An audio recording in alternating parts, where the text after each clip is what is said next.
निर्णय और आज राज्यसभा के बाद जब हम अंतिम पड़ाव भी पूरा कर लेंगे, देश की मातृशक्ति का जो मिजाज बदलेगा, जो विश्वास पैदा होगा, वो देश को नई ऊंचाइयों पर ले जाने वाली एक अकल्पनीय अप्रतिम शक्ति के रूप में उभरेगा। ये मैं अनुभव करता हूं। और इस पवित्र कार्य को करने के लिए आप सबने जो योगदान दिया है, समर्थन दिया है, सार्थक चर्चा की है, सदन के नेता के रूप में मैं आज आप सबका पूरे दिल से, सच्चे दिल से आदरपूर्वक अभिनंदन करने के लिए खड़ा हुआ हूं, धन्यवाद करने के लिए खड़ा हूं। नमस्कार। अब एक मिनट, सभी दलों के नेताओं ने कल समर्थन किया है। माननीय प्रधानमंत्री जी ने सबका आभार व्यक्त कर दिया, और सदन के नेता जब आभार कर दे तो पूरा सदन का आभार होता है। माननीय सदस्यगण, इसके बाद माननीय सदस्यगण, 21 सितंबर का दिन अंतर्राष्ट्रीय शांति दिवस के रूप में मनाया जाता है। सभी राष्ट्रों और लोगों के बीच शांति के आदर्शों को स्मरण और उन्हें सुदृढ़ बनाने के लिए इस वर्ष का अंतर्राष्ट्रीय शांति दिवस का विषय शांति के लिए कार्य # वैश्विक लक्ष्यों के लिए हमारी आकांक्षा।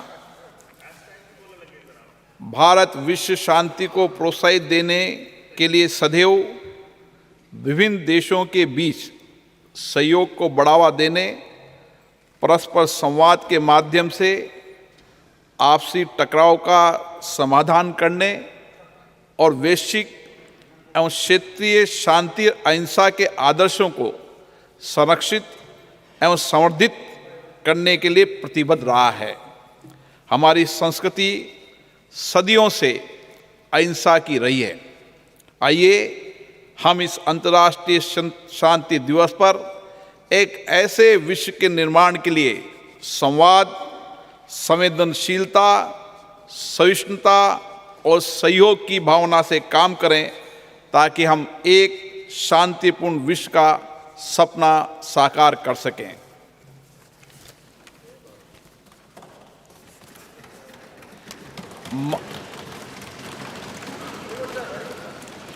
माननीय सदस्यगण, अंतरिक्ष के क्षेत्र में हमारी महत्वपूर्ण उपलब्धियों के लिए पूरे देश को बधाई देते हुए मुझे बेहद खुशी हो रही है। इन उपलब्धियों से प्रत्येक भारतीय गौरवान्वित हुआ है और वैश्विक स्तर पर हमारे देश का कद बढ़ा है।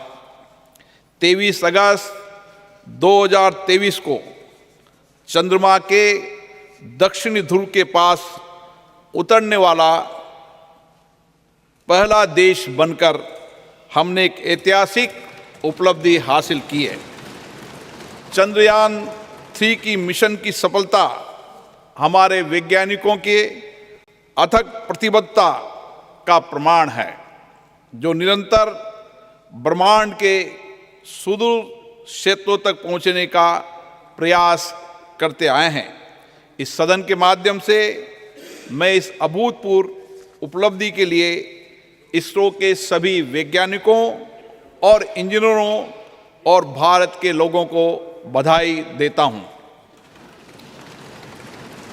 भारत विश्व कल्याण के लिए अपनी सफलताओं और उपलब्धियों को दूसरों के साथ साझा करने में विश्वास रखता है।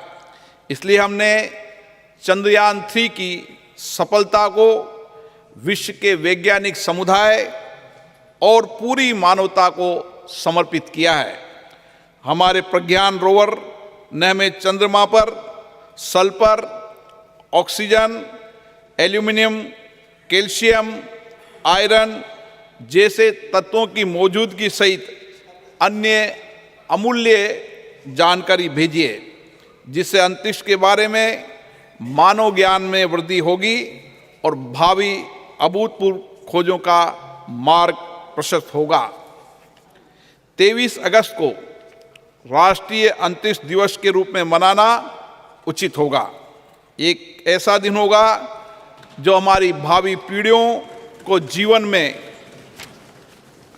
उच्च महत्वाकांक्षाएं रखने और उन्हें साकार करने के लिए कड़ी मेहनत के लिए प्रेरित करता रहेगा। मैं चंद्रमा पर चंद्रयान 2 के पद चिन्हों को तिरंगा पॉइंट और चंद्रयान 3 के लैंडिंग स्थल को शिव शक्ति पॉइंट का नाम दिए जाने का भी स्वागत करता हूं। ये नाम हमारी सदियों पुरानी विरासत के सम्मान के साथ हमारी वैज्ञानिक महत्वाकांक्षाओं और प्रयासों के प्रतीक हैं। अंतरिक्ष अन्वेषण के क्षेत्र में प्रगति जारी रखते हुए चंद्रयान 3 की सफलता के 10 दिनों के भीतर हमने 2 सितंबर 2023 को अपना पहला सौर मिशन आदित्य L1 लॉन्च किया।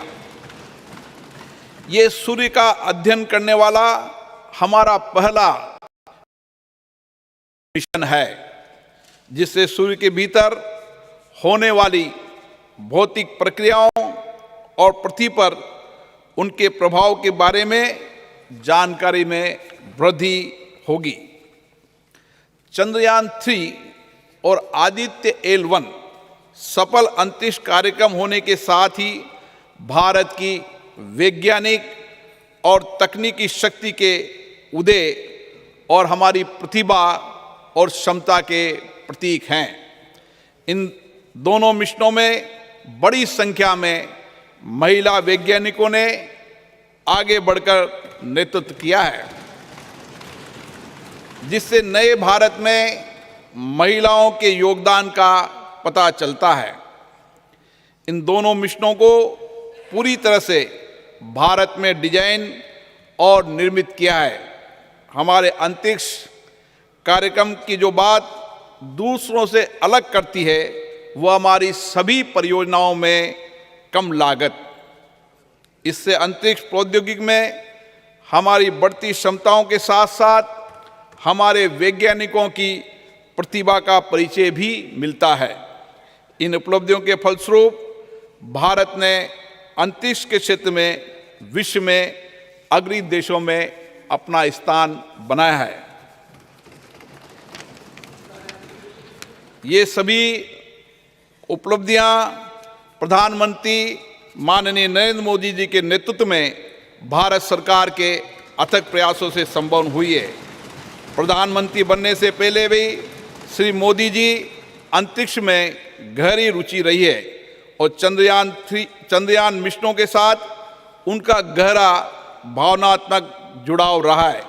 2008 में जब चंद्रयान 1 का सफल प्रक्षेपण हुआ था, वह इसरो गए और व्यक्तिगत रूप से वैज्ञानिकों को बधाई दी।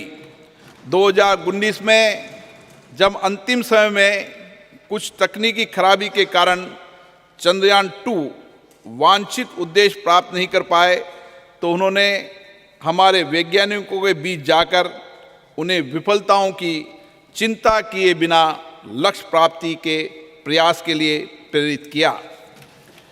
कोविड-19 के समय जब पूरी दुनिया संकट में जूझ रही थी, ऐसे में माननीय प्रधानमंत्री श्री नरेंद्र मोदी जी इस विपदा का उपयोग अवसर के रूप में किया करते हुए अंतरिक्ष क्षेत्र सहित देश की अर्थव्यवस्था के विभिन्न क्षेत्रों में महत्वपूर्ण सुधार लाने के लिए प्रयासरत रहे।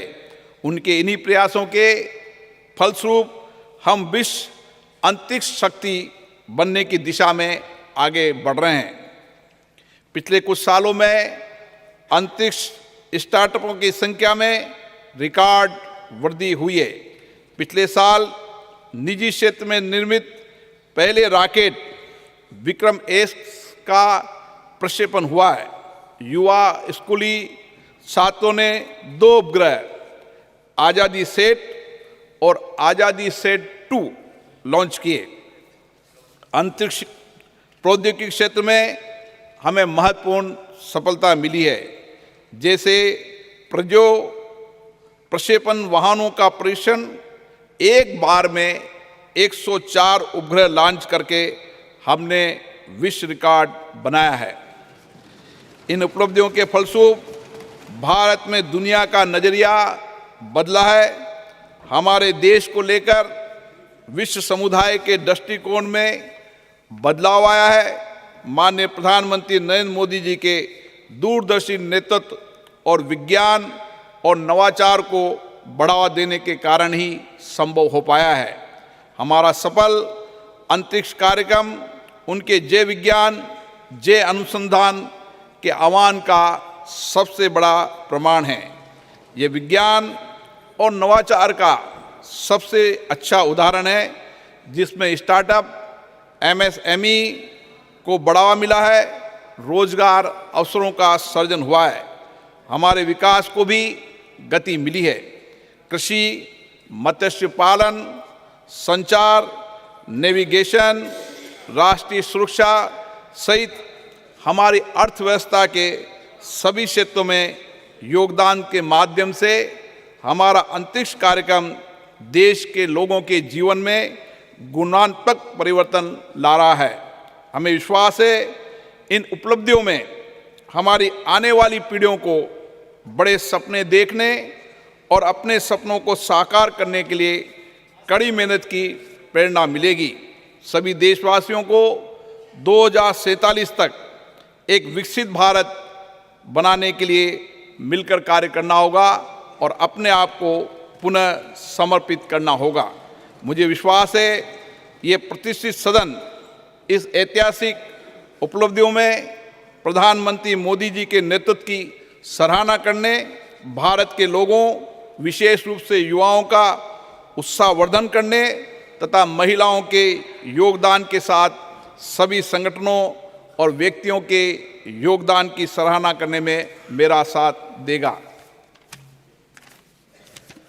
सभा पटल पर रखे जाने वाले पत्र। Item number 1 Shri Ashwini Kumar Choubey. अध्यक्ष महोदय, आपकी अनुमति से मैं आज की संशोधित कार्यसूची के क्रम संख्या 1 पर अपने नाम के आगे पर्यावरण, वन एवं जलवायु परिवर्तन मंत्रालय से संबंधित सूचीबद्ध विवरण सभा पटल पर प्रस्तुत करता हूँ। आइटम नंबर 2 श्री कृष्णपाल जी। आपकी अनुमति से मैं आज की प्रस्तुत कार्यसूची में क्रम संख्या 2 पर अपने नाम के सम्मुख सूचीबद्ध कागजात सदन के पटल पर रखता हूँ। आइटम नंबर श्री दानवे राय साहेब। अध्यक्ष महोदय, मैं आज की प्रदर्शित कार्यसूची में मेरे नाम के सामने क्रम संख्या 3 पर उल्लेखित कागजात को सभा पटल पर रखता हूँ। Item number 4 Shri Pankaj Chaudhary. अध्यक्ष महोदय, मैं आज की संशोधित कार्यसूची में मत संख्या 4 पर मेरे नाम के सामने वर्णित कागजात आपकी अनुमति से सदन के पटल पर रखता हूँ। Item number 5 Shri Devi Singh Chauhan. Daewoo Singh. Honorable Speaker, sir, with your kind permission, I rise to lay on the table of the House the papers mentions against my name at serial number 5 in today's revised list of business. Item number 6, Dr. Bharti Pawar. Honorable Speaker, sir, with your permission, I rise to lay on the table of the House papers mentioned against my name at serial number 6 in today's revised list of business. Item number 7, Dr. Sanjay Jaiswal. आज की संशोधित कार्यसूची में अपने नाम के सम्मुख यथा सूचीबद्ध प्राक्कलन समिति के प्रतिवेदन संख्या 27 हिंदी और अंग्रेजी संस्करण को प्रस्तुत करता हूँ। Item number 8 Shri Vishnu Dayal Ram.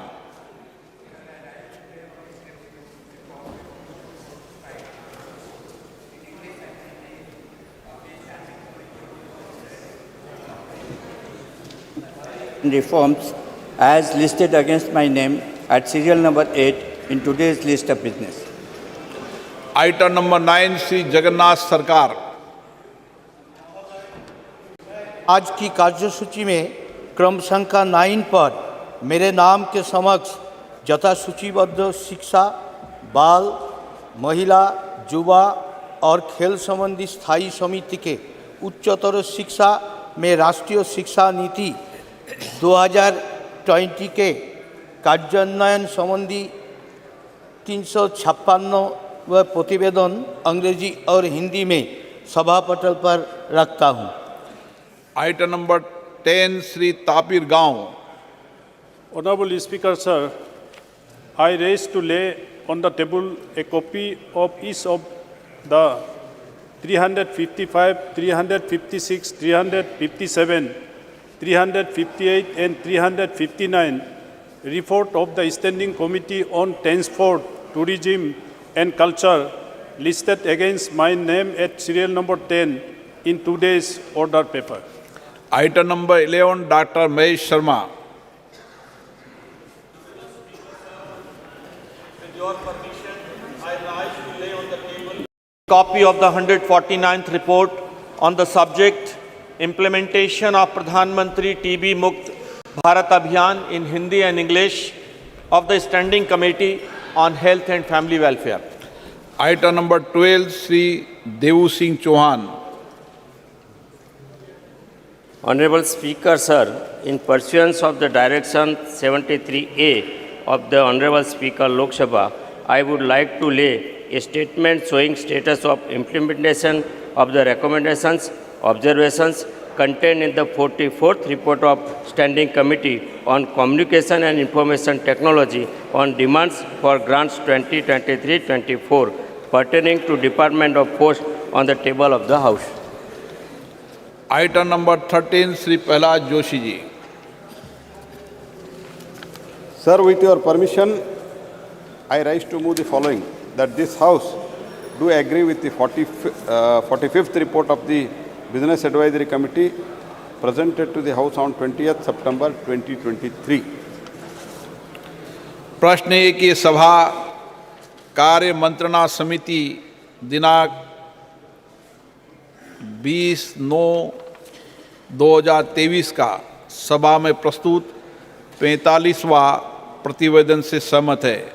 जो सदस्य इसके पक्ष में हाँ कहें, जो सदस्य विरोध में ना कहें, मेरे विचार में निर्णय हाँ वालों के पक्ष में, हाँ वालों के पक्ष में प्रतिवेदन स्वीकृत हुआ।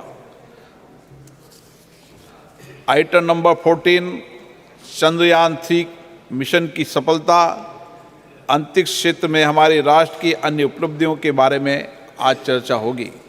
मैं सभी माननीय सदस्यों से आग्रह करता हूं कि सभी वो अपने विचार रखें। पर्याप्त सबको अवसर दूंगा, लेकिन सब बोल लें, ऐसी मेरी अपेक्षा है।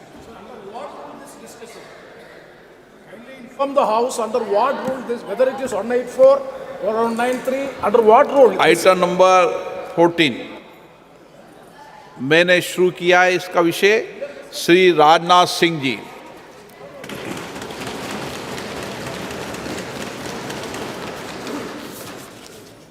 अध्यक्ष महोदय, इस गरिमामयी सदन में चंद्रयान 3 और आदित्य L1 की सफलता पर अपनी बात रखने के लिए आपने मुझे अवसर दिया है।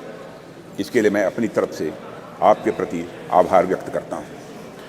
अध्यक्ष महोदय, चंद्रयान 3 की सफलता हमारे लिए निश्चित रूप से एक बहुत बड़ी उपलब्धि है, जैसा आपने भी अभी अपने संबोधन में कहा है, क्योंकि एक तरफ दुनिया के कई ऐसे विकसित देश हैं जो हमसे कहीं अधिक साधन संपन्न होते हुए भी चाँद पर पहुंचने के लिए अब भी प्रयासरत हैं, तो वहीं दूसरी तरफ बेहद सीमित संसाधनों के से चाँद के दक्षिण ध्रुव पर पहुंचने वाले हम दुनिया के पहले देश बन गए हैं। अध्यक्ष महोदय, मैं मानता हूं कि यह उन सभी लोगों के लिए गौरव का विषय है जो अपने राष्ट्र और राष्ट्र की उपलब्धियों पर गर्व करते हैं। अध्यक्ष महोदय, सबसे पहले मैं इसरो के साइंटिस्ट और ब्रॉडर इंडियन साइंटिफिक कम्युनिटी को इस सफलता के लिए हृदय से बधाई देता हूं। यह हमारे इसरो के वैज्ञानिकों की बौद्धिक क्षमता, उनकी लगन और राष्ट्र के विकास के प्रति उनके समर्पण का ही यह प्रतिफल है। अध्यक्ष महोदय, ऐसा मैं मानता हूं। कि हमारा राष्ट्र आज विज्ञान की दुनिया में अग्रणी राष्ट्रों की पंक्ति में आकर खड़ा हो गया है। आज केवल मुझे ही नहीं, बल्कि सरकार को ही नहीं, बल्कि सदन को ही नहीं, बल्कि पूरे राष्ट्र को अपने देश के वैज्ञानिकों पर गौरव की अनुभूति हो रही है। अध्यक्ष महोदय, मैं एक विज्ञान का छात्र रहा हूं, मैं फिजिक्स का शिक्षक भी रहा हूं। यहाँ पर मौजूद हमारे कई ऐसे साथी हैं जो साइंस बैकग्राउंड से हैं और उन्हें मैं अच्छी तरह जानता हूं।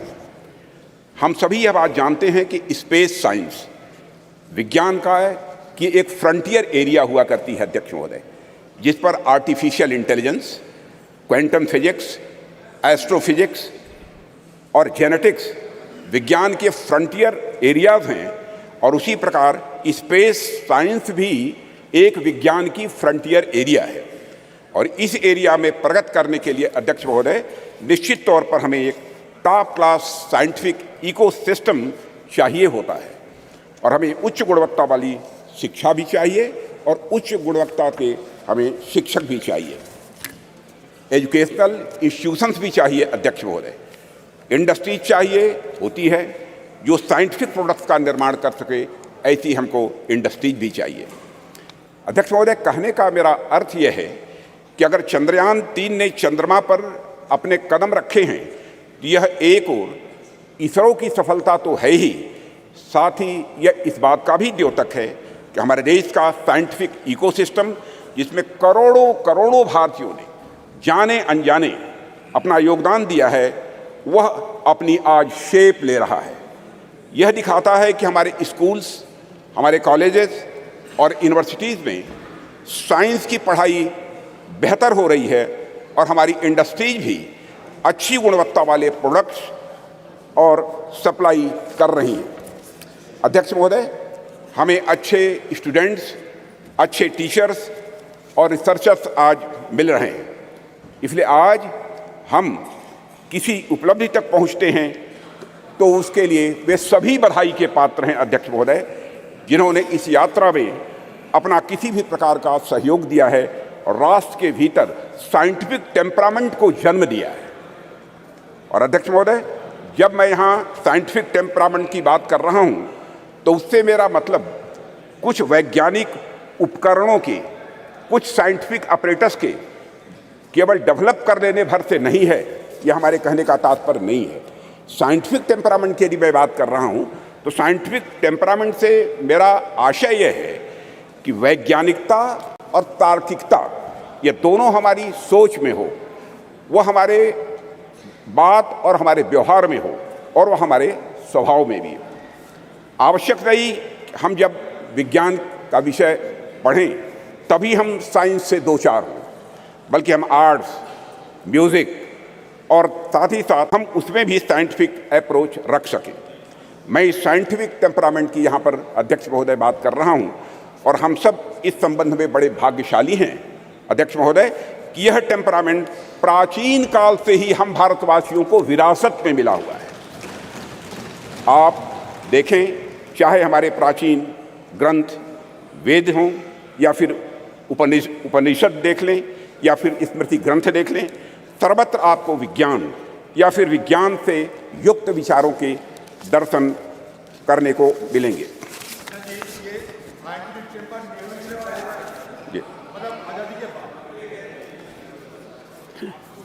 अध्यक्ष महोदय, मैथ्स, साइंस, मेडिसिन, लॉजिक आदि से जुड़े जितने भी फार्मूले यानी सूत्र हैं, हमें हमारे प्राचीन ग्रंथों में भी ये दिखाई देते हैं, जो ग्रंथ हमारी संस्कृत के आधार हैं। इनके मैं उदाहरण दे सकता हूं, लेकिन लंबा समय लगेगा अध्यक्ष महोदय, उस विस्तार में मैं नहीं जाना चाहता हूं।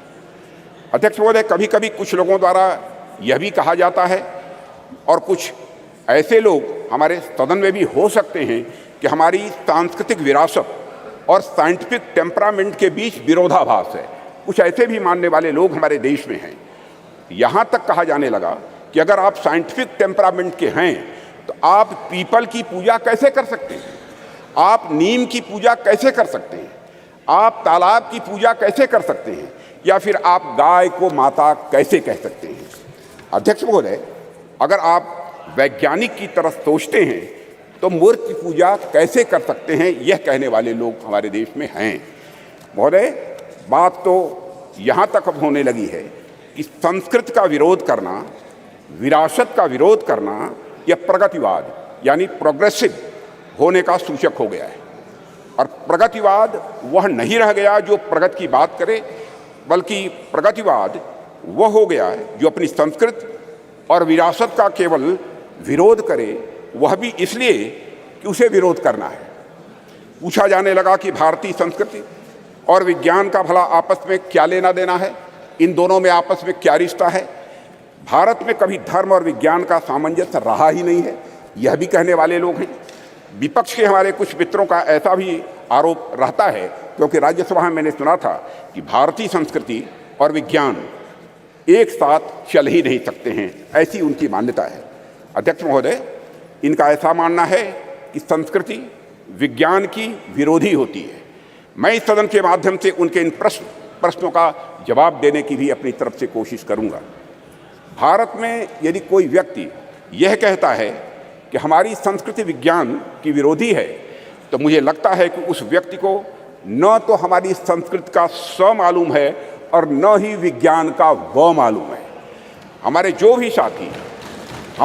भी साथी विज्ञान का उद्गम पश्चिम के विचारों से मानते हैं, उन्होंने अगर इतिहास पढ़ा होगा तो मालूम होगा निश्चित रूप से उन्हें कि पश्चिम में ऐसे अनेक उदाहरण देखने को मिले हैं जहां चर्च और धर्म की मान्यताओं के खिलाफ जाने पर, वैज्ञानिक बातें कहने पर व्यक्तियों को जहर दे देना या उन्हें जिंदा जला देना यह आम बात सी हो गई थी।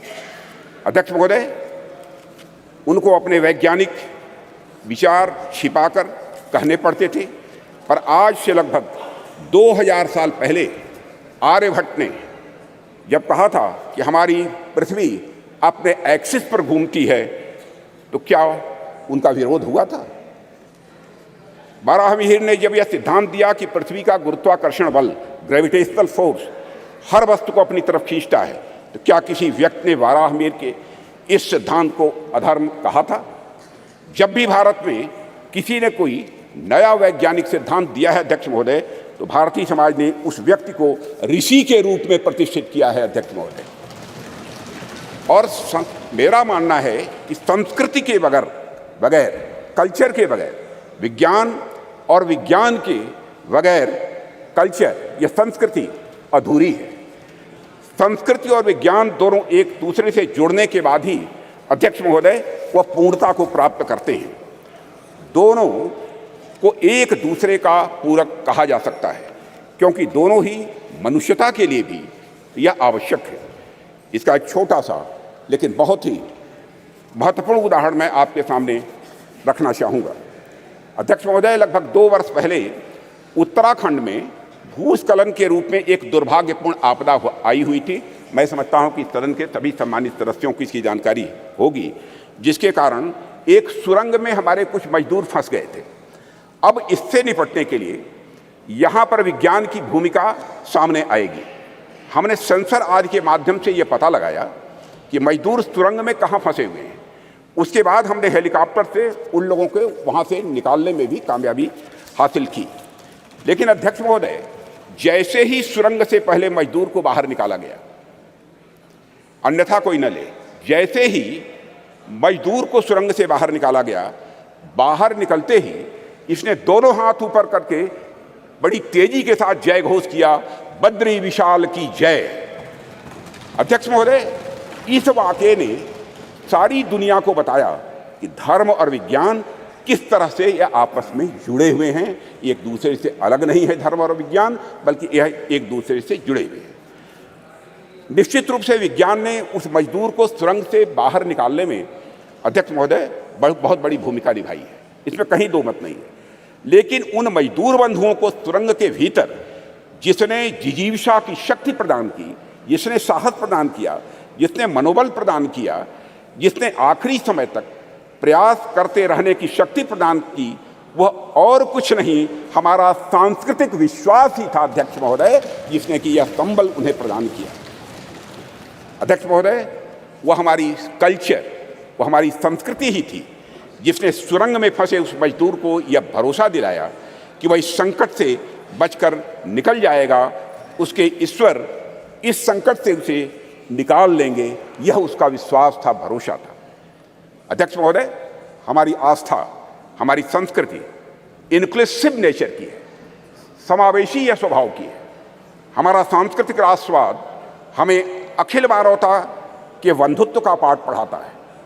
हम सबने देखा कि जियो पॉलिटिकल दृष्टि से काफ़ी कठिन जो वैश्विक परिस्थितियों के बावजूद हम G20 समिट का हमारे प्रधानमंत्री नरेंद्र मोदी जी के नेतृत्व में हम सफल आयोजन कर सके एवं न्यू दिल्ली डिक्लेरेशन पर भी हम कंसेंसस जुटाने में पूरी तरह से कामयाब रहे। अध्यक्ष महोदय, इसके पीछे हमारे प्रधानमंत्री द्वारा हमारी प्राचीन ज्ञान परंपरा से दिया गया संदेश है, जिसमें पूरी मानवता को एक सूत्र में बांध दिया है। प्रधानमंत्री जी ने ही कहा था, one world, one family, one future. Bharat का यही विश्वास, भारत का यही बंधुत्व का भाव प्रधानमंत्री जी ने G20 की सफलता पर भी मुखरित किया, जब उन्होंने यह कहा था कि यह केवल भारत की सफलता नहीं है, बल्कि पूरे विश्व की यह सफलता है। अध्यक्ष महोदय, विज्ञान तो वैल्यू न्यूट्रल होता है। ये वैल्यू न्यूट्रल क्या है, मैं आगे इसको विस्तार में बताने की कोशिश करूंगा। चंद्रयान जैसे अंतरिक्ष यान हो, या परमाणु के भीतर छिपी शक्ति हो, या फिर DNA एडिटिंग की टेक्नोलॉजी हो, विज्ञान हमेशा यह मूल्य निरपेक्ष होता है, यानी वैल्यू न्यूट्रल होता है। विज्ञान हमें परमाणु शक्ति का ज्ञान दे सकता है अध्यक्ष महोदय, लेकिन वह संस्कृति ही है, वह कल्चर ही है जो हमें मार्ग दिखलाएगी उस परमाणु शक्ति का उपयोग हम ऊर्जा के रूप में स्वयं के विकास में करते हैं या फिर हथियार के रूप में अन्य का विनाश करने में हम करते हैं। कहते हैं with great power comes great responsibility. इसलिए जैसे जैसे हमारी शक्ति बढ़ती जाती है अध्यक्ष महोदय, वैसे वैसे हमारे संस्कारों का महत्व भी स्वाभाविक रूप से यह बढ़ता जाता है। प्रारंभ में मानव के पास बहुत सारे विकसित हथियार नहीं थे, ऐसे में यदि उससे कुछ नुकसान भी होता था तो बहुत बड़े पैमाने पर नहीं होता था। पर अध्यक्ष महोदय, आज जब मानव के पास परमाणु शक्ति आ गई है और मानव ने चंद्रमा तक पहुंचने के भी रास्ते खोज लिए हैं, तब ऐसी शक्तियों का दुरुपयोग भी उसी पैमाने पर संभव है। इस संभावना को भी नकारा नहीं जा सकता है। इसे मैं एक उदाहरण के माध्यम से इस सदन के समक्ष रखना चाहूँगा। अध्यक्ष महोदय, जब मैं जर्मन फिलासफर नीत्शे ने गॉड इज डेड कहकर अपने महामानव को सामाजिक नैतिकता से मुक्त किया, तो उसका नतीजा जर्मनी में नाजीवाद के कहर के रूप में प्रकट हुआ था। जर्मनी में हुए नरसंहार में मानवता को खत्म करने के लिए जो अपरेटस, जो उपकरण प्रयोग में लाए गए थे, जिन हथियारों या फिर जिन केमिकल्स का प्रयोग हुआ था, निश्चित रूप से वे सभी विज्ञान की ही देन थे अध्यक्ष महोदय। लेकिन नैतिकता और मानवीयता के गुणों के अभाव में उन सभी वैज्ञानिक खोजों का किस प्रकार दुरुपयोग हुआ, इसे हम सभी अच्छी तरह जानते हैं। सेकेंड वर्ल्ड वॉर में हिरोशिमा और नागासाकी पर जो बम गिराए गए थे, वह निश्चित ही विज्ञान की ही देन थे अध्यक्ष महोदय। वह विज्ञान की शक्ति के प्रतिनिधि थे, पर अभाव था तो धार्मिक शक्ति और नैतिक शक्ति का अभाव था। अगर उनके भीतर धार्मिक और नैतिक शक्तियां यह प्रबल होती तो इतिहास को इस काले कृत्य से बचाया जा सकता था अध्यक्ष महोदय। इसलिए विज्ञान कितनी भी प्रगति कर ले अध्यक्ष महोदय, विज्ञान चाहे कितनी भी प्रगति कर ले, वह संस्कृति और संस्कारों के बिना सदैव अधूरा रहेगा, ऐसी हमारी मान्यता है अध्यक्ष महोदय। जैसा कि मार्टिन लूथर किंग ने कहा है कि science gives man knowledge which is power, religion gives man wisdom which is control. अध्यक्ष महोदय, एक बात पर मैं समझता हूं कि ध्यान देने की हम सभी को जरूरत है कि जिस टेक्नोलॉजी का इस्तेमाल वैज्ञानिक किसी यान को चांद या मंगल पर भेजने के लिए करते हैं, कमोबेश उसी टेक्नोलॉजी का इस्तेमाल मिसाइल में भी काफ़ी हद तक किया जाता है। पहला उपयोग मानवता के विकास में होता है अध्यक्ष महोदय, जबकि दूसरा उपयोग मानवता के विनाश में होता है। पर अपना अपना सबका इंटरेस्ट है, सबकी अपनी अपनी रुचि है कि कुछ राष्ट्रों का ध्यान पहले वाले उपयोग पर अधिक होता है और कुछ राष्ट्रों का ध्यान दूसरे वाले उपयोग पर अधिक होता है।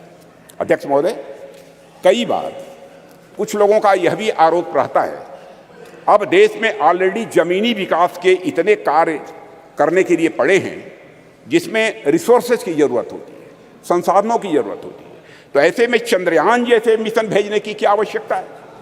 अध्यक्ष महोदय, इन प्रश्नों का भी जवाब मैं आपकी अनुमति से इस सदन के समक्ष रखना चाहूँगा।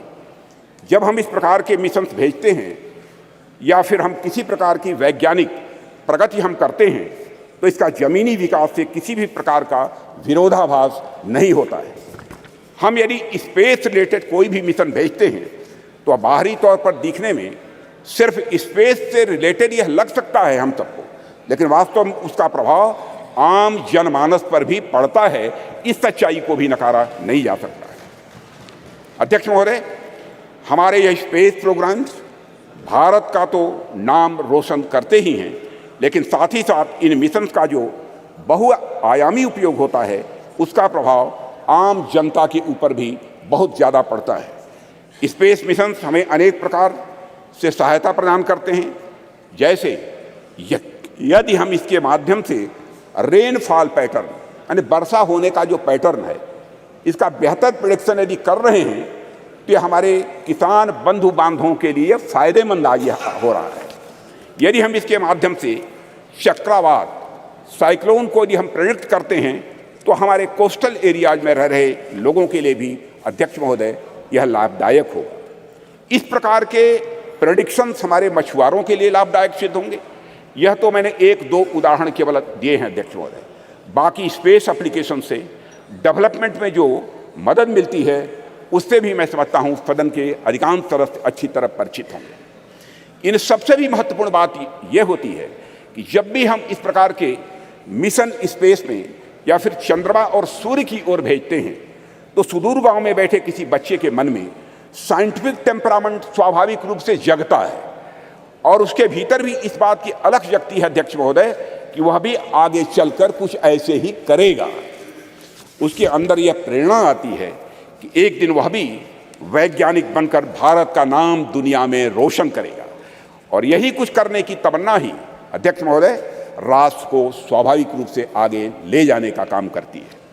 चंद्रयान 3 की सफलता से कितने रामानुजन, कितने भाभा या साराभाई अपने लक्ष्य की ओर आगे बढ़े होंगे यह हमें आज नहीं कुछ वर्षों के बाद यह पता लगेगा।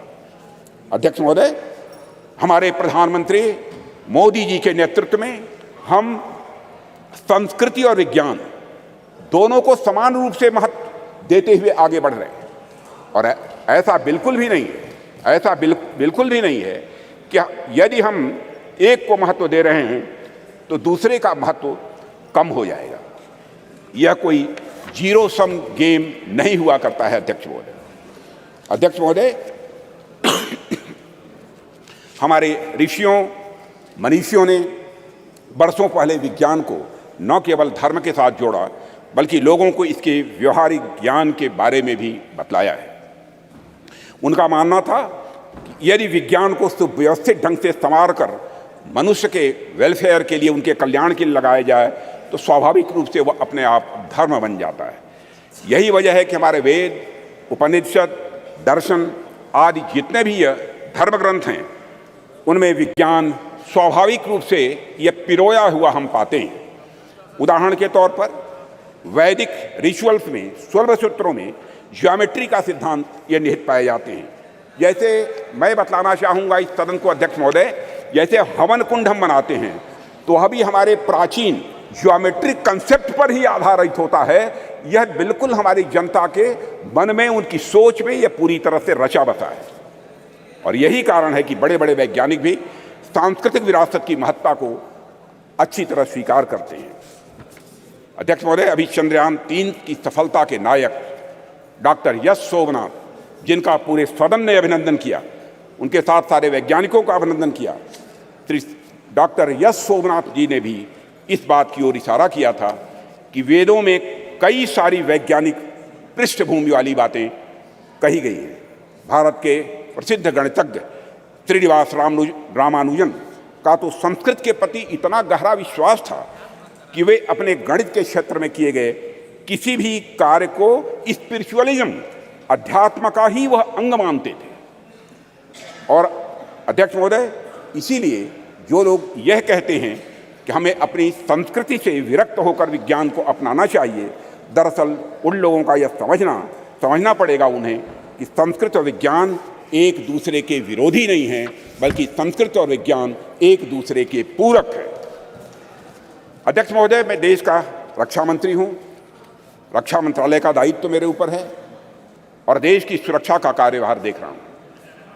जब मैं यहां आ रहा था तो मैं रास्ते मैंने सोचा कि चंद्रयान 3 की सफलता को देश के रक्षा मंत्री होने के नाते मैं किस नज़रिए से देखता हूं। इस पर भी मैंने अपनी कुछ बातें आपके सामने में रखना चाहूँगा। मैं अपनी बात पर आऊँ इसके लिए मैं आपको थोड़ा पीछे भी ले जाना चाहूँगा अध्यक्ष महोदय, और कुछ एक उदाहरण भी इस सदन के समक्ष आपके माध्यम से रखना चाहूँगा। आप सभी सदन के लोग अच्छी तरह अवगत हैं कि कुछ ही समय पहले हमारे प्रधानमंत्री मोदी जी ने के प्रयासों से काशी तमिल संगमम का भव्य और सफल आयोजन किया गया था। उसके कुछ समय बाद ही सौराष्ट्र तमिल संगमम का भी आयोजन उनके द्वारा किया गया था। अध्यक्ष महोदय, इसके पहले का एक और उदाहरण देखिए कि सरकार के प्रयासों से कैसे उज्जैन में बाबा महाकाल के क्षेत्र में भव्य कॉरिडोर का निर्माण किया गया।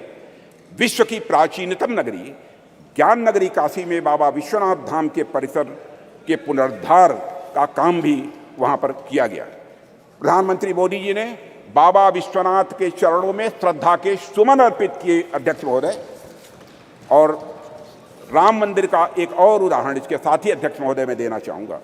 जो रामचंद्र जी देश के जनमानस में निवास करते हैं, उन राजा जी को अयोध्या में निवास करना कितना मुश्किल कार्य हो गया था। जाने कितनी पीढ़ियाँ इस प्रतीक्षा में ही निकल गई कि रामलला के मंदिर का निर्माण कभी होगा कि नहीं होगा। सैकड़ों वर्षों से राम मंदिर बनने का सपना पाले बैठे उन भक्तों ने इसे बस एक सपना भर ही न पूरा होने वाला सपना ऐसा मान लिया था। पर माननीय प्रधानमंत्री जी के नेतृत्व में सरकार का प्रयास देखिए अध्यक्ष महोदय कि आज अयोध्या में राम मंदिर के निर्माण का कार्य बड़े जोर शोर के साथ चल रहा है। और अध्यक्ष महोदय, राष्ट्र में सांस्कृतिक उत्कर्ष के एक नए युग का प्रारंभ हुआ है। राष्ट्र के प्रयासों से भगवान राम अपने नए अवतार में जल्द ही जनता के सामने होंगे और यह भारतवासियों की मैं समझता हूं एक बहुत बड़ी, बहुत शानदार यह उपलब्धि होगी अध्यक्ष महोदय। अध्यक्ष महोदय, इस प्रकार के कुछ और उदाहरण देखिए। गंगा जैसी अनेक नदियों का पुनरुद्धार किया गया।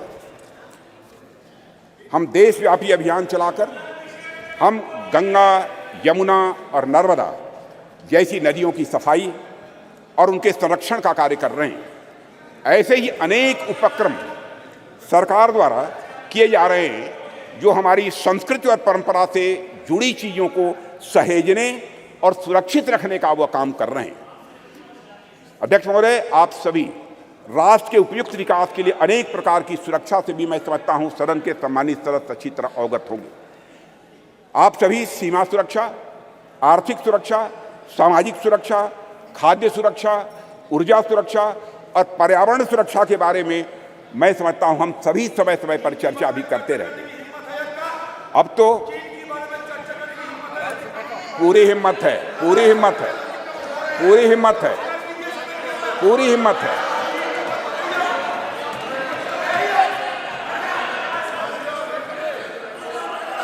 पूरी हिम्मत है, पूरी हिम्मत है। मत इतिहास में मत ले जाओ अधीर रंजन जी, इतिहास में मत ले जाइए। माननीय सदस्य प्लीज। चर्चा चीन पर भी अध्यक्ष महोदय, अरे भाई अब सुन लिया आपकी बात, मेरी बात सुन लिया।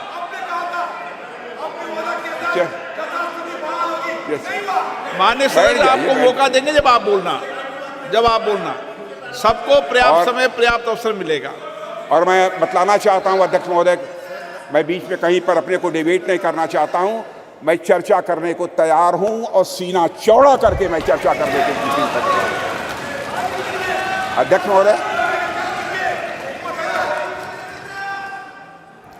महोदय, आप सभी राष्ट्र के उपयुक्त विकास के लिए अनेक प्रकार की सुरक्षा से हमारे सदन के सम्मानित सदस्य अवगत होंगे। आप सभी सीमा सुरक्षा, आर्थिक सुरक्षा से अवगत होंगे। आप सभी सीमा सुरक्षा, आर्थिक सुरक्षा, सामाजिक सुरक्षा और खाद्य सुरक्षा, ऊर्जा सुरक्षा और पर्यावरण सुरक्षा के बारे में भी अवगत होंगे। अब तो स्पेस और साइबर सुरक्षा, स्पेस और साइबर सिक्योरिटी जैसे नए नए डायमेंशन की इसमें जुड़ गए हैं अध्यक्ष महोदय। पर इनके साथ ही अध्यक्ष महोदय, सिक्योरिटी का एक और भी आयाम है जिसमें सुरक्षा उतनी ही आवश्यक है जितनी बाकी सब में है, और वह डायमेंशन है हमारी संस्कृति का, हमारी कल्चर का। और इसे मुझे कोई नाम देना हो तो उसे मैं सांस्कृतिक सुरक्षा और कल्चरल सिक्योरिटी का नाम यहाँ देना चाहूँगा। और अध्यक्ष महोदय, जब मैं यहाँ कल्चर अथवा संस्कृति के बारे में कुछ कह रहा हूँ तो उससे मेरा मतलब हमारी जीवन पद्धति से, हमारे लाइफ सिस्टम से। संस्कृति से मेरा मतलब हमारे खान पान, वेशभूषा, रीति रिवाज, रहन सहन और हमारे विचारों से है अध्यक्ष महोदय। मैं किसी राष्ट्र की अस्मिता को अक्षुण्ण रखने के लिए जिस तरह से वहाँ की सीमाई सुरक्षा और बाकी अन्य चीज़ों की सुरक्षा आवश्यक होती है, उसी प्रकार उसकी अस्मिता को बनाए रखने के लिए वहाँ की संस्कृति की सुरक्षा भी उतनी ही आवश्यक होती है। और अध्यक्ष महोदय, और इन उदाहरणों से मैंने यह स्पष्ट करने का प्रयास किया है कि हमारी सरकार भारतीय सांस्कृतिक विरासत को तवज्जो देते हुए सांस्कृतिक सुरक्षा के प्रति भी उतनी ही गंभीर है जितनी अन्य बाकी सुरक्षा के प्रति हमारी सरकार गंभीर है। अध्यक्ष महोदय, आज जब यहाँ पर चंद्रयान की चर्चा हो रही है, तो मैं सांस्कृतिक पुनर्जागरण के इन उदाहरणों को आपके सामने क्यों रख रहा हूं?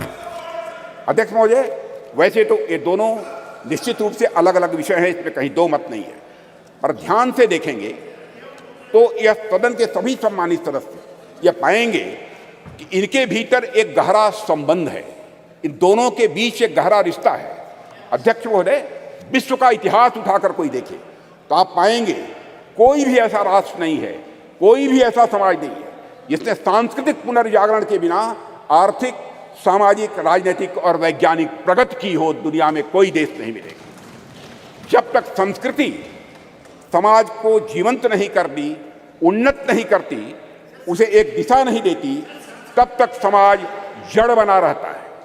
और अध्यक्ष महोदय, अगर हम और आप अपनी गरिमा, अपनी आगामी पीढ़ी को यही बताएंगे कि अब तक हमारा जितना वैज्ञानिक विकास हुआ है वह केवल बाहर देशों के ज्ञान की नकल पर ही हुआ है, तो क्या हम अपने बच्चों को इस क्षेत्र में किसी भी सूरत में आगे बढ़ा पाएंगे? धीरे हमारे अंग्रेजों ने अगर हमें अब तक यही पढ़ाया हो कि हमारा सारा का सारा ज्ञान दूसरे देशों की कॉपी भर है, उनकी नकल भर है, तो क्या श्री डॉक्टर सोमनाथ एवं इसरो के अन्य वैज्ञानिक भारतीय ज्ञान के बल पर अध्यक्ष महोदय कभी चांद तक पहुंचने का सपना शायद वह कभी न देख पाते?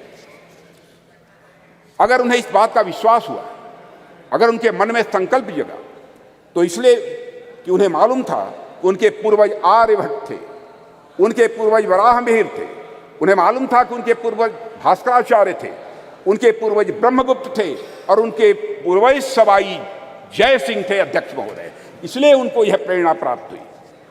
अध्यक्ष महोदय, हम सोचे कि एक बच्चा है जिसे समाज की प्रगति में केवल विदेशी नाम पढ़ाए जा रहे हैं, दूसरा बच्चा है जिसे ऐसे नाम पढ़ाए जा रहे हैं जो उसके अपने समाज से रहे। ऐसे में किस बच्चे से आप अधिक कॉन्फिडेंस और मनोबल की उम्मीद करेंगे?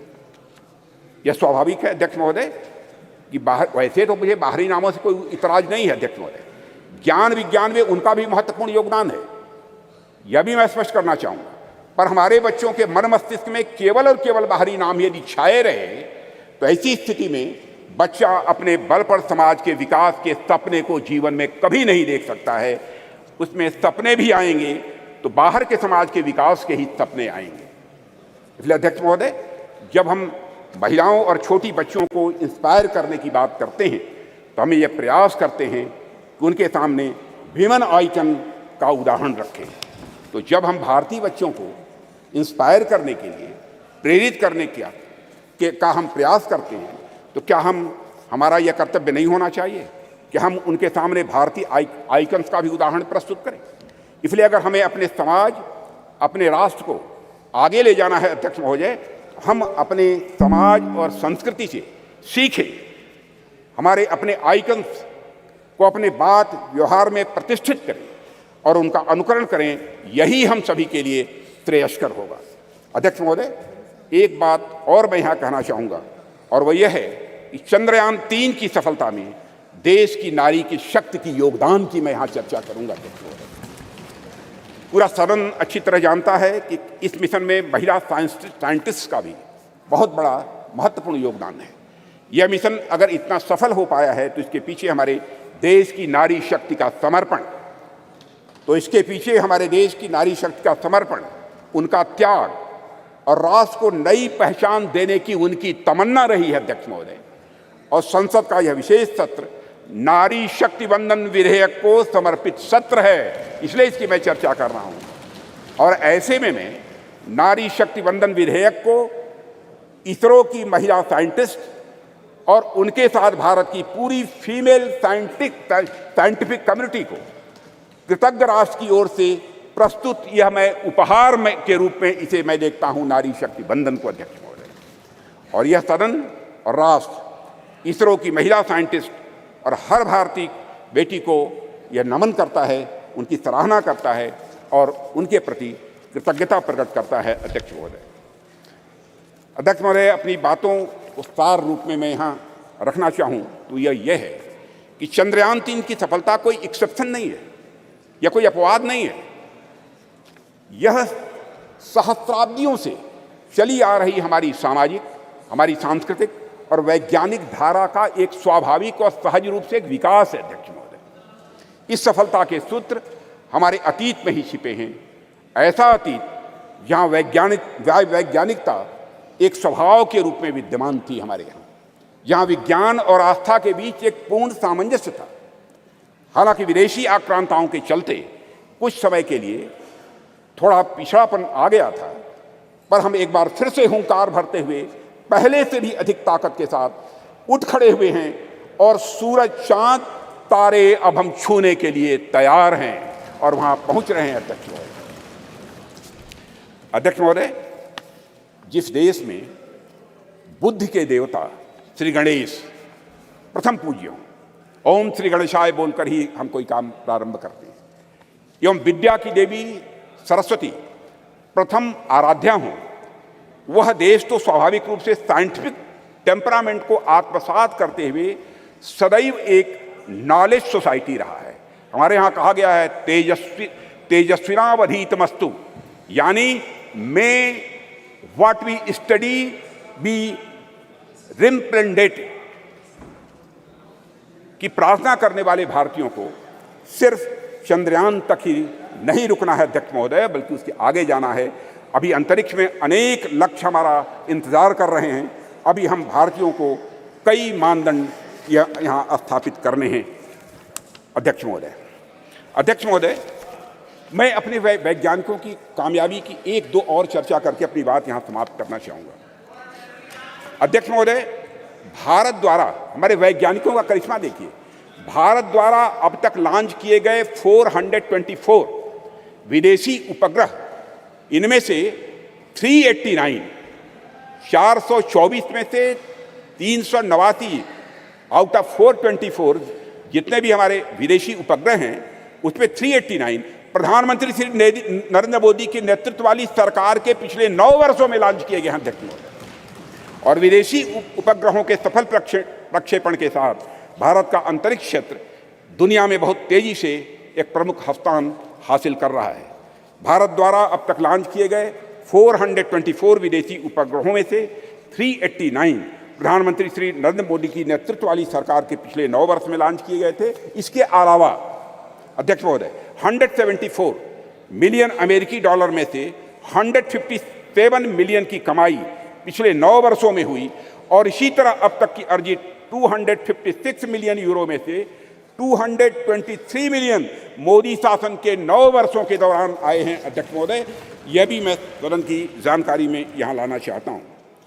एक बार अध्यक्ष महोदय मैं फिर अपने वैज्ञानिक समुदाय को बधाई देता हूँ और आशा करता हूँ कि जल्द ही हम नए मिशनों को भी अंजाम देंगे, आगे नए मिशनों को भी हम अंजाम देंगे, ऐसा मेरा पक्का विश्वास है, समस्त देशवासियों का विश्वास है अध्यक्ष जी। अभी तो यह शुरुआत ही है, अभी तो यह शुरुआत ही है। आने वाले समय में हमारा हाथ मंगल और शनि तक भी पहुंचेंगे और हमारा देश वहां भी अपना परचम लहराएगा अध्यक्ष महोदय, जहां अब तक कोई नहीं पहुंच पाया है। इन्हीं शब्दों के साथ मैं अपनी वाणी को विराम देता हूं और सदन की ओर से राष्ट्र के वैज्ञानिकों को नमन करता हूं अध्यक्ष महोदय। श्री शशि थरूर जी। Thank you very much, Honourable Speaker. I'm honoured, really, to stand before this House and to speak on behalf of my party on a matter of great pride for Indians everywhere in the world, the success of our lunar mission, Chandrayaan-3, and according to the topic you've given us in the revised list of business, success of Chandrayaan-3 mission and other achievements of our nation in the space sector. I think my respected friend, Sri Rajnath Singh, treated us to a lecture on a slightly different subject. But on August 23rd, Mr. Speaker, we scripted history as our unmanned moon mission's lander module made a flawless soft landing, making us only the 4th country to achieve this feat and the first to reach the uncharted south pole of Earth's only natural satellite, the moon. It is fitting, sir, that as you proposed, we observe August 23rd as National Space Day in future. How far we have come since the late 1950s, when a classic photograph by Henri Cartier-Bresson showed Indian rocket parts being transported on a bullock cart. Let me take you back, sir, nonetheless, to when our nation's scientists, led by Dr. Vikram Sarabhai, began to develop the contours of India's nation space program in the early 1960s. Back then, the coastal village of Thumba, in the outskirts of Thiruvananthapuram, was identified as an ideal location, given its latitude and natural geological features, to allow for rocket launches and allied research. Imagine, friends in this House, a sleepy village with golden beaches and palm-fringed coconut trees, populated largely by an overwhelmingly Catholic community of fisherfolk. The catch, however, was that the community of scientists had identified a land, a piece of an area of land, which housed in Thumba the Saint Mary Magdalene Church and the residence of the bishop himself, Peter Bernard Pereira, his own official residence. Now, in any other community or any other part of the world, even, the matter might have been put to rest right there. After all, the idea, the thought of displacing an active spiritual establishment would certainly have evoked outrage and fury, especially in today's India. But in this relatively obscure part of India near Thiruvananthapuram, where a decision of national importance and scientific progress presented itself, the community chose to make a remarkably patriotic choice, a choice for development and progress. When initial conversations with politicians and bureaucrats made little headway, something special happened. One day, when Bishop Pereira was sitting in his little office in the church, he heard a knock on the door. He said, "Who is this?" And a man in a white suit came and said, "I am Dr. Vikram Sarabhai." Dr. Sarabhai explained the importance of this area to India's scientific research in space. The bishop understood the proposed mission of the scientists, and he told Dr. Sarabhai, "Come to my church on the following Sunday." So during the Sunday service, Dr. Sarabhai was there, and Bishop Pereira presented a proposition before the congregation. "My children," he said, "I have a famous scientist with me who wants our church and the place I live in for the work of space science research. Dear children," he said, "science seeks truth by reasoning. In one way, science and spiritualism seek the same divine blessings for doing good for the people. My children, can we give God's abode for a scientific mission?" The answer from the congregation was quite literally a resounding Amen. The church and the bishop's house, as well as other neighboring inhabited areas, were handed over without protest to Dr. Sarabhai and his team. Thus was established in 1962 the Thumba Equatorial Rocket Launching Station, or TERLS, which would later be renamed Vikram Sarabhai Space Center after the death of the legendary Dr. Sarabhai 9 years later. A year after TRLS was established, India launched its first two-stage rocket, our first foray into space, from Thiruvananthapuram. As our late president, Dr. APJ Abdul Kalam, who was part of the original launch team in 1963, and he went on to work from the church building himself, he wrote later, looking back at this remarkable episode, "Today among us, Professor Vikram Sarabhai is not there, Reverend Dr. Bernard Peter Pereira is not there, but those who are responsible for the creation and make the flower and blossom will themselves be a different kind of flower, as described in the Bhagavad Gita," he said, and he quotes the Gita, "See the flower, how generously it distributes perfume and honey. It gives to all, gives freely of its love. When its work is done, it falls away quietly. Try to be like the flower, unassuming despite all its qualities." That is what a lot of ISRO's foundations have been, sir. Unassuming, but with the power to change the world. One of the world's oldest and most ambitious, it arose from the physical research laboratory established in Ahmedabad in 1947, the year of our independence and the brutal partition with Pakistan.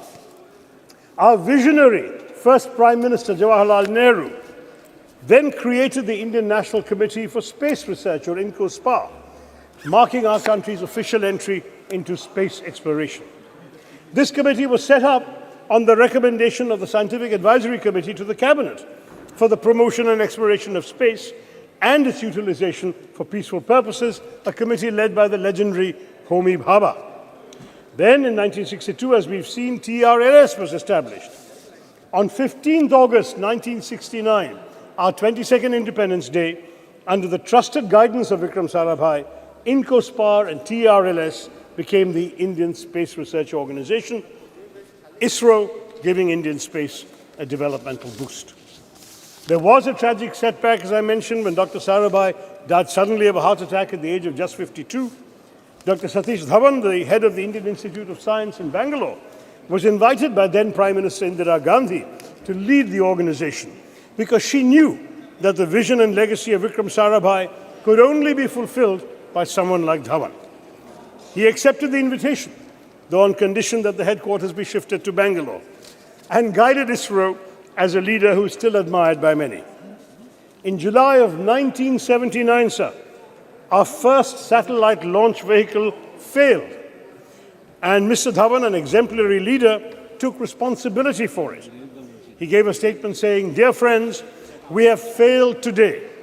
I want to support my technologists, my scientists, my staff, so that next year they succeed." The very next year, they did succeed. This is ISRO's history.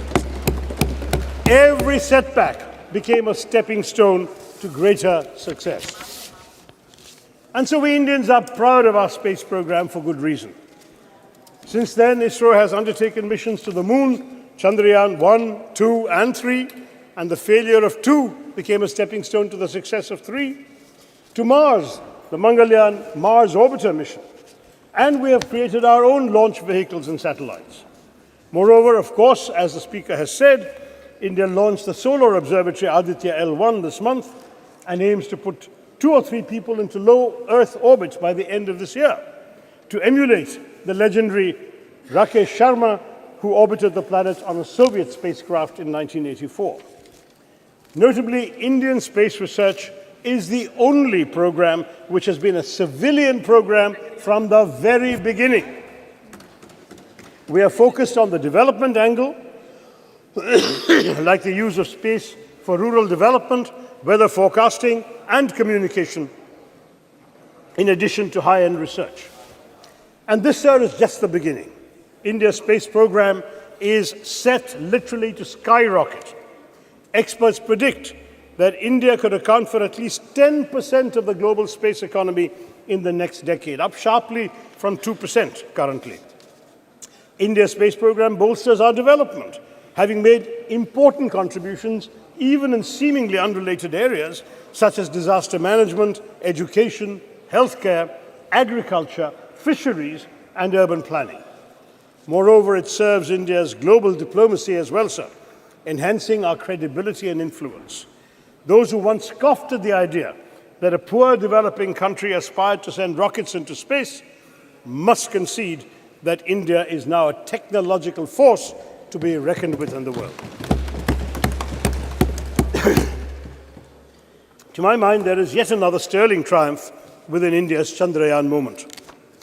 It has become a good occasion to recognize the alumni of unsung engineering colleges everywhere in India. Indians are rightly and justifiably obsessed with the IITs, but Chandrayaan 3's landing, especially 4 years after the failure of Chandrayaan 2, was attributable to many, many scientists from far less glamorous educational backgrounds. While the ISRO chairman, S. Somnath, is a product of TKM College of Engineering in Kollam, represented by my friend Premachandran, at least 8 of his other colleagues graduated from the College of Engineering, CET, Thiruvananthapuram.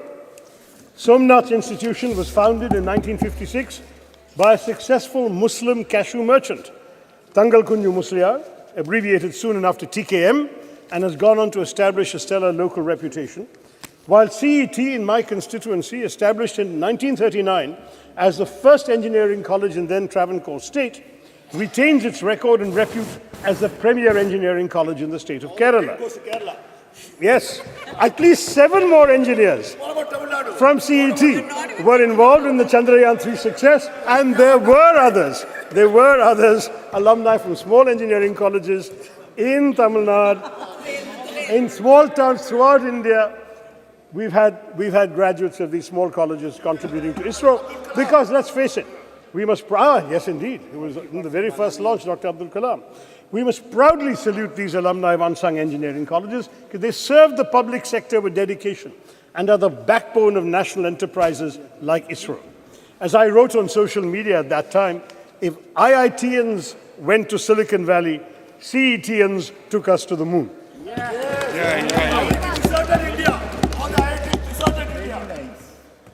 I would also like to point out that many of the stalwarts in our space program have been women scientists and engineers.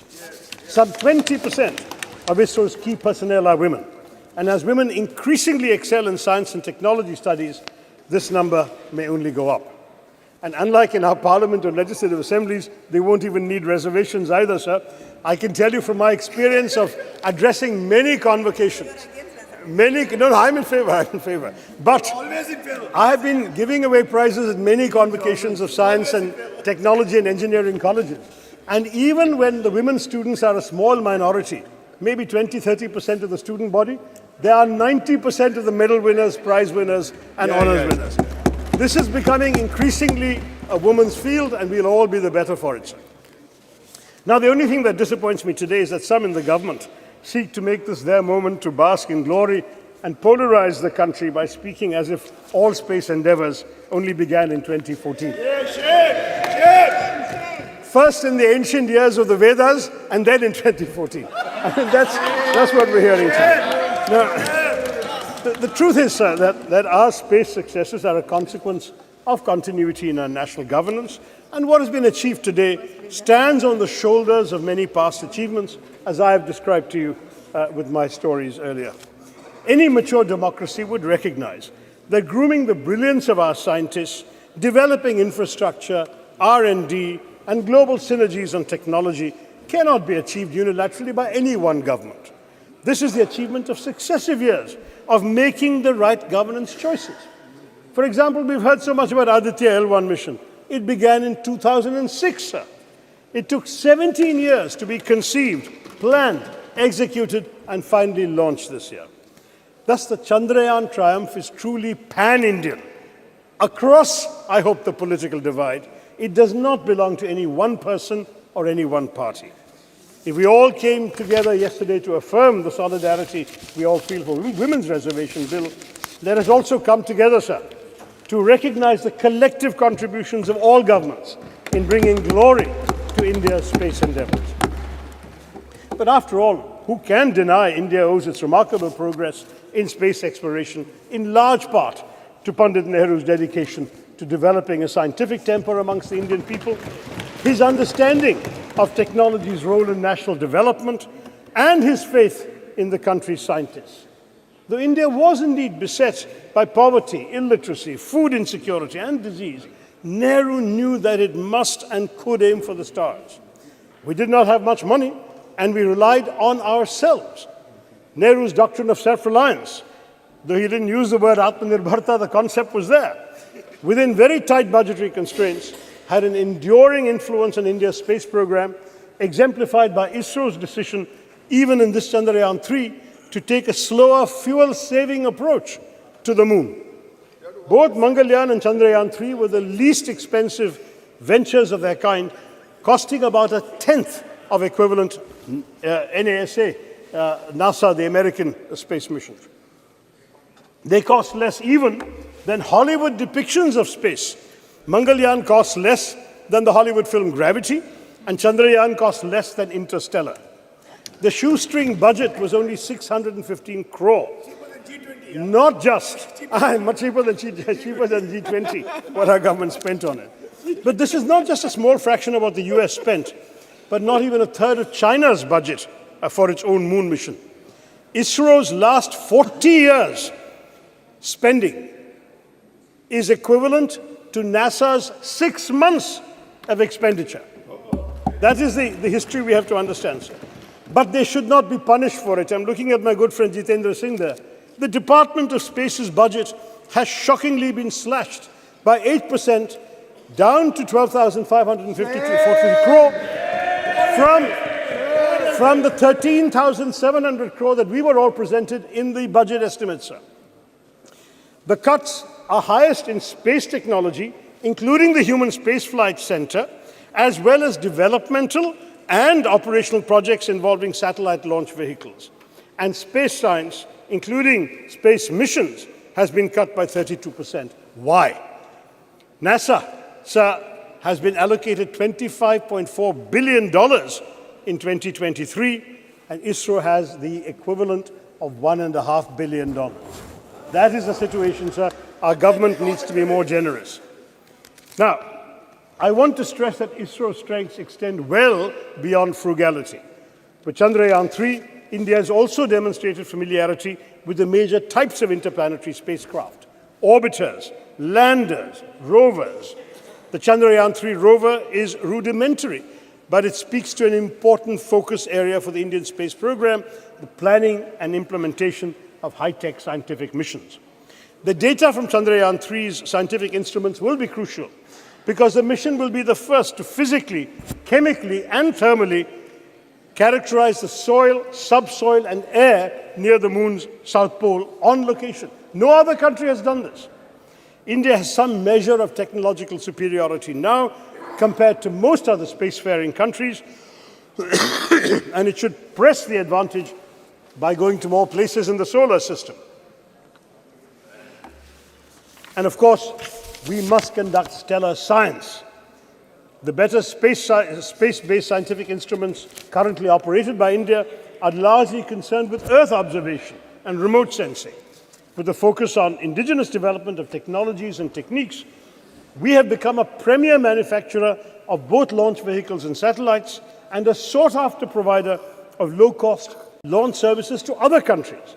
Our Polar satellite launch vehicle, with 24 successful flights, has a proven track record, and the world record that has been mentioned of the launch of 104 satellites in one go has already been applauded by the Honourable Speaker. So we have all of this to talk about. Chandrayaan 3's success strengthens the confidence with which India faces the world.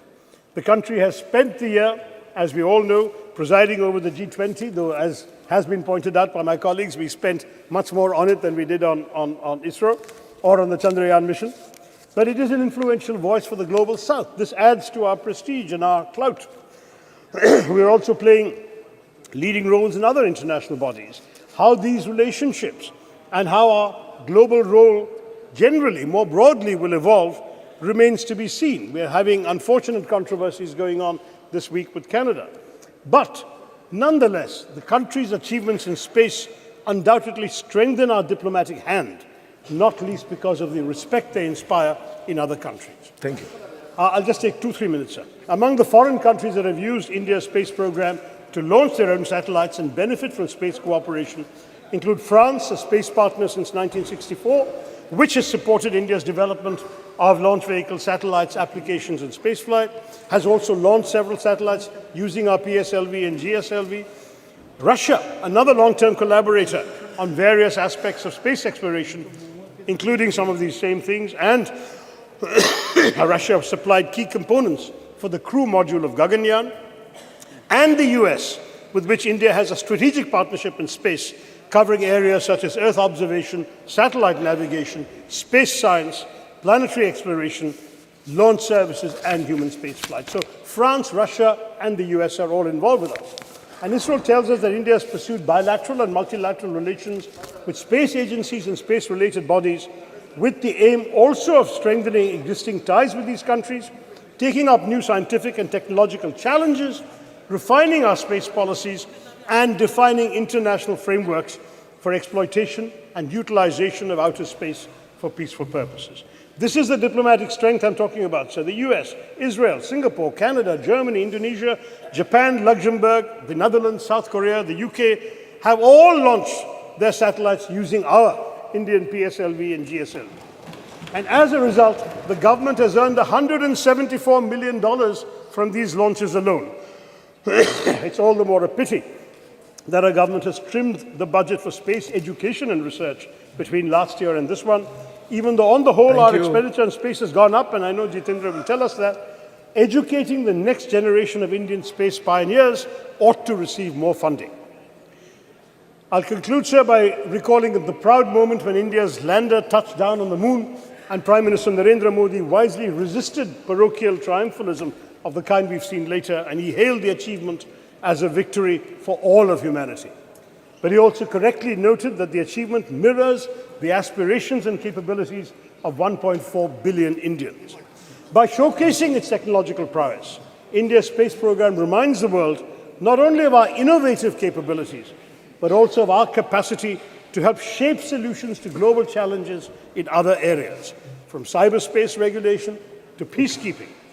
Looking up at the sky after Chandrayaan 3, Indians can contemplate a glorious global future. We are showing the world that India can be a standard setter rather than just a follower of rules made by developed countries. New horizons beckon, for the world is now our canvas, or should I even say, the whole universe. Jai Hind, sir. Thank you very much. कुछ आपको कहना है क्या? Okay. We are at home now. We are at home now. It's not my speech. Okay. So she's member also. No, I'm just wanting to intervene for a minute. It's just an intervention. Have patience. Have patience. Just something very important. Please. Sir, I want to make an observation, sir. Dr. Shashi Tharoor you're a very learned and senior member. It's very enriching to listen to his ideas every time he participates in the debate. So he said a lot of good things, sir. But I didn't want to disrupt him in the middle of his speech, but I hope I heard you correctly you said something in between which I don't much agree to. So you mentioned, if I heard you correctly, I repeat, that there are lots of women, there are lots of girls who are entering the field of science and technology, and hopefully we would see many of them working under our space programs. So unlike our parliament, they wouldn't need reservation to be a part of the space program. I don't much agree to this, sir. It's not very appropriate. Okay. Please take it in a healthy light, sir. Okay, Just okay. yesterday, no, listen to me, sir. Let me complete. Just yesterday, we passed a very historic bill providing reservation to women inside the parliament. So it doesn't sound very appropriate because, no, women don't just have these here because of their capabilities and and we should never. नहीं ये इस ढंग से debate तो नहीं चल सकती. No please sit down. हाँ जा बस क्विक आप बैठ तो जाइए.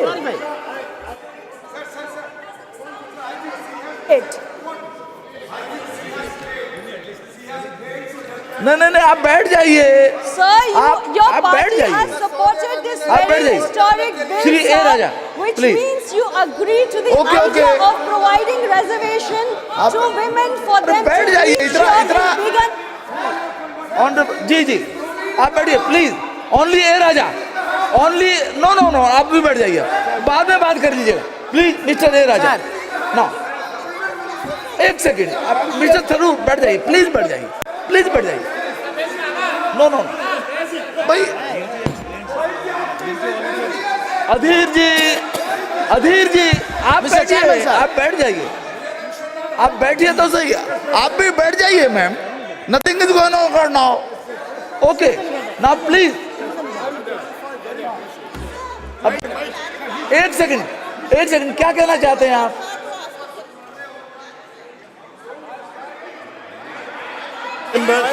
अरे आप बैठिए ना. I would like to clarify, since the minister, the honourable minister, who is also a good friend, appears to have misunderstood the thrust of my remarks. I would like to clarify that I meant no disrespect to either women in general or the very many honourable women in this House who have been elected without any benefit of reservation for all these years. Okay. We have said, sir, that we need reservation because the numbers are not enough. And that is why we passed the Women's Reservation Bill yesterday. I'm saying that in science and technology, we already have 20% in ISRO and the numbers are going up, sir. That's my point. That's it. Thank you. जी sir हो गया. कुछ कहना है आपको क्या? Sir अध्यक्ष महोदय मुझे लग रहा है we need not carry this further because I'm very sure and I trust my friend Shashi ji has never been anti-woman. Ji Mr. Chairman, sir. Okay let ठीक है. Mr. Chairman, sir. It should be in good humor I always. must express Yes, my gratitude. Please. Mr. Chairman, sir, I must express my gratitude to invite me to speak on this important issue. Sir.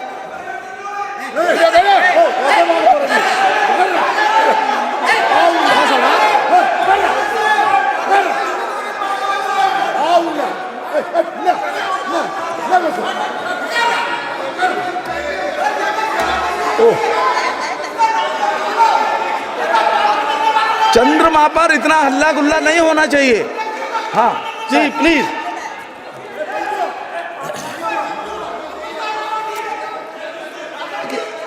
चंद्रमा शांति और शीतलता का प्रतीक है. चंद्रमा शांति और शीतलता का प्रतीक है. इतना हंगामा नहीं होना चाहिए. ना please mister A Raja. Only you are going on record only. Please.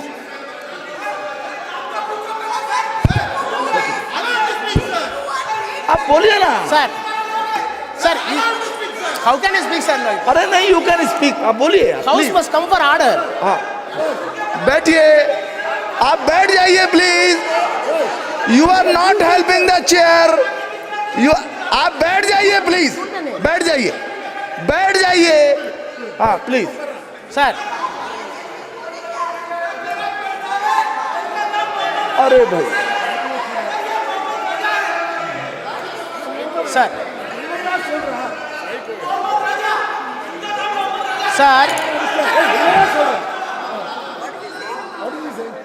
बैठ जाइए. ना please mister A Raja. Mister A Raja, बैठिए आप, ये अनावश्यक है। नो नो नो, प्लीज बैठ जाइए। आप बोलिए।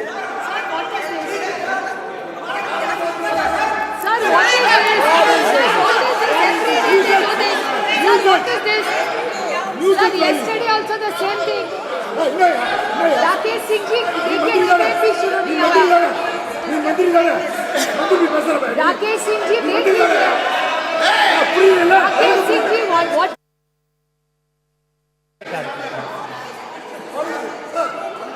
Started speaking. Sir, the chair should give us protection. Sir, what is this? Sir, every time they do this, sir. Please A Raja बोलिए। Sir. बोलिए बोलिए बोलिए। I must express my gratitude for granting me this opportunity to say a few words on Chandrayaan. Sir, of course, I decided not to speak because of my health. More specifically, the throat is not cooperating with my voice. However, having heard the speech which was delivered by the Honorable Defence Minister Rajnath Singh ji, I am confined to stand before few minutes before this August House. Sir, the Prime Minister was yesterday very magnanimous that no one can claim exclusive credit for Chandrayaan. It is a common efforts, endeavors put by the team of our scientists with political and scientific will. Sir, in spite of that, we must be very magnanimous on behalf of DMK. The role of the Prime Minister or this government bringing this Chandrayaan 3 cannot be undermined. We want to wish and greet the government. Sir, I will come to later part. Once universe and galaxy was treated as a riddle for mankind. Till 1950s. In 1950s, various countries, including USA, used to send satellites to the moon and other planets. Thereafter Russia, thereafter China. No doubt, an exact position India has got today because of Chandrayaan that has been launched and smooth landed was effected. Sir, the parity which we claim today along with America and Russia and China will give a message that India is second to none to anybody in the space research hereafter. Sir, between 1957 to 58, when Soviet Union launched Sputnik 1, Sputnik 2, Sputnik 3, and the US launched Alpha, Pandit Jawaharlal Nehru shared with his view in the parliament that this is a new age of Sputnik. Sir, I must share this house that Tamil is one of the classical language recognized by the world and this government. Sir, Tamil has have deep-rooted scientific measures in the literature. Since the Honorable Defence Minister says the Sanskrit is having such a tremendous potentiality in science, I am not defaming any language. Admittedly, this country is having two culture based on the Tamil and Sanskrit. The C.P. Ramasamy is a known educationalist who served as a Vice Chancellor, later the Diwan of Thiruvangur. Maybe Sasi may be well aware about his knowledge and prowess. He admitted that there are two cultures in the country. One is headed by Sanskrit by way of Aryan culture, and one is Tamil in the basis of the Dravidian culture. Sir, I am entitled, having said the Defence Minister, now I am entitled to say what Dravidian and Tamil language says about the science. Sir, you cannot imagine, when I read Tolkappiyam, that is 3,500 years back, nobody can believe. It says this country was not created by a single man. This country was produced by evaluation of science. How?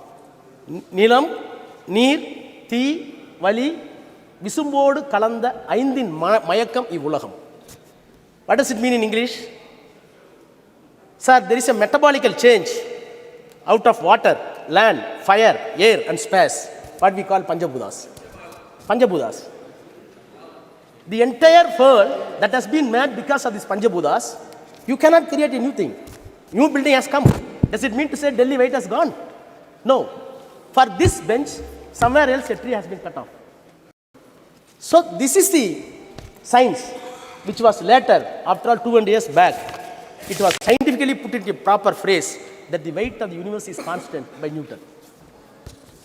300 years back, English law says by Newton that the weight of the universe is constant. But whereas 3,500 years back, Nilam, Ti, Neer, Vali, Visumbu, Aindodu Kalanda Mayakam, metabolical change of the water, land, space, everything. So, are we not entitled to have pride for 3,000 years back? You should be. Yes. Sir, Tiruvalluvar, everybody believed that the earth is static. Other planets are revolving around, including sun. It was believed, even in the Christianity, even in the Hinduism, even in the Islam. But 2,500 years back, he said, Sulandrum yerpinnadu ulagam, ulandrum ulave thalai. He said, the earth is revolving. Earth is revolving 2,000 years back, Tiruvalluvar says. In spite of that, it is at the biggest of agriculture, at the biggest of flowing. This is a science. Sir, Bharati, last century, early century, he said, Vana Yalapom, Kadal Meena Yalapom, Sandira Mandalati Yel Kandu Delivom. Vana Yalapom, what does it mean? We will measure the space. Quiet Bharati, who is a scholar in Sanskrit, he said in Tamil, Vana Yalapom, we will measure the space. Kadal Meena Yalapom, we will measure the sea and fishes. Then ocean. Then the Chandara Mandalati Yel Kandu Delivom. We will study and research the moon, which will be benefit to the mankind. These are all the Tamil literature. You cannot find any Tamil literature as far as science.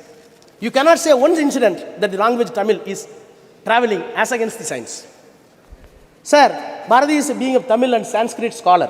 In spite of that, when the science comes, he did not shut down the mythological, he did not stick on the mythological value. Sir, today I am very proud as a student of Dravidian School of Thought, which was designed by Periyar EVR, and it was articulated by Dr. Annadurai, and it came to power after Kalaignar, respected our leader Dr. Kalaignar Karunanidhi. Along with them, today, the number one Chief Minister of Tamil Nadu, Honorable M.K. Muthuvel Karunanidhi Stalin, we welcome the measures that has been taken by the government to put the Chandrayaan in the correct orbit. By putting the Chandrayaan in the correct orbit, the mythological illusion that has been removed, that is a success of the Dravidian story, Dravidian concept. Sir, by this time, I must extend my congratulations to the all scientists, those who involved in the scientific team, space, more specifically the contribution of Tamilian. In Chandrayaan 1, Mailsami Annadurai. In Chandrayaan 2, Sivam. In Chandrayaan 3, Veera Muthuvel. Sir, people are very proud. These people are not even went to private schools, private colleges. They belong to OBC. Very ordinary. They came from very ordinary gullible mass and studied in the government school. In spite of that, they contributed that India has reached the moon because of not the students from convent, not from the students of any other exalted institution abroad, by the government colleges and government schools. Sir, they did not know Hindi and Sanskrit. These scientists did not know Sanskrit and Hindi. They know only Tamil and English. In spite of that, they exalted such a position. Sir, I am looking back the history of space research since 1952, as put in my friend Sasi Tharoor. Sir, rightly he said, when Indian National Committee for Space Research, INCSR, was set up by the Pandit Jawaharlal Nehru under the chairmanship of Vikram Sarabhai, and later it was developed to renamed as ISRO. Sir, I am disturbed when such a remarkable phenomenon took place and the nation got pride. We must introspect other mode of thoughts and views. Sir, I heard the defense minister very patiently. I recall my memories and check it up with the documents in the parliament just 1 hour back. In 2004, in my 30s, I was Minister of State Health in the Council of Ministers headed by Vajpayee. Dr. Vajpayee, is known for protecting the Raj Dharma in politics. Sir, that time, a debate was brought by the honorable member from Andhra, Jaipal Reddy, a veteran leader in Congress. The motion is drop the 3 cabinet ministers from the cabinet. One of the person he named is Murali Manohar Joshi, then the HRD minister. Sir, the motion was moved by Jaipal Reddy.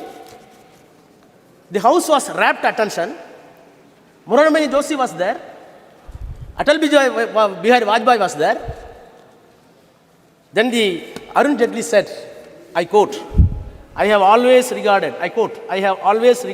Murali Manohar Joshi as a genius scholar, but my philosophical problem with him is that he is confused himself, history with mythology, philosophy with theology, astronomy with astronomy. And he further went, Mr. Joshi want to change the syllabus and you want to give a saffron syllabus for the students.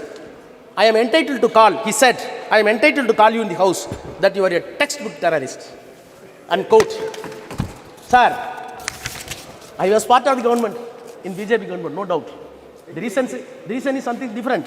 This is not the place to elucidate. Nothing is different. But sir, the accusation that has been made, the accusation that was made by the Murali Manohar Joshi still continues in the mouth of Defense Minister Rajnath Singh. Sir, no doubt, government has done a great job. When the satellites were successfully sent by the America and Russia, Prime Minister Nehru wrote to all chief ministers, please note this. We have not sent it. India did not send it. Not able to send. But in spite of that, Prime Minister wrote letter to all the chief ministers, I quote, intrusion of the man into outer space, and unquote. Letter further says, it is very important. Our narrow world, we are entangled with all kinds of rivalries in the name of caste, greed and religion and national conflicts which have no meaning in this new age of science and space, unquote. Sir, when the Chandrayaan was sent to the moon, naturally your mind and heart must enlarge. Whereas I feel with all my sincerity that one side you are sending the Chandrayaan to the space and your heart and brain going down somewhere else, which contradictions. What happened to my elder leader, T.R. Balu is here. Sethu Samudram project, which was a dream for us, it was completely stopped because of the mythology, not for science. Sir, among the Chandrayaan celebration, sir, it is very painful. No, sir, nothing. क्या point of order है? Is that a rule book? Indian Constitution. Sir, I will finish 1 minute. No. Some point of order is there. Mr. Raja, some point of order is there. It should be listened. आप बैठ जाइए ma'am. आप बैठिए. Article 25. जी जी.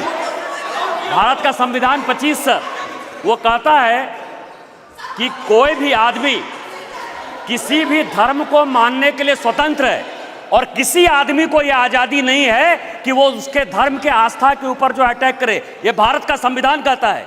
ये बार बार जो है हमारे ऊपर अटैक कर रहे हैं। हम सनातन को मानते हैं, हम हिंदू हैं और आपको कोई राइट नहीं है हमारे ऊपर अटैक करने के लिए।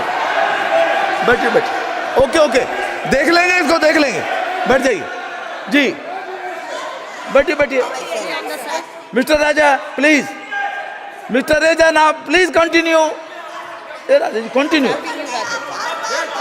and be careful. Sometimes mythology and history, they are mixed. They can't be separated altogether. You please take care of those things, please. Okay, no, please बैठ जाइए आप. Mr. Raja, only Mr. Raja. Yes, please. Okay, his point is taken. आप चलिए बोलिए, please. You continue, please. Sir. Okay.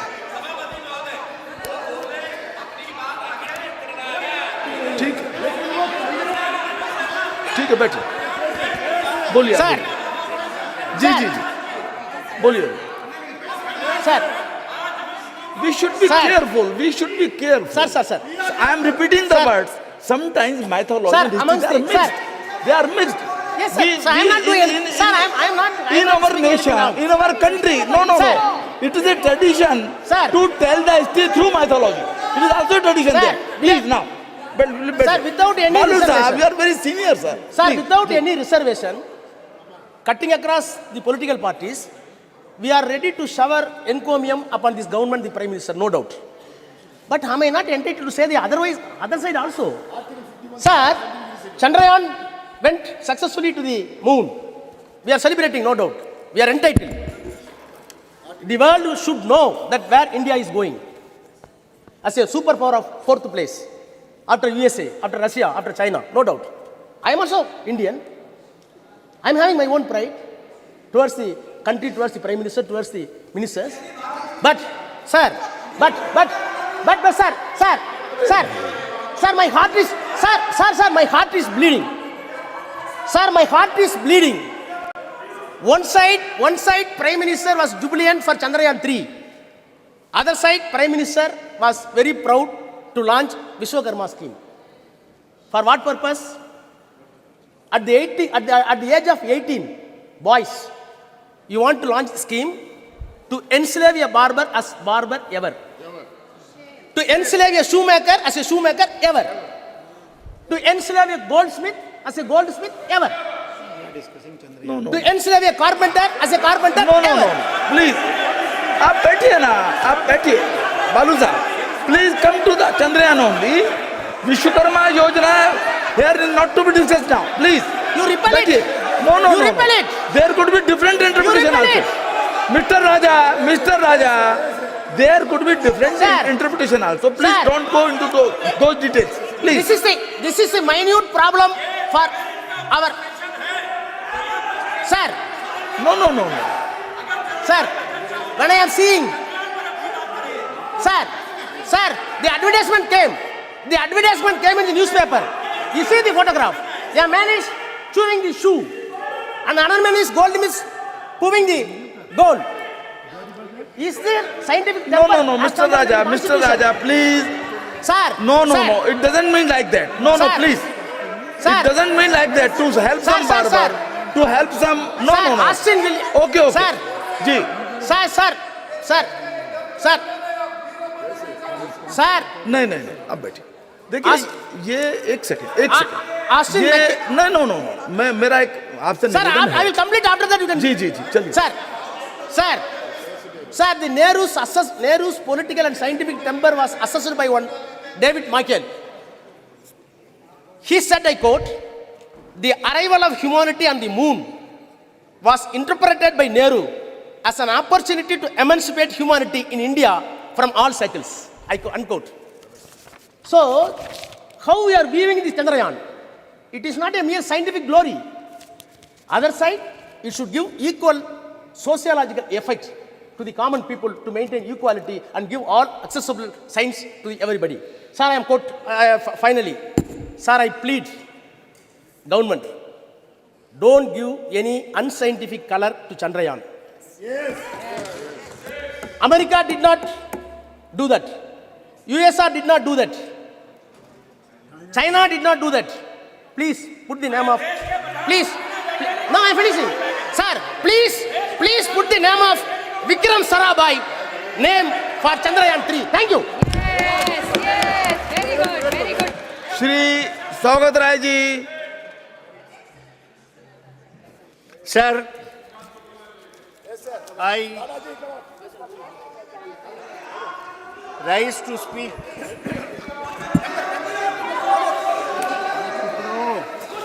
on the... पिछले बार क्या बोले थे याद है? फिर बोले क्या?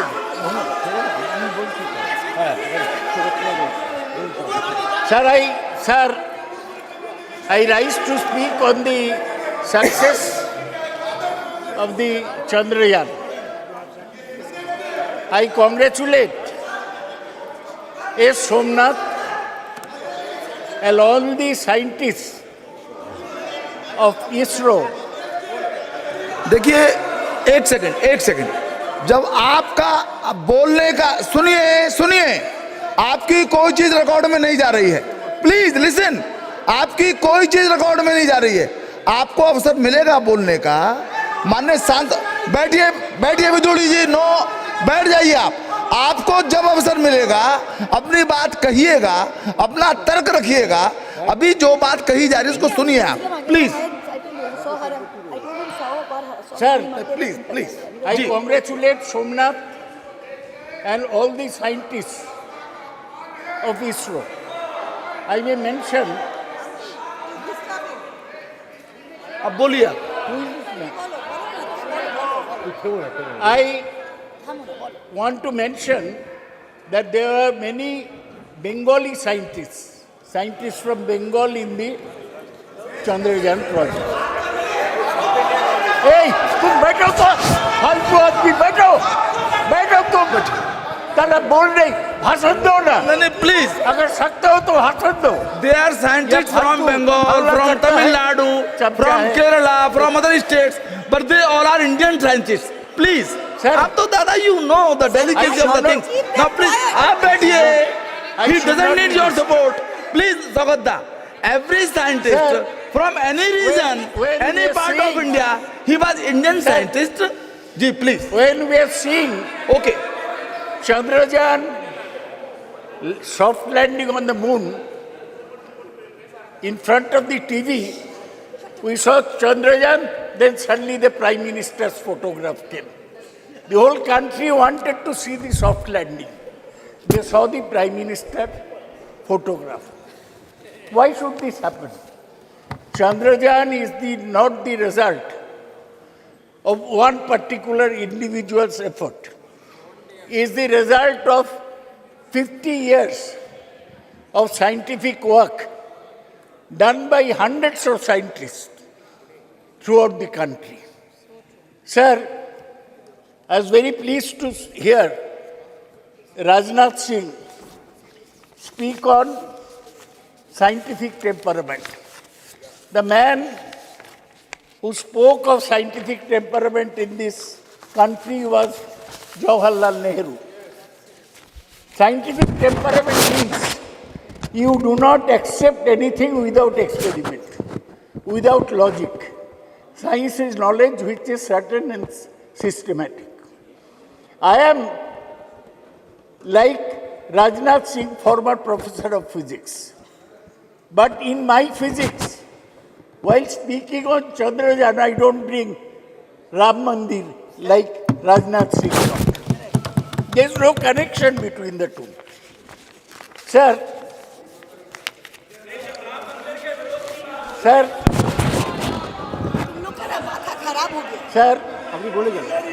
You continue on the. I want to say, I am not kidding. Sir, I want to say, when somebody in top position says that Ganesh had plastic surgery in the ancient days, I do not accept this.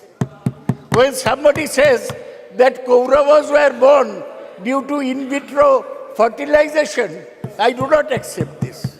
When somebody says that in Ramayana, the Pushpak Rath was a discovery by the ancient Indians, I do not accept this.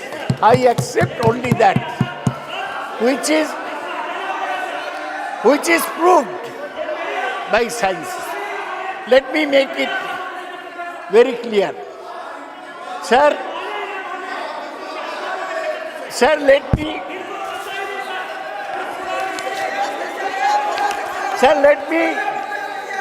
give a background.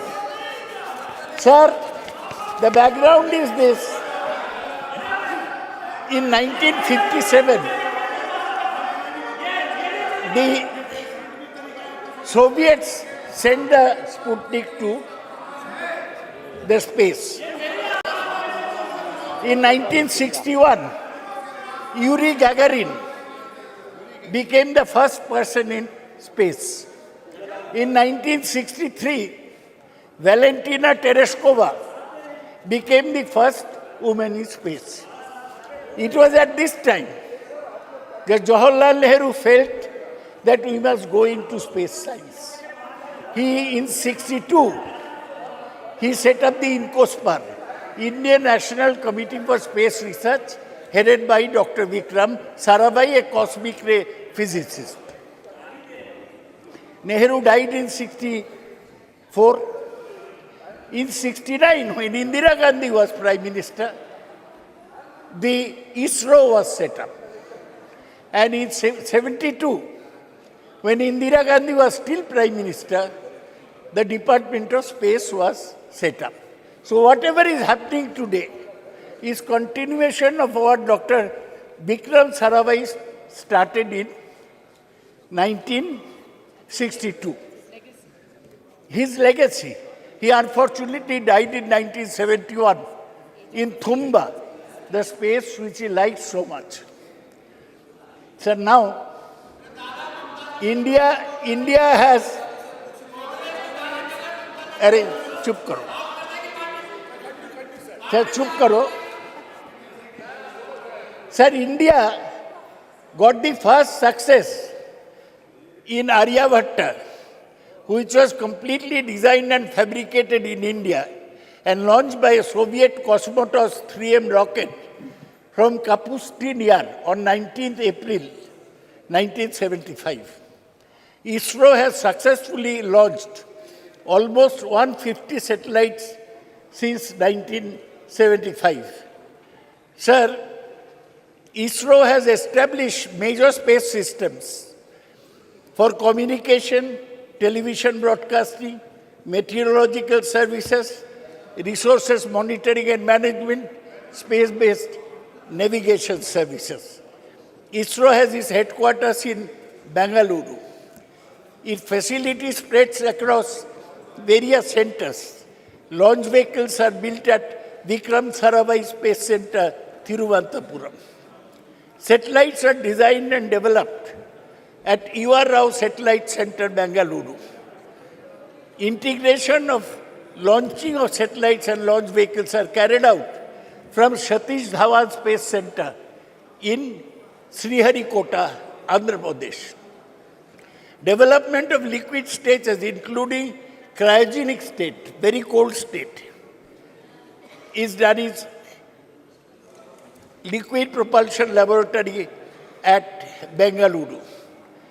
ISRO has carried out 125 spacecraft missions and planned several missions, including Gaganayan, an interplanetary mission, such as Chandrayaan, Lupex, Shukrayan, and Mangalayan, MOM-2. Sir, ISRO, our own organization, it has surpassed NASA in efficiency, resourcefulness, and cost effectiveness.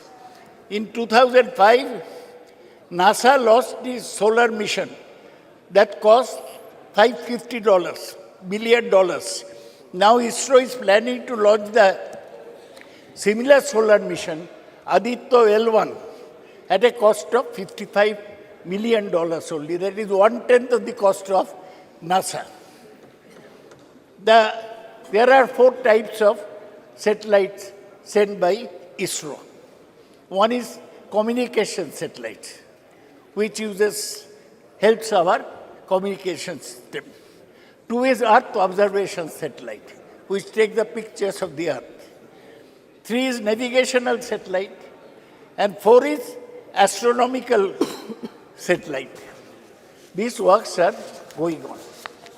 What is great about Chandrayaan, that so far we are using rockets to send satellites around the Earth. They are called either geosynchronized satellites, that means speeding at the same speed as Earth, or the polar satellite launch vehicles, which are placed fixed in the poles.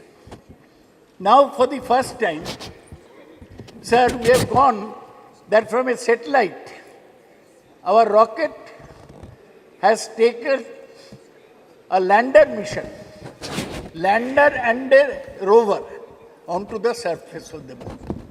We failed in Chandrayaan-2. Our lander crash landed, but this time there was no crash. The lander landed very softly. For one day, it sent the messages from moon, but then it had to be jettisoned.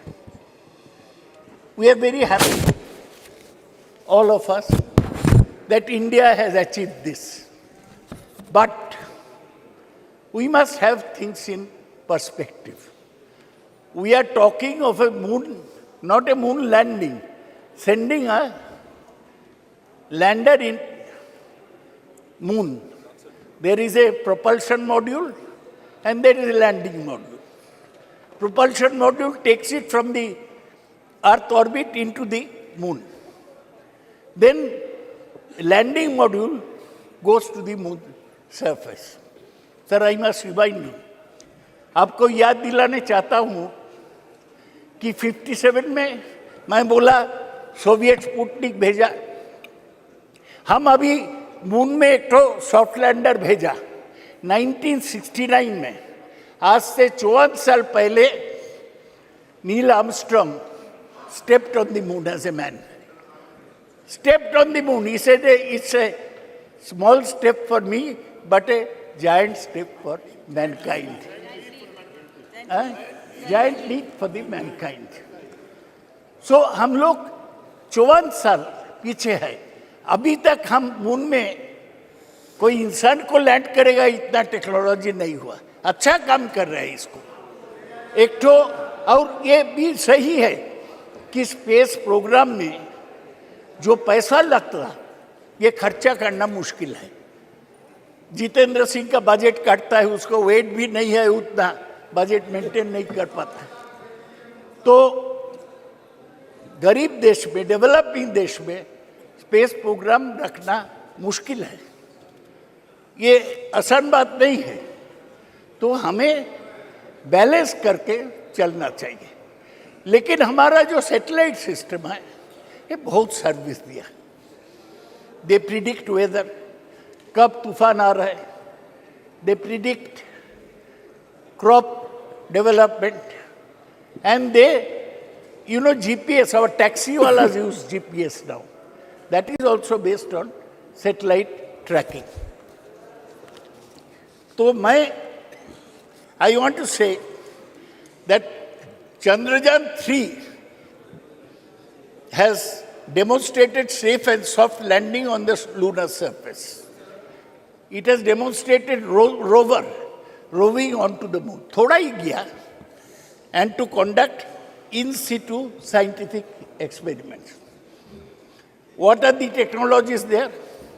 Altimeters, laser-based altimeters, velocimeters, inertial measurement with laser gyro-based surface, propulsion system, navigational guidance and control, hazard detection and avoidance, and landing leg mechanism. ये सब हम India में develop किया. यही हमारा गर्व की बात है. गर्व से बोलो, ये लैंडर पेलोड, इसमें चंद्रशेखर के नाम पे चंद्रा सरफेस थर्मोफिजिकल एक्सपेरिमेंट है to measure the thermal conductivity and temperature. Instrument for lunar seismic activity.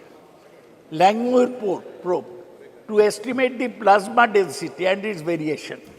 So, itna sir, I am concluding. I am not discussing anything controversial. तो मुझे बोलने दिया जाए. अग्रवाल जी, चेयरमैन साहब, सर मुझे यही कहना है कि हम आगे बढ़े हैं, लेकिन बहुत दूर जाने पड़ेगा. See, we have not mentioned, nobody has mentioned Kalpana Chawla. She went by the Columbia Space Shuttle. Her craft exploded in 2003, and she along with 7 others died. Today I pay respect to Kalpana Chawla, who was an Indian-born astronaut.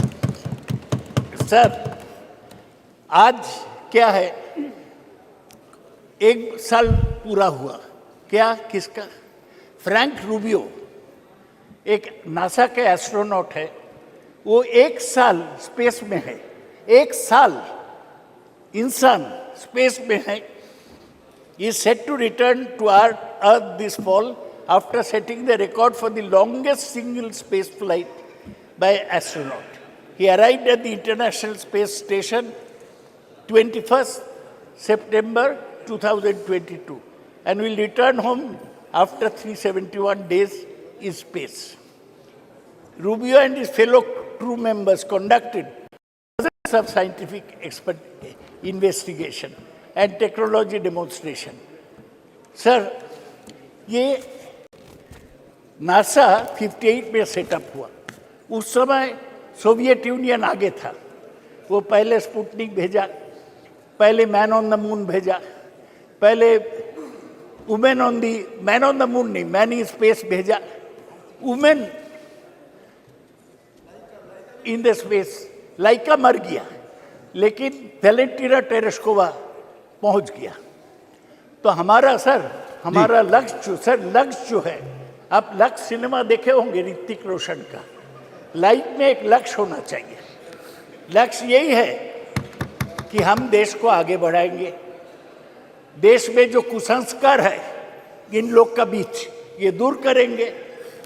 देश को विज्ञान में और technology में आगे ले जाएंगे जी, तभी हमारा काम पूरा होगा. सर, अभी भी इंटरनेशनल स्पेस स्टेशन घूम रहा है. वो उधर ही रहता है, खाता है, ऐसा जैसा घर है. फ्रैंक रूबियो ऐसा किया है. अभी भी चाइना एक इंटरनेशनल स्पेस स्टेशन बना दिया. 2 American have 1, Chinese have 1. So Chinese भी स्पेस स्टेशन. नाउ प्लीज, बहुत सारे काम करना है. ये जो इंटरनेशनल स्पेस स्टेशन है, उसमें NASA, Russia, Japan, Europe and Canada. अभी एक और वक्ता है आपके. One more speaker is there from party. जी सर, हमको यही कहना है कि हमारा रैंक अभी 6th है. किसका पीछे? NASA, Russia, Japan, Europe, Canada and China. China बहुत आगे बढ़ गया है. सर, आज इसलिए इस चर्चा में मैं जवाहरलाल नेहरू को प्रणाम करता हूँ. Thank you. इंदिरा गांधी को प्रणाम करता हूँ. ये हमारा स्पेस प्रोग्राम को आगे बढ़ाए. डॉक्टर विक्रम साराभाई को प्रणाम करता हूँ. और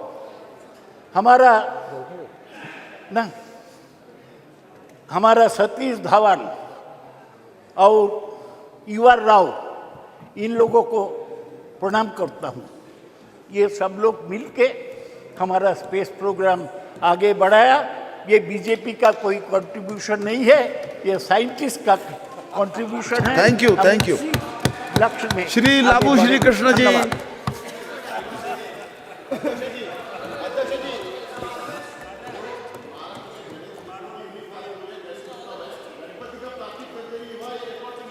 चलिए चलिए बैठिए. अब बैठिए. आप जब आए तो बोलिएगा इस बात को. जब आपका बोलने का नंबर आएगा तब इस बात को बोलिएगा. जी please. Don't take this out of my time sir. देख लेंगे उसको, देख लेंगे उसको. ठीक है, देख लेंगे उसको. यदि आपत्तिजनक बात होगी उसको देख लिया जाएगा. ना प्लीज लवशिका सर, देख लेते हैं उसको. देख लेंगे. ना please sir, don't take this out of my time sir. It's good to see you in the new chair in the new parliament, sir. I thank my party floor leader, Mr. Reddy Garu, for allowing me to speak on the second day of the inauguration of this new parliament building, sir. From ISRO Congress and also from all the members of Lok Sabha and Rajya Sabha, we thank the achievements of ISRO. We congratulate the achievements of ISRO. We are indebted to all the scientific achievements they have done in the last 70 or so years, sir. When I was asked to speak on this subject, the first quote that came to my mind was of Isaac Newton, sir, when he said, I was able to see further because I was standing on the shoulders of the giants, sir. We were able to achieve Chandrayaan mission because there were so many people that have contributed to it.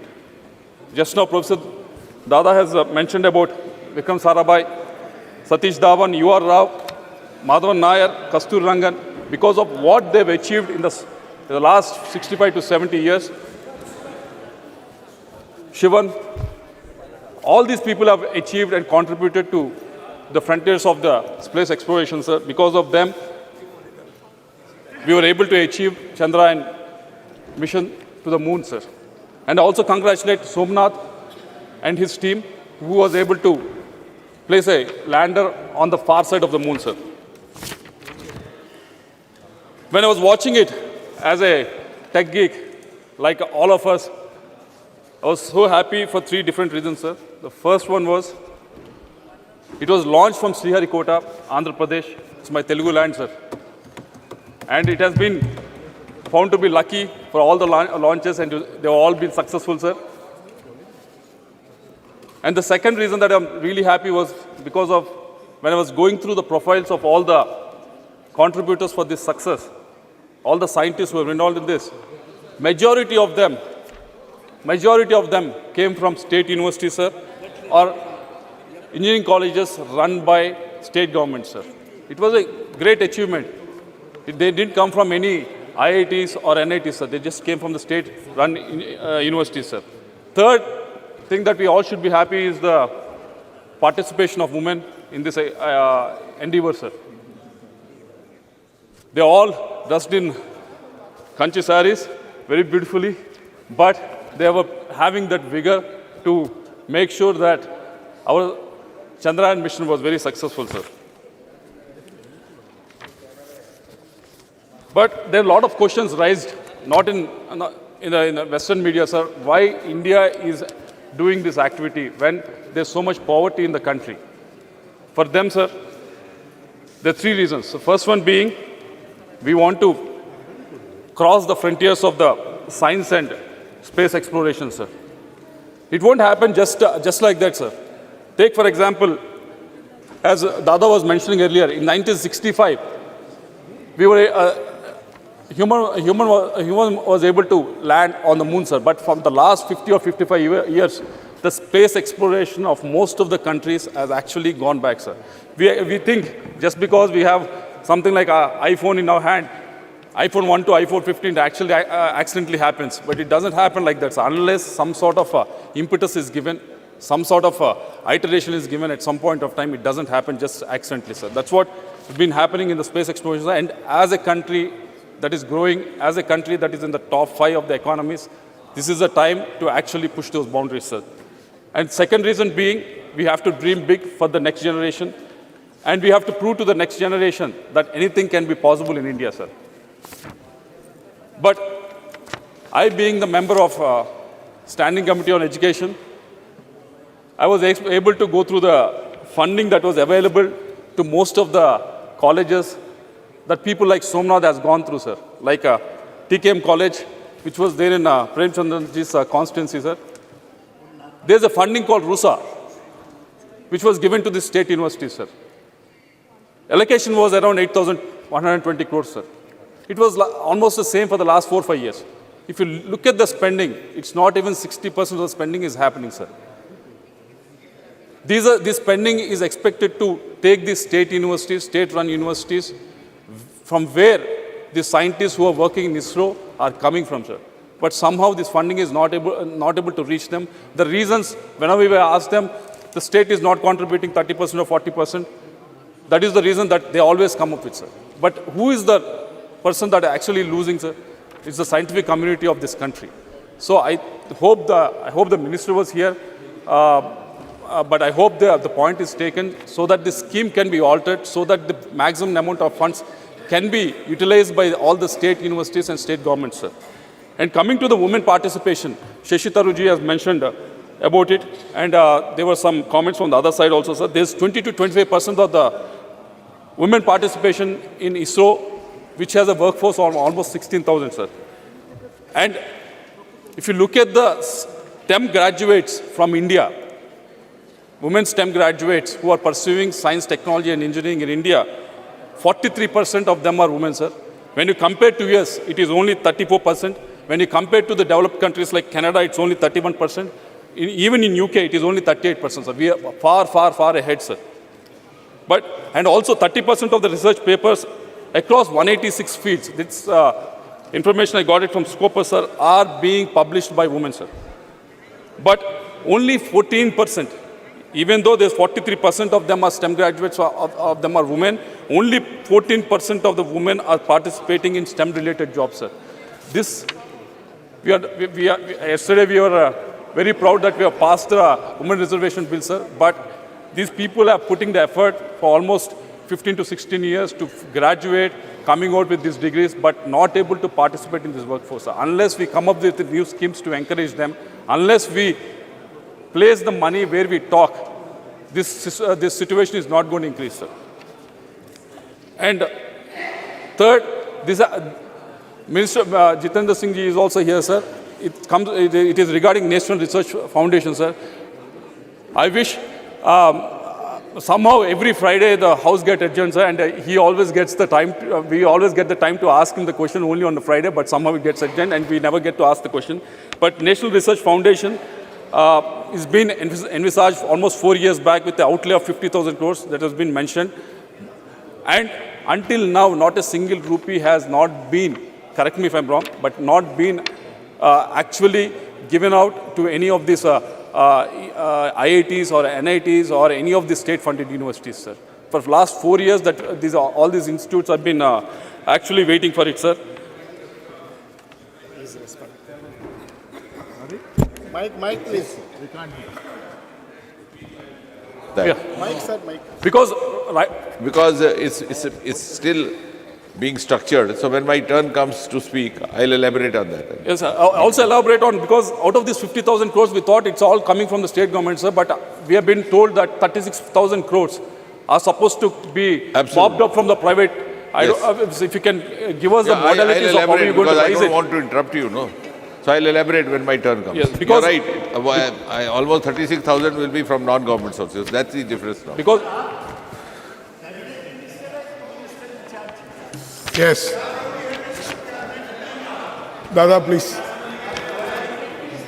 Dada, Bede, please. Because we are actually at one of the lowest globally, sir, with respect to the spending on the research. Only 0.7% of the GDP is spent on the research, sir. So that's why I expect the minister to answer it when elaborate it when you're speaking of it, sir. And the other point being, I've been speaking to a lot of the startups who are in the space exploration, sir, and most of them have come up with a request. You are doing PLI, Production Linked Incentive Scheme, for all the industries, coming from food sector to steel and every other industry, but somehow this PLI scheme is not being implemented for this space technology, sir. So if the minister can actually take it up. And also the second suggestion that they came up with is regarding GST exemptions for private satellite launch service providers, sir.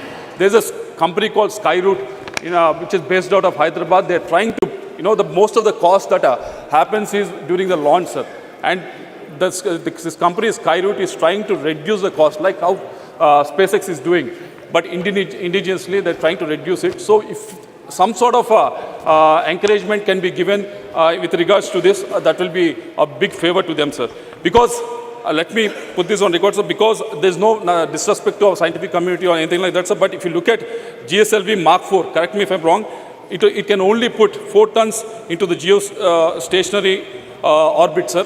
Whereas Long March 5, which is the Chinese one, can put almost 14 tons satellite in the same orbit, sir. And also in the lower orbit, GSLV Mark 4 can only place 7 tons of the satellites, sir, whereas Long March 5, which is of the Chinese one, can put almost 25 tons in the lower orbit, sir. Because there's a huge difference in our payload capacity and their payload capacity, sir. This can be closed down only if the participation of the private players in this whole thing, sir. So I wish the government, yes, our scientific community is doing exceedingly well with the frugal funding that is available for them, sir. But the funding can be increased, sir. And also if the private participation is increased, sir, I'll end up by saying what our Prime Minister has, I keep on quoting, Abhi samay hai aur sahi samay hai. I think this is the right time for all of us to do, because India being a country with young population, with a lot of aspirations, so this is the right time for the treasury benches to actually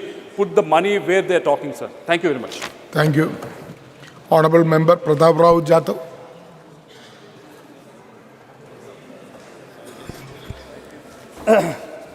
धन्यवाद अध्यक्ष जी। आज यहाँ पर जो हो रही है चंद्रयान 3 की चर्चा पर मुझे बोलने का अवसर दिया। अध्यक्ष जी, भारतीय अंतरिक्ष अनुसंधान संगठन का गठन 15 अगस्त 1969 में ग्रहों की खोज और अंतरिक्ष विज्ञान अनुसंधान को आगे बढ़ाने के राष्ट्रीय विकास में अंतरिक्ष प्रौद्योगिकी विकसित करने में और उपयोग करने के दृष्टि से किया गया था। मेरे पहले बहुत सारे सदस्यों ने यहाँ पर बहुत सारे बातें यहाँ पर कही, मैं उसको दोहराऊंगा नहीं। लेकिन अध्यक्ष जी, आज़ादी के बाद से अब तक भारत ने अंतरिक्ष का सफ़र शानदार तरीके से तय किया है। साइकिल व बैलगाड़ी से शुरू हुई हमारी अंतरिक्ष की यात्रा मंगल और चांद तक पहुंच गई है और सूरज के तरफ भी हम निकल चुके हैं। आज भारत मानव को अंतरिक्ष में भेजने की तैयारी भी कर रहा है। अध्यक्ष महोदय,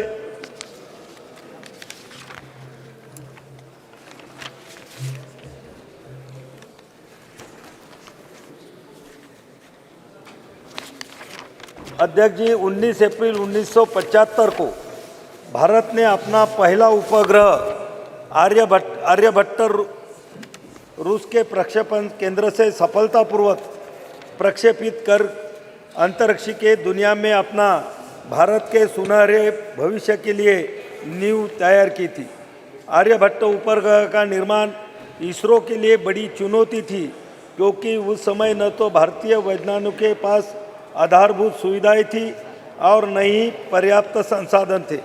लेकिन भारतीय वैज्ञानिकों ने जज्बे के आगे समस्याएं छोटी हो गई और इसरो के तत्कालीन अध्यक्ष प्रोफेसर सतीश धवन के मार्गदर्शन के युवा टीम ने आर्यभट्ट का निर्माण किया था।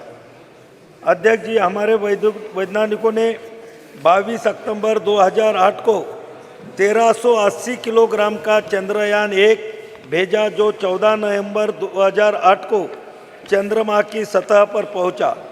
चांद पर तिरंगा लहराते ही भारत चंद्रमा पर अपना झंडा लगाने वाला चौथा देश बन गया। अध्यक्ष जी,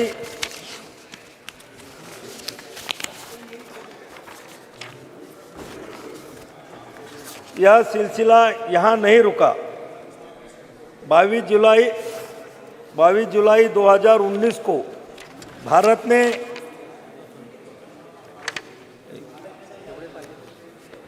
अध्यक्ष जी, माननीय प्रधानमंत्री श्री मोदी जी की नेतृत्व में नेविगेशन के कार्यक्रम में भी बहुत तेजी आई। अध्यक्ष जी, कारगिल युद्ध में के दौरान अमेरिका ने अपना नेविगेशन सिस्टम भारत को देने से मना कर दिया था, जिससे हमारी सेना को कारगिल की पहाड़ियों पर दुश्मन के छुपे ठिकानों का पता लगाना मुश्किल हो गया था। लेकिन हमारे सैनिकों के अदम्य साहस का परिचय दिया और कारगिल युद्ध में विजय प्राप्त की। तत्कालीन प्रधानमंत्री श्रद्धेय अटल बिहारी वाजपेयी जी ने ठान लिया था कि भारत अपना नेविगेशन सिस्टम तैयार करेगा। अध्यक्ष जी, माननीय प्रधानमंत्री मोदी जी के नेतृत्व में 11 अप्रैल 2018 को इसरो ने नेविगेशन उपग्रह IRNSS लॉन्च किया। यह स्वदेशी तकनीक से निर्मित था और इसके साथ ही भारत के पास अब अमेरिका के GPS सिस्टम की तरह अपना नेविगेशन सिस्टम है। अध्यक्ष जी, 27 मार्च 19 को इसरो ने एक और बड़ी उपलब्धि हासिल की थी। इन दिनों सैटेलाइट से एक लाइव भारतीय सैटेलाइट को नष्ट करने में सफलता मिली। अंतरिक्ष में सैटेलाइट को मार गिराने वाला भारत चौथा देश बना। इतना ही नहीं, 1 अप्रैल 2019 को इसरो ने इलेक्ट्रॉनिक इंटेलिजेंस उपग्रह समेत 29 उपग्रहों को एक साथ प्रक्षेपित किया। इसमें 28 विदेशी उपग्रह शामिल थे। पहली बार इसरो ने एक ही मशीन से 3 अलग अलग कक्षाओं में उपग्रहों को स्थापित किया।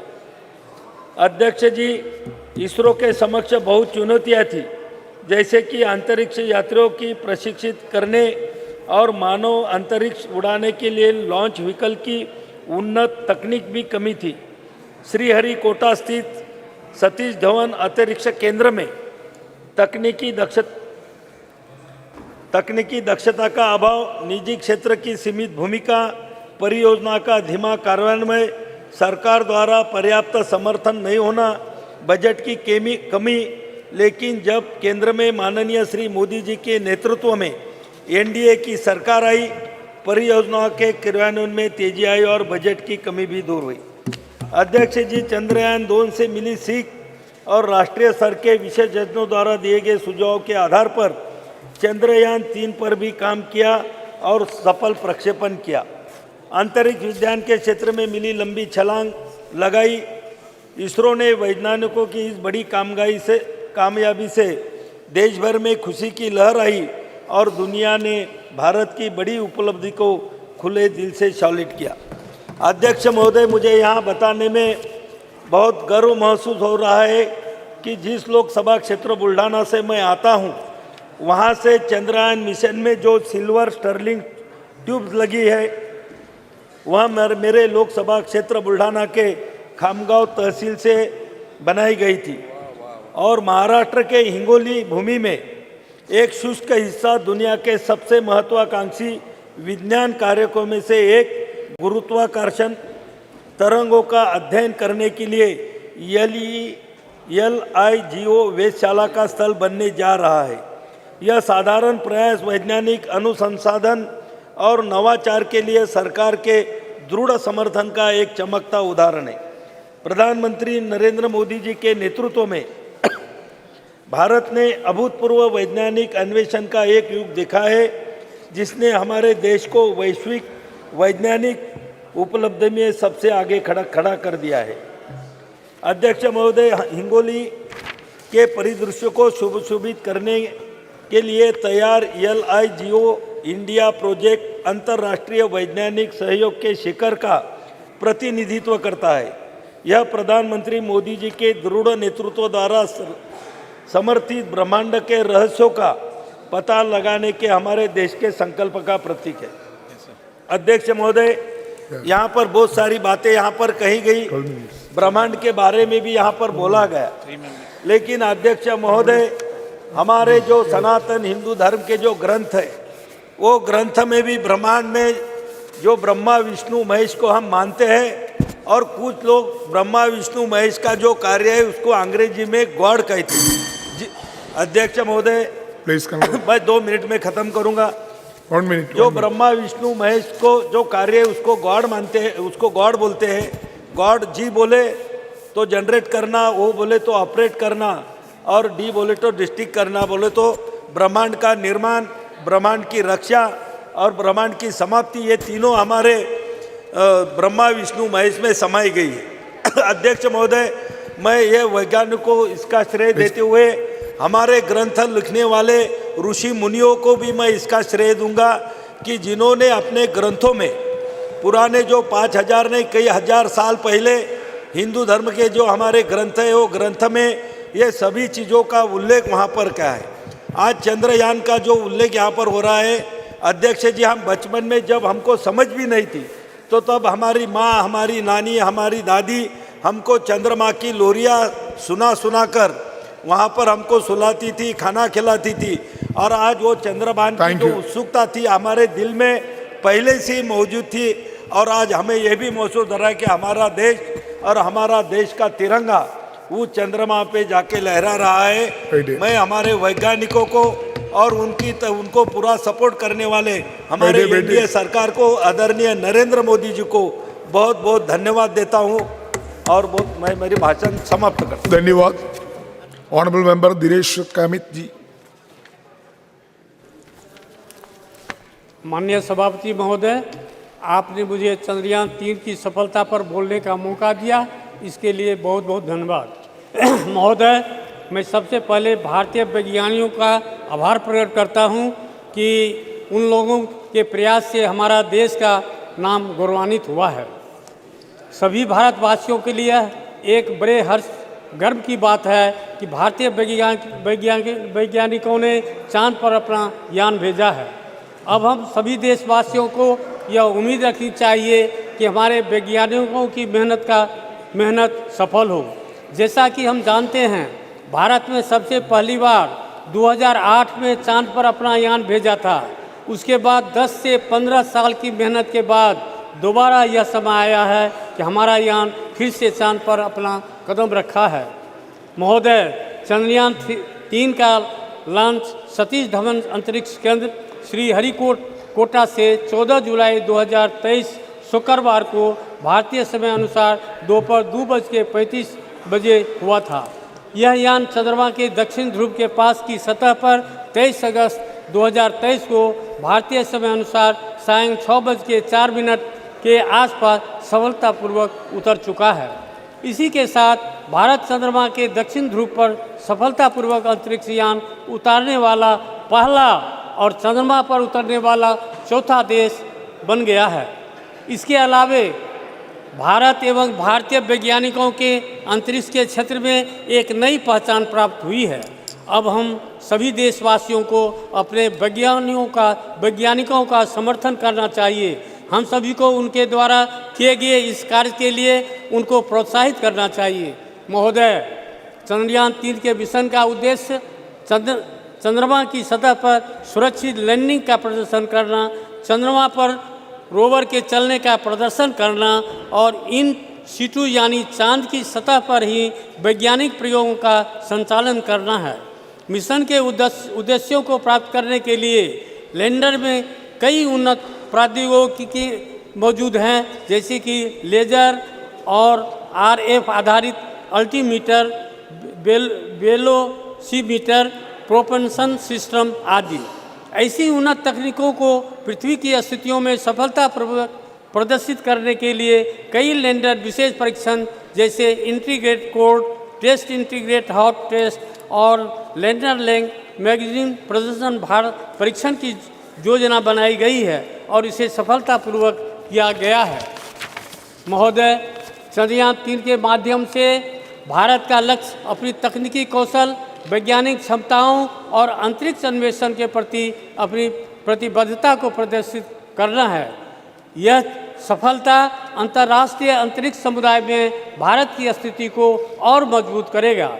यह मिशन युवा पीढ़ी को विज्ञान, प्रौद्योगिकी, इंजीनियरिंग और गणित में कैरियर बनाने के लिए प्रेरित करेगा तथा विश्व में भारत की प्रतिष्ठा को बढ़ाने का काम करेगा।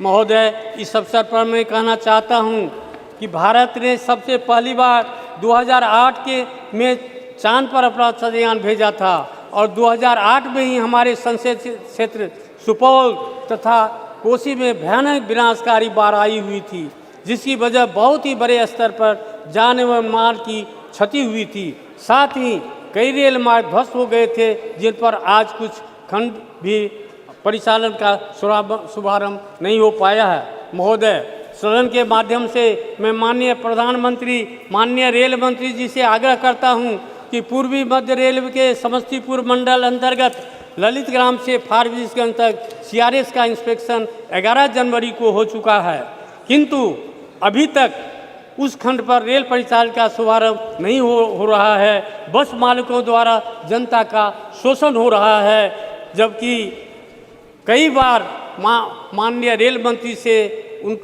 संपर्क करके उनका ध्यान आकर्षित किया, उस पर अतिशीघ्र रेल परिचालन का शुभारंभ किया जाए।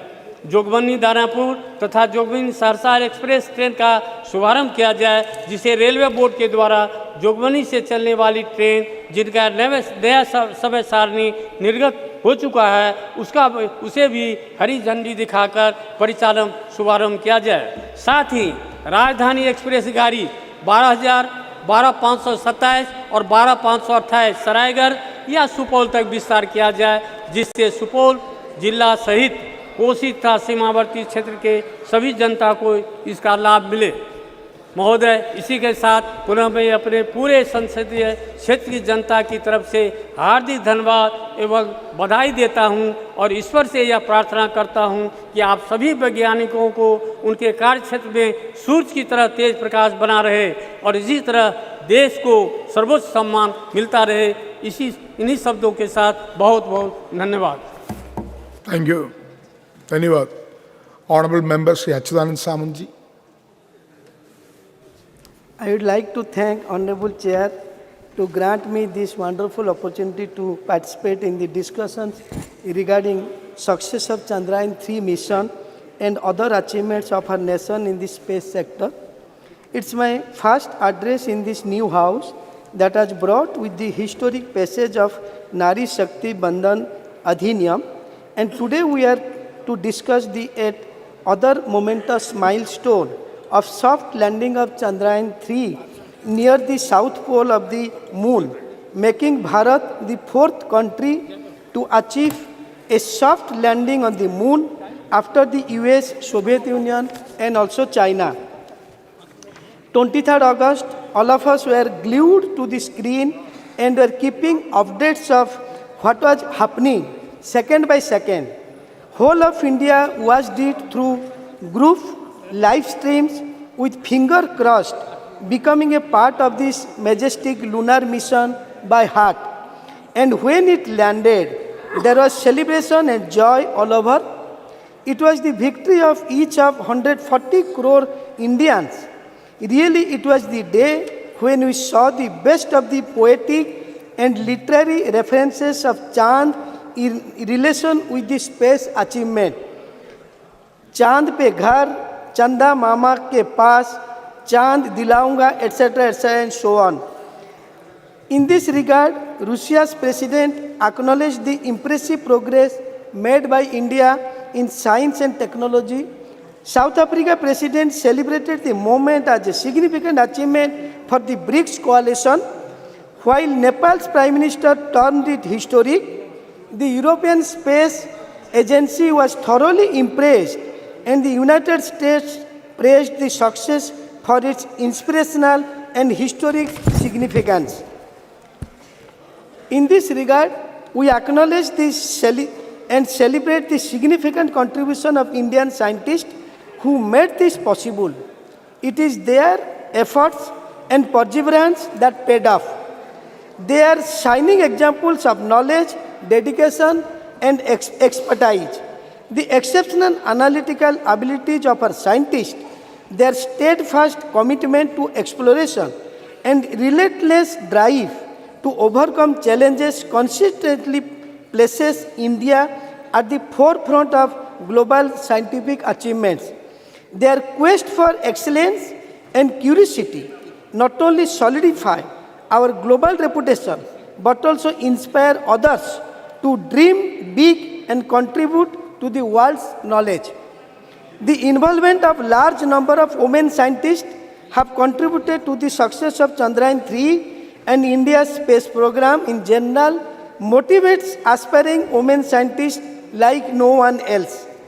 In this regard, I am happy that several scientists from our state, Odisha, played very significant roles in ISRO Chandrayaan-3 lunar exploration mission.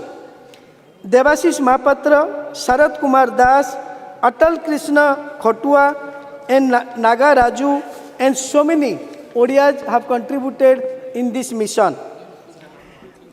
I have to congratulate Honorable Prime Minister Shri Narendra Modi ji, his visionary and exemplary leadership to inspire India's space program for human welfare and scientific progress. He has always encouraged science and innovation. Under his leadership, a series of reforms have been ushered which have made research and innovation easier. This celebration of 23rd August as the National Space Day is an example of his love, respect and belief in Indian space program. Chandrayaan-3 triumph serves as a remarkable affirmation of Prime Minister Narendra Modi's resounding message, Jai Vigyan, Jai Anusandhan.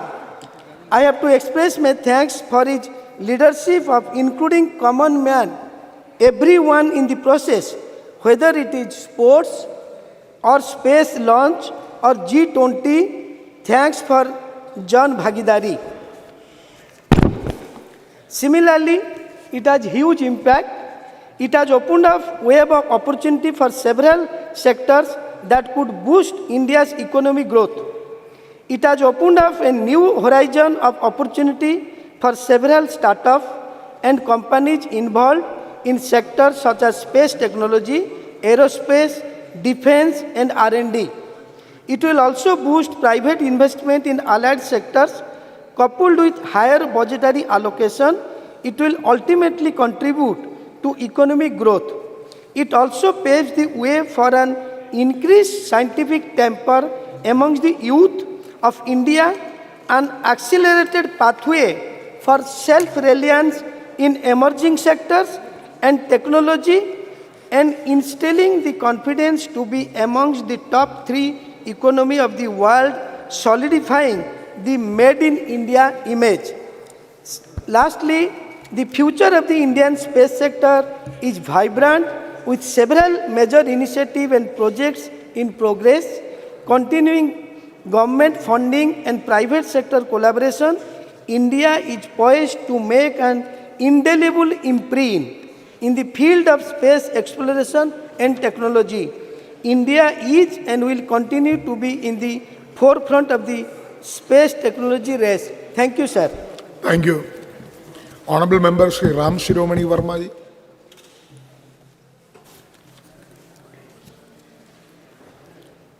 अध्यक्ष महोदय, आपने मुझे महत्वपूर्ण विषय चंद्रयान की सफलता पर अपने विचार रखने का मौका दिया। हम आपका हृदय से धन्यवाद देते हैं।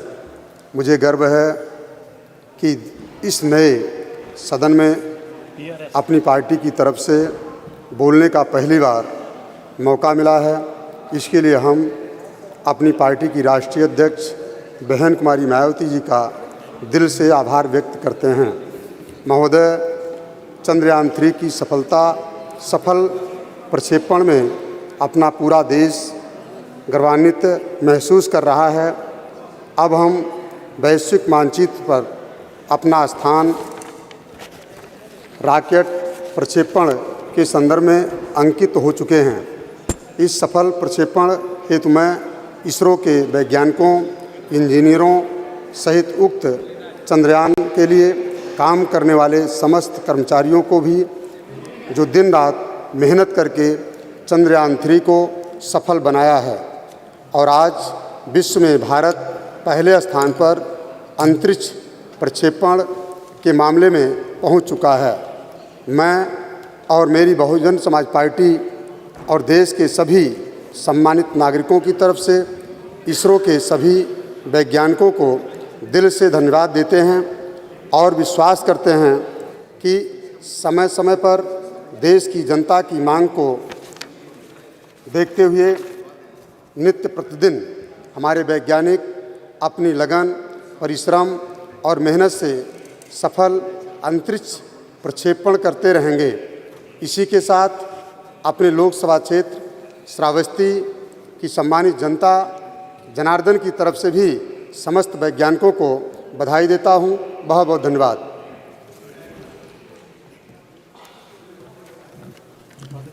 Thank you. Honorable Member Shri Kota Prabhakar Reddy ji.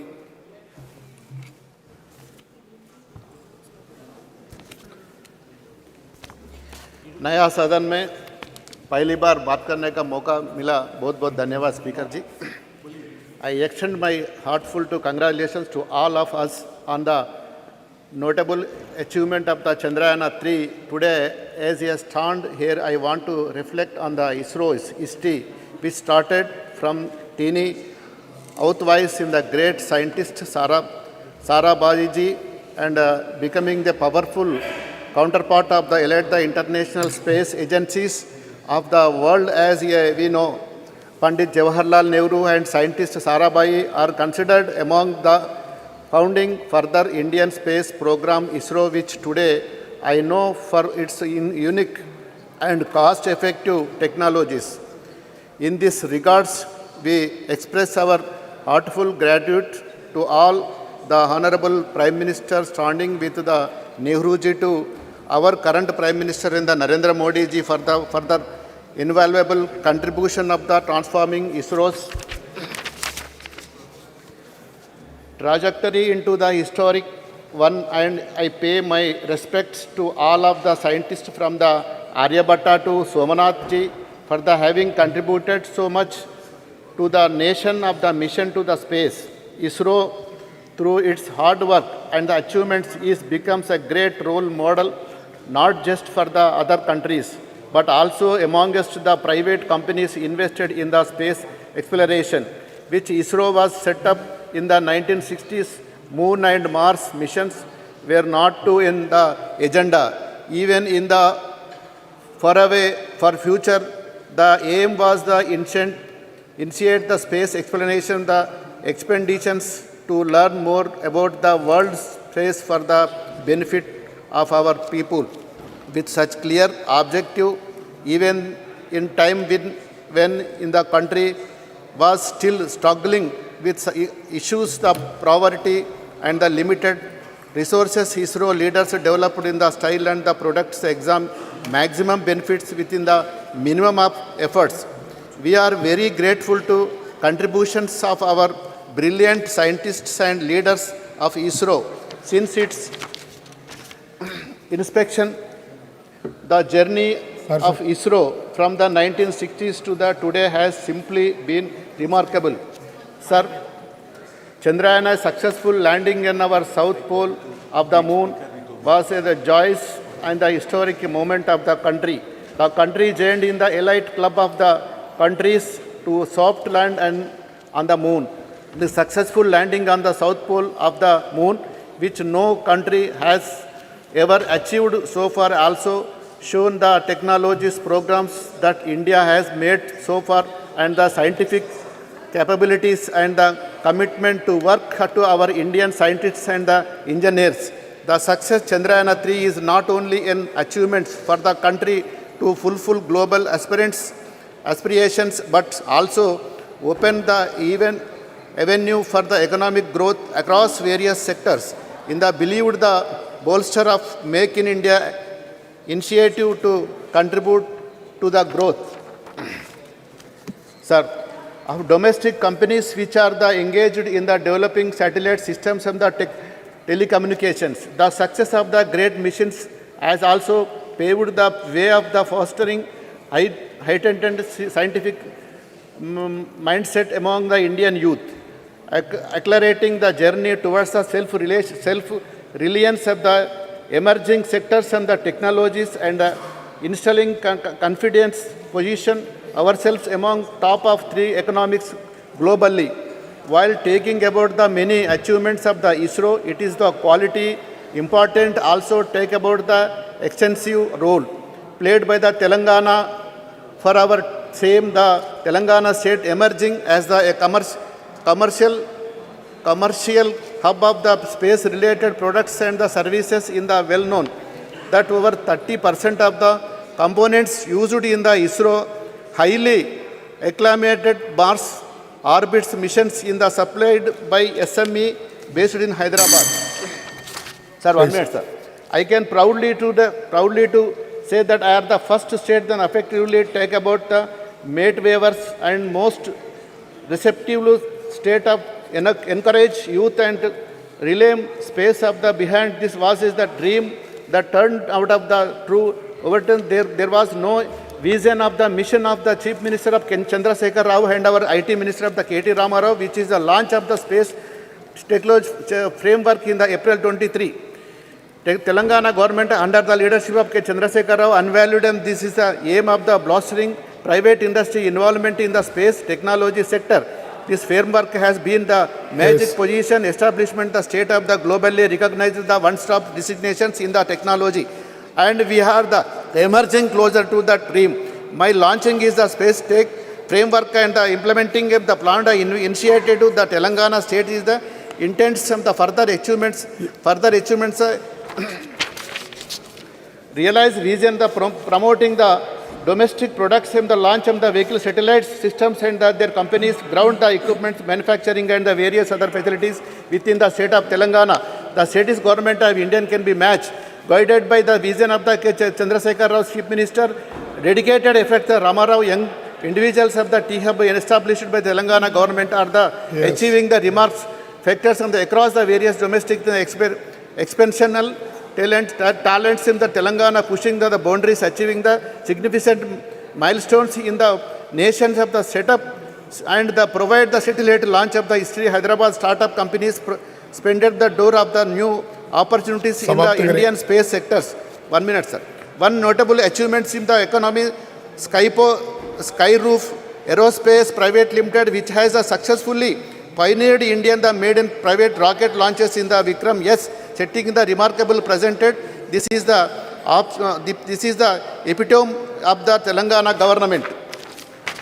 Involving the support of the young individuals who are the showing of the talented world and the transforming their brilliant ideas in the reliability through their startups. Further coming up the latest national achievements of the Chandrayaan-3, there is the doubt about the mission if the displayed the fact of the Indian will be soon emerge prominent player as the cost of the effective satellite launcher. It is expected that is a will urgent argument of the Indian contribution of the global space of the economy by 8.10%. Honourable member, please sum up. Moreover, expected the believement the Chandrayaan-3 is the ending time the influences Indian domestic market as is the expected and the foreign investors respectively of the Indian grow in the space of the research. Yes. Thank you, sir. Okay. Honourable member, Srimati Supriya Sule. Thank you, sir. Is there a cabinet minister present in the house? Please raise your hand. Cabinet minister, cabinet. Cabinet, not for MOS, cabinet minister. Sir, such an important debate going on. There is not one cabinet minister, sir.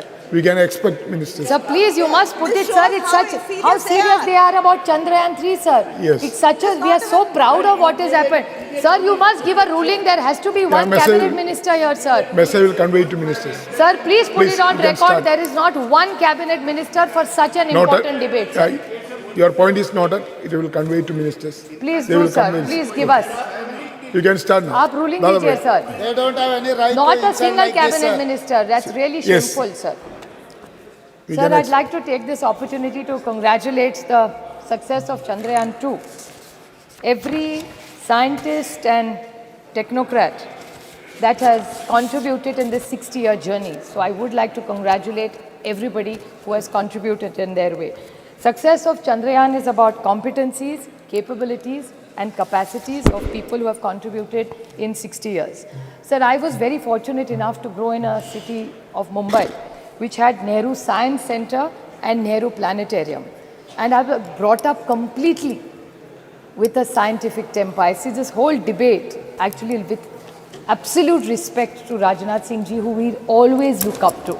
So today in his speech, I had a slight disappointment in his speech because I was expecting him to give us the vision of tomorrow, Chandrayaan 4, 5, 6, Aditya, L1 further. But that really lacked, so I was a little disillusioned today. And I am very strong about tradition, about values, about culture and heritage. These are all the things we are all brought up with. But today as a proud Indian, I felt from the treasury benches that completely lacked in the speeches that came from me.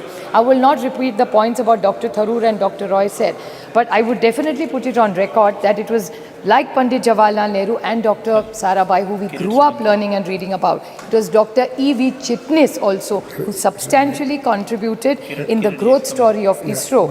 And it was, of course, Professor Dhawan, Dr. Brahman Prakash, who was one of the best metallurgists India has ever had.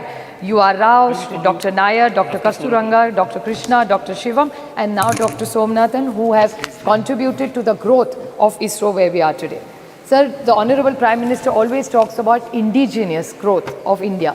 I would like to put it on record that I was very fortunate enough to get elected from a constituency called Baramati in Pune district in Maharashtra, sir. I'm very proudly happy to share with you, sir, there is an industry over 100 years started by Valchand Hirachand. It's called the Valchand Nagar Industries, which 100 years ago started innovation under that leadership, and the entire Doshi family and the Lalchand Valchand family today have contributed to the growth of that area, which is Indapur, which is in my constituency, Valchand Nagar, sir. And they have made immense parts to this entire Chandrayaan जो बना है sir, उसमें वालचंद नगर की और इंदापुर की बहुत बड़ी then है और ये सब वालचंद हीराचंद ग्रुप ने बनाया है। तो 100 साल से ये फैक्ट्री इसमें काम कर रही है और मैं I would like to put it on record कि इन्होंने 100 साल में जो काम किया, इंडिजिनियस जो कहते हैं आत्मनिर्भर भारत, तो ये वालचंद ग्रुप का बहुत बड़ा योगदान। इसरो के जो पार्ट्स बनते हैं वो मेरे निर्वाचन क्षेत्र है कि मेरा भाग्य कि ऐसे निर्वाचन क्षेत्र से मैं चुन के आती हूँ सर। वैसे इनोवेशन की जब बात होती है तो और दो है कि खेड़ शिवापुर जो एरिया मेरे निर्वाचन क्षेत्र में है सर, वहाँ VCB इलेक्ट्रॉनिक्स की एक कंपनी है, VCB इलेक्ट्रॉनिक्स, जहाँ भानुदास भोसले, सुजाता भोसले, संदीप चौहान और सोन सुंदर ये वेलू एरिया में है, जिन्होंने चिप्स बनाई है सर जो इस चंद्रयान में गई है। तो मेरे निर्वाचन क्षेत्र से दो बड़े कंट्रीब्यूशंस है, एक वालचंद ग्रुप का और दूसरा VCB इलेक्ट्रॉनिक्स का। So I feel very very proud when I stand here where we are praising about Chandrayaan and these are all indigenous. और ये सारी कंपनियां सर 2001 तो 100 साल पुरानी है और दूसरी 15-20 साल पुरानी है। So I just would like to put on this record straight. And there are other companies which are doing wonderful work in my constituency, like the hydrogen technology, sir, software, be it Wipro, be it KPIT, Tata's, Mahindra's, they've all contributed to all these works that are going on, sir, in the new development of the new India. Sir, the whole thing which Dr. Tharoor also mentioned and Professor Roy also said was the spirit of inquiry and the spirit of questioning, sir. The entire debate today, somewhere I felt that we are very proud of our glorious tradition, sir. Be it in mathematics, be it in metallurgy, and be it in astronomy. India is very proud. 2000 years ago, mathematics, something that everything goes with, unless तुम्हारा गणित अच्छा हो, life में कुछ नहीं हो सकता. So we have such rich tradition. So instead of getting trapped into stories, which people were talking about earlier in the debate, I'm not condescending. It's wonderful. Whatever your mother has taught you can never be wrong. But we must not forget the rich tradition of mathematics, metallurgy and astronomy which India is so proud of. Because श्रद्धा तो होनी ही चाहिए sir, लेकिन अंदर श्रद्धा नहीं होनी चाहिए।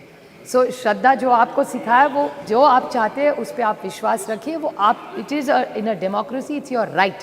But the problem is I get worried when people in position of power and who are sitting on that side of parliament today talk about issues which actually surprise me when we are talking about the scientific temper. मेरे महाराष्ट्र में sir पिछले हफ्ते एक doctor आया था जो blankets डालता है लोगों पे और ब्लैंकेट डालने के बाद वो बोलता है कि आपकी तबीयत ठीक हो जाएगी। सर आप सोचिए, एक तरफ हम लोग चंद्रयान 3 की बात करें और दूसरे जगह एक भारतीय जनता पार्टी का MLA बोल रहा है कि ब्लैंकेट डालिए आपकी तबीयत ठीक हो जाएगी। ये कैसे चलेगा? तो श्रद्धा ज़रूर होनी चाहिए लेकिन अंदर श्रद्धा नहीं होनी चाहिए। आपको याद होगा सर, बी एड Sri Dabolkar, Sri Gauri Lankesh, Govind Pansare and Kalburgi ji. What were they? How did they die, sir? Because this was whole conflict which we are, and I think this was a debate where we only should discuss about scientific temper. तो श्रद्धा होनी चाहिए लेकिन अंधश्रद्धा श्रद्धा के खिलाफ महाराष्ट्र में भी बहुत बड़ा दाभोलकर जी ने बहुत मूवमेंट चलाया था। हमारे यहाँ बिल भी है कि अंधश्रद्धा के खिलाफ सब ने एक्शन लेना चाहिए और जहाँ पार्लियामेंट में अंधश्रद्धा के बारे में कहा जाता है, so somebody like me who believes in questioning and wants the next generation, तो इन चंद्रयान बैठ के हमारे बच्चों को हम अंधश्रद्धा सिखाएंगे तो देश आगे कैसे जाएगा sir? So we have to have a scientific temper and I would like to quote doctor APJ Abdul Kalam ji when he said, dreams are not those which come while you are sleeping. Sir, dreams are not those which you come into reality while you're sleeping, but dreams are those when you don't sleep before fulfilling them. So I pay a rich tribute to every scientist and technocrat in this country who have contributed in the last 6 decades to make Chandrayaan 3 a reality. Thank you very much. Thank you very much. Shri Prince Raj ji. धन्यवाद अध्यक्ष महोदय जी। आज आपने मुझे चंद्रयान 3 की सफलता और space sector में भारत की उपलब्धियों पे बोलने का मौका दिया। मैं अपने और अपनी पार्टी की तरफ से आपका धन्यवाद व्यक्त करता हूँ। सर, आज इस नए सदन में प्रथम भाषण देते हुए काफ़ी खुशी और गर्व महसूस हो रहा है। आज का विषय कोई पॉलिटिकल विषय तो नहीं है सर, और ना इस पे पॉलिटिक्स करनी चाहिए, लेकिन कल जैसे राज्यसभा में इस पे डिस्कशन हो रहा था और आज लोकसभा में हो रहा है, कई माननीय सदस्यों को हमने सुना, जैसे कल लोकसभा में महिला बिल पर चर्चा हो रहा था और आज चंद्रयान 3 पे हो रहा है, तो कुछ माननीय सदस्य के भाषण से लगा कि ये क्रेडिट टेकिंग मोमेंट बन गया है कि जब बिल लाया गया तो उसमें कहा गया ये बिल हम पहले लेके आए, जब चंद्रयान 3 पे बात हो रही है तो कहा जा रहा है कि इसरो की स्थापना हमने की। तो हमें लगता है इस तरीके की पॉलिटिक्स आज नहीं होनी चाहिए और आज मुख्यतः हमें अपने विषय पर रहना चाहिए। आज इस मंच के माध्यम से अध्यक्ष महोदय जी, हम अपने वैज्ञानिकों का, इंजीनियर्स का, रिसर्चर्स का और उन सभी कर्मचारियों को हम बधाई देते हैं और उनका धन्यवाद करते हैं कि उन्होंने भारत देश का नाम पूरे दुनिया में रोशन किया। और आदित्य 1 L1 की जो सफल लॉन्चिंग हुई है उसके लिए भी हम उन्हें बहुत बहुत शुभकामनाएं देते हैं। सर, यह स्पेस मिशन सिर्फ एक स्पेस मिशन नहीं है, ये आत्मनिर्भर भारत की ओर एक बहुत बड़ा कदम है। हमने सभी को धन्यवाद दिया, लेकिन हम चाहेंगे कि हम अपने उन महिलाएं साइंटिस्ट को विशेषकर धन्यवाद दें जिन्होंने अपना योगदान इस सफल स्पेस मिशन में दिया है। हम उन्हें धन्यवाद देना चाहेंगे कि किस तरीके से उन्होंने अपने योगदान के बदौलत एक पिक्चर बदला है, एक इमेज बदली है। चाहे कल हम लोग यहाँ पे जैसे डिस्कशन कर रहे थे महिला आरक्षण बिल के ऊपर, उसकी ज़रूरत क्यों पड़ी? उसकी ज़रूरत इसलिए पड़ी क्योंकि सभी सेक्टर्स में हमारी माताएं बहनों ने अपना अपना स्थान बना लिया, चाहे वो डॉक्टर्स हों, नर्स हों, इंजीनियर्स हों, डिज़ाइनर्स हों या एडवोकेट्स हों, जज हों, पायलट्स हों, लेकिन कहीं ना कहीं सदन में, विधानसभा में उनकी कमी हमेशा रही और कल के बिल के पास होने से हमें लगता है ये भी कमी पूरी हो जाएगी। जिस तरीके से हमने महिला साइंटिस्ट को विशेषकर धन्यवाद दिया क्योंकि उन्होंने सोच बदली है। पहले कहा जाता था कि हिंदुस्तान की महिलाएं, उनका काम सिर्फ चूल्हा तक है, खाना बनाने तक है, लेकिन वो सिर्फ यहाँ तक सीमित नहीं है। एक और सच्चाई है जिसे बहुत लोग देख नहीं पाते हैं, समझ नहीं पाते हैं कि जो हाउसवाइफ होती हैं सर, जो घर की महिलाएं होती हैं, वो सिर्फ खाना बनाने तक नहीं है सर। वो महिला उस घर की होम मिनिस्टर होती है, वो महिला उस घर की फाइनेंस मिनिस्टर होती है, वो महिला उस घर की हेल्थ मिनिस्टर होती है, वो महिला उस घर की एक सपोर्टिव सिस्टम होती है, एक फूड मिनिस्टर होती है सर। उस घर के निर्माण में उस महिला का बहुत बड़ा योगदान रहता है सर।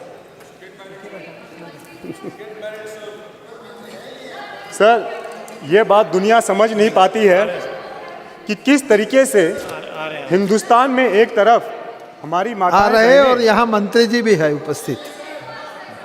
सर, ये दुनिया समझ नहीं पाती है कि हिंदुस्तान में, भारत में किस तरीके से एक तरफ हमारी माताएं बहनें चंदा चांद को अपने करवा चौथ वाले दिन पूजती है और दूसरे तरफ हमारी माताएं बहनें उसी चांद पर दोनों मंत्री हैं और आ रहे हैं, लैंडिंग करती है। कृपया शांत रहिए। ये हमारी संस्कृति है, ये हमारी शिक्षा है, इसको दर्शाती है। हम माननीय प्रधानमंत्री जी ने जो कहा, बिल्कुल सही कहा, चंदा मामा अब दूर नहीं है।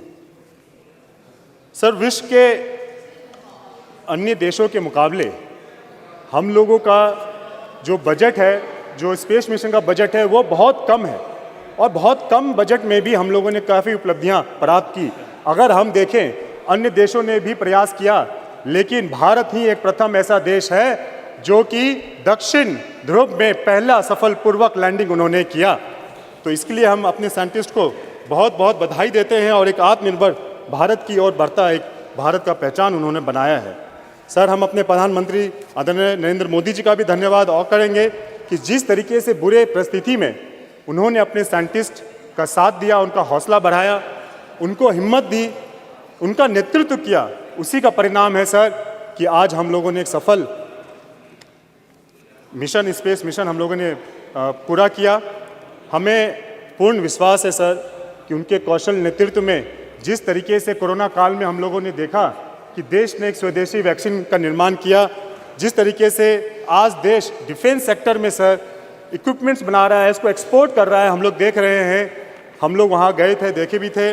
और जिस तरीके से ये नया संसद भवन भव्य भवन बनकर तैयार है और चंद्रयान 3 की लैंडिंग हो या आदित्य L1 की सक्सेसफुल लॉन्चिंग हो, सर इससे ये दर्शाता है कि किस तरीके से भारत आत्मनिर्भर बनता जा रहा है। और सर वो दिन दूर नहीं है जब आदरणीय प्रधानमंत्री की सोच 2047 में एक विकसित भारत अपने पूरे देश की सूची में अपना नाम दर्ज कराएगा। वो दिन दूर नहीं है सर। सर, ज़्यादा समय नहीं लेते हुए सर, आप एक बार पुनः हम अपने सभी साइंटिस्ट, सभी अपने महिला साइंटिस्टों का, सभी इंजीनियर्स का, सभी रिसर्चर्स का, सभी उन कर्मचारियों का और जितने भी लोग इस कार्यक्रम से जुड़े हुए थे, मिशन से जुड़े हुए थे, हम उन्हें पुनः नमन करते हैं, उन्हें धन्यवाद देते हैं, उन्हें बधाई देते हैं। बहुत बहुत धन्यवाद। बहुत बहुत धन्यवाद। श्री जयंत सिन्हा जी। बहुत बहुत धन्यवाद सभापति महोदय। मैं आपका, हमारे परम आदरणीय प्रधानमंत्री जी का, अपने पार्टी का और विशेष रूप से हजारीबाग की जनता का मैं आभार व्यक्त करना चाहता हूं, क्योंकि उनके सहयोग और आशीर्वाद से मुझे अवसर मिला है कि जो हमारा पुराना सदन था, ऐतिहासिक और सुंदर सदन, वहां बोलने के अवसर मिले और आज इस भव्य और आधुनिक भवन में भी बोलने का मुझे अवसर मिल रहा है। उससे आप लोगों के लिए सबको कोटि कोटि धन्यवाद, हृदय की गहराइयों से धन्यवाद। सभापति महोदय, ये सही है, जैसे माननीय प्रधानमंत्री जी ने कहा, यही समय है, सही समय है, अमृत काल का समय है, अमृत काल का समय है। और बड़ी तेजी से देश बदल रहा है, देश में परिवर्तन आ रहे हैं और हम सबको महोदय, सब मान्य सदस्यों को, यहाँ देश की जनता को लग रहा है कि हम लोग रोज रोज इतिहास को रच रहे हैं, रोज इतिहास को रच रहे हैं। कल ही हम लोगों ने महिला आरक्षण के लिए संवैधानिक संशोधन किया, जो स्वर्णीय अक्षरों में इतिहास में लिखा जाएगा। उसी के पहले 19 सितंबर को हम लोग पुराने सदन से इस भव्य सदन में हम लोग आए, इतिहास हम लोगों ने रचा। 9 सितंबर को, 10 सितंबर को जब G20 की लीडर्स समिट हुई, तब भी हम लोगों ने नई दिल्ली में इतिहास हम लोगों ने रचा। और क्योंकि आज चंद्रयान के बारे में हम लोग चर्चा कर रहे हैं, चंद्रयान भी जब 23 अगस्त पे जब चंद्रयान ने चंद्रमा के साउथ पोल पे सॉफ्ट लैंडिंग की साथियों, तब भी हम लोगों ने दुनिया का इतिहास रचा, भारत का इतिहास रचा। और इस कारण, क्योंकि इतना हम लोग यहाँ अपना योगदान दे रहे हैं, इतिहास रच रहे हैं, इतिहास रचा जा रहा है, आज भारत विश्व में विश्व मित्र और विश्व गुरु के रूप में उभरता चला जा रहा है। भारत उभरता चला जा रहा है और इसलिए उभर रहा है क्योंकि अगर हम में समृद्धि है तो हम में सादगी भी है, अगर हमारी शक्ति है तो हमारे में एक शांति है, और अगर हमारा साइंस है तो हमारे संस्कार भी हैं, अगर हमारा साइंस भी है तो हमारा संस्कार भी है। और अगर कोई समझता है कि हम अगर संस्कार की बात करें तो हम साइंस की बात नहीं कर रहे हैं, विज्ञान की बात नहीं कर रहे हैं, तो ये बिल्कुल गलत बात है। कई मेरे विपक्ष के साथियों ने कहा कि हम लोग संस्कार की थोड़ी ज़्यादा बात करते हैं और साइंटिफिक टेम्पर की बात थोड़ा कम करते हैं, ये उनका मानना था। लेकिन हम लोगों के इतिहास में प्राचीन समय से एक संतुलन रहा है, संस्कार में भी और साइंस में भी। और अगर हम अथर्ववेद में जाएं, मंडपा उपनिषद में जाएं, तो वहाँ से जो मूल मंत्र निकल के आया वो आज हमारे राज्य का मूल मंत्र है, सत्यमेव जयते। अगर हम किसी चीज़ से भी प्रेरित हैं तो हम सत्यमेव जयते से प्रेरित हैं, ट्रूथ अलोन ट्रायम्फ्स। और अगर विज्ञान कुछ भी है तो वो सत्य है, वो ट्रूथ है। और जो भी कोई, और मैं खुद विज्ञान का स्टूडेंट हूं, इंजीनियर हूं, तो मुझे तो कहना पड़ेगा कि अगर हम लोग साइंस में कोई भी तलाश करते हैं, प्रोफेसर साहब बैठे हुए हैं, वो भी साइंटिस्ट हैं, उनको मालूम है कि जो साइंटिफिक मेथड है, जो साइंटिफिक टेम्पर है, that is a process of discovery of the truth, और वो हम लोगों के संस्कार में लिखा हुआ है। और इसलिए आज अगर हमारी साइंस जो है वो चंद्रमा में पहुंची है, क्योंकि हमारे संस्कार हम लोगों को ये प्रेरणा देते हैं, सत्यमेव जयते। और हमें, जैसे अभी बहुत वक्ताओं ने कहा है और मैं भी अपनी बात उसमें जोड़ना चाहूँगा, कि अगर हम इस साइंस की बात करें तो साइंस में हमारे बहुत सारे लोगों ने योगदान दिया है। और अगर ये योगदान है तो उसे हम 1962 या 1960 से हम लोग नहीं उसे आरंभ करें, हम अपने संस्कार के बारे में, अपने इतिहास के बारे में भी सोचें, जहाँ विश्व को, प्राचीन समय विश्व को आर्यभट्ट जैसे, भास्कर जैसे, ब्रह्मगुप्त जैसे, वरमहीर जैसे वैज्ञानिक थे, जिन्होंने विश्व को गिनती सिखाई, विश्व को ट्रिग्नोमेट्री सिखाई, विश्व को एस्ट्रोनॉमी सिखाई। और प्रोफेसर साहब और सब जो मेरे यहाँ साइंटिफिक जो हमारे सब यहाँ साथी हैं, उनको अच्छी तरीके से मालूम है ये हमारे संस्कार हैं, ये हमारे साइंटिफिक संस्कार हैं। और उससे जुड़े हुए उसके बाद पीढ़ी दी पीढ़ी, कड़ी दे कड़ी जो चलती आई, उसमें ये सही है कि पंडित नेहरू जी का भी योगदान है। पंडित नेहरू जी का भी योगदान है। 1960 में, फिर 1962 में उन लोगों ने इसरो को आरंभ किया। उसके बाद सब माननीय प्रधानमंत्रियों जी का सहयोग है, इंदिरा गांधी जी का सहयोग है। उन्होंने सतीश धवन जी को वापस बुलाया, कैलटेक में वो पढ़ रहे थे, उनको उन्होंने वापस बुलाया, इंडियन इंस्टीट्यूट ऑफ साइंस से जाकर वो इसरो गए, उनका बहुत बड़ा योगदान था।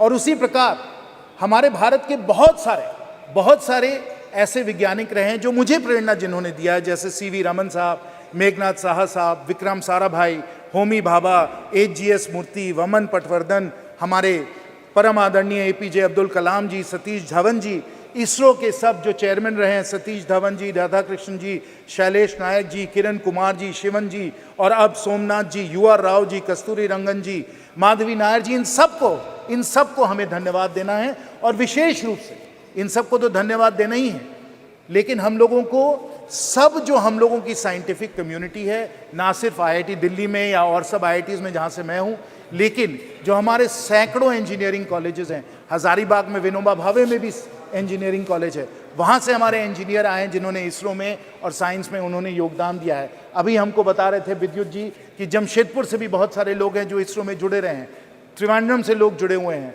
चेन्नई से लोग जुड़े हुए हैं। पूरे हमारे महान इस भारत से हमारे इतने सारे साइंटिस्ट और इंजीनियर हैं जिनके योगदान, जिनके सहयोग समर्थन के कारण ये हमारा जो पूरा अब आते हैं। लेकिन इन सबको धन्यवाद, हम सबका नमन करते हैं, हम सबका प्रणाम करते हैं। लेकिन अगर एक व्यक्ति का योगदान इसमें स्मरणीय रहा है, अकल्पनीय रहा है, अतुल्य रहा है, तो हमारे परम आदरणीय प्रधानमंत्री जी का योगदान रहा है। सबको हम धन्यवाद देते हैं। लेकिन नेतृत्व और जो अतुल्य योगदान हमारे माननीय प्रधानमंत्री जी का रहा है, वो इतिहास कभी नहीं भूल जाए। हमारे विपक्ष के साथी भले भूल जाएं या चाहे उसको भूलने के लिए, लेकिन इतिहास उनको नहीं भूल सकते। और अगर सत्य में जयते, अगर आप साइंटिस्ट है, अगर आपको फैक्ट से अगर आपको कोई ताल्लुक है, तो इसको आप ना भूले। और मैं इसको सिर्फ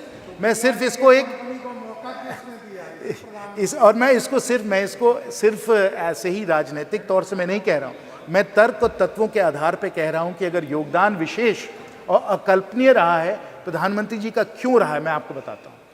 आप जान लीजिए कि 2013-14 में जो इसरो का बजट था वो 5,600 करोड़ का बजट था। आज के समय इसरो का बजट 2 गुना से ज़्यादा हो गया है, 12-13 हज़ार करोड़ हो गया है। ये हम लोगों ने 9 वर्षों में किया है। ये माननीय प्रधानमंत्री जी का योगदान है। और यहाँ सब जानते हैं, सब अनुभवी हमारे माननीय सदस्य हैं, उनको मालूम है कि ऐसे बहुत कम विभाग हैं भारत सरकार में, सभापति महोदय जी, ऐसे बहुत कम विभाग हैं जो सीधा प्रधानमंत्री जी से जुड़े हुए हैं, जो प्रधानमंत्री जी के ही अधिकार क्षेत्र में आते हैं, और वो डिपार्टमेंट ऑफ स्पेस यही उनका है। और अगर इसमें बजट को 2 गुना से ज़्यादा कर दिया है तो माननीय प्रधानमंत्री जी ने किया, इसको आपको स्वीकार करना पड़ेगा। दूसरा आप ये भी जान लीजिए, और सुप्रिया जी ने कहा, मैं मैं बिल्कुल उनका समर्थन करता हूँ उसमें कि हमारे प्राइवेट सेक्टर का भी इसमें बहुत बड़ा योगदान रहा है, चाहे वालचंद का हो, चाहे वो हम LNT की बात करें, और विशेष क्योंकि मेरे सब झारखंड के यहाँ साथी बैठे हैं, मैं HEC रांची का भी इसमें सहयोग जो उन्होंने दिया है, जो क्रायोजेनिक इंजन बना है वो HEC रांची में ही बनाया गया है, तो प्राइवेट सेक्टर का योगदान रहा है। लेकिन 2020 में माननीय प्रधानमंत्री जी का निर्णय था कि जो पूरा जो स्पेस का जो सेक्टर है इसको हम लोग प्राइवेट सेक्टर के लिए इसको खोल दें, इसको लिबरलाइज कर दें, और इसके कारण क्योंकि हम लोगों ने प्राइवेट सेक्टर को इतना प्रोत्साहन दिया है, इतना सहयोग दिया है कि आज स्पेस में 140 स्टार्टअप्स आ चुके हैं और हम लोगों का स्पेस का इकोसिस्टम बहुत तेजी से बढ़ता चला जा रहा है। ये भी माननीय प्रधानमंत्री जी का निर्णय था, जैसे उन्होंने बजट को दोगुना किया वैसे उन्होंने स्पेस को लिबरलाइज करके 140 स्टार्टअप्स को उन्होंने योगदान दिया। और तीसरा कि जब हम लोगों ने इस तरीके से लिबरलाइज किया तो विश्व में नंबर 1 और सबसे अफोर्डेबल किफायती तरीके से अगर कोई भी सैटेलाइट को जियोसिंक्रोनस ऑर्बिट में डाल सकता है तो वो इसरो ही डाल सकता है।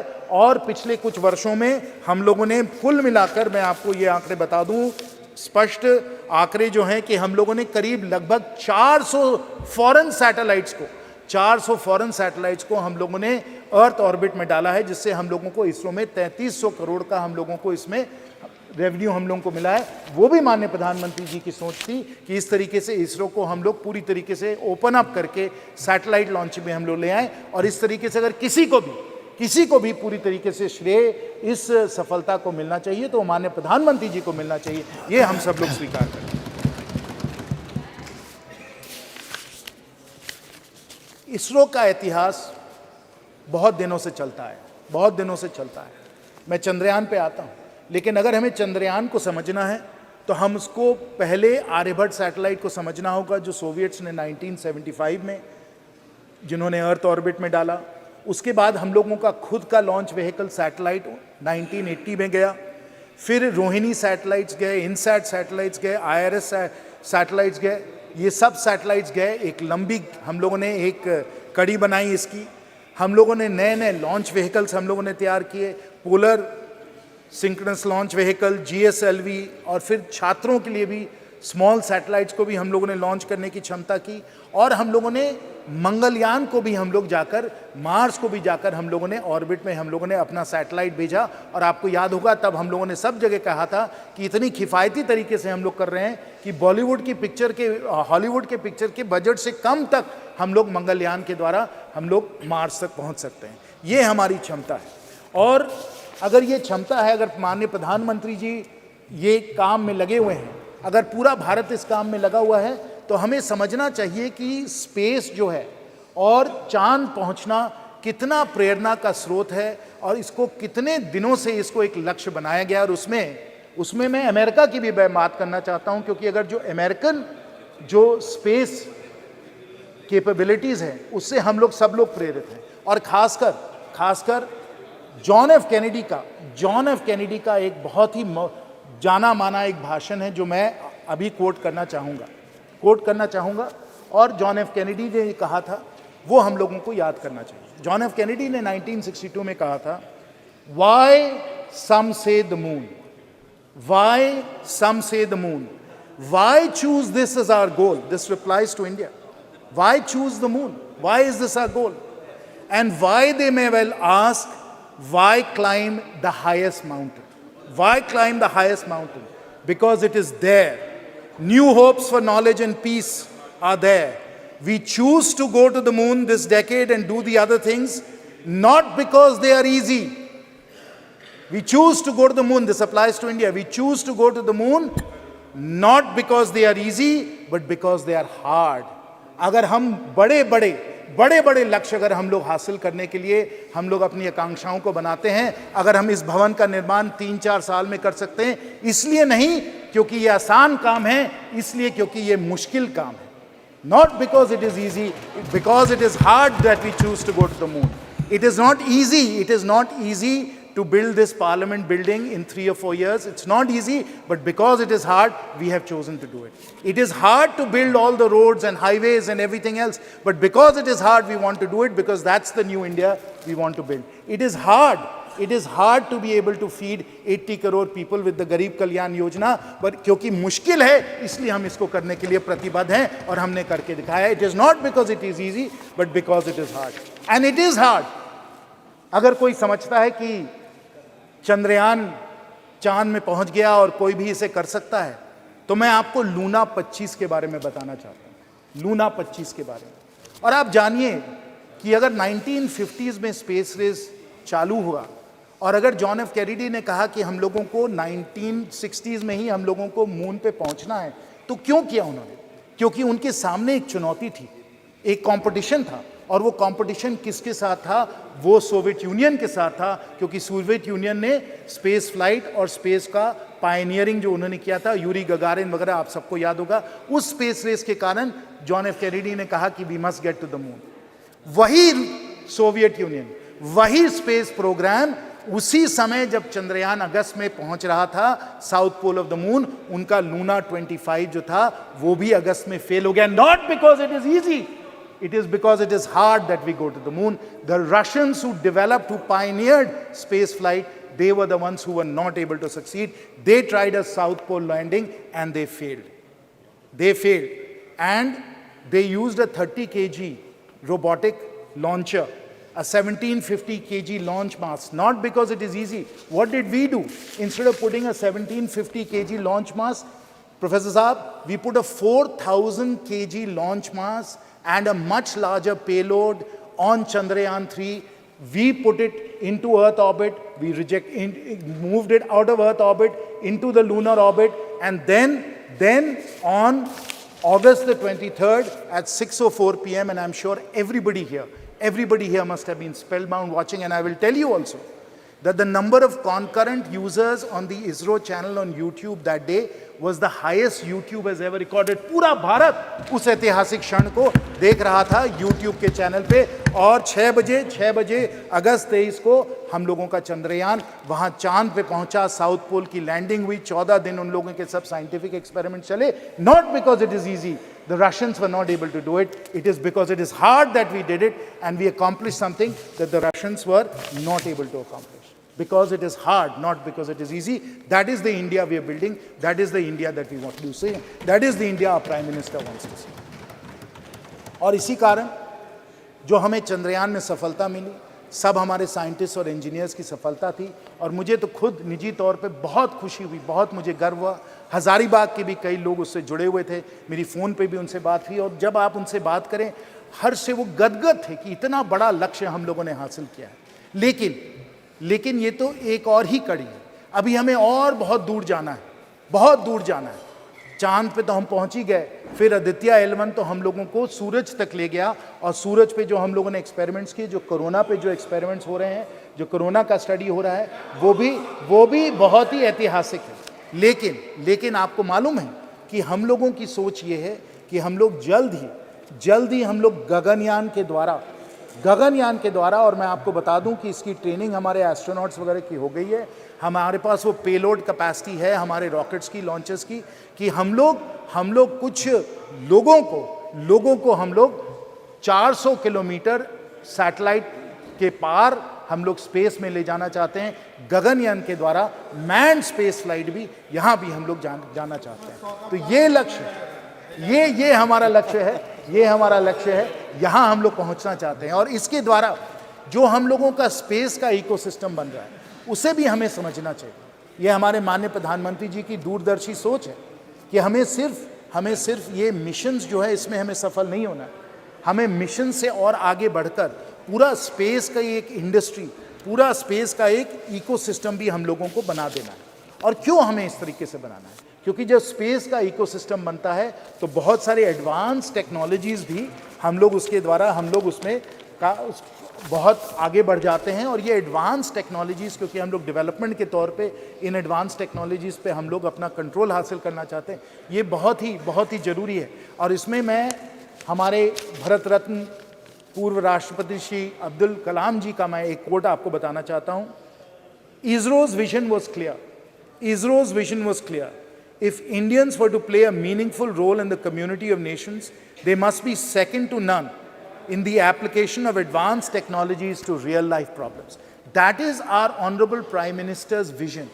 We use the space ecosystem to develop the knowledge and the ability and the capabilities to deal with these advanced technologies, whether they pertain to material science, whether they pertain to telecommunications, whether they pertain to remote sensing, weather forecasting, all of these different advanced technologies in computing, in semiconductors, all of them will come within our capability set if we are able to push the space ecosystem. And I will conclude, Sabhapati Mahoday ji, with the vision that we take our 140 startups, they become thousands of startups, we generate tens of unicorns, and they become among the world's leading space companies, pushing these advanced technologies, taking India not just to the moon, not just to the sun, but to the stars.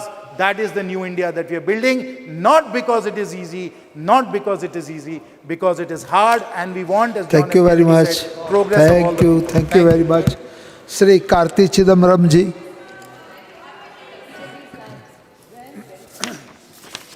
Sir, there are certain events in a nation's history which uplifts the entire national mood. And August 23rd, 2023 was definitely a golden moment in our history when billions in India abatedly watched Chandrayaan successfully land on the uncharted part of the moon. It was really an epoch-making day, and it was a day which lifted up the spirits of entire India. This spirit was lifted up by ISRO, which is manned by people like T.K. Anuradha, M. Vanita, Latikamba, Kalpana Kalasti, Mangala Mani, Sohan, Subhashish Nayak, and the former director Sivan, and the project director Veeramuthuvel from Vilupur. These are people who come from small towns, who studied mostly in government schools and in non-private colleges, not very glamorous institutions, who lifted up the spirit of India through ISRO. So this house, I'm sure, and the entire nation pays great tribute to them. Sir, it's not surprising that our defense minister, who was a physics lecturer, veered into philosophy, veered into spiritualism, veered into faith. Every physicist, including Oppenheimer, who was the father of the atom bomb, eventually became a philosopher. And I'm sure our defense minister has got a philosophical side to it. But sir, the point is, we confuse spiritualism and faith. I agree that science and spiritualism have a very close connection. I agree that philosophy and science has a broad connection. But sometimes we confuse faith to be spiritualism and science. Faith cannot be questioned, because if it is questioned, an Ayatollah will give a fatwa, a clergy will expunge you from the church, or a self-styled godman will tell you that you are a heretic. So faith is not questioned, but spiritualism is questioned and science is questioned. What is questioned is what can be science. What can't be questioned can only be faith. So let's not confuse faith and spiritualism. Sir, I am a believer in God. I have faith in astrology. I have faith in God. I have faith in ritualism. That is my faith. But that should not be confused with spiritualism or with science. What is science is it must be experimentally proved. It must be tested. Spiritualism is also tested. Nothing which is permanent can be science, because science is constantly questioned. But faith, we believe, is permanent and can't be questioned. So let us never confuse that. And in today's world, faith, myth, mythology, fable are being used by charlatans in the guise of science. And in today's political environment, this confusion is getting even worse. So it is very, very important that we maintain the scientific temper of India, which has been showcased by ISRO and by the various scientists I listed up. Sir, it is actually baffling. This question of us landing in the moon, people have said we have launched the cheapest moon mission in the world. This moon mission was cheaper than the two Hollywood movies which are produced about space. I completely agree with that. But it also poses some very serious questions to us. As a people, as a nation, I'm not pointing fingers at the government. How can we as a nation which is able to land in the uncharted part of the moon, still have manual scavenging? How can we not build roads which don't go away in one monsoon?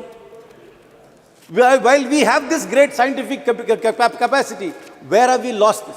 I completely understand our heritage and our history has been very closely associated with science and with astronomy. In Tamil Nadu, you come to the Brigadishwara temple, you will talk about that building for thousands of years. But I am not sure whether we are going to be talking about this parliament 1,000 years from now. I am not sure whether this building will last 1,000 years from now. Where have we lost that? That is where we really need to focus. I am completely in agreement that we must research, we must test, we must go back to our roots to find out where did we lose this science which we already had. How can we as a people have this contrast, landing in the moon and having manual scavenging at the same time? How can we be there, launching satellites for everybody else, but can't manage a road in a monsoon? Why can't we do that? There is something seriously wrong in our society if we can't leverage on the scientific advancements we've been making. We really need to reach out. There are geniuses in every town and every village. Then ISRO is being the classic example of little town India. ISRO is not about Ivy League schools. ISRO is not about IITs. ISRO is not about Oxford and Cambridge. ISRO's success is about the genius of India. If you want to call it Bharat as well. And we need to unleash that genius. And how do we do that? I have a proposal to the government.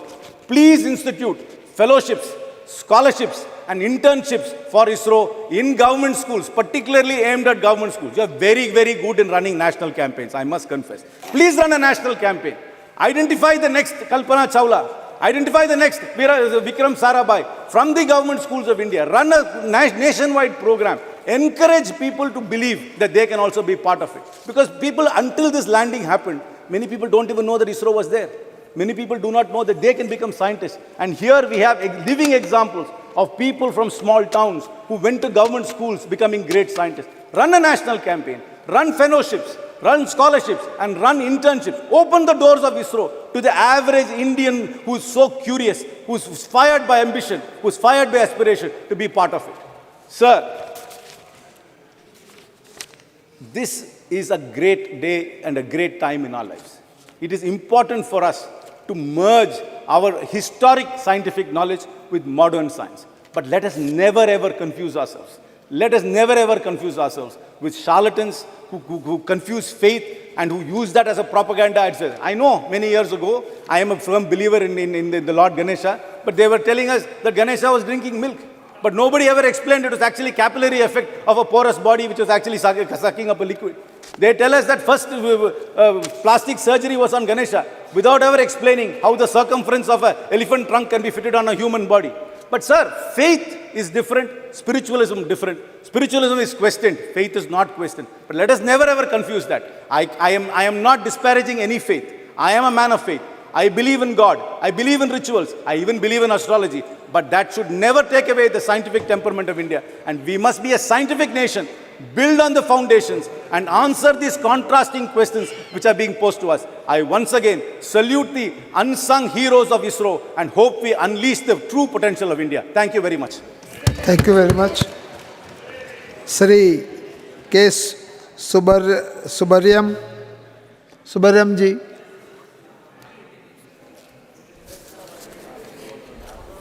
Speaker sir,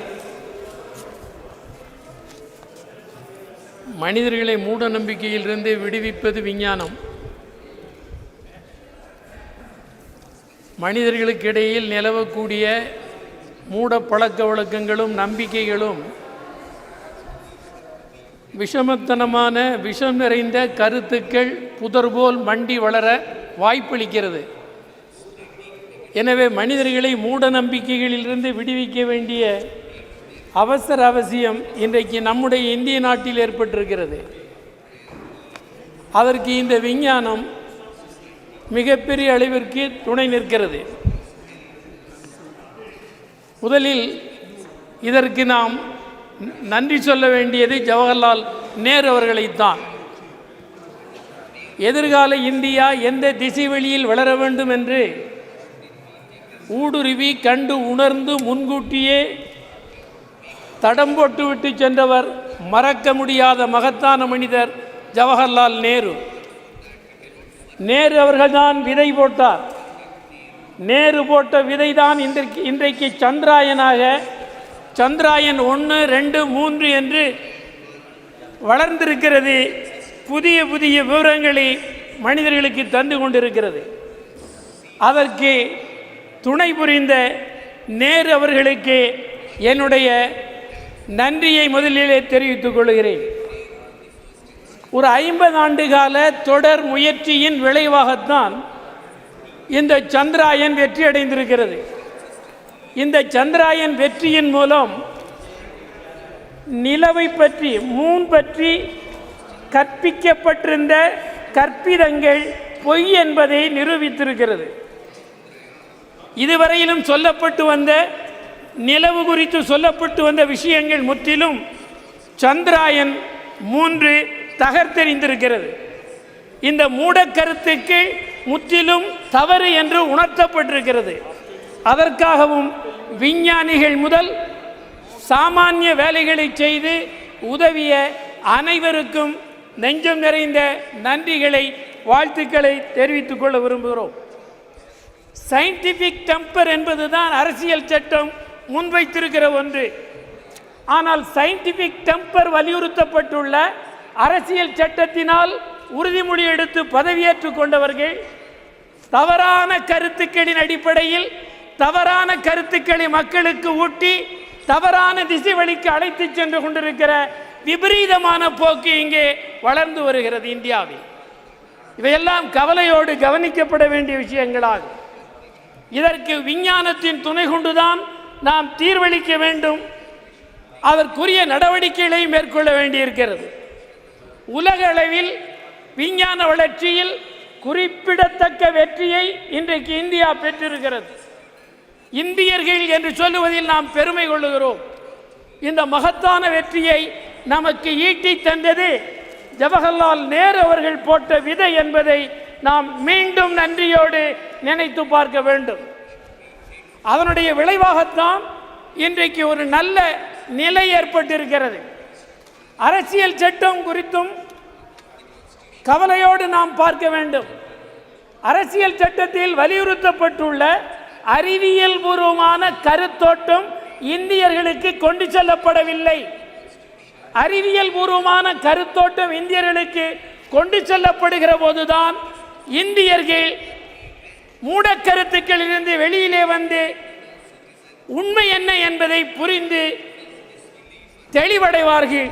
அதற்காக அறிவியல் பூர்வமான வளர்ச்சியை நாம் ஊக்குவிக்க வேண்டிய அவசியம் ஏற்பட்டிருக்கிறது. இந்த சந்திராயன் 1, 2, 3 மூன்றிலேயும் தமிழர்கள் மகத்தான பங்கு வைத்திருக்கிறார்கள். தமிழ்நாட்டு விஞ்ஞானிகள் இந்த 3ஐ படைப்பதிலேயும் அடர்த்தியான பங்களிப்பை செலுத்தி இருக்கிறார்கள். இதன் மூலம் என்ன புலப்படுகிறது என்றால் இந்தியாவுக்கு இந்த 3 சந்திராயன் 3ஐயும் படைத்து அருளியதன் மூலம் தமிழ்நாட்டின் கல்வியின் தரம் இந்தியாவிற்கு உணர்த்தப்பட்டிருக்கிறது. இந்தியாவுக்கு கல்வி எவ்வளவு வளர்ச்சி தமிழ்நாட்டில் பெற்றிருக்கிறது, கல்வி வளர்ச்சியில் தமிழ்நாடு எவ்வளவு கூர்மையாக இருக்கிறது என்பதையும் இது புரிய வைத்திருக்கிறது. எனவே அதற்காக தமிழ்நாட்டை நீங்கள் கவனத்தோடு கவனிக்க வேண்டும் என்பதையும் இந்த சந்திராயன் வெற்றி 1, 2, 3 வெற்றி நிரூபித்திருக்கிறது, துலக்கி காட்டியிருக்கிறது. அதே மாதிரி நான் இந்த நிகழ்ச்சியை ஒட்டிய ஒன்றை யூனியன் அரசுக்கு குறிப்பிட வரும்போது, கிராமங்கள் உட்பட எல்லா இடங்களிலேயும் அறிவியல் கண்காட்சிகள் நடத்தப்பட வேண்டும். அறிவியல் கருத்தோட்டத்தை மக்களுக்கு கற்பிக்க வேண்டும். அதன் மூலம்தான் அரசியல் சட்டத்திற்கு நாம் நம்பகத்தன்மை உள்ளவர்களாக இருப்போம் என்பதை சொல்லி விடைபெறுகிறேன். வணக்கம்.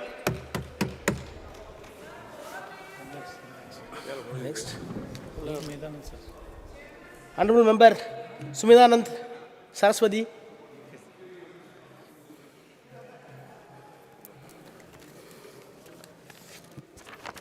धन्यवाद सभापति जी,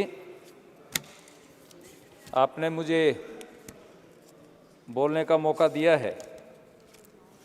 सबसे पहले मैं माननीय अध्यक्ष जी का बहुत बहुत आभार व्यक्त करना चाहूँगा कि उन्होंने एक बहुत ही महत्वपूर्ण विषय पर चंद्रयान 3 की सफलता के ऊपर ये चर्चा करने का मौका दिया है। इसके साथ ही मैं निवेदन करना चाहूँगा, जहाँ हमारे देश के साइंटिस्ट ने, वैज्ञानिकों ने एक सफल कार्यक्रम आयोजित किया।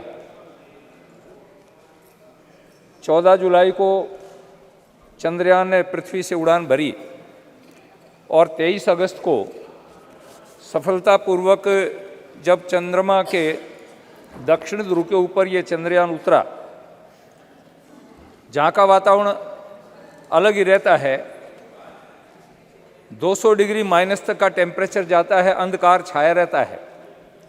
ऐसे स्थान के ऊपर यान को उतारने वाला भारत दुनिया का प्रथम देश बना।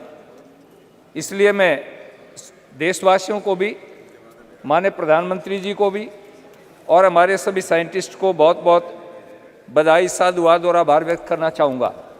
मैं निवेदन करना चाहता हूँ, हमारा देश ऐसा देश है जो ऋषियों का, मुनियों का देश है। अभी चिदम्बरम जी बोल रहे थे, उससे पहले हमारे कई वक्ताओं ने इस विषय पर रखा। हम कई बार भटक जाते हैं।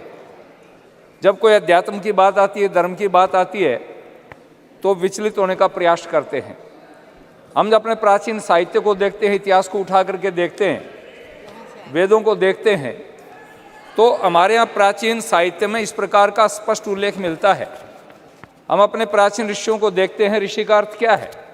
ऋषियों मंत्र दृष्टारः, जो विचार पर, मंत्र पर विचार करता है, चिंतन करता है, मनन करता है। और मैं तो निवेदन करूंगा कि जो आधुनिक साइंटिस्ट हैं, वैज्ञानिक हैं, ये हमारे आधुनिक ऋषि हैं। इन्होंने देश को जिस प्रकार से आगे बढ़ाया है, देश का नाम समुज्ज्वल किया है। हम यदि रामायण काल को देखेंगे, उसमें भी हमारे यहाँ बहुत सारे इस प्रकार के वैज्ञानिक थे।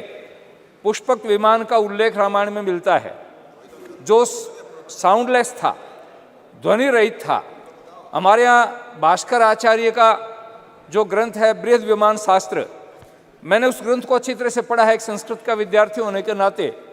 उसमें जिस प्रकार के विमानों का उल्लेख मिलता है, आज भी साउंडलेस विमान हम तैयार नहीं कर पाए हैं।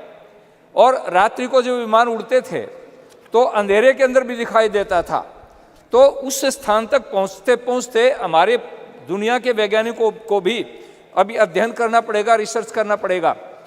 हमारे के जो दर्शन के विद्वान थे, गौतम थे, कणाद थे, कपिल थे, उन्होंने परमाणु के ऊपर और अणु पर जो विचार किया, हमने उन दर्शनों को कई बार नास्तिक दर्शन कह दिया।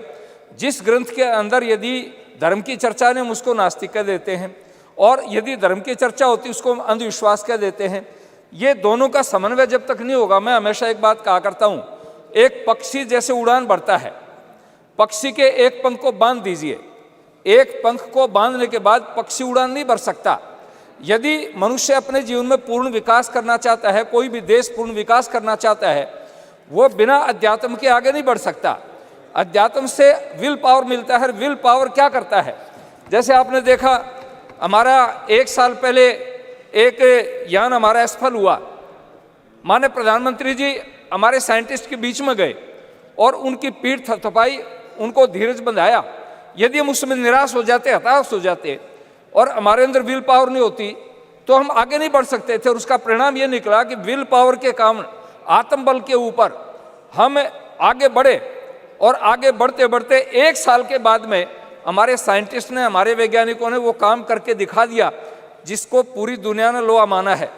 एक निवेदन मैं करना चाहूँगा, जहाँ हमारे साइंटिस्ट माने सोमनाथ जी की टीम ने काम किया, उसके साथ साथ में जो और भी लोग थे, जैसे प्राय मैं कई बार एक निवेदन किया करता हूँ, गाड़ी है, कई करोड़ की गाड़ी है, लेकिन उसमें से अगर वाल्व का निकाल दिया जाए तो उसमें टायर में हवा नहीं ठहरेगी। तो उसमें लाखों करोड़ों रुपए का इंजन हो और साधन हो, यदि वाल्व की कीमत को हम नहीं समझेंगे तो वो गाड़ी चल नहीं सकती। इस काम के अंदर एक छोटे से छोटा साइंटिस्ट, आज हम इस भव्य भवन के बीच में हैं, नई पार्लियामेंट में हैं, इसमें एक सामान्य कर्मचारी भी जिसने छोटा सा काम किया है, जो पानी पकड़ाने का काम करता था, सीमेंट और गारा बनाने का काम करता था, पत्थर पकड़ाने का काम करता था, गाड़ी में पत्थर लादने का काम करता था, उसका भी इतना योगदान है जितना किसी आर्किटेक्ट ने इस भवन को बनाया और इंजीनियर ने इसमें सहयोग दिया। ठीक इसी प्रकार इससे हमारा जो ये यान चंद्रमा पर पहुंचा, उस चंद्रमा पर पहुंचने तक यान में जितने लोगों का सहयोग रहा है, एक सामान्य कर्मचारी जो उनकी टीम के अंदर काम करता था वो उसमें भागीदारी था। तो मैं आपसे निवेदन करना चाहता हूं, हमारा देश तो इतना समृद्ध था, हमारी संस्कृति में स्पष्ट आता है, एत देश प्रसूतस्य सकाशाद अग्रजन्मनः है स्वयं स्वयं चरित्रम शिक्षेरन पृथ्वी सर्वमानवाः। हमारे देश के ऋषियों के चरणों में तो नालंदा जैसी यूनिवर्सिटी, अभी G20 हुआ, माने प्रधानमंत्री जी जहाँ खड़े थे उसके बैकग्राउंड के अंदर नालंदा विश्वविद्यालय का एक बैकग्राउंड दिया। इसलिए दिया कि दुनिया के विद्वान आए थे, दुनिया के नेता आए थे, राष्ट्राध्यक्ष आए थे और आए थे। उन्होंने आकर के जब उसको देखा और उनको बता भी रहे थे, समझा भी रहे थे कि हमारा देश कभी भी ऐसी स्थिति नहीं रही है।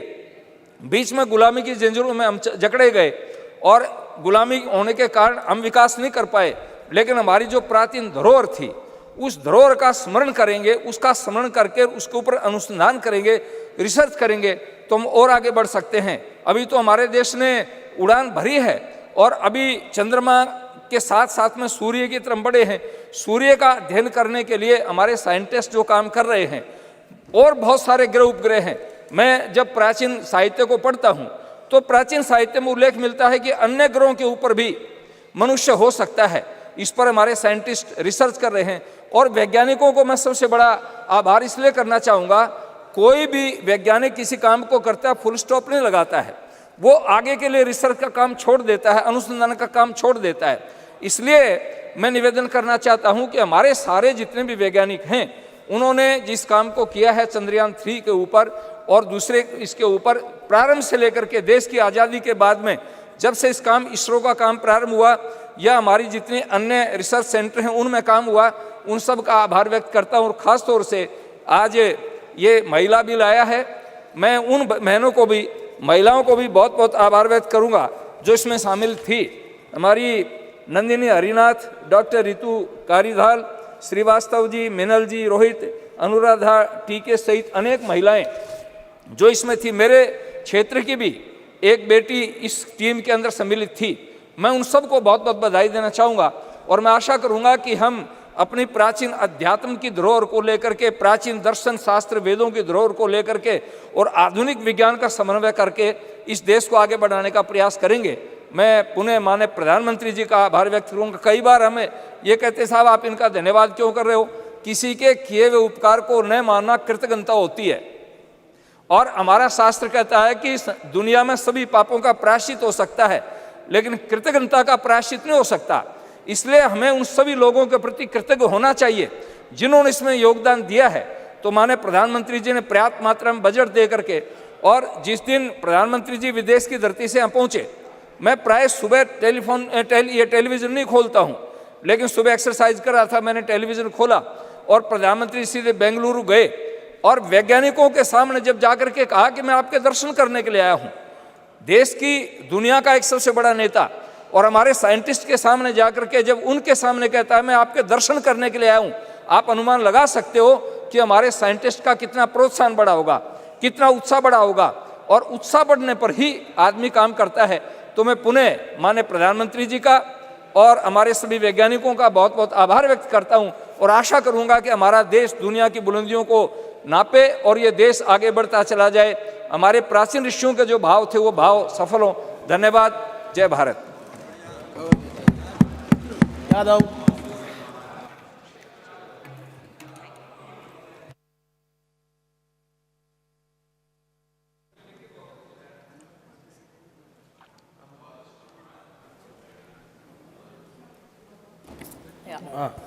Thank you, Speaker, sir, for giving me an opportunity to speak today. Sir, the moon signifies wisdom, intuition, birth, death, and reincarnation, and a spiritual connection. Science and spirituality both are the safeguards of humanity and mankind. Spirituality, science, and philosophy are all interlaced and interconnected. Sanatana Dharma is all about spirituality, sir.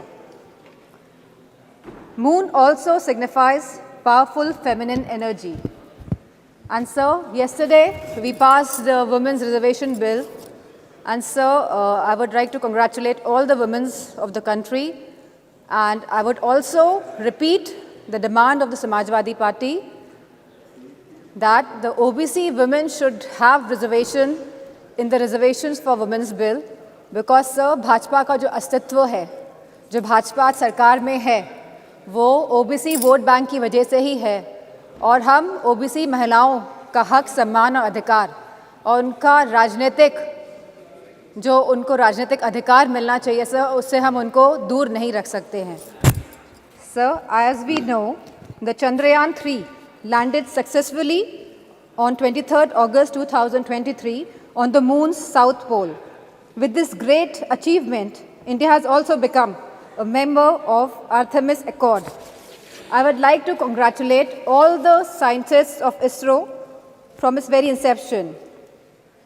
Vikram Sarabhai ji, Satish Dhawan ji, Homi J. Bhabha ji, APJ Abdul Kalam ji, G. Madhavan Nair ji, Radha Krishnan ji, E.V. Chitnis ji, K. Shivam ji, and the current ISRO chief, S. Somnath ji, and all the supporting technicians and all the supporting staff. This achievement belongs to all the scientists and the community alone. And let us not lower our dignity in taking the credit of our dear scientists of the country. Let us all take pride in it. Such a space program have always been an instrument of inspiration for the country and a tool of developmental aspirations of the country. I would just like to say that it is a movement of great pride for the country, for each and every citizen of this country. And we salute to all the scientists. Jai Hind, sir. Very good. Very nice. Shri Jagat Rakshakan.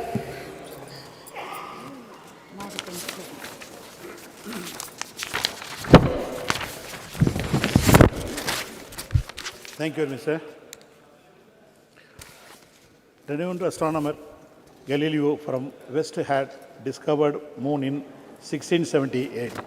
But our Tamil poet and scholars have spoken about the moon mission way back in 2nd century itself, which can be seen in our Sangam literature.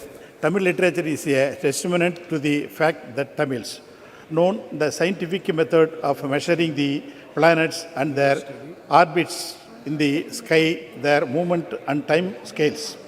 Tamil Sangam poet sung about various planets and galaxies in the sky, including the moon. In 1930s, our Tamil poet Mahagavi Bharatiya sung about the moon in his new Aathichudi that we will explore more. Also, our great Tamil poet Kaviyar Kannadasan, who predicted the day in the early 1966, stated in his song, Sandranai Thedi Sendu Kudiyirupoma, Tamilukku Seidi Solli Azhaithu Kolvoma, which means we will go in search of the moon and live there, and we will inform our Tamil language to come there and be with us. This is about our love for our language, which is equal to our life. Our great leader and the Prime Minister, Madam Indira Gandhi, pioneered this mission and sent Sri Rakesh Sharma to the space in 1984. He was the first Indian to go to the space. We all remember the memories of the Sri Rakesh Sharma briefing Madam Indira Gandhi about his feeling of seeing the beauty of Mother India from this space. We have a long history of our initiative to explore the moon. Whether it is a history of the politics, South is always special. India's third lunar mission, Chandrayaan 3, made India the first country to successfully land near the moon's south pole. Besides the study, Chandrayaan 3 is going to make about moon's history and search of water, ice in the moon and other materials. It is making me feel very proud about our nation. India may be the fourth nation to launch this mission and the third successful accomplish this. But it is the first developed nation to achieve this achieve this as the other all developed countries. We are not only strong technologically, but also the technique such as soft landing, which ensure achieving this mission at the lowest possible cost. No country has ever attempting the soft landing on Moon's south pole. The US, China and Russia have attempted the soft landing on Moon's equatorial region, but attempting the same of Moon's south pole region is considering difficulty due to the rough terrain. As we have achieved this, it will open new chapter for India. Chandrayaan mission entire cost is roughly 650 crores, whereas Hollywood film Avatar budget was around 1,970 crores. This is the proof of testament our self-reliance and the strength of our own technology and invents, which was possible on account of Make in India initiatives strategic alone, which India emerging as the world's 5th largest economy, we are able to show countries. Pros in security and technology. The new satellite center in Thoothukudi, Kulasegarapatnam, which you are planning to inaugurate. It will go in a long way in promoting the launch of lighting space craft and also bring the much needed foreign exchange. The success of Chandrayaan 3 could contribute significantly Indian space economy projected to be worth 13 billion by 2025. And I wish all the success of our first solar mission, Aditya 1. A pride, our beloved Tamil Nadu Chief Minister, Thiru M.K. Stalin, whose government is also contributed lot of Dravidian models. Mission Director Thiru Veeramuthuvelu of Chandrayaan 3 and Mission Director Aditya 1, Tirumadi Nisha Sharij. Both of them are from Tamil Nadu and significantly they completed their primary education from Tamil Nadu government schools in their mother language and Tamil, and rose to such a height and brought pride to our Indian and Tamilians. We are thankful to remember of our Tamil scientist APJ Abdul Kalam, Dr. Mailswamy Annadurai, popular known as a moon man of India, and is a proud movement. Dr. Sivan, Dr. Veeramuthuvel and other Tamil scientists. I appreciate them and we are proud to our state being part of such a commendable mission of our country. Thank you very much. Thank you. Hasnain Masoodi ji. बहुत शुक्रिया chairman साहब मुझे इस मौके पर बोलने की इजाज़त देने के लिए। जनाब, चंद्रयान 3 की जो कामयाबी से कुतुबी जनूबी जो चांद का है उस पर जो लैंड किया सर, उस पर बजा तौर पर सारे मुल्क को फ़ख्र होना चाहिए। जनाब, हमें उन साइंसदानों पर फ़ख्र है जो इस मिशन के साथ एसोसिएट रहे, छोटे से छोटा जो भी एक साइंटिस्ट या जो टेक्नोक्रेट था उससे बढ़कर जो चेयरमैन है इसरो के, सब मुबारकबादी के मुस्तहिक हैं। जनाब, जब हम इस पर इत्मीनान का इजहार करते हैं तो हमें डिनाई नहीं करना चाहिए जो सरकार का हक बनता है कि हम उसकी सराहना करें और उसको मुबारक दें। प्राइम मिनिस्टर साहब या डॉक्टर जितेंद्र सिंह जी जो इसके साथ वाबस्ता रहे, इनका भी वही हक बनता है। लेकिन जब हम ये बात करते हैं तो हमें सबको ये ज़हननशीन करना चाहिए कि ये कंटिन्यूटी का मामला है। जनाब, जो भी ये सफ़र हमारा रहा खला में, तो ये सफ़र की शुरुआत हो गई आज से 50-60 साल पहले। जनाब, जब इसरो का क़याम बामल लाया गया तो पहले एक मुल्क में एक साइंटिफिक टेम्परामेंट बनाने के लिए जनाब पंडित जवाहरलाल नेहरू और उनके बाद उनके जो साथी थे उनका योगदान रहा, और हमारे जम्मू कश्मीर में बाबा कौम जनाब शेर कश्मीर शेख महमूदुल्लाह ने एक साइंटिफिक टेम्परामेंट बिल्ड करने के लिए पहले दिन से, जो खुद एक साइंस में एक पोस्ट ग्रेजुएट थे 1930 से पहले, जिन्होंने एक मास्टर्स हासिल किया था, उनका बड़ा एम्फेसिस रहा, उनका बड़ा जोर रहा कि एक साइंटिफिक टेम्परामेंट बिल्डअप हो जाए। तो वो सारा सब मिला के तो जो जम्मू कश्मीर के जो वहाँ के जो अभी फारिग हो गए वहाँ की यूनिवर्सिटी से या बाकी यूनिवर्सिटी, वो सारी दुनिया में आज बहुत ही सराहना उनका रोल है और मुल्क में सराहना रोल है। तो जनाब इसरो की जो शुरुआत हो गई वो 1962-1960 की दहाई में हुई। तो उस वक़्त तो आप खती अफलास से नीचे बड़ी कसीर तादाद रहती थी। जब PL 480 की बात होती थी, जब अभी ग्रीन रेवोल्यूशन नहीं आया था, वाइट रेवोल्यूशन नहीं आया था, तब उस वक़्त इस पर केंद्रित रहा, तवज्जो रही। तो उस वक़्त से जनाब इस पर जो फोकस रहा, तो उसी की एक पड़ाव ये है जो चंद्रयान 3 है, ये उसका पड़ाव है। लेकिन यही अंत नहीं है। इसके बाद अभी जो नए प्रयास हो रहे हैं, नए तजुर्बे हो रहे हैं और नए मिशन तश्कील दिए जा रहे हैं, वो भी इस समत में आगे हमें ले जाएंगे। हमारा जो अखला के हवाले से जो हमारी तरक्की की मंजिलें हैं और होंगी, उससे उसके आगे बढ़ेंगी।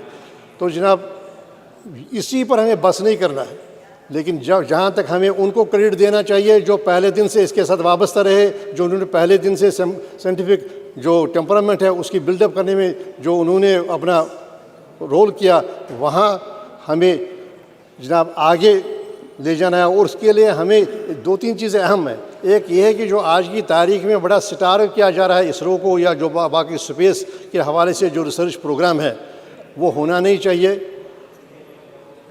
दूसरी बात यह है कि जनाब हम सिर्फ शाबाशी पर we should not rest on the laurels, हम शाबाशी पर का लिहाफ ओढ़ कर न रहें। जनाब जो अभी इस वक्त हमारे मुल्क में जो मामले दरपेश हैं, जो कि अभी इस प्लेनेट के हिस्से में रह रहे हैं कोई 150 करोड़ लोग, जो उनके मसाइल हैं, उन मसाइल से हम नजर ओझल नहीं कर सकते। उनको हम कभी अपनी उन पर अटेंशन कम नहीं कर सकते हैं। जैसे हेल्थ केयर का मामला है, मैं जम्मू कश्मीर की बात करूँगा, बड़े गैप से हेल्थ केयर में बड़े गैप से जनाब जो सेफ ड्रिंकिंग वाटर है, इस शाबाशी में हम कहीं वो ना भूल जाएं जो वहाँ पर हैं अभी, जो वहाँ पर हमारे मसाइल हैं, जो हमारी कसीर आबादी है उसके जो मसाइल हैं, उससे ओझल न करें, उसको अपनी नज़रों से ओझल न करें, उस पर फोकस कम न करें।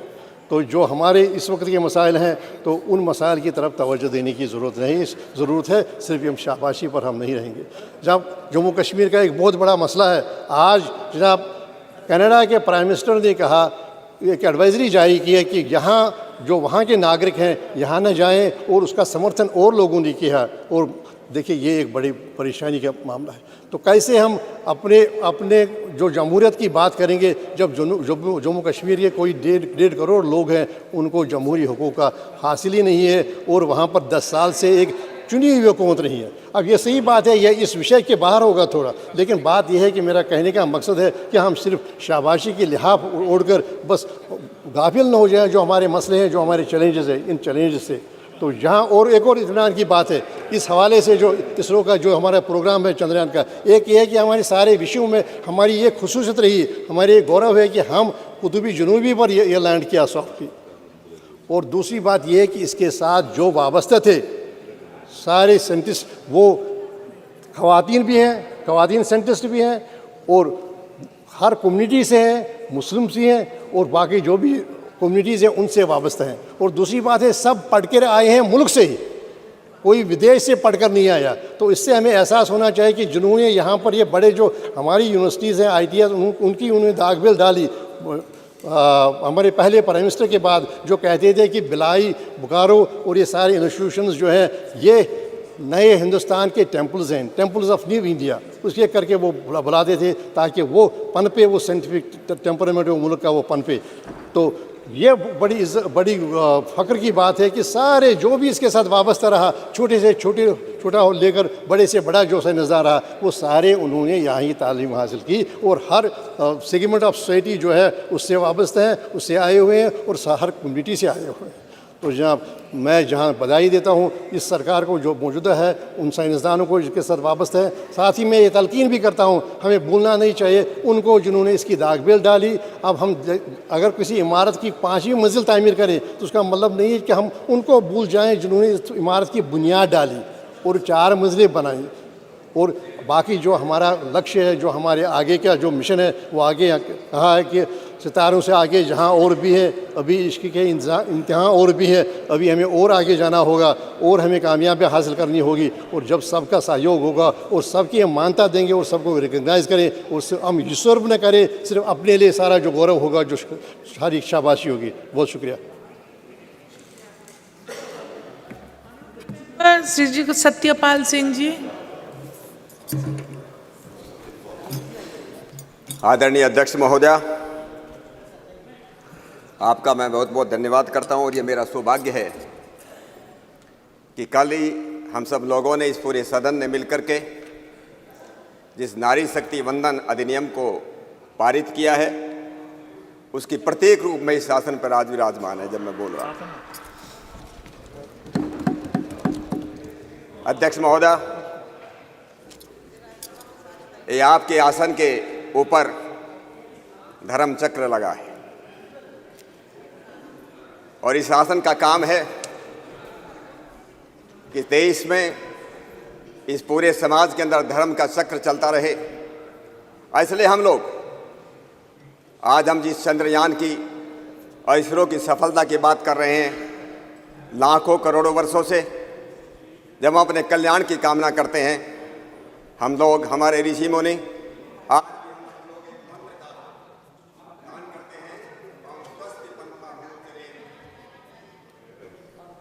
ओम स्वस्ति पंथा मनोचरेम सूर्य चंद्र मसावी, सूर्य और चंद्रमा की तरह हम कल्याण के मार्ग पर बढ़ते रहें। स्वस्ति पंथा मनोचरेम सूर्य चंद्र मसावी पुनर्दत्ता घंता जानता संग में ही। आदरणीय अध्यक्ष महोदय, ये जो दुनिया है, ये जो पूरा का पूरा विश्व है, ये बहुत ही वैज्ञानिक है।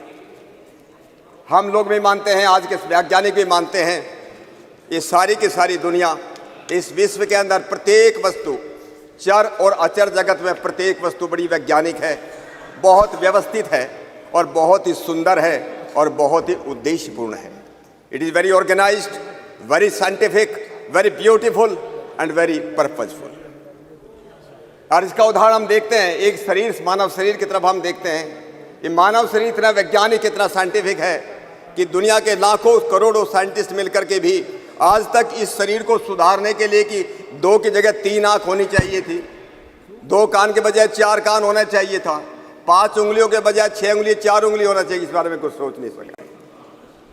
और इसलिए अध्यक्ष महोदय, मैं इससे ये दुनिया जो इतनी साइंटिस्ट, इतनी जो वैज्ञानिक बनी है, उसी के उसमें हम लोग, मैं जो खड़ा हूँ आज, ये चंद्रयान और इसरो की अंतरिक्ष की यात्रा हमारे इस देश की जो रही, जो अभूतपूर्व सफलता इस देश को मिली है, इसलिए मैं सबसे पहले अपने सभी इसरो के सभी वर्तमान और पुराने जितने भी वैज्ञानिक हैं, मैं उन सब का बहुत बहुत अभिनंदन करता हूँ। मैं इस देश के बहुत ही यशस्वी और बहुत ही दूरदर्शी प्रधानमंत्री आदरणीय नरेंद्र मोदी जी का भी मैं बहुत बहुत अभिनंदन करना चाहता हूँ। पिछले 9 वर्षों में उनके आने के बाद जिस प्रकार से साइंस और टेक्नोलॉजी के क्षेत्र में जिस प्रकार से इस देश ने अभूतपूर्व सफलता प्राप्त की है, बहुत लोगों ने बातें की हैं, मैं सब बातों को मैं दोहराना भी नहीं चाहता। चाहे 2018 के गगनयान प्रोग्राम की बात हो, 2017 में जो हम लोगों ने जो एक साथ 104 सैटेलाइट को छोड़ने की बात हो, new space India limited public undertaking बनाने की बात हो, 2020 में प्राइवेट प्लेयर्स को अलाउ करने की बात हो, 2022 में इंडियन स्पेस पॉलिसी लाने की बात हो, या 2023 चंद्रयान की हम बात कर रहे हैं 23 अगस्त को, जिन्होंने चंद्रमा पर हमारा चंद्रयान उतरा, प्रत्येक भारतवासी का सीना जो है गर्व से फूल गया, अभिमान से भर गया। और इस बात के लिए मैं अपने आदरणीय प्रधानमंत्री जी का बहुत बहुत मैं उनका अभिनंदन करता हूँ। बहुत लोग हुए अध्यक्ष महोदया, हमारे इस देश में, दुनिया में बहुत लोग हुए कि जो वक्त के सांचे में ढल गए, बहुत लोग हुए जो वक्त के सांचे में ढल गए, लेकिन मोदी जी उठे कि वक्त का सांचा बदल गई, वक्त का सांचा बदल गया, वक्त का सांचा बदल गया। इसलिए न केवल अंतरिक्ष विज्ञान और टेक्नोलॉजी के क्षेत्र में उन्होंने इंडियन रिसर्च काउंसिल बनाई, उन इनोवेशन पॉलिसी लाए, अटल टिंकरिंग, हजारों स्कूलों के अंदर अटल टिंकरिंग लैब्स उन्होंने खोले, और अभी PM national science research fellowship शुरू की। विज्ञान और टेक्नोलॉजी के जैसे हम सब लोग इस बात को मानते हैं कि अगर हम प्रगति करना चाहते हैं तो विज्ञान और टेक्नोलॉजी के बिना ये संभव नहीं है। देश को अगर पुनः विश्वगुरु बनाना है इस अमृत काल के अंदर 2047 तक, अगर इस दुनिया को विश्वगुरु बनाना है, वो साइंस और टेक्नोलॉजी के बिना ये संभव नहीं है। और इसलिए मैं एक बात और अपने सभी मित्रों को याद दिलाना चाहता हूँ, हजारों लाखों साल पहले ये देश दुनिया का विश्वगुरु था, दुनिया का विश्व गुरु था तो किस लिए विश्व गुरु था? मैं जब इस बात पर विचार करता हूं, इसके मूल में केवल 3 कारण थे। इसका सबसे पहला कारण था कि ज्ञान और विज्ञान के अंदर इस देश की कोई सानी नहीं थी, इस देश की कोई बराबरी नहीं थी, न विज्ञान में न ज्ञान में। लेकिन ज्ञान विज्ञान किसी काम का नहीं अगर वो जो है भूखों को जो है खाना न दे सके, अगर वो लोगों को बिना घर के लोगों को घर न दे सके, अगर वो लोगों को समृद्धि का रास्ता न दिखा सके, वो ज्ञान विज्ञान किसी के काम का नहीं। इसलिए हमारा प्राचीन भारत, वो केवल ज्ञान विज्ञान तो उसके पास था, उससे एक समृद्ध देश था, वो सोने की चिड़िया थी। हजारों लाखों बाहर के लोग इसलिए आते थे कि ये देश इतना समृद्ध है। न केवल मात्र समृद्धि लंबे समय तक चल नहीं सकती, ज्ञान विज्ञान भी लंबे समय तक नहीं चल सकता अगर देश के पास वीरता न हो, देश के पास शौर्य न हो। ये 3 कारण थे। ये देश जो था इसलिए दुनिया का विश्व गुरु था। इस ज्ञान विज्ञान की हमारी परंपरा बहुत पुरानी, अध्यक्ष महोदय। और ये जो है हमारे नाम अलग अलग हो सकते हैं। कुछ लोग बोलते हैं हमारा सनातन संस्कृति, हमारा सनातन संस्कृति भी एक है, उत्तर से लेकर के भारत तक, पूर्व से लेकर पश्चिम तक एक ही संस्कृति है। कल्चर अलग अलग हो सकती है क्योंकि कल्ट अलग अलग हो सकते हैं। कल्ट अलग अलग हैं तो कल्चर अलग अलग हो सकती है, लेकिन संस्कृति कभी भी दो नहीं हो सकती, 4 नहीं हो सकती। एक संस्कृति होती है और उसके बाद अपसंस्कृति होती है। इसलिए मैं जब कभी बात करता हूँ हमारे देश के अंदर उत्तर भारत हो चाहे दक्षिण भारत हो, हमारे जो है शिव ब्रह्मा विष्णु, हमारे गणपति गणेश, यहाँ अलग नाम हो सकते हैं। उत्तर भारत में, दक्षिण भारत में वही नाम है। हमारे यहाँ पर राम के नाम पर राम सिंह हो सकता है, हमारे देश के उत्तर भारत में रामचंद्र हो सकता है, रामपाल हो सकता है। आंध्र प्रदेश में जाकर कोई रामन्ना बन जाता है, कर्नाटक में जाकर के वही रामैया बन जाता है, और तमिलनाडु में जाकर के वही रामचंद्रन बन जाता है। राम वही है, वही शिव है, अलग अलग उनके नाम हैं। इसलिए मैं कहता हूं कि हमारी संस्कृति, इस देश की संस्कृति एक है। कुछ लोग आजकल ये भी बोलते हैं ये आर्य संस्कृति, उत्तर भारत में आर्य संस्कृति है और दक्षिण भारत के अंदर द्रविड़ संस्कृति है। मुझको लगता है वो संस्कृति से मुझे लोग कहते हैं उनको जो है इतने वो अनभिज्ञ हैं। द्रविड़ उसको कहते हैं जो वैज्ञानिक होता है, जो विद्वान होता है। हमारे देश के अंदर, प्राचीन भारत के अंदर जिस प्रकार से दक्षिण भारत के अंदर विद्वान पैदा हुए, इसलिए उसको द्रविड़ संस्कृति कहने लगे। मैं कुछ बातें आपको बताना भी चाहता हूँ कि हम लोग जो हैं, जब कभी हम लोग बात करते हैं हमारे वेद केवल मात्र यज्ञ और कर्मकांड के ग्रंथ नहीं है, कुछ लोगों की ये भ्रांति है। हमारे वेद जो है वो वेद विज्ञान के ज्ञान और विज्ञान के ग्रंथ हैं, और इसे ज्ञान विज्ञान के साथ कुछ रिकॉर्ड में आदरणीय अध्यक्ष महोदय आपके सामने रखना चाहता हूँ कि हमारे जो है किस प्रकार के हमारे ऋषि महर्षि। अभी स्वामी जी महाराज कह रहे थे हमारे ऋषि कितने बड़े वैज्ञानिक थे। मैं कुछ उदाहरण देता, अभी मैंने कुछ दिन पहले ही माननीय प्रधानमंत्री जी को एक चिट्ठी लिखी है। डॉक्टर जितेंद्र सिंह जी भी यहाँ पर बैठे हैं, उनके डिपार्टमेंट का एक काम है। मैंने उनका कहा है महर्षि भारद्वाज ने यंत्र सर्वस्व लिखा, अंशु बोधिनी लिखा, आकाश तंत्र लिखा। अरे आकाश में यात्रा करनी हो तो आकाश तंत्र को पढ़ना चाहिए, ये महर्षि भारद्वाज ने लिखा है। केरल में रहने वाले महर्षि अगस्त ने शक्ति तंत्र लिखा, जिसमें 32 प्रकार की पावर, इलेक्ट्रिसिटी, बिजली, अट्रैक्शन, उसके बारे में बहुत विशद वर्णन है। महर्षि शाक्टायन ने लोह तंत्र लिखा कि जमीन के नीचे भूगर्भ स्थित जो मिनरल्स है, खनिज है, और उसमें जो है आपको विश्वास नहीं होगा 3007 अलग अलग प्रकार की धातु हम किस प्रकार से बना सकते हैं, उसके बारे में उसके वर्णन है। मैं नारद मुनि ने वैश्वानर तंत्र लिखा, उस वैश्वानर तंत्र के अंदर 101 प्रकार के गूढ़ प्रकाश, इंटेंस लाइट के अलग अलग प्रकार हैं। एक 101 और 1007 प्रकार की अग्नियों, फ्लेम्स का वर्णन है। महर्षि भृगु की भृगु संहिता है, जिसमें 10 शिल्प शास्त्र हैं, 32 शिल्प विद्या हैं, और जो 72 शिल्प कलाएं हैं। राजा भोज तो अभी ज्यादा दिन पहले अध्यक्ष महोदय पैदा नहीं हुआ, 1000 साल पहले राजा भोज पैदा हुए। राजा भोज ने एक किताब लिखी है सम्रांगण सूत्रधार। उस सम्रांगण सूत्रधार के अंदर एक ऐसे घोड़े का वर्णन है कि इस प्रकार का यंत्र बनाया जा सकता है जो जमीन पे भी चलेगा, पानी में भी चलेगा और आकाश में भी दौड़ेगा। ये राजा भोज की किताब में लिखा हो। मैं आपको एक उदाहरण देना चाहता हूँ अध्यक्ष महोदय। अभी 1975 के अंदर 1975 में इस सम्रांगण सूत्रधार का एक पेज इनको चाइनीज लोगों को मिला। जब चाइनीज लोगों को मिला, जब वहाँ पर गए, वो तिब्बत की जो राजधानी है, क्या उसको लासा में गए, तो संस्कृत में लिखा हुआ था, लेकिन उसको लोगों इंटरप्रेट नहीं कर पाए। थोड़ा पानी मंगवा थोड़ा सा। जब उसको इंटरप्रेट नहीं कर पाए, उन्होंने पंजाब यूनिवर्सिटी के अंदर एक अमेरिकन प्रोफेसर आई थी, professor Ruth Ryan.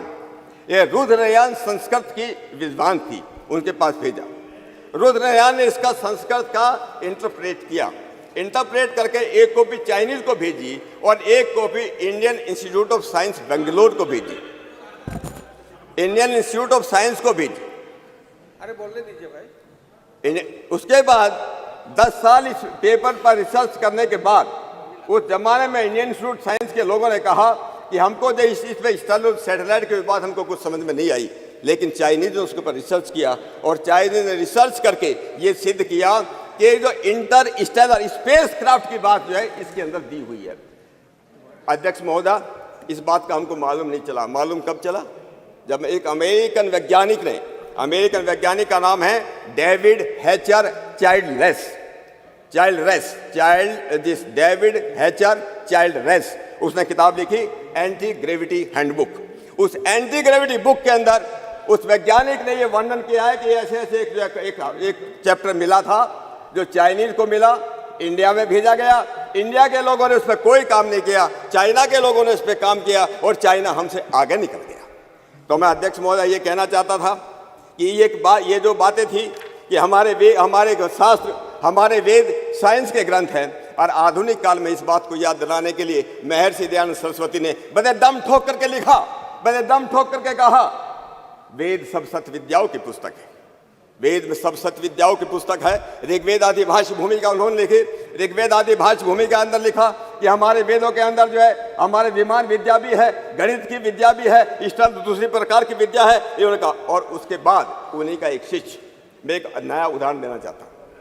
Maharshi Dayanand का शिष्य, मुंबई की नगरी में रहने वाला एक पंडित, उस पंडित का नाम था पंडित शिवकर बापूजी तलपदे, और बेंगलोर का एक पंडित सुबराय शास्त्री। इन दोनों ने मिलकर मुंबई के समुद्र तट पर 1895, प्रोफेसर सोगत राय नहीं है इस समय, सबसे पहले गुब्बारा बना 1903 में, 1900 में जो बैलून उड़ाया गया 1895 से 8 साल पहले मुंबई के चौपाटी पर समुद्र तट पर एक प्लेन बना करके उसको उड़ाने का प्रयत्न किया गया। और उन्होंने, मैं किल्लाए का आया हूं अध्यक्ष महोदय, ये किताब है उसी पंडित की लिखी हुई किताब है, प्राचीन विमान कला का शोध। ये 1907 की पब्लिश्ड है, 1907 जो उन्होंने जैसे किताब के अंदर लिखा है कि किस प्रकार से विमान बनाया जाना चाहिए, उसमें क्या उस पर लिखना चाहिए। अब पुष्प विमान की बात कर रहे थे, स्वामी जी महाराज ने उसका जिक्र किया, यंत्र सर्वस्व का जिक्र किया। यंत्र का बृहत विमान शास्त्र है, और बृहत विमान शास्त्र आज भी अवेलेबल है। बृहत विमान शास्त्र का भारत सरकार ने, जब पंडित जवाहरलाल नेहरू इस देश के प्रधानमंत्री थे, उस समय पंडित जवाहरलाल नेहरू ने ही इस बृहत विमान शास्त्र का इंटरप्रिटेशन करने के लिए एक हमारे स्वामी यज्ञ मुनि परिव्राजक हुई, ब्रह्म मुनि परिव्राजक, वो ब्रह्म मुनि परिव्राजक ने उस किताब का ट्रांसलेट 1956 में किया है। यह सरकार की तरफ से किया गया था। तो मैं आपसे ये कहना चाहता हूँ अध्यक्ष महोदय कि हमारे लगभग आज भी 10,000 स्क्रिप्ट मैन्यूस्क्रिप्ट जिसको संस्कृत में बोलते हैं, हमारे तंजौर, तमिलनाडु की तंजौर की लाइब्रेरी में, जिसको सरस्वती महल लाइब्रेरी कहते हैं, मैसूर की ओरिएंटल रिसर्च लाइब्रेरी है, बड़ौदा की ओरिएंटल रिसर्च लाइब्रेरी है, पटना की जगह जगह हजारों ग्रंथ आज भी इस देश के अंदर अवेलेबल है, जहाँ प्राचीन शिल्प कला के बारे में, विमान विद्या के बारे में, आकाश तंत्र के बारे में जो हमारे जो ग्रंथ। मैं 2 मिनट लेता हूँ, समाप्त कीजिए। मैं library, it doesn't teach us anything scientific. So don't definitely please don't mislead. अपनी बहन कानी मोदी जी को ये एक रिक्वेस्ट करना चाहता हूँ। मैं उस लाइब्रेरी में गया हूँ, आज भी मैं कई साल पहले गया था। चेयर को एड्रेस कीजिए। सॉरी अध्यक्ष महोदय, आई एम सॉरी। उस समय अराउंड 1 लाख के आसपास संस्कृत मैन्यूस्क्रिप्ट हैं। लोग केवल कैटलॉगिंग कर रहे हैं, लेकिन जनरली उनके बारे में क्या उसमें लिखा है, क्या उसमें शास्त्र है, इसके बारे में हम लोगों को बहुत कुछ काम करने की जरूरत है। इतना बड़ा ट्रेजर हाउस हमारे पास तंजौर की लाइब्रेरी में रखा है, उसको हमको उस विषय में काम करना चाहिए।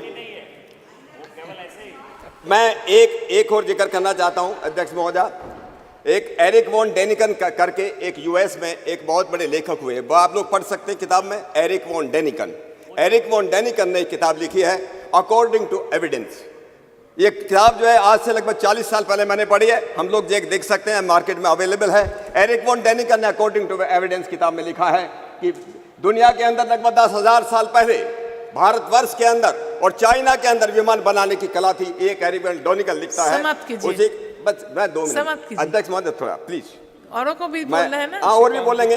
मैं आपको ये कहना चाहता था अकाउस्टिक्स के बारे में, थर्मल अकाउस्टिक्स के बारे में, जो एक स्विस साइंटिस्ट हुआ, स्विस साइंटिस्ट हंस यानी ने लिखा है, जो उन्होंने टोनोस्कोप बनाया है। और मैं एक बात अपनी बात कह लास्ट में एक बात कह देता हूं।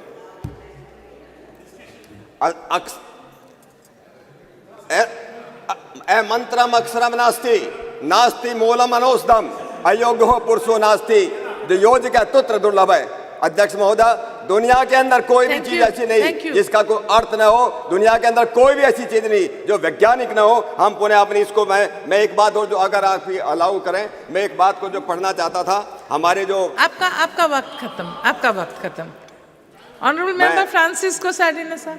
मैं कोई बात नहीं, मैं पुनः आपने मुझे इतना समय दिया, मैं हमारे देश के सभी वैज्ञानिकों का, सभी ऋषि और ऋषिकाओं का, सबका मैं अभिनंदन करना चाहता हूं। और साथ साथ हम सब सदन में मिलकर के देश के यशस्वी प्रधानमंत्री जी ने नारी शक्ति वंदन के अधिनियम को यहाँ पूरा किया, उनका अभिनंदन करता हुआ अपनी बात को मैं यहाँ विराम देता हूँ। आपका बहुत बहुत धन्यवाद। Thank you, madam, for giving me this opportunity to take part in the discussion. I would like first to congratulate all my compatriots because India now is on the moon. We became the 4th nation to make a soft landing on the moon on August 23rd when Chandrayaan-3 successfully touched down near the lunar South Pole. Though we did not succeed with Chandrayaan-2, and we say failures are pillars of success. So that's how in Chandrayaan-3 we achieved. India now joined the select club of countries like United States of America, former Soviet Union, and the People's Republic of China to have made a controlled landing on the surface of the moon. The entire mission, operation right from launch till the landing, happened flawlessly as per the timeline. After performing various into experiments, the Pragyan rover was put to sleep on September 2nd, 23, and on the very same day, ISRO achieved another successful launch, that is Aditya L1. I join my fellow members in expressing heartfelt commendation to the Indian Space Research Organization and all other organizations and companies, all the scientists and engineers involved with the project for bringing us this moment of joy and hope, the hope of a better tomorrow. It gives me immense satisfaction that we became the first country to go near the south pole of the moon. The mission is well positioned to offer important new information about the makeup of the lunar surface, the existence of water ice, the history of lunar impacts, and the development of the moon's atmosphere. I'm also thankful to the European Space Agency for providing ground station support for its facilities in French Guiana, Australia, and the United Kingdom. Chandrayaan-3 and Aditya-1, L1, are a testament to India's commitment to state exploration and greater understanding of the universe's mysteries. They will further strengthen India's position in the global space community.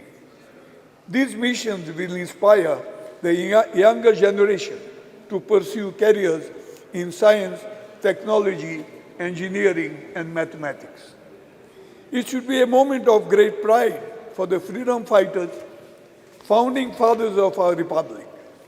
This is indeed a success which belongs to all the society, which will help boost the development of science and, most importantly, scientific temper in the country, with which all can aspire to transform our country, which is 1/6 of the entire humanity, into a developed nation. Therefore, I support the decision to mark the successful landing of Chandrayaan-3 on August 23 as a National Space Day every year. Science and human knowledge cuts across all boundaries of the countries, ideologies and parties. And the space research is undoubtedly the common cause of all of the mankind when we set our gaze on the stars, to the moon and beyond. We realize that we are a small planet which is home to the humanity. It reminds us our collective existence and our common destiny. It gives us the sense and purpose to find peace and shared happiness for all the mankind. I congratulate all and implore my honorable colleagues and respected members of the country to tap on the rise in the scientific fervor for the all-round success of our society.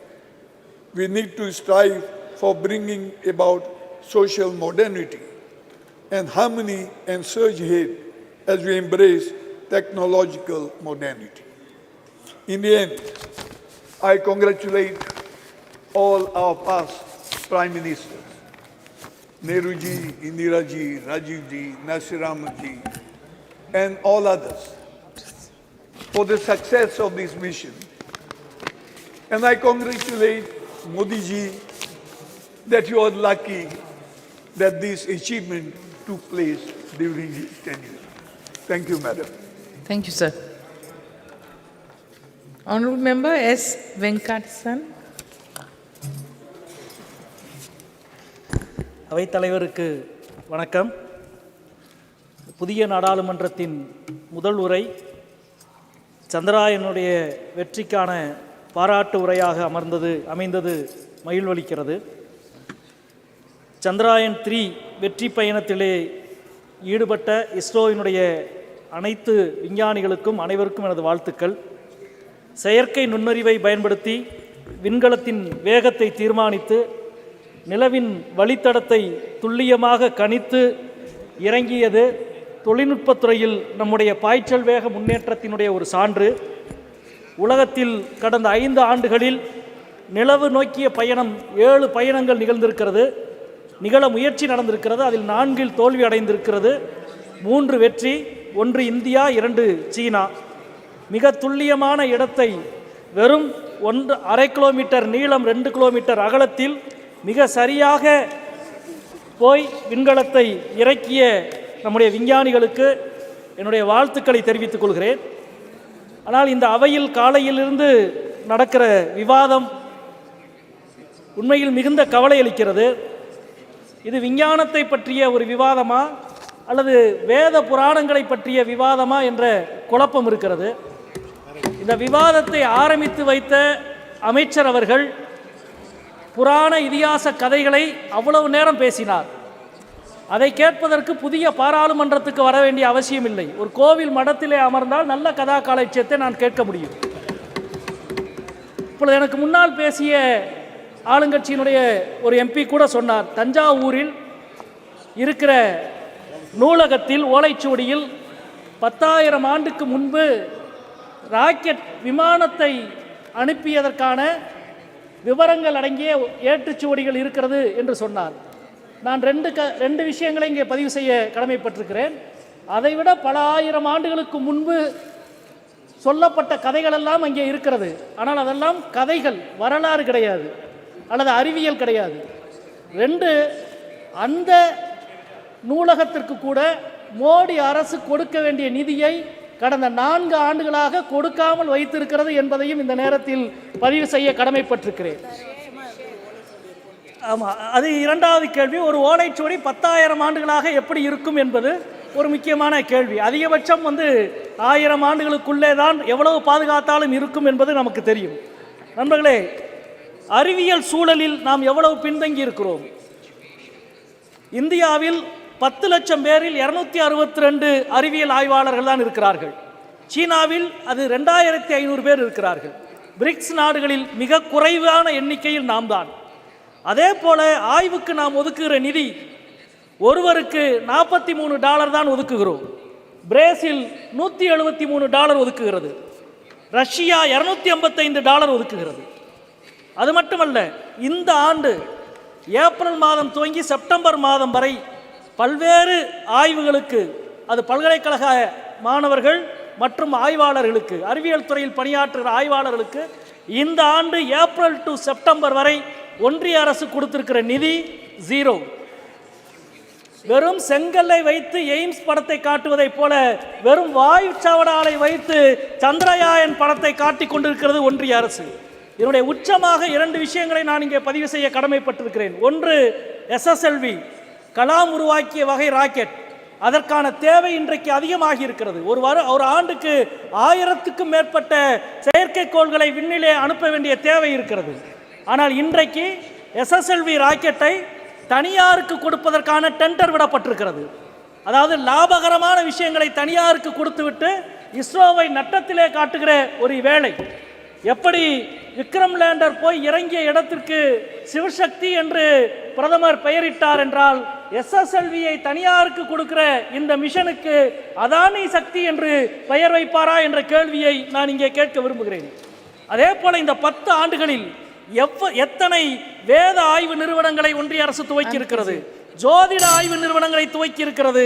ஆனால் ஒரே ஒரு அறிவியல் ஆய்வு நிறுவனத்தை கூட ஒன்றிய அரசு துவக்கவில்லை என்பதை இந்த நேரத்தில் சொல்லிக்கொள்ள கடமைப்பட்டிருக்கிறேன். இன்றைக்கு இந்த அவை இவ்வளவு பாராட்டுகிற இஸ்ரோவுக்கு இதே ஆண்டு ஜனவரி மாதம் 13ஆம் தேதி ஒன்றிய அரசு ஒரு சுற்றறிக்கை அனுப்பியது, இஸ்ரோ வாய் திறந்து பேசக்கூடாது என்று. ஜோதிமத் விஷயத்தில், நிலச்சரிவு விஷயத்தில் இஸ்ரோவும் நிலவியல் துறையும் எதுவும் பேசக்கூடாது என்று இந்த ஒன்றிய அரசு சுற்றறிக்கை அனுப்பியது. எப்படி பூமி சூரியனை சுற்றுகிறது என்று சொன்ன கலிலியோவுக்கு வாய்ப்பூட்டு சட்டம் போட்டீர்களோ அதே போல இஸ்ரோவுக்கு நீங்கள் போட்டுக் கொண்டிருக்கிறீர்கள். நண்பர்களே, அறிவியல் என்பதும் விஞ்ஞானம் என்பதும் கேள்வியில் தான் பிறக்கிறது. ஆனால் இன்றைக்கு கேள்வி நேரம் உள்ளிட்ட விஷயத்தை தவிர்த்துவிட்டு இந்தியாவினுடைய அனைத்து முன்னேற்றமும் அறிவியல் பூர்வமான பார்வையிலே இருந்து உருவாகிற விஷயங்கள், அவற்றை எல்லாம் மறுதளித்து புராணங்களை வரலாறு என்றும் இதிகாசங்களை அறிவியல் என்றும் மீண்டும் மீண்டும் நீங்கள் நிலைநிறுத்த நினைக்கிறீர்கள். அது உங்களுடைய பார்வையை மக்களிடம் அம்பலப்படுத்துவதற்கு தான் உறுதி செய்யும். எப்படி ஒரு ராக்கெட் விண்ணிலே போகிற பொழுது அது உதிர்த்து கீழே தள்ளுகிற கரிப்புகையை போல உங்களது பொய்யும் கதைகளும் கீழே விழுந்து இந்தியா வரலாற்று ரீதியாகவும் அறிவியல் ரீதியாகவும் முன்னோக்கி செல்லும். 40-50 ஆண்டுகளுக்கு முன்பு நம்மை பார்த்து ஒரு சைக்கிளிலே ராக்கெட்டை கொண்டு போன இஸ்ரோ தான் இன்றைக்கு செவ்வாய் விண்கலத்திற்கு தன்னுடைய முயற்சியை தொடர்ந்து கொண்டிருக்கிறது. 50 ஆண்டுகளுக்கு முன்பு தொற்று நோயை ஒழிக்க முடியாது என்று சொன்ன உலக நாடுகள் இந்தியாவை சொன்னது. ஆனால் இன்றைக்கு தொற்று நோயை நாம் முழுமையாக ஒழித்திருக்கிறோம். எருமைப்பாலிலே இருந்து பவுடர் உருவாக்கி இந்தியாவின் ஊட்டச்சத்தை வளர்த்திருக்கிறோம். இது அனைத்தும் அறிவியல் பார்வையோடு திடமான ஒரு இந்தியா மூட நம்பிக்கையை தகர்த்து முன்னேறியது.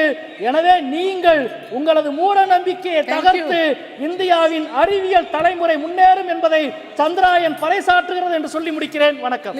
Thank you. Honorable Member Tejaswi Surya ji. Madam Speaker, thank you so much for giving me this opportunity to speak in the very first special session of this Parliament in this new Parliament building. We have assembled here today to discuss and pass a resolution congratulating our scientists, the scientific community of the country, for their glorious achievement in successfully completing the Chandrayaan Mission 3. On behalf of 1 billion Indians, and most importantly, on behalf of young Indians who look up to climbing new frontiers in science and technology, I thank all the scientists of ISRO for inspiring a generation of Indians by achieving something that was considered impossible. It's only rare that in the history of a nation, moments like this come, which inspires and unites a nation. And the landing of the Chandrayaan mission on the moon was one such rare moment where the whole nation stood in unison, saluting the scientific prowess and achievement of this great country. While I am indeed proud that our country became the very first nation in the world to land successfully on the south side of the moon, I am even more proud that I represent a city which is the science capital of India, and even this mission Chandrayaan 3, while it is made in India, it was also made in Bengaluru, the city that I represent. Most speakers who have spoken earlier than me have highlighted the achievements of ISRO in the last few decades and how the scientists of ISRO have not only shown the world how to make efficient space missions, but also do it in a cost-effective manner. I wouldn't want to repeat most of the points that have been already covered. I would only want to say that the last 9 years have truly been historic for the country, even in the space and technology realm. Under the leadership of the Honorable Prime Minister, not only have we increased the budget for ISRO, budget for space exploration by a whopping 142%, we have also strengthened scientific institutions, whether it is CSIR, whether it is funding for IISc, or leveraging technology to benefit the last mile delivery of services to the people. UPI की बात हो या e-NAM की बात हो, startup से लेकर sericulture engineering तक, स्पोर्ट्स इंजीनियरिंग से लेकर क्वांटम कंप्यूटिंग तक, अटल इनोवेशन मिशन से लेकर नेशनल रिसर्च फाउंडेशन तक कई सारे चीज पिछले 9 साल में मोदी सरकार ने किए हैं, जो अपने देश के साइंटिफिक इंस्टीट्यूशंस के फाउंडेशन है, इसको बलवर्धन करने के लिए हिस्टोरिक एंड रेवोल्यूशनरी चीज पिछले 9 साल में हुए। Madam, I wanted to keep my speech as apolitical as possible. I wanted to keep my speech as academic as possible. But the speakers from the opposition benches have indulged in a continuous Nehru bhajan from morning, instead of doing a bhajan of ISRO and ISRO scientists. And that is leaving me with no option but to correct and place before this honorable house, this august house, some very important facts about what was the contribution of certain figures whose hagiography is trying to be written today by members of the opposition. An impression is made to be given that everything scientific in India, all scientific achievements in India, whether it is ISRO, whether it is DRDO, whether it is CISR, whether it is IISc, every scientific achievement in India is credited to Nehru. But the reality is far from that. Madam Speaker, I want to highlight to you the fact that most of the scientific institutions that are a nation's pride today were all started by people in pre-independence India when Nehru had no role to play. And all those pioneers who had the grand vision to establish these institutions, even at the time of the British India are not even mentioned, even cursorily, when the nation is celebrating its scientific prowess. I only want to take the example of one or two people.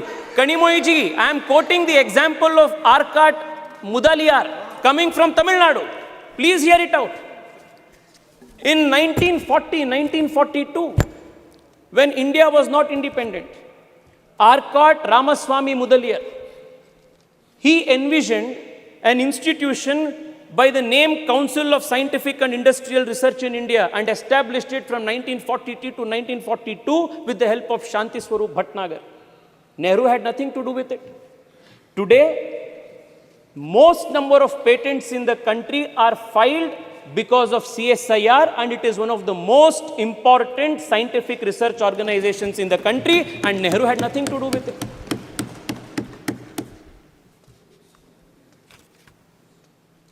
Let me tell you what role Nehru played.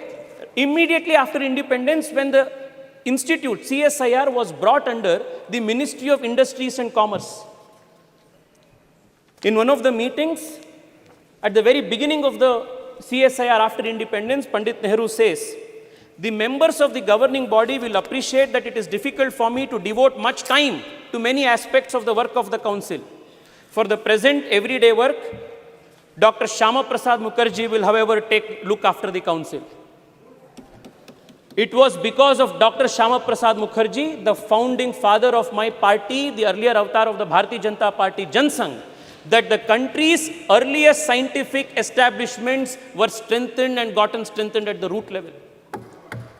Dr. Shyama Prasad Mukherjee, as the Minister of Industries and Commerce, set up the National Physical Laboratory, National Chemical Laboratory, National Metallurgical Laboratory, Fuel Research Institute, Ceramic Research Institute, Central Leather Institute, Central Electrochemical Institute.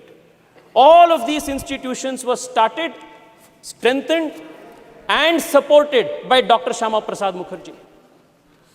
But today, Arkat Ramaswamy's name is not mentioned, Dr. Shyama Prasad Mukherjee's name is not mentioned, Shanti Swarup Bhatnagar's name is not mentioned. Morning till now, I have been seeing it's only Nehru Bhajan that is going on. The cosmos of the Congress party starts with Nehru and ends with Rahul Gandhi. It is unfortunate, but it is necessary for us to inform the nation through this August House what Nehru truly did, even when it came to atomic research. I want to draw the attention of the members from the opposition when acquisition of missiles and research in atomic bombs, nuclear bombs, for protecting the country's national security, energy security was made to Nehru. This is what Pandit Nehru says, and I quote, the distribution of this toy, the toy that he is mentioning is the atom bomb, a nuclear bomb. The distribution of this toy, the atom bomb, ballistic missiles and the like to countries will not only be dangerous, very dangerous, but it will completely poison the already disturbed atmosphere of the world today. He then goes on to say, the making of the atom bomb is dangerous and dreadful, and he was the first person to advocate the resistance policy of excluding India and other Asian nations from the nuclear club, a policy that would later be written into the non-proliferation treaty that India would spend decades fighting, when he claimed that the going of this atomic weapon into an Asian country's hands would be a dreadful thing, a very dangerous thing. It took an Atal Bihari Vajpayee to make the nation a nuclear-capable nation in 1999, 1998. It was very different. You know, Manishji, you know the details. You know how different 1974 and 1998 was. You know what was the difference, Manishji. You know what was the difference. You know what was the difference between the two. You know what was the difference between. You know what was the difference between Indiraji's time and what was Atalji's time. We never did it in an apologetic matter. We did it as a matter of conviction. Okay. Madam Speaker, If you look at the history, there is one thing that will be clear. काम हमेशा दूसरों का होता है, credit तो नेहरू का होता है. Even in the case of Chandrayaan, it has been the same case. Chandrayaan first, it was our Prime Minister Atal Bihari Vajpayee who approved Chandrayaan first in 2003. What happened? It was in 2008 that the impact mission reached the moon. And then the Congress government, UPA government, what did they do? The point on which the impact rover met, they named it as Jawahar Point. When Nehru had nothing to do with Chandrayaan 1, the impact point, however, was Jawahar Point. Former ISRO chief, let us talk about Chandrayaan 2. Former ISRO chief Madhavan Nair has gone on record to say that for political reasons, UPA-2 delayed political clearances, denied approvals for Chandrayaan 2. It was Chandrayaan 3 again, our government, Modi government, that approved Chandrayaan 3, and despite the loss, despite the challenges that we faced during Chandrayaan 2, the Prime Minister was there in Bengaluru, patting the back of our scientists, strengthened them, motivated them, and prepped them to make sure that Chandrayaan 3 was a success. The difference, Madam Speaker, is when Chandrayaan 3 met with success, the Honorable Prime Minister of the country named the point as Tiranga Point and Shiv Shakti Point and not did bhajan of any particular individual. Please conclude. Madam, allow me 2-3 minutes more, please. There are 2-3 important issues that needs to be brought to the notice of this August House. Madam Speaker, the difference between naming Tiranga Point, Shiv Shakti Point and the naming of Jawahar Point, the worldview, the difference in the worldview is what differentiates the Congress, the India Alliance and the Bharatiya Janata Party and the NDA Alliance. This is the difference. Madam, I want to take another example. Madam, I was listening to one of the speakers from the opposition credit Rajiv Gandhi for telecommunication and computer revolution in India. With all humility, I want to submit that the doyen of the country's computer industry and BPO industry and IT industry, N.R. Narayan Murthy, a few years ago, went on record and said that when they started Infosys, he had to travel 50 times to Delhi and it took 3 years for him to purchase one particular computer, import one computer. This was the state of affairs of this country for entrepreneurs, for scientists who wanted to start something new. And again, the credit काम किसी ने दूसरे ने किया, credit तो राजीव गांधी को जा रहा है. Madam, I also want to point this out. The exploration of space, the quest to understand what lies in the space is not something new for this civilization. Starting from the Rig Veda to this day, the journey has been continuous. Aryabhata, Varahamihira, Bhaskara, all of them postulated theories on units of time, of understanding how the heliocentrism of the solar system works. All of these indicate the natural quest of the Indian mind to understand the secrets that lie beyond the space. Never in our history, never in our civilizational history was any scientific man or woman persecuted, hunted down for their beliefs, for their theories and postulates. Whereas in other civilizations, you will find examples of the Hypatia of Alexandria who was stoned to death. Galileo Galilei, Nicholas Copernicus, Johannes Kepler, many such scientific minds were persecuted for various reasons.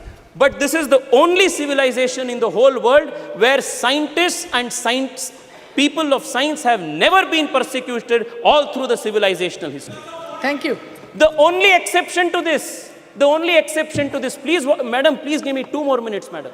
The only exception to this is the persecution of a scientist from ISRO by the Kerala Congress government, Nambi Narayan, And this is the only instance, exception, where a scientist was persecuted for political reasons by the Kerala Congress government.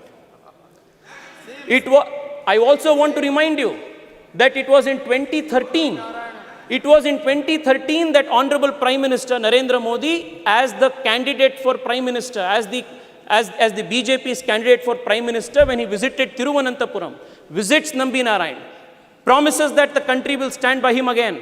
And it was in 2018, after Narendra Modi government came into power, that Nambi Narayan was given the honor of Padma Shri Padma Bhushan, and that was how Narendra Modi government has respected, strengthened the scientific people and scientific institutions of India. Madam, I only want to conclude by saying this. Madam, many institutions are extremely important for strengthening our scientific prowess. One of them is HAL. I come from Bengaluru, and I want to tell you that just 7-8 years ago, the state of HAL was in dire distress. Today, not only is the company, the organization manufacturing LCA Tejas, but in recent meeting of the Honorable Prime Minister in Delhi, in US, along with GE, they have gotten into a memorandum of understanding to manufacture GE 414, F1414 engines with 80% technology transfer that is going to make India a superpower in this. Madam, Madam Speaker, I will conclude with just this. I will conclude in 1 minute, madam. In 1 minute. Madam,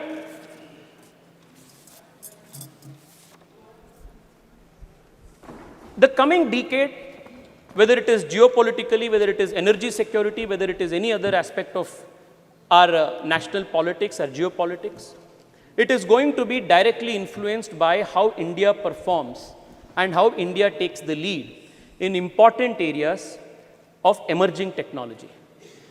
And I must credit the Narendra Modi government for making India future-proof and tomorrow-ready by institutionalizing and supporting important scientific missions. I would want to read out only 4 or 5 of them. The National Quantum Enabled Science and Technology Program, National Quantum Technologies Application Program, National Research Foundation, National Supercomputer Mission, the National Green Hydrogen Mission.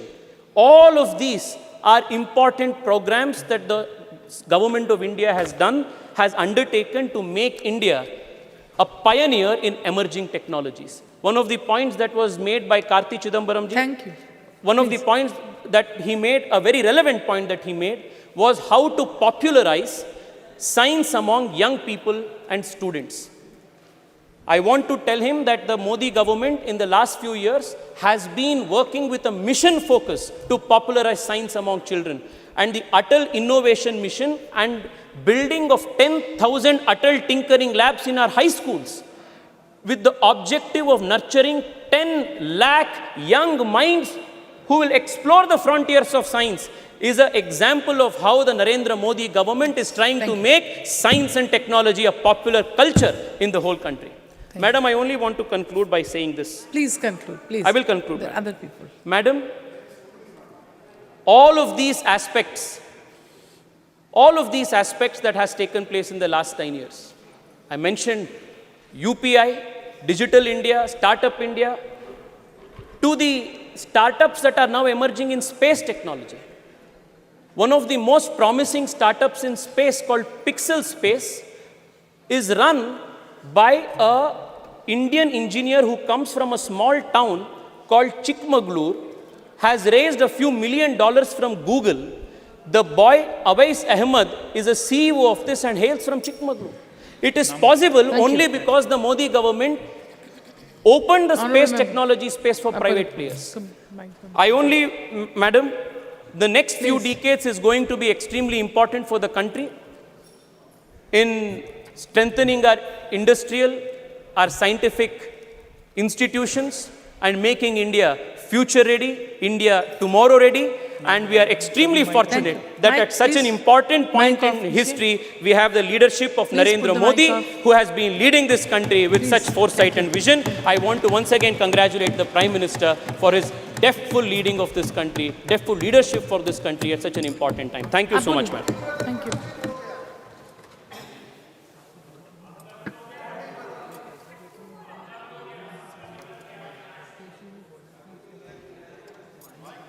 Mic on कीजिए. Madam, thank you for allowing me to speak on the success of Chandrayaan 3 in this special session and this new Parliament House. I stand here today to speak on behalf of my party, All India Trinamool Congress. It makes me immensely proud as an Indian that we achieved this paramount feat. The feat we have achieved shall inspire millions and millions of kids across the country to be scientists and astronauts. As our Honorable Chief Minister Mamata Banerjee, Srimati Mamata Banerjee said, we are indeed in super league of space. We must remember it is an achievement of our scientists and every bit of credit of Chandrayaan 3 should go to them. It was a collective teamwork and effort of our ISRO scientists. However, it breaks my heart to see that the union government has given all credit to one political leader. Hypocrisy to the union government as they appreciate Chandrayaan 3. But they have reduced the Department of Space budget in 2023-24 by 8% in comparison to the last year, with expenditure for space science receiving a cut of 32% even after delivering missions like Chandrayaan 3 and Aditya L1. While our own very ISRO is achieving this marvelous achievement, it has 303 vacancies for various scientists and engineers like electronic, mechanical and computer science. It also reflects a grave problem in our society of unemployment. The Reserve Bank of India's monthly bulletin for September shows that our unemployment rate has increased to 8.1%, which is extremely concerning. While we are trying to empower women by bringing in legislation like women reservation bill, but only 1 out of 4 employees of ISRO's are women out of 16,000 employees.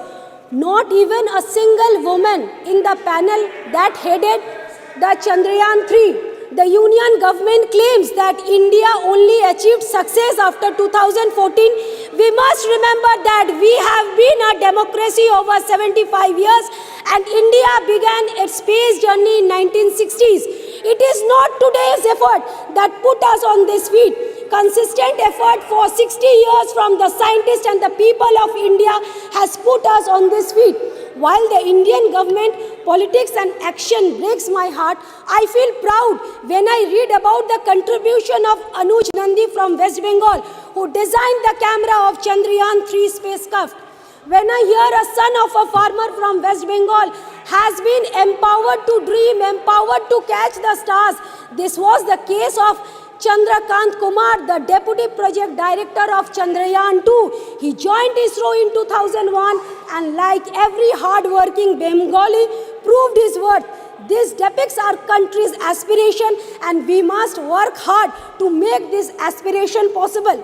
Most of the ISRO's employees are not from IIT, IIMs, but from different colleges across the country. It also raised few concerns in my mind as why the students from IIT and IIM prefers to work outside India, why thousands of students dream to study, work and settle abroad in India. Is the government giving enough facility to retain the top talent within the country to make the aspiration of youngsters like Anuj and Chandrakant in a reality? It is extremely important that we invest more in our space research, give ISRO a flexibility in their research and development that they deserve. We must promote academic research across different subjects throughout the country and not put ED behind those who differ from us. I would like to end with Dr. APJ Kalam's quote, "Winners are not those who never fail, but those who never quit." और उर्दू का 2 line पर तवज्जो फरमाइए। चांद पे पर्दा की, चांद से पर्दा कीजिए, कहीं चुरा ना ले चेहरे का नूर। धन्यवाद। Thank you. ऑनरेबल मेंबर मालूक नगर जी। जी अध्यक्ष जी धन्यवाद बहुत बहुत। आज इस ऐतिहासिक समय पे नई पार्लियामेंट, महिला आरक्षण बिल और चंद्रयान 3 पे जो चर्चा हो रही है, एक ऐतिहासिक समय है। और ये चंद्रयान 3 देश की जीत है, देश के वैज्ञानिकों की जीत है, हम देश के 140 करोड़ लोगों की जीत है। आपके माध्यम से अपने सभी साथियों को और देशवासियों को सबको बहुत बहुत मुबारकबाद। जो जितना देश का नंबर तीसरे नंबर पे रहा और चंद्रमा के एक कोने पे पहले नंबर पे रहा, ये जाहिर सी बात है देश का नाम रोशन हुआ है और देश का नाम संसार में ऊपर आया है।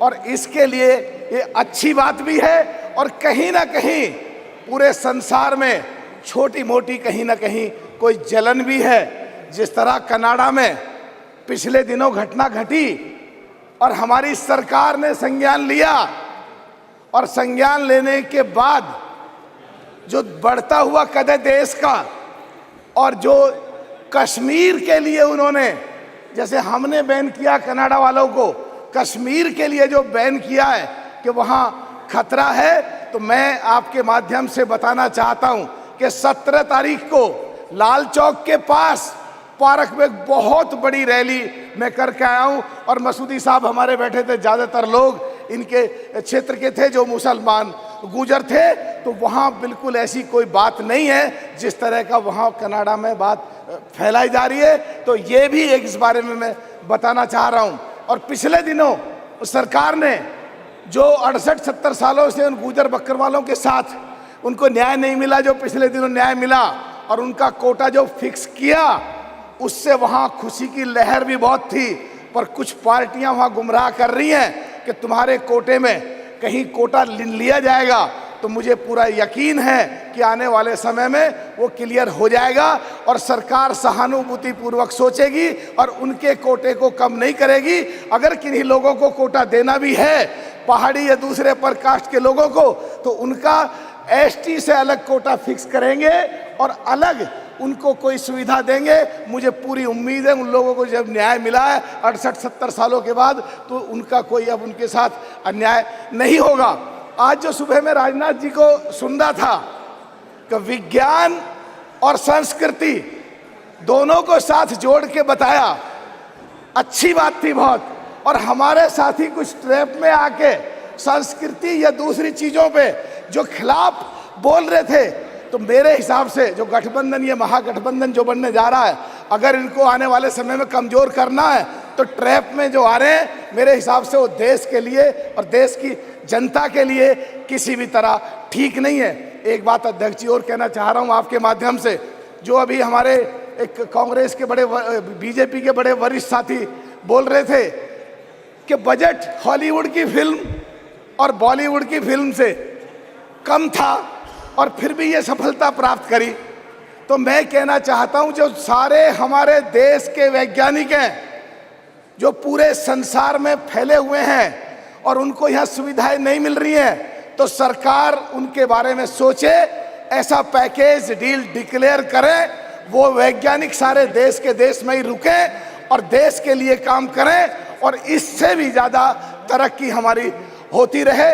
एक बात और कहना चाह रहा हूँ कि पिछले दिनों जो शताब्दी दशकों पहले कहीं यूएस और यूएसएसआर का कंपटीशन होता था आपस में, जो हमारे चंद्रयान 3 को छोड़ा गया, तो रशिया जो यूएसएसआर का जो मुख्य पार्ट था, उसने जल्दी में आकर, हाबड़ ताबड़ में आकर अपना, ताकि कीर्तिमान उसका स्थापित हो जाए, और वो छोड़ा। और वो रास्ते में ही जो है कहीं ना कहीं ऊपर वाले को शायद यही मंजूर था कि उनका फेल हुआ, बस खत्म कर रहा हूँ जी, उनका फेल हुआ और हमारे देश का नाम, एक कीर्तिमान स्थापित हुआ। तो मैं कहना चाह रहा हूं कि ये जो टेक्नोलॉजी है, सरकार इसको कॉमर्शियली कैसे लगाए, और जो आंकड़े सवेरे आ रहे थे वो ज़्यादा से ज़्यादा पूरे संसार का इस सैटेलाइट के द्वारा, उस टेक्नोलॉजी के द्वारा कैसे ज़्यादा से ज़्यादा फायदा उठाया जाए और हमारे देश में विदेशी रिवेन्यू कैसे ज़्यादा से ज़्यादा आए। जो असली, बस खत्म कर रहा हूँ, जो असली जीत होगी हमारे देश की, हमारे देश के लोगों की, और यही सबसे बड़ी उपलब्धि होगी। बहुत बहुत धन्यवाद। धन्यवाद। ऑनरेबल मेंबर श्रीमती अनुप्रिया पटेल जी, मंत्री जी।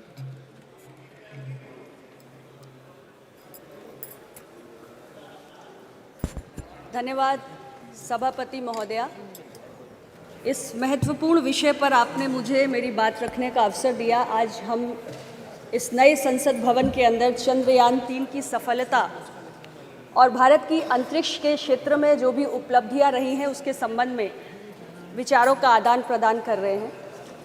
सभापति महोदया, गत 23 अगस्त 2023 को भारत ने चंद्रमा की सतह पर अपने तिरंगे को लहराने की उपलब्धि प्राप्त की है और इसके साथ ही भारत चंद्रमा की सतह पर उतरने वाला दुनिया का चौथा देश बन गया है और दक्षिणी ध्रुव पर उतरने वाला दुनिया का पहला देश बनकर उभरा है। चंद्रयान 3 की सफलता के बाद हमने आदित्य L1 की सफलता को भी देखा और आज देश में गगनयान की भी बात हो रही है। और मैं इस अवसर पर, चूँकि मैं बहुत देर से अपने साथी सांसदों के विचारों को भी सुन रही हूँ, तो मैं ज़रूर कहना चाहूँगी कि जब बात भारत की उपलब्धियों का जश्न मनाने की हो तो किसी भी प्रकार का आपसी विवाद नहीं होना चाहिए। भारत के अंतरिक्ष क्षेत्र की जो यात्रा है वो 6 दशक से भी लंबी रही है और इसमें कोई भी किसी प्रकार का कोई मतभेद नहीं होना चाहिए कि इतने वर्षों की यात्रा में भारत के अंदर अलग अलग जो सरकारें रहीं, जो हमारे तमाम प्रधानमंत्री रहे जिन्होंने देश का नेतृत्व किया, और जो हमारे महान वैज्ञानिकों की तमाम पीढ़ियां रहीं, उन सब के सामूहिक और सतत प्रयासों का ये परिणाम है कि आज हमने इतनी बड़ी उपलब्धि प्राप्त की है। इसलिए आज के इस अवसर पर उन सभी लोगों का अभिनंदन इस पूरे सदन को, हम सभी को करना चाहिए। अध्यक्ष महोदया, बजट की बातें भी मैं कुछ साथी सांसदों के मुख से सुन रही थी, इसलिए मैं ज़रूर कहना चाहती हूँ कि कुछ विषय ऐसे होते हैं कि जब हमारी इच्छा शक्ति अत्यंत प्रबल होती है तो संसाधनों का अभाव कोई भी बाधा पैदा करने लायक ही नहीं बचता है।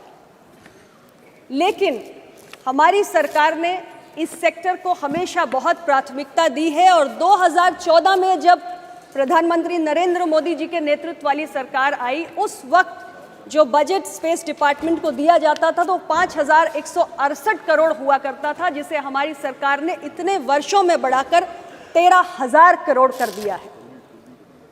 हमें ये भी समझने की आवश्यकता है कि जहां एक और देश इस उपलब्धि से गौरवान्वित हुआ है, तो इसके अलावा इस उपलब्धि से जो स्पेस सेक्टर में हमने प्राप्त किया है, देश के आर्थिक विकास का मार्ग भी प्रशस्त हुआ है।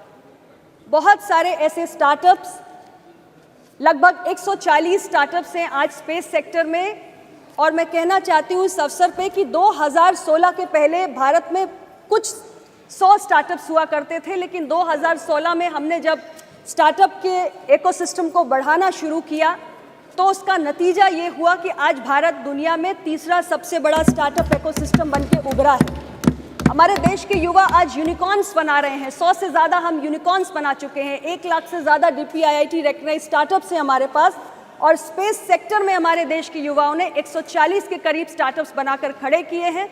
और स्टार्टअप्स और बहुत सारी कंपनियां हैं जो आज स्पेस टेक्नोलॉजी के क्षेत्र में, एरोस्पेस के क्षेत्र में, डिफेंस R&D के क्षेत्र में काम करती हैं, जिनके लिए इस उपलब्धि के बाद अनेक अवसर काम करने के पैदा हुए हैं।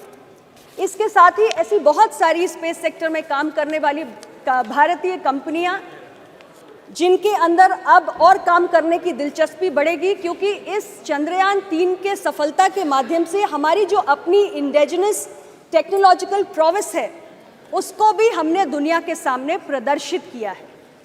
सभापति महोदय, सबसे बड़ी उपलब्धि अगर मैं कहूं तो आज ये है कि भारत एक लीडिंग प्लेयर के रूप में रिकग्नाइज हुआ है अंतरिक्ष अभियानों के मामले में।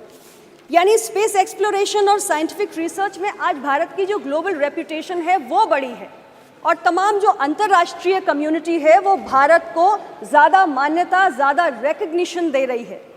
और कहा जाता था कि एक बड़ा एक्सक्लूसिव क्लब होता है यूएस का, रशिया का, चाइना का, जिसमें भारत को प्रवेश मिलने में कठिनाई होती थी, लेकिन आज अपने इस उपलब्धियों के साथ भारत उस एक्सक्लूसिव क्लब का हिस्सा बन चुका है। और आने वाले वक्त में हमें भरोसा है कि ग्लोबल स्पेस इकोनॉमी में भारत का योगदान जो आज 2 से 3% है, अगले 1 दशक में हम उम्मीद कर रहे हैं कि ये योगदान बढ़ के 8 से 10% तक पहुंच जाएगा। आर्थिक प्रगति के जो रास्ते आज इस उपलब्धि के माध्यम से खुले हैं, भारत आज दुनिया की 5वीं सबसे बड़ी अर्थव्यवस्था बन के उभरा है। आने वाले समय में हमने कल्पना की है कि भारत दुनिया की 3री सबसे बड़ी अर्थव्यवस्था बनने जा रहा है। तो ये उस दिशा में, उस लक्ष्य के प्रति योगदान का भी एक और माध्यम हमारे लिए बनकर तैयार हुआ है। अध्यक्ष महोदय, भारत की आज जो ग्लोबल रेपुटेशन बढ़ी है, उसके आधार पर हम ये भी कल्पना कर सकते हैं और उम्मीद कर सकते हैं कि आने वाले समय में स्पेस सेक्टर में बहुत सारे जो अंतर्राष्ट्रीय स्तर पर कोलैबोरेशंस होते हैं, जो पार्टनरशिप्स होती हैं अलग अलग स्पेस फेयरिंग नेशंस के साथ, उसमें भी भारत के लिए तमाम संभावनाएं बढ़ती हुई प्रतीत हो रही हैं। मैं माननीय प्रधानमंत्री जी के लिए ज़रूर कहना चाहती हूँ कि हमारे प्रधानमंत्री जी ने स्पेस टेक्नोलॉजी के महत्व को समझा है, उसकी उपयोगिता को समझा है, और इसलिए इसकी उपयोगिता पर बल देते हुए उन्होंने तमाम मंत्रालयों के कामकाज में इसके विस्तार करने के लिए भी अपने मंत्रिमंडल और अपनी पूरी टीम को प्रेरित किया है। एक समय में हम 20 मंत्रालयों में इसका उपयोग करते थे, लेकिन आज वो संख्या बढ़कर 60 हो चुकी है। यानी कि 60 मंत्रालय ऐसे हैं जिनके विभिन्न कामकाज में हम इस तकनीक का आज उपयोग कर रहे हैं। और बहुत सारे ऐसे हमारे प्रोग्राम्स हैं, जैसे मनरेगा है, PMGSY है, PMKSY है, अमृत है, PM फसल बीमा योजना है, UIDAI है, स्वामित्व है। ऐसी बहुत सारे हमारे जनहित के प्रोग्राम्स हैं जिसमें एक बेहतर गवर्नेंस के लिए हम स्पेस टेक्नोलॉजी का उपयोग भी कर रहे हैं। सभापति महोदय, भारत के वैज्ञानिकों के भीतर बहुत प्रतिभा है, बहुत क्षमताएं हैं, और एक के बाद एक इन 6 दशकों में हमने अपने वैज्ञानिकों की उपलब्धियों को देखा है। लेकिन क्षमताओं को, प्रतिभा को, कौशल को, उसे फलने फूलने के लिए एक अनुकूल वातावरण की आवश्यकता होती है। और हमारी सरकार ने माननीय प्रधानमंत्री जी के दूरदर्शी नेतृत्व के माध्यम से एक ऐसा अनुकूल वातावरण उपलब्ध कराया है जिसमें हमारे वैज्ञानिकों की प्रतिभा फली फूली है और इतनी बड़ी बड़ी उपलब्धियां हमें समय समय पर हासिल हो रही हैं। हमारे सरकार के मुखिया माननीय प्रधानमंत्री जी ने स्पेस सेक्टर को प्राथमिकता देते हुए जब हमारी सरकार आई तो इसमें बहुत सारे रिफॉर्म्स लाने का काम किया, और यहाँ तक कि जो हमारा भारतीय स्पेस प्रोग्राम है उसके अंतर्गत जो प्राइवेट प्लेयर्स हैं उनकी भागीदारी को भी काफ़ी हद तक बढ़ाया। यहाँ तक कि 2022 में हम अपनी एक इंडियन स्पेस पॉलिसी लाए और उसकी भी हमने घोषणा की। तो ये सारे कदम हमने इस नज़रिए से उठाए कि हमारा ये जो अंतरिक्ष विभाग का कार्यक्रम है, हमारा जो स्पेस मिशन है, वो आगे बढ़े। और आज हम ये मानते हैं कि जिस पैशन के साथ हमारे देश के वैज्ञानिक काम कर रहे हैं और जो माहौल हमारी सरकार उपलब्ध करा रही है, जो वातावरण हमने क्रिएट किया है, उसमें आने वाले समय में भी, जो अभी मैंने जिक्र किया कि आदित्य L1 के बाद अब हम गगनयान की भी बात कर रहे हैं, तो ऐसी और बड़ी बड़ी उपलब्धियां हैं जिसको आने वाले समय में हम हमारे देश के साइंटिस्ट प्राप्त करके दिखाएंगे। भारत नई ऊंचाइयों पर जाएगा और 2047 में जो हमने भारत को विकसित भारत बनाने का एक सपना देखा है, उस विकसित भारत के संकल्प को पूरा करने में हमारे सभी देशवासियों का जो योगदान हो रहा है, उसमें हमारी जो साइंटिफिक कम्युनिटी है और हमारा स्पेस डिपार्टमेंट है, उनका भी एक बहुत बड़ा योगदान होगा। और हम सबके सामूहिक प्रयास से मिलकर 2047 में भारत को हम एक विकसित देश बनाने का काम करेंगे। पुनः मैं आपके माध्यम से हमारे देश के सभी वैज्ञानिकों को, बहुत बहुत बधाई देना चाहती हूँ, उनका अभिनंदन करना चाहती हूँ और भविष्य में भी भारत को वो इसी प्रकार अपने प्रयासों से गौरवान्वित करते रहें, इसके लिए उन्हें बहुत सारी शुभकामनाएं भी देना चाहती हूँ। आपका बहुत बहुत धन्यवाद। धन्यवाद। Next speaker Shri MP Abdul Samad Samadani ji. Thank you, sir. Thank you, sir, for permitting me to take part in this very important discussion on Chandrayaan.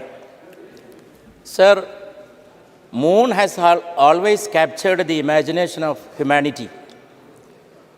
And sir, the moon landing is quite natural. It has captured not only the imagination of the countrymen, all the people of the country. Not only that, sir, the whole country is rejoicing upon this great achievement of India becoming only the fourth nation in the moon landing after the US, Russia and China. Sir, the poet of all the languages has celebrated moon. I am reminded of a couplet, sir.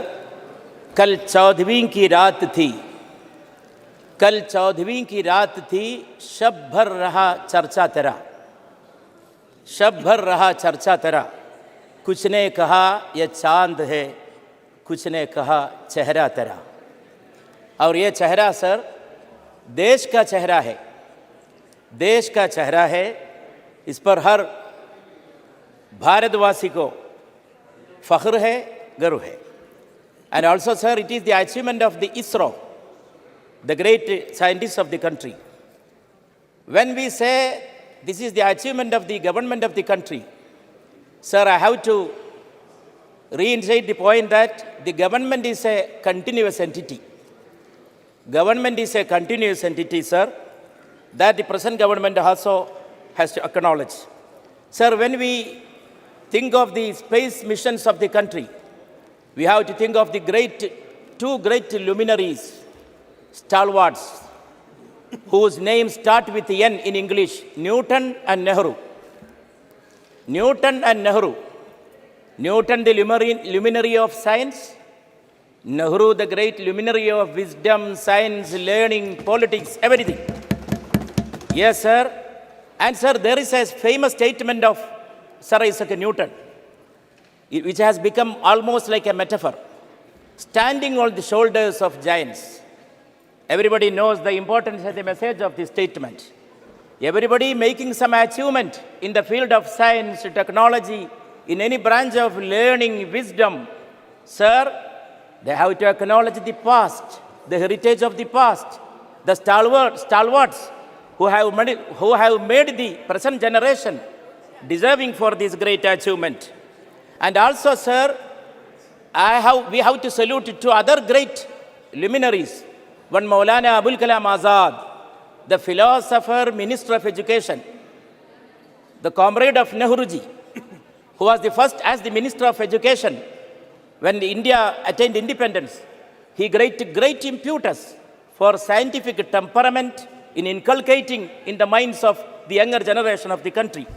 We know, sir, he was responsible for establishing all the academies which are the proud of the country now. Sahitya Academy, Lalitagala Academy, Sangeet Nadaga Academy, all these great institutions were established by none other than Maulana Abul Kalam Azad. And also, sir, Vikram Sarabhai, who was the friend of Nehru. Nehru, Vikram Sarabhai mutuality. It is not a mutuality of politics and science alone. It is the mutuality of culture, learning, philosophy. And sir, much has been discussed here about the role of religion, faith and science. Sir, we have no difference of opinion with the role of all these things have to play in shaping the destiny of humanity. But sir, one thing has to be admitted and acknowledged. These are different roads to truth, to reality. There cannot be mixing of religion with the science. And this kind of an opportunity cannot be used to spread superstitions. Sir, scientific achievement cannot be used and utilized for spreading superstitious beliefs. Sir, there should be a mentality of rationality. Mentality of the rationality is the necessity of humanity. Whatever achievement the humanity has gained in its Mentality of history. rational.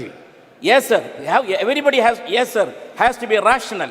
But that is what is missing nowadays, sir. So the Honorable Minister was referring so many times to the relationship of science with religion, science with culture, no doubt. But, sir, everything has an orbit of its own. Let us look to the sky.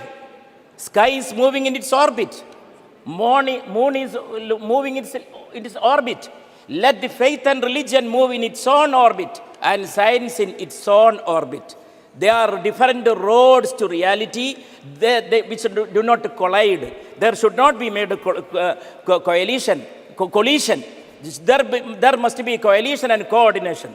And, sir, another very important lesson that we have to learn from sky, from the universe, that is the lesson of plurality.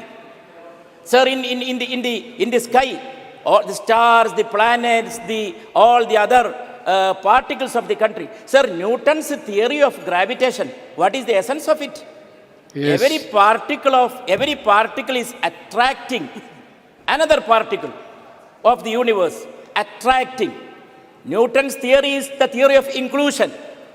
Newton's theory is not the theory of exclusion, which these present day people and the present day people who spread hatred throughout the country. Yes, sir, I am concluding, sir. And also, sir, this has to be hailed as an achievement of man. सुना है खाक से तेरी नमूद है लेकिन तेरी सरिश्त में है कौकबी व महताबी. Though man is made of clay, he is made of that essence of moon and star, kawkabi wa mehtabi. These particles are there inside man.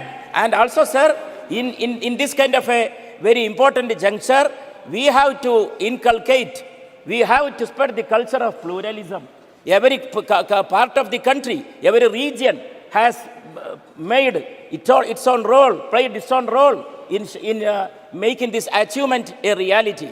And every people of different sections of the community and the society, they have also made, sir, their contribution.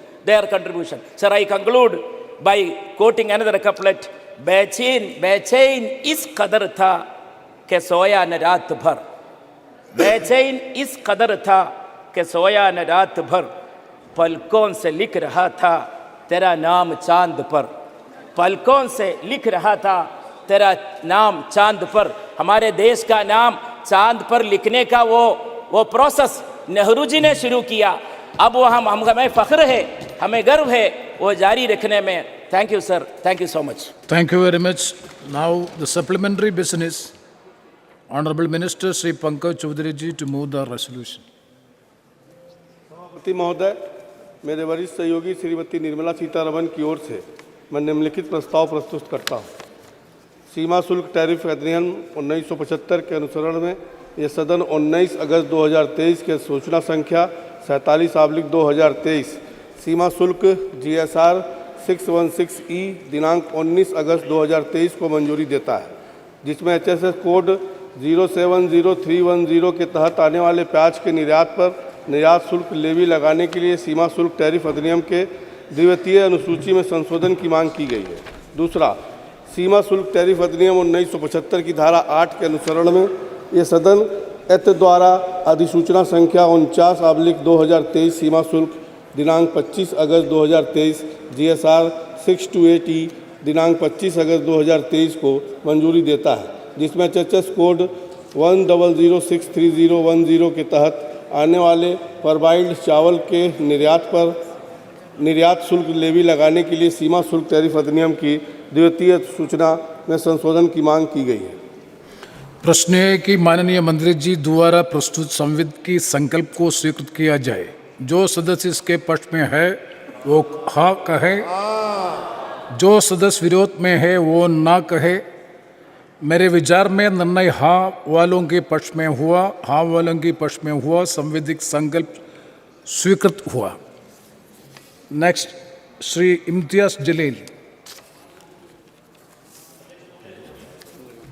Chandrayaan 3 जब चांद पर land हुआ तो सारी दुनिया में हमारी दखल ली गई और पूरे देश में बड़े गर्व का एक माहौल था, खुशी का माहौल था।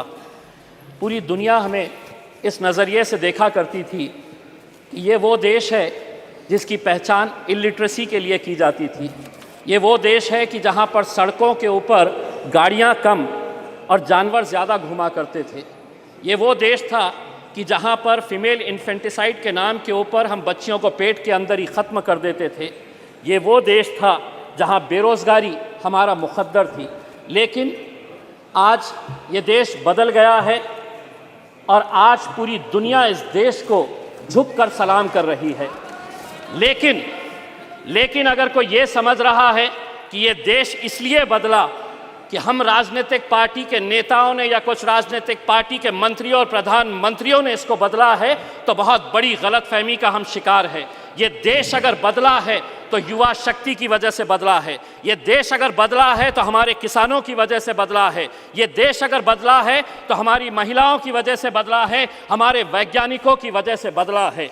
और आज अध्यक्ष महोदय, हम सब बहुत सारे सदस्य ऐसे हैं जिन्हें याद होगा कि एस्ट्रोनॉट राकेश शर्मा जब स्पेस के अंदर गया और उससे पूछा गया था कि वहाँ से भारत देश कैसा दिखता है, तो उसने कहा था कि सारे जहां से अच्छा हिंदुस्तान हमारा। अध्यक्ष महोदय, अगर इस स्पेस प्रोग्राम को हमें आगे बढ़ाना है तो हमें कहीं ना कहीं से इसे और फंडिंग देने की ज़रूरत है। लेकिन आज इंडियन स्पेस रिसर्च ऑर्गेनाइजेशन की फंडिंग अगर हम देखते हैं तो क्या वजह है कि 2022 के फाइनेंशियल ईयर के अंदर 13,700 करोड़ रुपए का बजट घटाकर 12,553 करोड़ रुपए कर दिया गया था। अगर जीडीपी का परसेंटेज के हिसाब से अगर हम देखें तो भारत जो है वो research and development space program के अंदर बहुत कम पैसा खर्चा करता है, सिर्फ 0.65% ऑफ जीडीपी, जबकि यूएस 2.9% करता है, चाइना 2.2% करता है और इजराइल 4.9% करता है। अध्यक्ष महोदय, आज सुबह में जब आदरणीय मंत्री राजनाथ सिंह साहब को सुन रहा था तो उन्होंने बहुत सारे मुद्दों को टच किया। मैंने दोबारा सब्जेक्ट पढ़ा कि यह सब्जेक्ट है क्या, तो पता चला कि चंद्रयान 3 और स्पेस के अंदर हमारी उपलब्धियां। लेकिन राजनाथ सिंह साहब ने यह भी बताया कि राम मंदिर बनाई जा रही है, कौन बना रहा है, कैसे बना रहा। अगर आप सब्जेक्ट से हट गए तो थोड़ा मैं भी सब्जेक्ट से हटकर यह बताना चाहता हूं कि जब चंद्रयान 3 चांदा मामा के पास गया तो वहां से चाइना नजर आया आपको यह नजर आया कि किस तरीके से 2000 स्क्वायर किलोमीटर हमारी धरती के ऊपर चाइना ने कब्जा करके रखा है। लेकिन अध्यक्ष महोदय, राजनीति अपनी जगह। एक मिनट माननीय सदस्यगण, मैं कई बार इस बात के सुनता हूं, हम हमारे देश की महिमा, उसकी प्रसिद्धि, उसके बारे में हम सदन में क्या मैसेज देना चाहते हैं। सदन में कुछ विषयों को सकारात्मक तरीके से पूरा देश, पूरा विश्व संसद की कार्रवाई को देखता है। हम कह रहे हैं कि कोई ऐसा विषय नहीं बोलना चाहिए जिससे कि हम कमज़ोर नजर आए। भारत आज मजबूत है, दुनिया भारत की ओर देख रही है। आप सदन में थोड़ा सकारात्मक बात करें।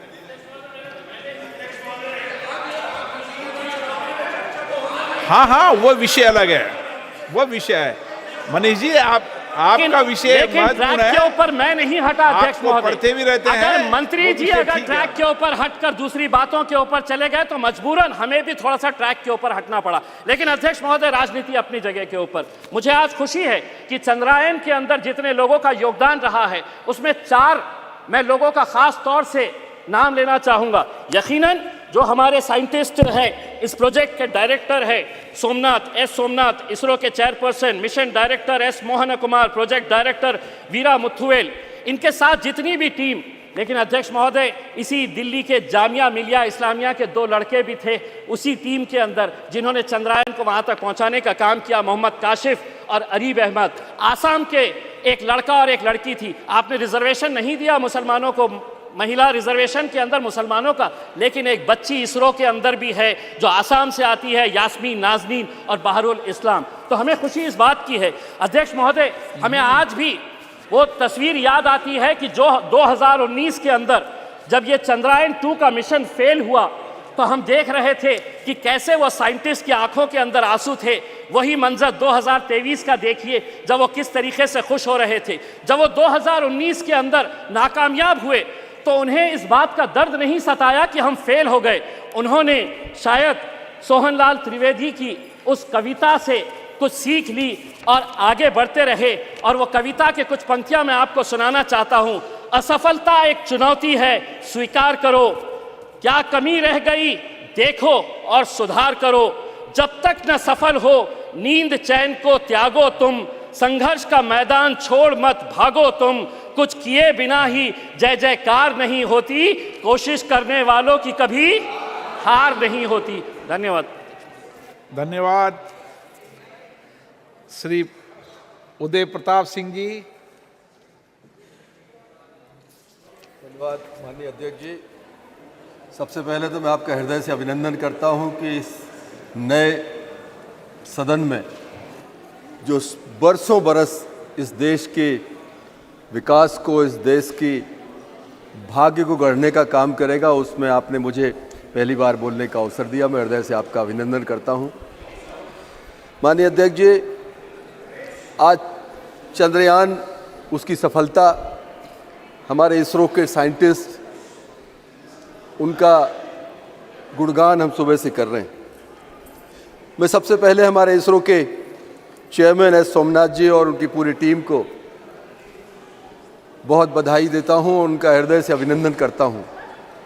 उन्होंने इस देश को गौरव की अनुभूति करने का एक बड़ा ऐतिहासिक अवसर इस देशवासियों को दिया है। साथ ही मैं देश के प्रधानमंत्री, हम सबके गौरव श्रद्धेय नरेंद्र मोदी जी का भी हृदय से अभिनंदन करता हूं कि विपरीत परिस्थितियों के बाद 2019 में कोविड के समय चंद्रयान 2 की असफलता के बाद भी उन्होंने लगातार हमारे वैज्ञानिकों को प्रोत्साहित किया और लगातार उनको प्रोत्साहित करते हुए आज हम इस स्थिति में पहुंचे कि हम चंद्रयान की सफलता को प्राप्त कर सके और पूरा देश गौरव की अनुभूति कर रहा है। मैं प्रधानमंत्री जी को इसलिए और धन्यवाद देना चाहता हूं कि 23 अगस्त स्पेस डे के रूप में पूरा देश आगे आने वाले वर्षों में मनाएगा और जब 23 अगस्त आएगा तो उस दिन ये देश उन वैज्ञानिकों को विजेता के रूप में अनुभव करेगा, उन विजेताओं को स्मरण करने का काम करेगा, उनका गौरवगान करेगा। माननीय अध्यक्ष जी, अभी हमारे दूसरे वक्ता कुछ के बजट के ऊपर बात कर रहे थे कि बजट में बढ़ोतरी करी, कटौती करी। मुझे तो आश्चर्य होता है हमारे वैज्ञानिकों के ऊपर कि उन्होंने कितने कम बजट में इतनी बड़ी सफलता हासिल करी। कहीं मैं अखबार में पढ़ रहा था कि जो आदि पुरुष फिल्म बनी है उस पर ज़्यादा बजट खर्च हुआ है, लेकिन हमारे चंद्रयान को सफल करने के लिए कम बजट में हमारी इतनी बड़ी ऐतिहासिक सफलता हमारे वैज्ञानिकों ने हासिल की। हम उनका अभिनंदन करते हैं। अध्यक्ष जी, हम सनातन संस्कृति को मानने वाले लोग, हमारी संस्कृति हमको प्रेरणा देती है सतमार्ग पर चलने के लिए, प्रगति के लिए। हम अभिभूत हैं कि हमारे इसरो के चेयरमैन इस सफलता के बाद वो मंदिर में जाते हैं, मत्था टेकते हैं और प्रभु का धन्यवाद करते हैं। प्रभु का धन्यवाद करते हैं कि हे प्रभु, आपने हमारी इस सफलता को अंजाम तक पहुंचाने में आशीर्वाद प्रदान किया। मुझे आज भी स्मरण है हमारे पूर्व ब्रह्मलीन शंकराचार्य ज्योतिष शारदा पीठाधीश्वर श्रद्धेय स्वरूपानंद जी महाराज के पास जब एस सोमनाथ जी एक बार आशीर्वाद लेने गए थे, उस समय हम लोगों ने कल्पना नहीं करी थी कि आगे जाकर कभी इतनी बड़ी सफलता के कारक बनेंगे। हमारी संस्कृति हमको प्रेरणा देती है कामों में सफलता पाने के लिए। और सबसे महत्वपूर्ण तो हम जहां पहुंचे हैं दक्षिण ध्रुव पर, वहां दुनिया का कोई व्यक्ति नहीं पहुंच सका। ये हमारे लिए और एक अद्भुत हमारे लिए संयोग है। और मुझे लगता है इसलिए प्रधानमंत्री जी ने अपने वक्तव्य में सबसे पहले कहा था कि मैं विदेश में हूं, मैं शीघ्र हिंदुस्तान पहुंचकर आपके साथ शरीक होना चाहता हूं, आपकी खुशी में शामिल होना चाहता हूं। मैं सैल्यूट करता हूं इस देश के वैज्ञानिकों को जिन्होंने इतनी बड़ी सफलता आज भारत के लिए दिलाई। और ये हमारे लिए बहुत गौरव का विषय है कि हर चुनौती में प्रधानमंत्री प्रधानमंत्री जी इस देश में हर व्यक्ति के साथ खड़े होते हैं, हर खुशी में उसके सहभागी बनते हैं, हर दुख में उसके पीछे ढांढस बंधाने के लिए खड़े रहते हैं। ये हमारे लिए एक गौरव का विषय है। माननीय अध्यक्ष जी, हम भाग्यशाली हैं, हम वो पीढ़ी हैं इस संसद में काम करने वालों की जिन्होंने पुरानी संसद में भी काम किया, जो अब संविधान सदन बन गई, और आपके नेतृत्व में हम इस नए सदन के अंदर भी अपना उद्बोधन देश के सामने रख पा रहे हैं, इस ऑगस्ट हाउस में अपनी बात कर पा रहे हैं। हम वो गौरवशाली, वो भाग्यशाली पीढ़ी हैं। माननीय अध्यक्ष जी, आपके नेतृत्व में माननीय प्रधानमंत्री जी के प्रधानमंत्री बनने के बाद हमें वो गौरव की अनुभूतियां दोनों सदनों के अंदर मिली हैं। शायद वो पहले की पीढ़ियां भी वो अनुभव नहीं कर सकी और आगे आने वाली पीढ़ियां दूसरे तरह का अनुभव करेंगी, लेकिन जिन चीज़ों को हमने जिया है शायद वो अवसर दूसरों को नहीं मिलेगा। हमने प्रधानमंत्री जी के नेतृत्व में जीएसटी इस देश के अंदर लेकर आए। हम लोगों ने प्रधानमंत्री जी के नेतृत्व में 370 धारा हटाने का काम किया। ये वही सदन है, हमें अवसर मिला कि राम मंदिर निर्माण का काम 350-400 वर्ष के बाद अगर इस देश में, भारतवर्ष में दोबारा चालू हुआ है तो हमारी इसी संसद के कार्यकाल में चालू हुआ है। 3 तलाक जैसा बड़ा कानून हम उन भाग्यशाली लोगों में हैं कि हमारे सांसद रहते हुए अवसर हमारे प्रधानमंत्री जी ने हमको दिया है। सबसे महत्वपूर्ण कल का जो दिन था, मैं संसद के गौरवगान की बात कर रहा हूँ। कल का जो दिवस था, हमारे जीवन में जो गौरवशाली अवसर आते हैं, हमारे जीवन में जो गौरवशाली क्षण आते हैं, उनको स्मरण करने का ये दिवस है। नई संसद के अंदर गणेश चतुर्थी के दिन भगवान गणेश की पूजा अर्चन करने के बाद इस देश में महिलाओं के लिए जो आरक्षण हमारे प्रधानमंत्री जी के नेतृत्व में सदन ने जो सर्वानुमति से पास किया है, ये गौरव भी हमको मिलना था। हम धन्यवाद देते माननीय अध्यक्ष जी कि आपके नेतृत्व में हमारी सरकार ने, इस सदन ने वो महत्वपूर्ण काम किया है। मैं पुनः आपका अभिनंदन करते हुए हमारे चंद्रयान 3 के सफलता में सहभागी चेयरमैन से लेकर हमारे छोटे छोटे वैज्ञानिकों तक इस बड़े यज्ञ में जिस व्यक्ति ने भी आहुति दी है, उन सब का अभिनंदन करते हुए, उनका वंदन करते हुए अपनी वाणी को विराम देता हूँ। श्रीमती हेमा मालिनी। धन्यवाद। I am extremely happy and delighted to be speaking in this beautiful new Sansad Bhavan for the first time. Thank you so much for giving this opportunity. अध्यक्ष महोदय, सबसे पहले मैं सभी माननीय सांसदों को धन्यवाद करती हूँ।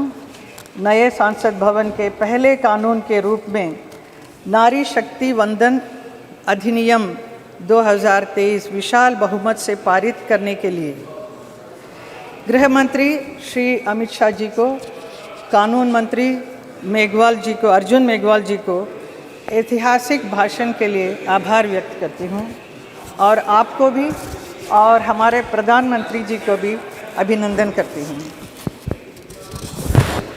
अध्यक्ष महोदय, भारत आज चंद्रमा पर है।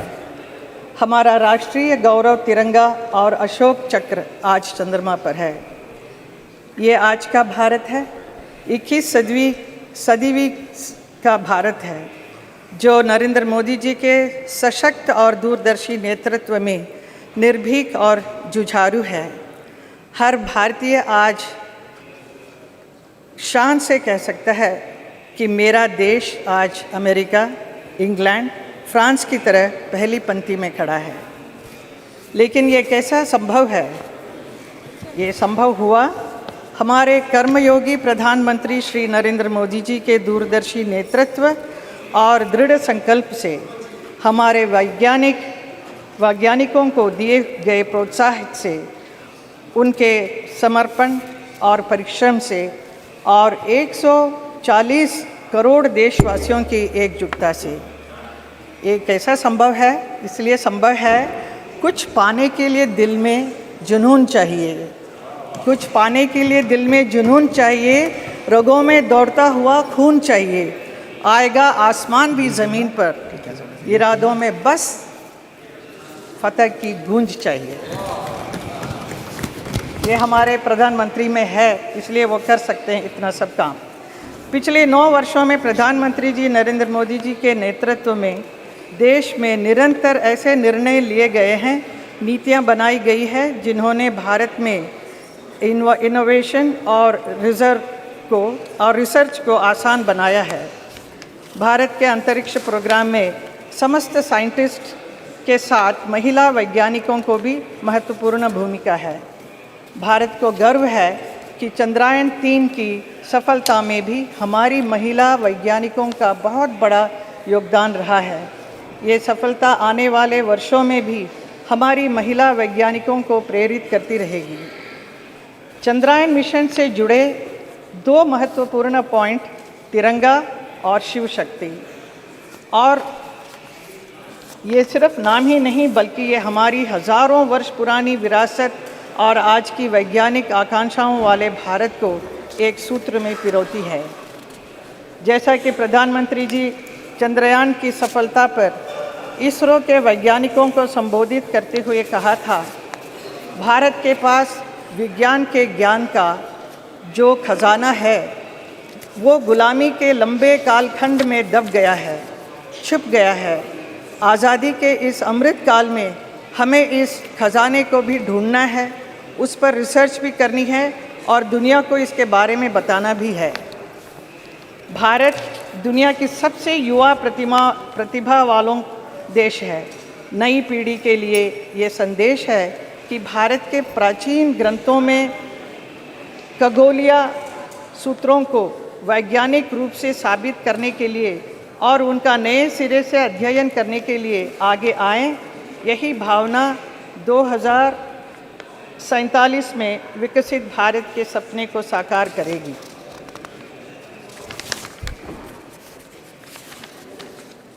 अध्यक्ष जी, मैं अपनी बात अटल जी की एक कविता की कुछ पंक्ति से पढ़कर बात समाप्त करूंगी। मैं तेज पुंज तमलीन जगत में फैलाया मैंने प्रकाश, जगती का रच करके विनाश, कब चाहा है निज का विकास। शरणागत की रक्षा की है मैंने अपना जीवन देकर, विश्वास नहीं यदि आता तो साक्षी है ये इतिहास अमर।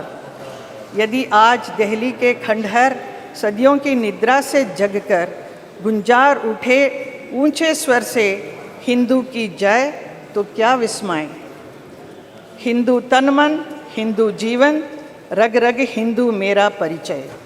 धन्यवाद। श्री के Ram Mohan Naidu.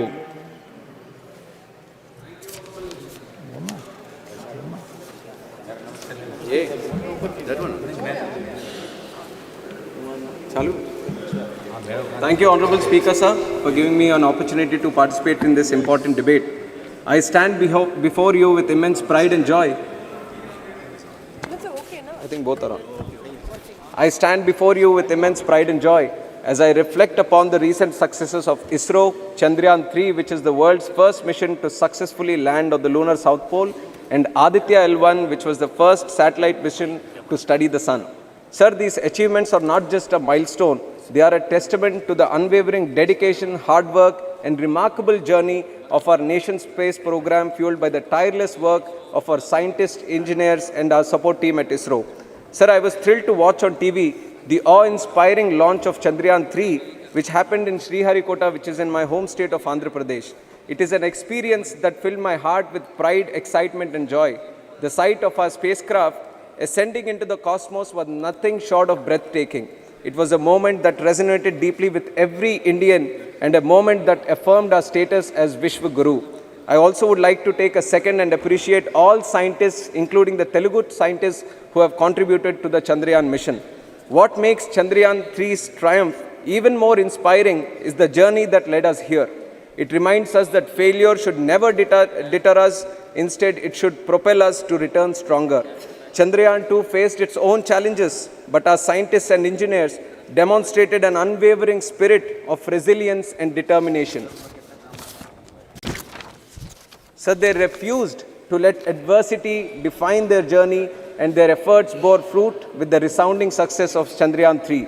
In the words of our visionary leader, Sri Chandrababu Naidu Garu, every crisis creates an opportunity, and those who fight in those situations will emerge as leaders. This is precisely what our ISRO scientists have demonstrated to the world.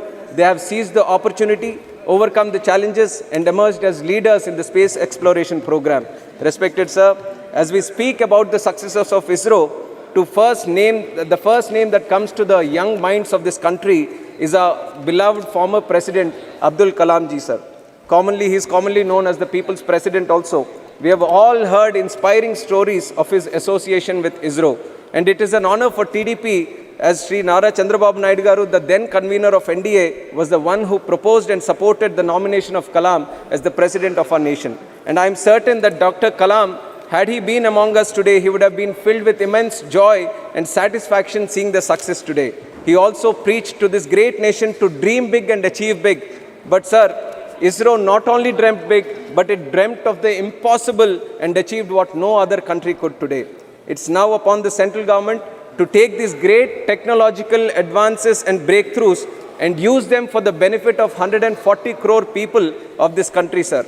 And I take immense pride in serving under the leadership of Chandrababu Naidu Garu, who encapsulates the above thought brilliantly. I would like to highlight certain programs where our leader engaged with ISRO to help resolve issues faced by the people of Andhra Pradesh when he was the Chief Minister, sir.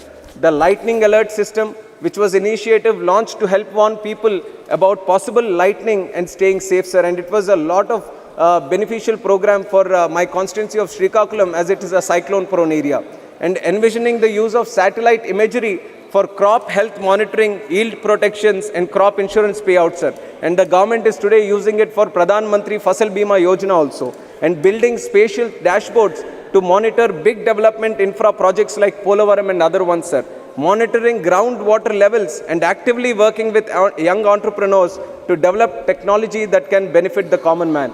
We should also acknowledge the rapid growth in our private sector's involvement in the development of space technologies over the last few years. Young startups like Dhruva Space, Satsure, Digantara, Skyroot Aerospace, Bellatrix, and many others across India have achieved remarkable success over the last few years. I urge the central government to actively engage, assist, and tap into the potential of such organizations to accelerate our country's overall progress in space research and satellite technology. I also applaud the government for launching programs such as Atal Tinkering Labs and legislation such as Anusandhan National Research Foundation Act 2023 that are aimed towards fostering the spirit of learning and scientific temperament in our country, sir. Sir, before I conclude, I would like to bring the attention of the House to the case of Sri Nambi Narayan, a stark reminder of how motivated, petty vindictiveness can uproot and put back years of scientific development and innovation.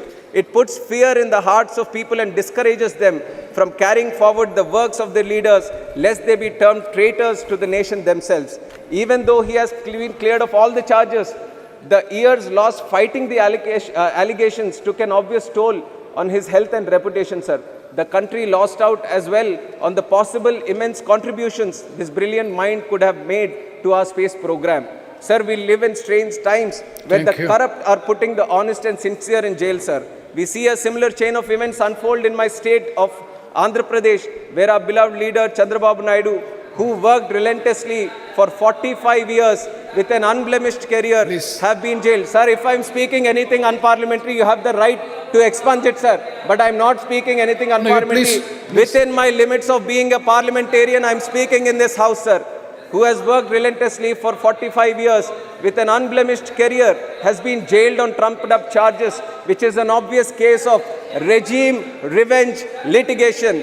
What incentives do young leaders like me have when honesty is being impeached? On the other hand, another leader from my state, surrounded by sycophants, will be celebrating 10th year anniversary of being out on bail this 23rd September for looting our country of 43,000 crores, sir.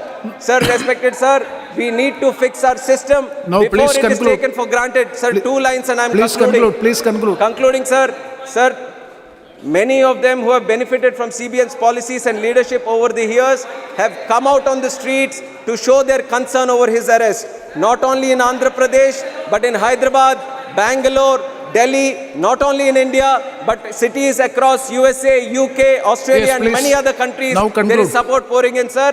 Through you, I appeal to the members of this august house to raise their voices collectively against the grave injustice and blatant assassination of democracy unfolding in Andhra Pradesh. You please, he is not speaking anything unparliamentary.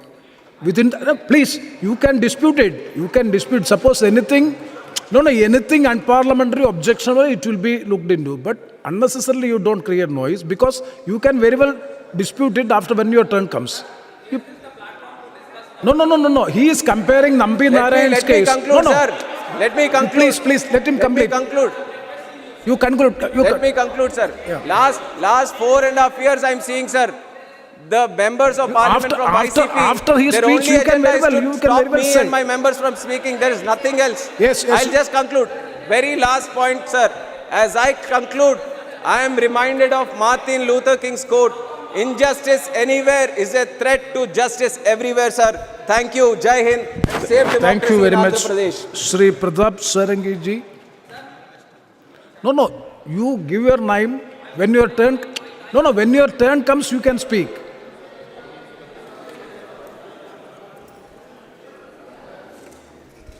Honorable Chairman, sir, I thank you from the core of my heart for your kind permission to speak on this inspiring and very encouraging topic. Sir, it has been my proud privilege to speak for the first time in this new parliament building.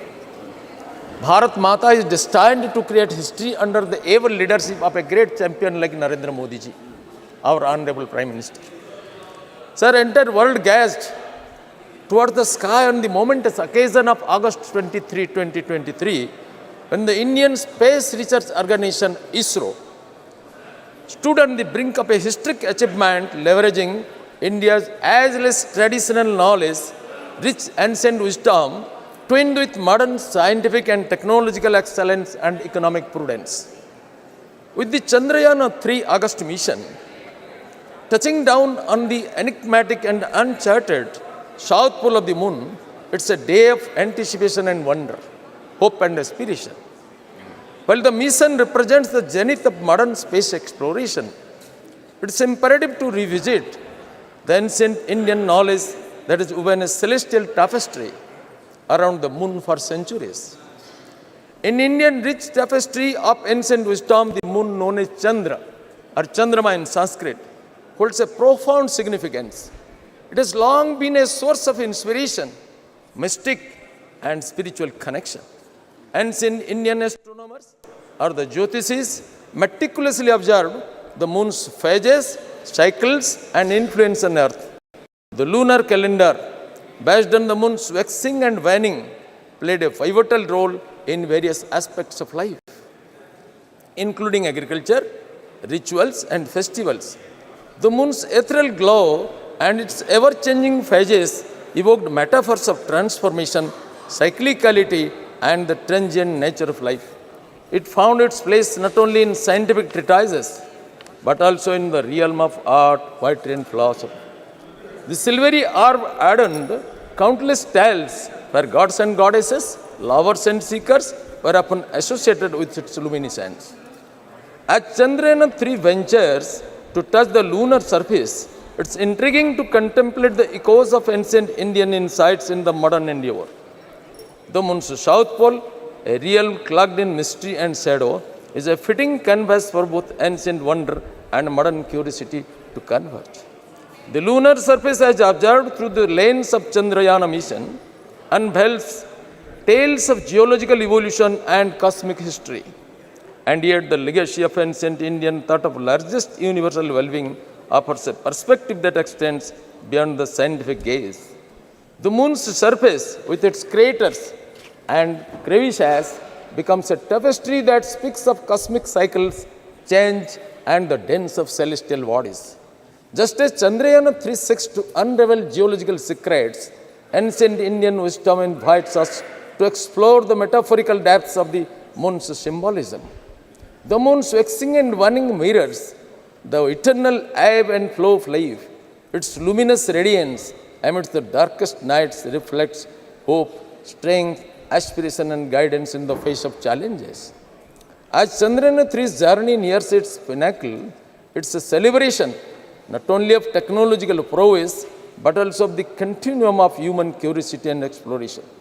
The threads of ancient Indian knowledge are interwoven with the fabric of modern space science, illuminating the moon's significance through time, encouraging insightful, futuristic explorations of the Milky Way for the enduring global good, universal prosperity of humankind, and all species of sustainable economy, ecology, and environment, which is symbolized by the great personality of Honorable Narendra Modi. Ahead of the developed world, it is India's maiden global achievement to soft land Chandrayaan-3 space mission unexploded South Pole. This demonstrates undivided attention, inspiring support, and visionary leadership of our Honorable Prime Minister Sri Narendra Modi ji, complemented by collective technical excellence of the Indian scientific community led by ISRO. Sir, ISRO के वैज्ञानिकों का श्रद्धा, पूर्ण श्रद्धा, असामान्य एकाग्रता, प्रचंड साहस, दृढ़ निश्चय, दुर्वार संकल्प और राष्ट्र के प्रति समर्पित चरित्र और अखंड साधना के कारण और हमारे विजनरी लीडर राष्ट्रगत प्राण, अद्भुत सामर्थ्य का अधिकारी, असंभव के महानायक, यशस्वी प्रधानमंत्री श्रीमान नरेंद्र मोदी जी के कुशल और प्रेरणादायी नेतृत्व के कारण यह संभव हुआ है. When Russia, a great country like Russia, failed, India succeeds. Sir, Bharat विश्व का प्रथम राष्ट्र है साउथ पोल में चंद्रयान का सॉफ्ट लैंडिंग करने के लिए. सर, आज कुछ लोग बोलते हैं इसको कुसंस्कार, हमारा पूर्वजों का जो सारा कीर्तिमान जो आविष्कार है इसको कुसंस्कार मानते हैं. सर, विश्व में जब कोई सभ्यता का उन्मेष नहीं हुआ था, आधुनिक यूरोप और अमेरिका के पूर्वजों ने जब अरण्य में अपने को नीले रंग में रंजित करके विचरण करते थे, भाषा भाव में संकेत के द्वारा भाव विनिमय करते थे, कभी कभी खाद्याभाव के कारण नरमांस भी खा जाते थे. सभ्यता का उस उषा काल में जिसका भेद करने में दंतकथा भी असमर्थ है, इतिहास तो नहीं है, उस समय में हमारे देश में एक चमत्कार सभ्यता संपन्न, संस्कृति संपन्न राष्ट्र का आविर्भाव हुआ, जिन्होंने सारा विश्व में ज्ञानालोक वितरण करने का स्पर्धा पोषण करते हुए कृणुंतो विश्वमानव का उद्घोष में विश्व का गगन को गुंजायमान किया था. हम उनका स्पर्धी उत्तरदायी थे. कला, साहित्य, विज्ञान, दर्शन, गणित, खगोल विद्या, ज्योतिर्विद्या, चिकित्सा विद्या, युद्ध शास्त्र, अर्थशास्त्र, कूटनीति, समस्त विषयों में जिन्होंने विश्व का गुरु पद में आसीन थे, उस राष्ट्र का हम स्पर्धी उत्तरदायी है. सर, हमारा देश में कभी नया विचारों का विरोध नहीं किया गया. हमने बराबर नित्य सत्य का अनुसंधान को प्रेरित किया है. ये सारंगी जी, अब समय. सर, मैं तो थोड़ा सा आरंभ ही किया है, मेरा बारी पहले था, 2-3 फिर टर्न हुआ, फिर मेरा नाम आया. Sir, what is science? Sir, the present day civilisation in which we live in is the product of a particular discipline of human mind known as modern science. And what is science? Sir, science can be broadly divided into two different parts. First is pure science, then is applied science. And pure science is nothing but a pursuit, a search after truth, a search after unbiased, unprejudiced, free from all dogmas, search after truth of nature. And applied science is an invention developed after these findings of the search after truth. Sir, so Chandrayaan is also an invention developed after these findings of the truth of pure science. Sir, now I can say that India has developed such truths ages ago which modern science may take ages to rediscover. हमारे पूर्वजों ने जिस ज्ञान विज्ञान का आविष्कार किया, इसमें यह विराट पुरुष का आविष्कार हुआ. चंद्रमा मनसो जातो चक्षु सूर्य जायत. The vastness and the oneness of the universe is the unique discovery of our sages ages ago. Sir, I would remember one incident. A great scientist, a Nobel laureate in physics, an American physicist, Dr. John Hobson, he wrote in a book that Swami Vivekananda posed a challenge to modern science when he asked, can you activate matter and energy? And the challenge was answered by by Albert Einstein after 3 years of his passing away. While explaining the philosophy of Sakya and Vedanta, Vivekananda told American scientists that your science is incomplete. Since your investigation stopped on 2 points, you could not discover the unity of human experience.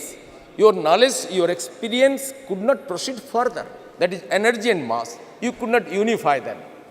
But he explained how our sages ages ago discovered this unity in cosmic intelligence. From lowest atom to the highest Brahman, how the entire process ran, Vivekananda explained it very scientifically. Referring to this incident, John Huston told that. And this truth was discovered that energy and mass are two different aspects of the particular, a single truth discovered by Albert Einstein after passing 3 years of passing away of Swami Vivekananda. Sir, इन सब विषयों में suppose शून्य का आविष्कार नहीं होता भारत में तो गणित का कितनी असहाय अवस्था होता, रसायन विद्या का भरत मुनि का नाट्य शास्त्र हो, संगीत शास्त्र हो, कणाद मुनि का अणुशास्त्र हो, चरक और सुश्रुत का चिकित्सा शास्त्र हो, कौटिल्य का अर्थशास्त्र हो, ये सारा ज्ञान विज्ञान का भंडार भारत में है। सर, संपूर्ण भूमंडल में भारत का सम्मान बढ़ा है माननीय नरेंद्र मोदी के कारण। कुछ लोग कहते हैं हम तो वैज्ञानिकों को सम्मान करते हैं, लेकिन मोदी जी को क्यों? प्रताप सारंगी जी, एक मिनट, इट्स वेरी, एक minute, it's very informative, knowledgeable, but time doesn't permit. That is a problem. That's concerned. Kindly conclude. Sir, we fully appreciate, but at the same time, time doesn't, because 24 more speakers, and the minister has to respond. Sir, kindly cooperate with the chair. Yes. Sir, हमारे देश में सम्मान ऐसा बढ़ा है कि हमारे वैज्ञानिकों ने माननीय मोदी जी के प्रेरणा में कोविड वैक्सीन आविष्कार किया और कोविड वैक्सीन को मोदी जी ने सारा विश्व में वितरित किया।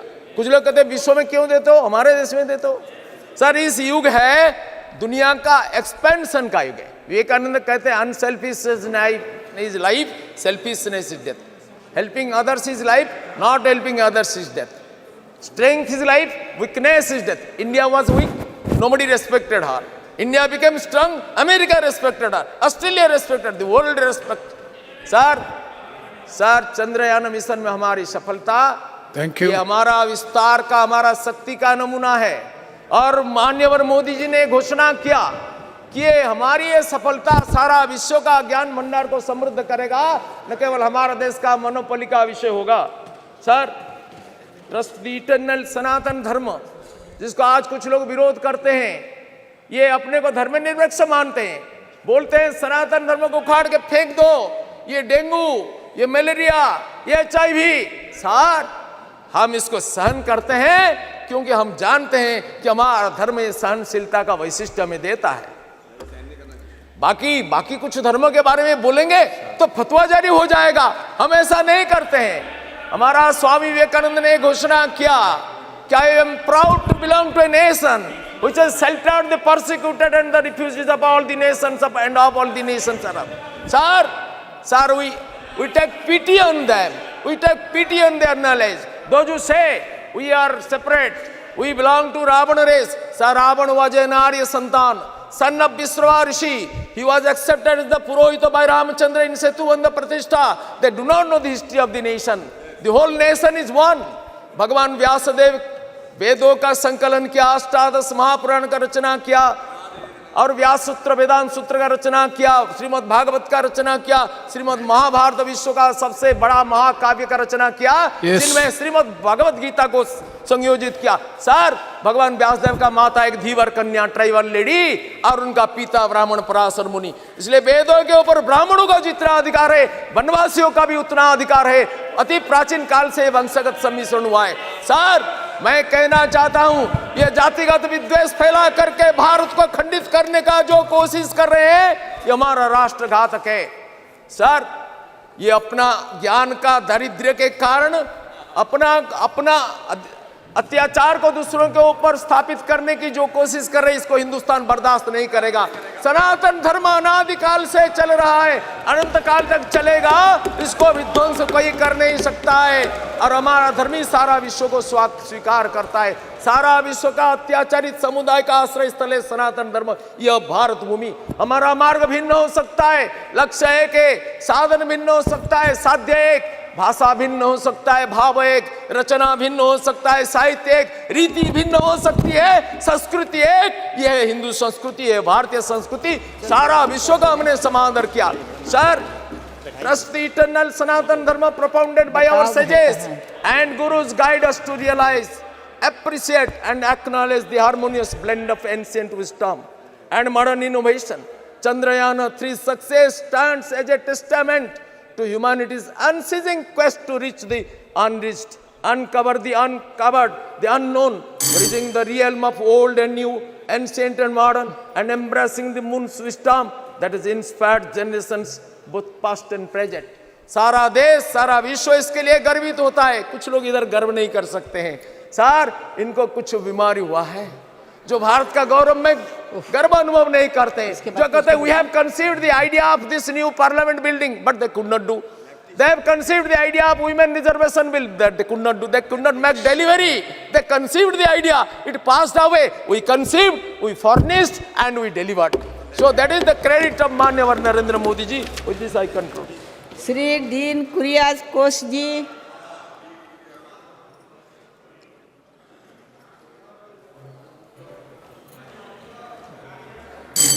Sir, Madam, thank you very much, Madam, for getting this opportunity. And I would like to start.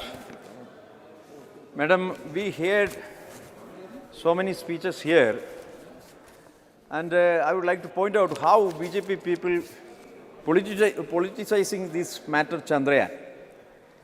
We heard Honorable Member Tejasvi Surya's speech just before. Unnecessarily, he criticized Pandit Jawaharlal Nehru and Congress party. Madam, we don't want the certificate of them, but history is there. Whatever Pandit Jawaharlal Nehru did, whatever Indira Gandhi ji did, whatever Rajiv Gandhi ji did, whatever Narasimha Rao did, whatever Manmohan Singh ji did, that is in the history.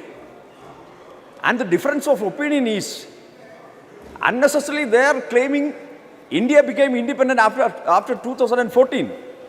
That is the difference of opinion in this matter also. Madam, we would like to point out, this matter, it is a proud of nation. And they are mentioning another political issues also. Honorable Member Tejasvi Surya pointed out Nambi Narayan issue, the great scientist. And he connected that matter with Kerala Congress party also. Madam, what was the issue? We condemned what happened to that great scientist. That issue has happened at that period, but it was connected to a court case. That was the most unfortunate incident. What is the role of Congress party in that issue? This is the problem of BJP, and they are unnecessarily claiming it is their only credit. That is, we are criticizing now. Madam, I am coming to the point. I am coming to the subject.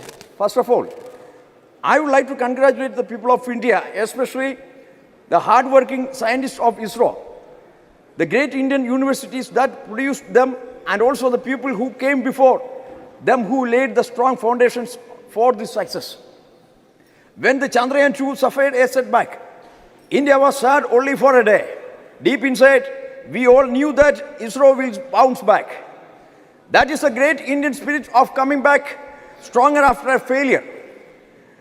The traditions of Indian science exploration were established along with the Constitution. The term scientific temper was coined by Pandit Jawaharlal Nehru, and it is part of the English vocabulary now. It finds mention in our esteemed Constitution too. This is an opportune moment to discuss what we are doing to promote scientific temper across the country. Madam, this success of Chandrayaan-3 is a moment of great pride for the people of Kerala as well. From the beginning, Kerala has played an important role in the story India's success in space sector. The very first rocket launch in India happened at Tumba, Trivandrum. The hard work of scores of Malayali scientists as well as local residents was what made the launch so successful. From there, we never had to look back. Dr. APJ Abdul Kalam, former President of India and the rocket man of India, is almost like a Malayali. He spoke fluent Malayalam and also built his career at Kerala, where he created a large body of work in service of the nation. Most of the great achievements of the ISRO was done when it was headed by Malayalis. I would like to gratefully remember the stellar tenures of Dr. K. Kasturirangan, Dr. G. Vadavandayar, Dr. K. Radhakrishnan, and the... Wait, madam, I just started. The present chairman, Dr. T. Somanath, is a proud child of Kerala, having completed his education from the state itself. Madam, 26 companies from Kerala have contributed to the manufacturing of components used in Chandrayaan-3. Out of these, 6 are public sector companies and 20 are in the private sector. A lot of manufacturing has done in facilities like that are situated in Valiamala, amongst others. It is a matter of pride for us to be able to contribute to this like that. Madam, grand success like that of Chandrayaan-3 helps boost the positive image of science in the minds of people. But as the news fades away, that achievement is pushed to the background.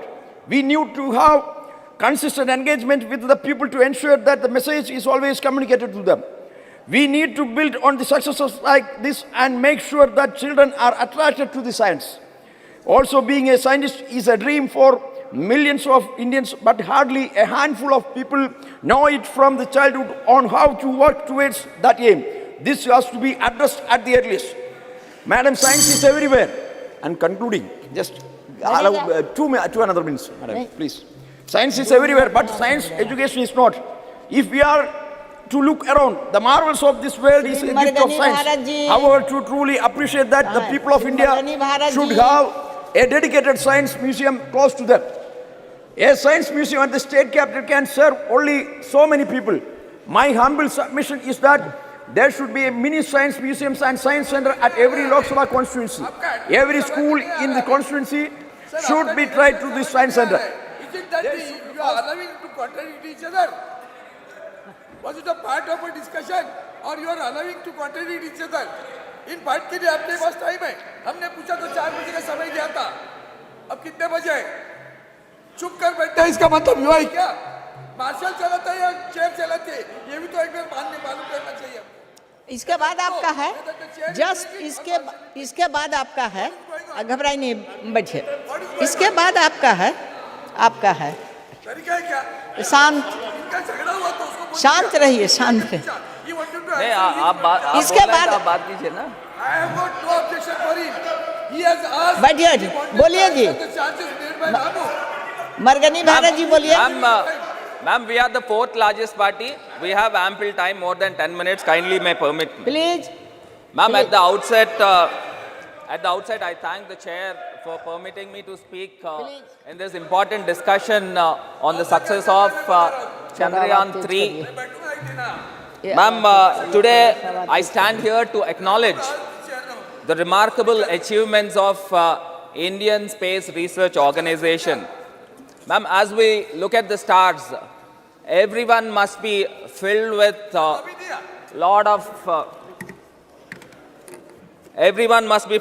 immense pleasure and pride, ma'am, for the accomplishments of ISRO. These testaments of our scientists, it's years of hard work, persistence and dedication, ma'am. Dr. Abdul Kalam said and dreamt that India should be a prominent player in the space exploration. As my friend rightly said about Abdul Kalam ji, he was recommended by Mr. Chandrababu Naidu, but never Abdul Kalam ji mentioned about this. And these people are proclaiming that we have appointed Mr. Abdul Kalam. It's so sad, ma'am. And one more thing, the ISRO remarkable achievements in the space exploration with the success of Chandrayaan-3 and as well as the first lunar exploration is Aditya L1, ma'am. The ISRO journey, which began in 1969, has been nothing short of extraordinary, ma'am. Ma'am, the ISRO provides services like the weather forecasting, broadcasting, networking, navigation, and geographic information, and so on. But the Chandrayaan-3 soft landing on the moon, on the lunar surface, solidifies the India's dominance in the space sector, ma'am. Earlier in 2019, with the failure of the Chandrayaan-2 and the Russians module also the same, the lot of pressure with our scientists, and finally, when the Vikram lander headed on the surface of the moon with 6,000 kilometers speed, which is 10 times faster than a plane, which is unimaginable, ma'am. To land in that speed on the earth is unimaginable. But our scientists had made really and hard work and also the complicated maneuver to land on the surface of the moon. And when the countdown was going on, it was really nerve-wracking, ma'am. From each minute, when it is dropping down to the surface of the moon, be it 50 kilometers, 40 kilometers, every minute it is coming down. And finally, to landed on the moon, when the chairman of the ISRO, Mr. Somnath, has announced India is on the moon. So every people in the country, and rather all the people in the world waited for this particular spectacular situation has happened, which is landed on the moon, ma'am. And as we speak, ma'am, the India's rover drove down on the moon, on the south pole of the moon, and perhaps no other country in the world has landed on the south pole. And today, our scientists really made a great. No one have ever expected, the whole world never expected this kind of situation with the Indian scientists will happen. And the Indian scientists have made. And really, I wanted to express here, ma'am, my daughter, which is 6 years old, Jaini, she told me that, Nana, we are on the moon. And my mother also said, when are we going to the moon? And this, all things resonate, that everybody has owned this. All the people on this, all our country people have owned this, ma'am. And really, I appreciate and wholeheartedly appreciate the team ISRO and also the Honorable Prime Minister for this great thing happened, ma'am. The total spending of Chandrayaan-3 is about $75 million, which is lesser than the Boeing 777, and also even lesser than the bigger Hollywood films also, ma'am. And also, I would like to mention here, ma'am, the Vikram lander and also Pragya, the rover, will be heading soon under the dynamic and able leadership of the Honorable Prime. Ma'am, 10 minutes I've asked. We are having time, enough time, ma'am. Ma'am, with these words, from the words of Dr. Vikram Sarabhai, the visionary founder of ISRO, ma'am, and I quote, "The space is not just a destination, but a frontier of endless possibilities," ma'am. Let's not forget the historic moment when the Prime Minister announced the landing site, the Chandrayaan-3, would be named Shiv Shakti, ma'am. The name Shiv Shakti signifies our deep-rooted cultural reverences, and also the recent, the Luna, the recent Aditya L1 also, it's truly remarkable, ma'am. And coming to the recent, one of my good friends from TDP has mentioned, ma'am, give me 1 minute of time. Give me 1 minute of time. Mentioned, he was just thinking about, the chair has asked to speak about Chandrayaan, but he is thinking about his leader, Chandrababu Naidu. And I wanted to mention here, the Chandrababu Naidu was arrested with a scam of 3,300 crores. 3,300 crores, where the Siemens has confessed. When the CID has intervened, under the section of IPC 164 of CRPC, Siemens said that we have nothing to do with the MOU of the skill development. And now I wanted to mention here, sir, ma'am, the Mr. Naidu has arrested under the relevant sections of criminal conspiracy, cheating and dishonesty, forgery. In addition to that, CID has invoked the Prevention of Corruption Act. And these all things had happened, ma'am. More skeletons will tumble out from the Chandrababu Naidu's closet, and TDP is the party of miscreants. And TDP is resorting to the crimes and 352, Madam, 352. Rule 352. Ma'am, Rule 352. A member while speaking shall not refer to any matter of fact on which a judicial decision is pending. He's talking about a case which is pending in the court, madam. Madam, according to this rule, you have to expunge everything that he has spoken. Madam, this is a case that is pending in the court. According to Rule 352, according to Shri Arvind Samba ji, अरे बैठ जाओ. Thank you chairman madam. मैं आज मेरी वेदना प्रदर्शित करता हूँ. पहले जिस ढंग से पार्लियामेंट चल रहा है वो बायस नहीं होना चाहिए. So that should be taken into consideration first. एक सेंटेंस में समझ जाना चाहिए. पहली तो बात, let me heartily congratulate Shri Somanath ji, his entire team of ISRO, the scientists and all those ancillaries who were supporting the functioning of the or launching of this satellite. There was BSNL also. Let it be very clear from this also. And therefore I heartily congratulate on behalf of my party, my leader, Uddhavji Thackeray, and millions of followers of him. Madam, every one of us know that the Vikram Sarabhai, during the regime of Nehru, who thought of space research, an Indian committee on space research was formed during the regime of the Pandit Nehru ji. मुझे इतना ही बताना है कि उतना सब होने के बाद में आज भी हम 75 साल में क्या हुआ, ये हमारा डायलॉग है रोज का. अब पता चला होगा आज तो 75 साल में क्या हुआ. 60 साल पूर्व इसरो की बनाया गया.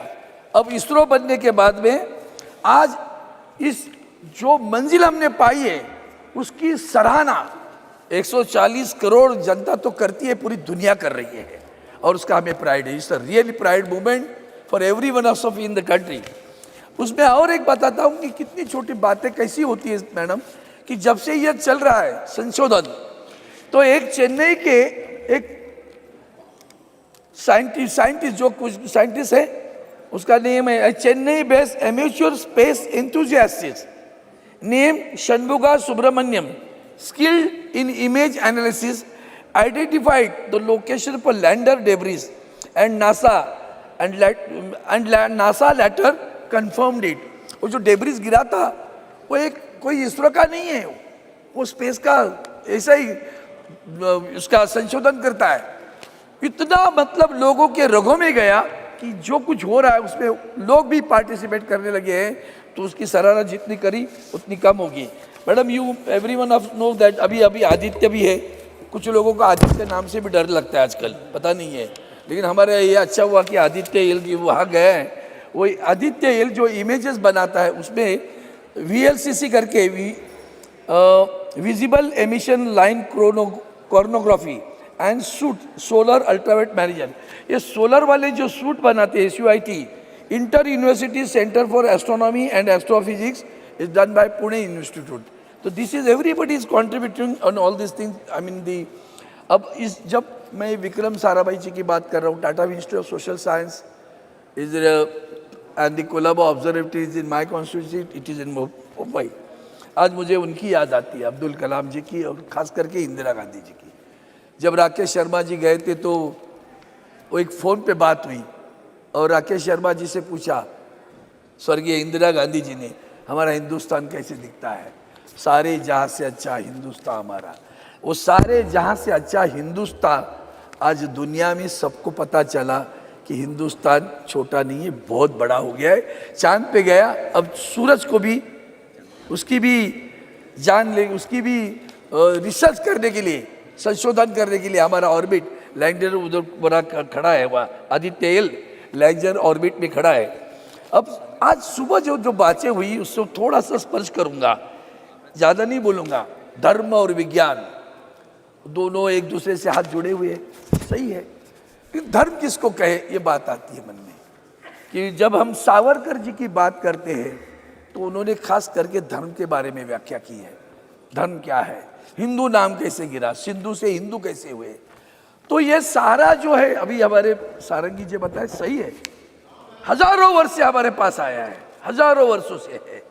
हमारे तुकाराम, संत तुकाराम जी का एक अभंग है, अणु रेणु या तोकडा तुका आकाशा एवढा, मराठी में अणु it's an atom, Renu. So all those things have been there in our, I can say, epics, in your granthas, in your all those abhangas, it is existing. लेकिन इसमें एक बड़ी बात आपने कही, उसके मैं खास करके आपको धन्यवाद देता हूँ। हम बड़े दिल के लोग हैं, कोई छोटा से है तो उससे क्या ध्यान देना है। हम जहर को हम नहीं फैलाना चाहिए, हम जहर को फैलाना चाहते हैं, वो अच्छी बात नहीं मुझे लगती। संस्कृति, परंपरा और श्रद्धा, ये श्रद्धा जो बात है, श्रद्धा क्या है, हर एक की श्रद्धा अलग अलग होती है। 2 मिनट में खत्म करता हूँ। हर एक की श्रद्धा अलग अलग होती है। हमारे हिंदू मंदिर में जाता है तो भी हिंदू है, नहीं जाता तो भी हिंदू है, पूजा करता है तो भी हिंदू है, भगवान को नहीं मानता तो भी हिंदू ही है। यही तो बड़प्पन है अपने। हम परिवर्तनीय हैं। हमारे प्रबोधनकार ठाकरे जी, जो हमारे बाला साहब ठाकरे जी के पिताजी रहे, शाहू फुले अम्बेडकर जी, ये सारे परिवर्तनीय थी। इसीलिए तो धर्म में जो परिवर्तन आया वो बड़ा स्वागतपूर्ण है। और अब जब हम, इसलिए मैंने सावरकर जी का जरा सा जिक्र किया, ज़्यादा बात नहीं करना चाहता हूँ कि इसको लेकर हम राजनीति खेल रहे, वो अच्छा नहीं लग रहा है मुझे। आज हम चंद्रमा की बात कर रहे हैं। अब चंद्रमा की जब बात करते तो मैंने अभी एक बात कही और दूसरी बात और भी करना चाहता हूँ कि उन्होंने सुबह एक बात कही कि वहाँ भूस्खलन हुआ और भूस्खलन में जो बचे उन लोगों ने बद्री विशाल की जय कहा। अच्छी बात है, भगवान के ऊपर श्रद्धा है उनकी, लेकिन जो मर गए उनका क्या करे, वो किस पर श्रद्धा जताए, वो किसको बुरा कहे। तो इसलिए हमारा धर्म समझने की कोशिश करने की आवश्यकता है। टेम्परामेंट एंड साइंटिस्ट वो जो बात है वो ज़्यादा स्वागत ये है, मान लिया उसको। और मैं चाहता हूँ कि जिस ढंग से चंद्रमा पर हम गए हैं और सूरज की हम संशोधन कर रहे हैं, मुझे नहीं लगता हमारा इसरो और देर करेगा। एक दिन आएगा जब चंद्रमा पर हिंदुस्तानी उतर कर आएगा और तिरंगा मशीन, तिरंगा रोवर, एक सेकंड वाक्य तो पूरा करने दो। तिरंगा रोवर नहीं फैलाएगा, तिरंगा हिंदुस्तानी फैलाएगा। और वही सावरकर जी को हिंदुस्तानी वाक्य जब बड़ा अच्छा लगता था। मैं आपने मुझे समय दिया, धन्यवाद चाहता हूँ।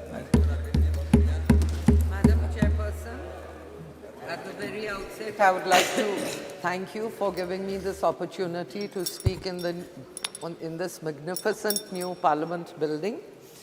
Madam, today I stand before you to celebrate our country's historic achievement in the field of space exploration and with the success of Chandrayaan-3's soft landing in the yet unexplored South Pole terrain of the Moon, thereby making us the first country in the world to do so, and the 4th country in the world to reach the Moon.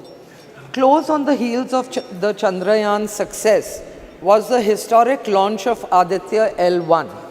Both these missions have showcased our indigenous technological prowess and made every citizen of the country proud indeed. However, in the spirit of Vasudhaiva Kutumbakam, we cannot alone take this glory and we have to share it with the rest of the world. This achievement is a testament to our Honorable Prime Minister's dedication, perseverance, ingenuity, commitment to advancing scientific knowledge and space technology, his exemplary proclivity for taking bold decisions, and last but not the least, to the diligence and unwavering spirit of the scientists and engineers of ISRO. The Indian space research and its ecosystem have been in an upbeat mood since the Honorable Prime Minister announced space sector reforms with enhanced participation of private players in the Indian space program, and also approved the Indian space policy in 2022. The success of the Chandrayaan-3 has been the logical extension of a series of key missions undertaken by ISRO in the last decade, and will be followed by many more ambitious projects, to name one, Gaganyaan, in the future under the visionary leadership of Honorable Prime Minister. In 2017, PSLV C-37 created a world record by successfully placing 104 satellites in orbit in a single launch. The new Space India Limited, NSIL, launched in 2019, has presently signed 19 technology transfer agreements and successfully transferred 8 ISRO-developed technologies to the Indian industry. In 2022, Vikram S Prarambh mission, a suborbital launch vehicle, was launched successfully and became the first privately built rocket launched in India. ISRO in the last 9 years has launched 52 launch vehicles and 57 spacecraft missions. Chandrayaan-3's success has established our country as part of an exclusive club alongside the US, Russia and China, and has enhanced our global reputation as a serious player in the field of space exploration and R&D. It will also have a domino effect, leading to international collaborations, joint global space initiatives, knowledge exchange, and fostering closer ties with other nations, leading to further advancements in space technology. Madam, currently India contributes around 2 to 3% to the global space economy, which is expected to increase to 8 to 10% in the next decade. Our astute Honorable Prime Minister recognized the benefits of space technology and has expanded its usage to 60 line ministries for improved governance. Even during the COVID outbreak, the navigation and geospatial technologies were used efficiently to coordinate relief deployment. India has joined 5 nations capable of adopting navigation satellite system capacity. The Indian Regional Navigation Satellite System, launched by Honorable Prime Minister in 2015, has helped save the lives of fishermen amid extreme weather conditions. India already has more than 140 startups, and the successful lunar mission will provide a huge boost to them. It will establish India's position as a cost-effective satellite launcher benefiting aerospace and defense sectors. The Chandrayaan mission will inspire and captivate the imagination of the youth and encourage them to pursue careers in science, technology, engineering, and math. Also, several rural space labs are being set up in schools across the country to foster interest in young minds vis-a-vis space studies. It will open up a wave of opportunities for several sectors, which will boost our economic growth, help us achieve our objective of Atmanirbhar Bharat, and bring us closer to achieving Honorable Prime Minister's vision of becoming the 3rd largest economy in the world. Now, I just want to put in a point that we as a civilization have always been curious about the stars and planets. And Puranic literature tells us that in ancient India we had the knowledge of astrophysics, sophisticated understanding of astronomy, which was also called Nakshatra Vidya, the science of the stars, and we were able to accurately predict eclipses, motions of the planets, and use this knowledge in Vedic astrology. From Aryabhat to Vikram Sarabhai, Dr. Homi Bhabha, or Nambi Narayanan, we have a galaxy of legends in the field of space studies to be proud of. Now that our Honorable Prime Minister has firmly established himself on the world stage as a leader of leaders It is no wonder. N.K. Premchandran ji. It is no wonder, ma'am, 1 minute, that he has shifted his sight on the stars. And let me assure you, he will conquer the field there too. And my very best to the extraordinarily gifted, diligent, motivated scientists and engineers, and the Honorable Prime Minister creating a conducive and encouraging climate for our space research program to reach new heights. As in his words, as he said, the sky is definitely not the limit for the Indian space sector. I wish them the very best. Thank you, ma'am. Shri N.K. Premchandran ji. Thank you very much, Madam Chairperson, for affording me this opportunity to take part in the discussion. Madam, it is really a proud and prestigious moment to all Indians. On 23rd of August 2023, in the history-making soft landing of Chandrayaan-3 in the moon's south pole.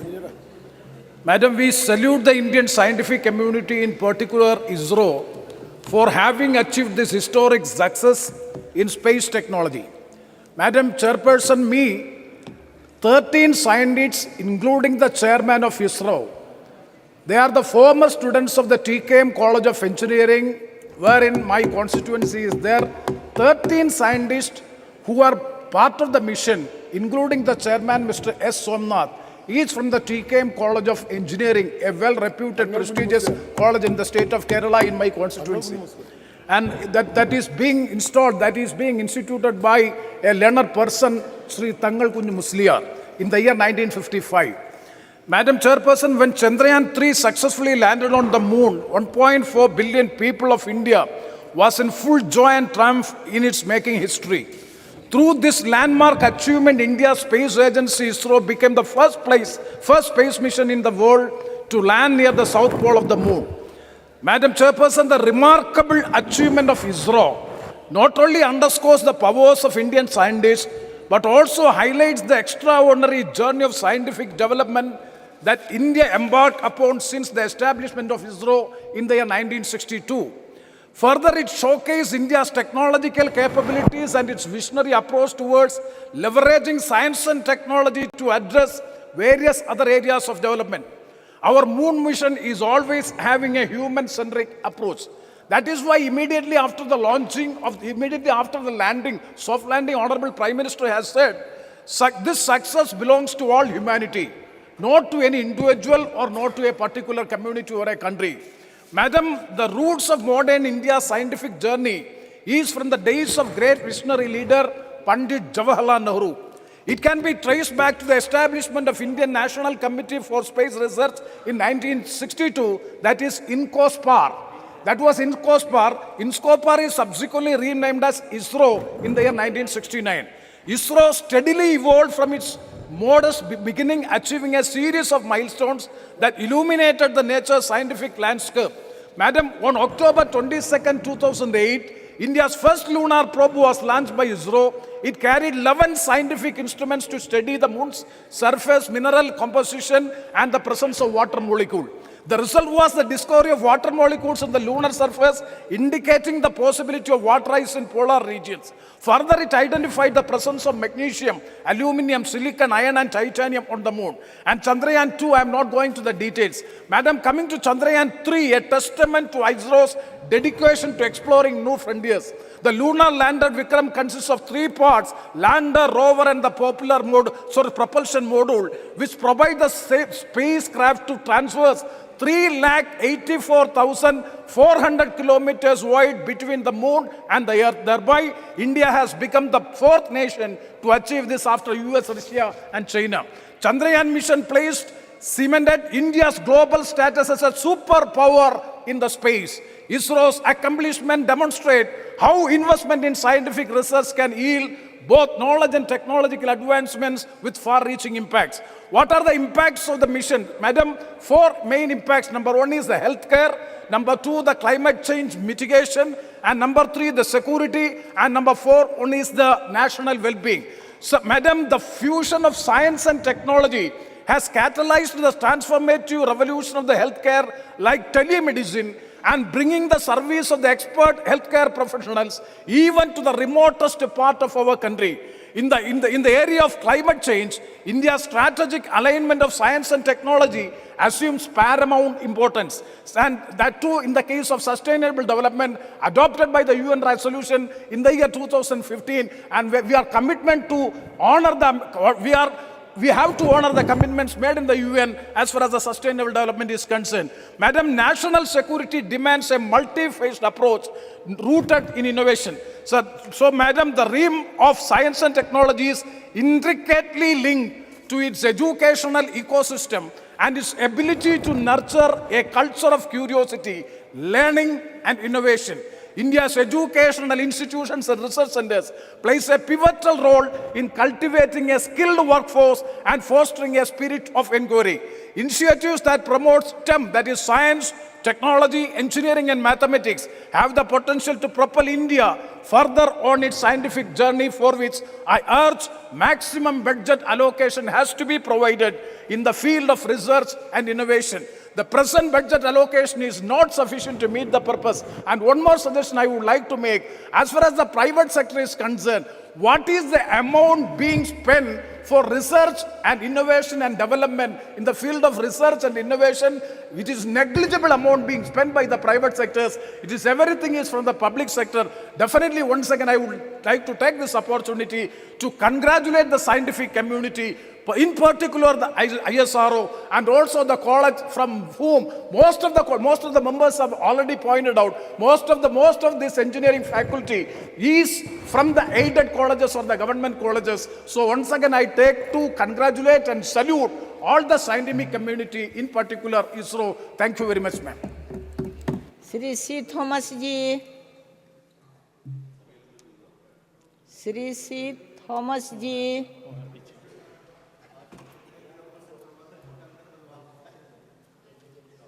उतना पीछे आ गया तो बैठ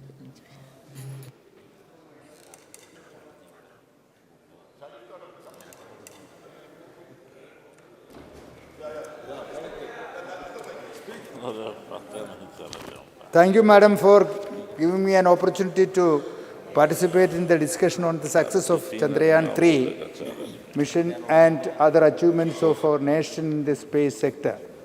As a representative of Kottayam Parliamentary Constituency and a member of Kerala Congress M, I congratulate the scientists of Indian Space Research Organization and other crew members who contributed to success the Chandrayaan-3 mission. The whole country is proud of you. In a lighter vein, I must mention that most of the scientists, including the ISRO chairman, Dr. S. Somanath, are from my state, Kerala. The VSSC Thiruvananthapuram director, Dr. Unnikrishnan Nair, who also was a part of in this mission, and he belongs to my constituency and he hails from a small village called Kodanallur in my constituency.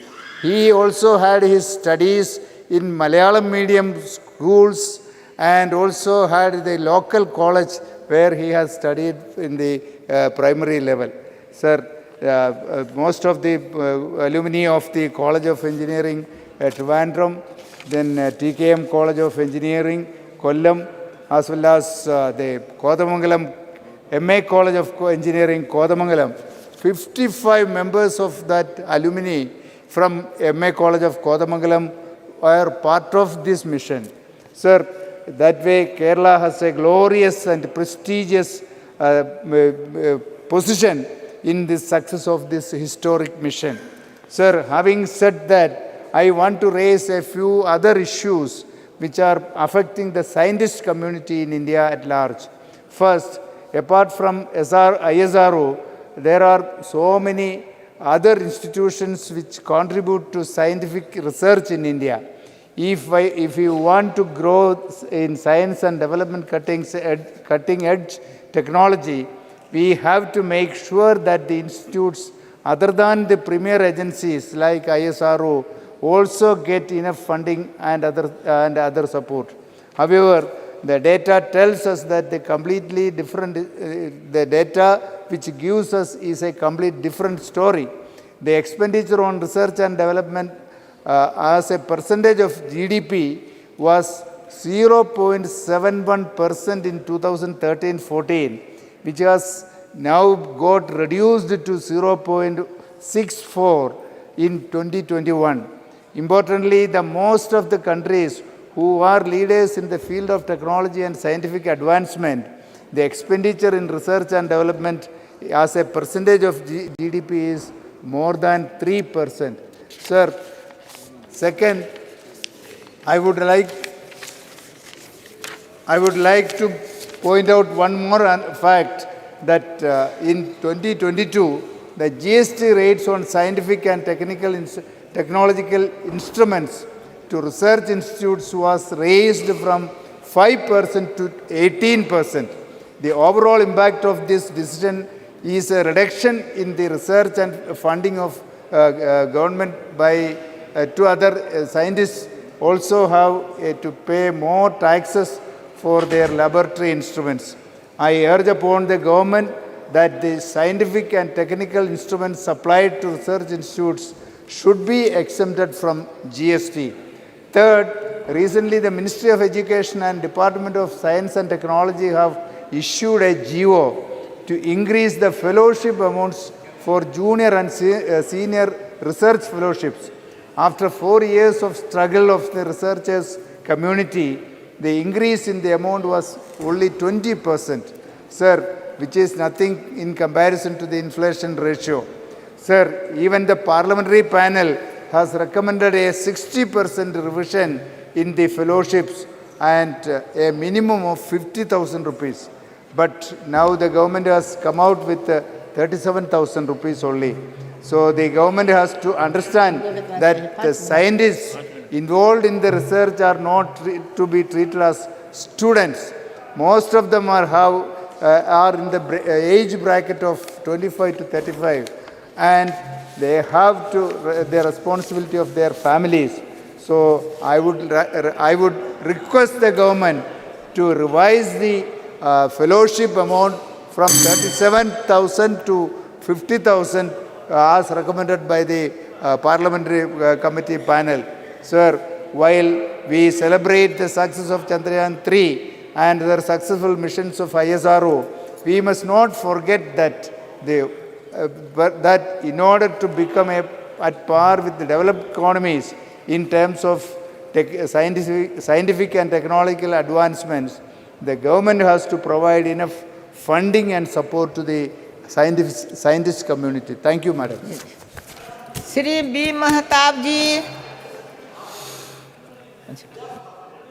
Good morning. My good friend Honorable Shashi Tharoor ji, Honorable Prem Chandran ji, other friends from Kerala are saying he belongs to my constituency, scientists belong to their constituency. Good, but they are proud Indians and all of us are proud of them. And the second thing which they need also to acknowledge, that after doing the successful mission of Chandrayaan, they went to Tirupati temple and they went to other temples also to offer their greetings and pranam. In fairness, they also ought to have said that. Shri B. Mahtab ji.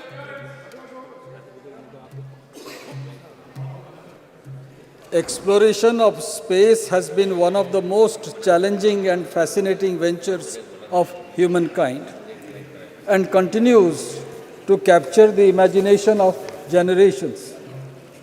Over the ages, several spacefaring nations have undertaken numerous missions to explore the solar system, their natural moons, various minor planets, asteroids, comets, and even interplanetary voyages. Some 150 years ago, in the 19th century, an astronomy knowledgeable person named Samanta Chandrasekhar could map and tell us accurately what is the distance between the Earth to that specific planet. And this was confirmed by the astrophysicist of Calcutta University. And he wrote in Sanskrit Siddhanta Darpan, and he belongs to Odisha, to my constituency Khandpada, and that is the present planetarium is named after him. So this is all indigenous. हमारी भारत की विद्या के कारण ये सारे चीज़ें उनके पास था और वो भी उसको प्रमाणित करते थे. आज जिस बारे में हम आज दिन भर चर्चा कर रहे हैं, सारे members, this house is in one voice congratulates Indian scientists for their endeavor. That what we achieved on 23rd August 2023 is a very rare feat which was done by moon warriors. I'll just give two instances, madam. 84-year-old Palanival Vera Muthival, who studied in the Vilupuram Railway School before completing engineering degree from Chennai College and MTech from an institute in Tiruchirappalli. He shifted to ISRO in 2014 as project director for Chandrayaan-3. For the past 4 years, on the slender shoulders lay the enormous weight meeting the nation's space expectation. This House salutes him and hundreds of Indian space scientists and engineers who have worked tirelessly to make the moon mission a success. Just remember 4 years ago, on September 6th, 2019, he and hundreds of other scientists had to watch the Chandrayaan-2 lander spin out of control 800 meters above the lunar surface and then lose all telemetry contact with the mission control as it crashed on the moon surface. It would fall on them. On the then ISRO chairman, Mr. P. Sivan, to break the gloomy news to Prime Minister Narendra Modi, who was in the visitors gallery to watch the landing and who had to console Sivan on his shoulders. S. Somnath, Dr. S. Somnath, then the director of Thiruvananthapuram-based Vikram Sarabhai Space Center, was there. And I had the good fortune of interacting with both Mr. Sivan, who was then the ISRO chairman, and also with Dr. Somnath, who was the director of the Vikram Sarabhai Institute at Thiruvananthapuram. When a parliamentary committee, I was a member of that, we visited that institute and we could understand the difficulty in which they have been making a progress. 4 years later, this tall, fit and unflappable Somnath would once again find sitting in front of the console of Mach 2 as ISRO chairman as the countdown began. Failure is the pillar of success. Our scientists learned from failure. PM Modi encouraged them, and that is why during these 4 years the success has been achieved. The leadership quality of our Prime Minister definitely enthused our scientists to a very great extent. Otherwise, it would not have been successful. They took no chances. ISRO chairman Dr. S. Somnath says, failure gives you much more understanding than success. Having reached the moon, ISRO is now trying to find its place under the sun. Now Aditya L1 spacecraft is in its long journey. In all these missions, ISRO is focusing on doing what it does best, that is technological innovation in a cost-effective manner. When we compare the expenditure that is being made by European Union or by United States, NASA, or even by China, our investment, our expenditure is comparatively much, much less. The process of synergy is happening, and in just 3 years, we have more than 150 private startups in the space sector. It is not only the government which is investing, it is private investment which is very important. If India's space sector has to expand rapidly, it cannot depend on government funding only. India is emerging in the new global order, and in that respect, I believe today, when the Parliament is deliberating on this great mission of our Indian scientists, we should not forget. We should not forget that we also are having adequate support and interaction with the NASA scientists and also the scientists of other scientific societies, and the world looks up to Chandrayaan-3 with great anticipation, expectations and hope, and at the same time waits for it to uncover many more new features and mysteries of the moon and the universe. Thank you, ma'am. Shri Soumitra Khan ji.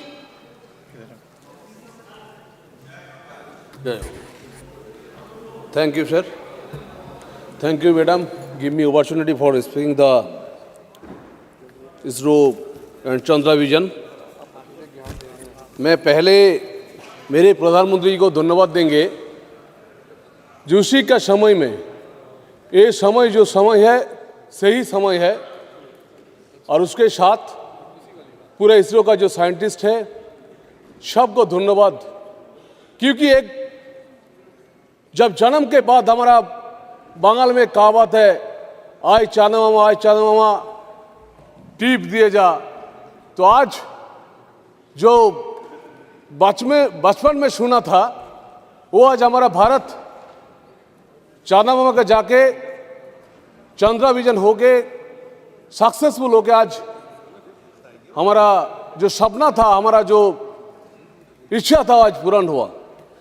तो मैं बहुत सारे बात सुनेंगे लेकिन हमारा time नहीं है, तो पहले एक होता है जो इंस्पायर, हमारे जो प्रधानमंत्री जी का सबसे बड़ी बात है जो आगे बढ़ो, कुछ करो, और वही सफलता है आज चंद्रा विजन का। आज हमारा 142% ज़्यादा 2013-2014 में जितना सारे एक्सपेंसेस होते थे, जो बजट था इसरो का, वो हमारा बजट है आज 12,000 करोड़ के आसपास। तो हमारा यही सक्सेस है, जो 5,615 करोड़ खर्च था वो आज 12,543 करोड़ 10 साल में हुआ है। उधर हमारे एक बहन बोल रहा था ऊपर जो काम कर दिया, वो बात नहीं है। ये मोदी जी का समय में सबका विरोध है। ये इतने अच्छे संसद में हम लोग बैठे हैं, जब भिस्ता वो हो रहा था बोल रहा है इस नहीं चलेगा, ये नहीं करना चाहिए, जब आज बैठा है बोल रहा है अच्छा है। जब सेकंड चंद्रा विजन हमारा फेलियर हो गया, उस टाइम विरोधी पक्ष बोल रहे थे वो कुछ नहीं होने वाला है। हमारा एक पश्चिम बंगाल का एक चीफ मिनिस्टर भी खड़े होने तैयार था, उधर फेलियर होगा वो बोलेगा प्रधानमंत्री से कुछ नहीं होगा। लेकिन देखिए पूरा भारत चाहते थे ये सक्सेस, आज वो सक्सेस हम लोग को मिला है। हमारा पहले जब डिजिटल इंडिया हुआ था, जब जैसे पेटीएम डिजिटल कैसे होगा, मैं बहुत सीनियर लीडर से सुना हूं, बोल रहे कैसे होगा, एक सब्जी वाले कैसे आपका पेमेंट लेगा डिजिटल में, तो आज सब्जी वाले पेमेंट ले रहा है डिजिटल में। यही है आधुनिक भारत, जो हमारा स्वामी जी बोलते थे, जो आधुनिक भारत श्रेष्ठ भारत, यही समय है जो श्रेष्ठ समय है, जो प्रधानमंत्री जी का अमल में आज 23 अगस्त साउथ पोल में जो इतिहास रचना रची है, जो भारत का विश्व मित्र, भारत का विश्व गुरु मोदी जी का नेतृत्व में जो G20 में सक्सेस हुआ। अब पहले बोल रहा था कैसे करेंगे, कहाँ हॉल है, 125 कंट्री का कौन कहाँ पे बैठेगा। आज देख लीजिए पूरा भारत देश का नरेंद्र मोदी जी आगे जा रहे हैं, आज सब राष्ट्रप्रधान पीछे जा रहे हैं, सब बोल रहे हैं मोदी जी वहां आगे बढ़ो, आपके साथ हूं। और पहले हम लोग का बात है, अमेरिका नासा को देख के बोलते थे अरे नासा सब कुछ कर पाएंगे, हम लोग कुछ नहीं कर पाएंगे। लेकिन आज जितेंद्र जी है हमारा मिनिस्टर भी, इतने अच्छे वहां पे जाके जो उद्घाटन किया है, सबसे बड़ी बात है। जो सक्सेस को देखना चाहिए, सिर्फ देखने के लिए सिर्फ इच्छा होना चाहिए। और जो प्रधानमंत्री जी का है, जो प्रधानमंत्री जी की इच्छा है, जिस स्टार्टअप में आज इसरो के साथ 140 स्टार्टअप जुक्त है, उसके साथ इसरो का फायदा भी होगा और इसरो का साइंटिस्ट को भी आगे बढ़ेगा। हमारा बंगाल का सत्येंद्रनाथ बसु, जो हमारा बसु विज्ञान मंदिर हम मांगेंगे, हमारा जितेंद्र जी बैठा है, हम मांगेंगे जो हमारा पश्चिम बंगाल से बहुत सारे साइंटिस्ट आज हमारा इसरो में काम कर रहे हैं। बंगाली का हमारा इज्जत बढ़ रहा है, क्योंकि बंगाली हम लोग बंगाल से आते हैं। हमारे बंगाल का जितने सारे इंस्टीट्यूशन है, जादवपुर बोलिए, खड़गपुर IIT बोलिए, दुर्गापुर NIT बोलिए, मेरा पत्ता सर का भी एक साइंटिस्ट भी है उधर जो काम कर रहे हैं, उधर अच्छे काम कर रहे हैं। मैं ही बोलेंगे, जो आज एक सिनेमा हॉलीवुड बॉलीवुड में बनती है तो 500 करोड़ 600 करोड़ 1000 करोड़ रुपए खर्च होते हैं। और बंगाली आज हमारा पूरा इसरो का साइंटिस्ट को मैं सलाम करता हूँ। मैं आज उसको बहुत अच्छा धन्यवाद देना चाहता हूँ, जो आज सिर्फ 600 करोड़ में आज प्रणाम करता हूँ, जो 600 करोड़ में जो आज को इतने आगे बढ़े और भी आगे बढ़ेंगे। सबसे बड़ी बात है, एक गीता में एक बोलेंगे, जो महाभारत में सब कुछ है, जहाँ नहीं भारत है ता अच्छे सभी महाभारत है। आज हमारा गीता आज पूरा विश्व को दिखा रहा है कि कैसे उसको देख के हम लोग आगे बढ़े। हम लोग भारत को भारत माते बोलते हैं, हम लोग आगे बढ़ेंगे। ये प्रधानमंत्री जी का नेतृत्व में इसरो तो आगे बढ़ेंगे, पूरा देश आगे बढ़ेंगे। हम लोग मेक इन इंडिया हुआ, हम लोग आत्मनिर्भर भारत हुआ, हम लोग आगे बढ़ेंगे, आगे रहेंगे। मोदी का नेतृत्व में और भी आगे बढ़ेंगे। धन्यवाद। श्री रविंद्रनाथ कुमार जी, किधर है रविंद्रनाथ कुमार? ओ अच्छा।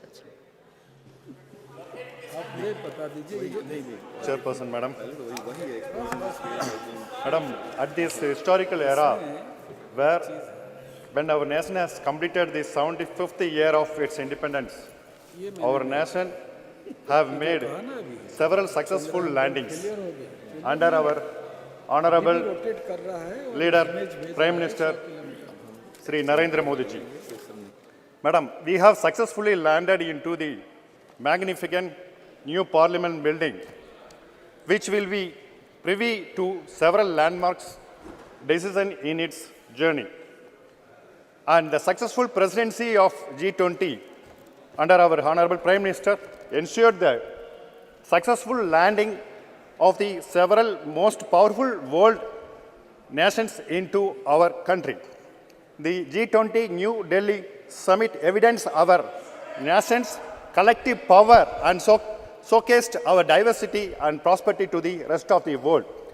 History was set when the lander model of Chandrayaan-3 set foot on the moon. India became the first nation to reach the unexplored south pole of the moon in the world, and it doesn't matter who lands second, and the whole world congratulated our Honorable Prime Minister when Bharat earned a place in record books. Our Honorable Prime Minister, Sri Narendra Modi ji, leaves a legacy not only to our nation, but to the many several world nations which aspire to become space power. I wish to take this opportunity to congratulate the ISRO chairperson, S. Somnath, project director, Veera Muthuvel, deputy director, Kalpana Halahasti, VSSC director, S. Unnikrishnan Nair, and Sankaran Srikant, the former chairman of ISRO, and Sivan, and the entire team of heroes behind the historical mission, ma'am. Ma'am, apart from contributing with the expert project management team from Chandrayaan-3 mission, I am delighted to say that from Tamil Nadu, in the district of Namakkal, has contributed to the mission with the supply of soil for testing the Chandrayaan mission capacity. And finally, I finish in 1 minute, ma'am.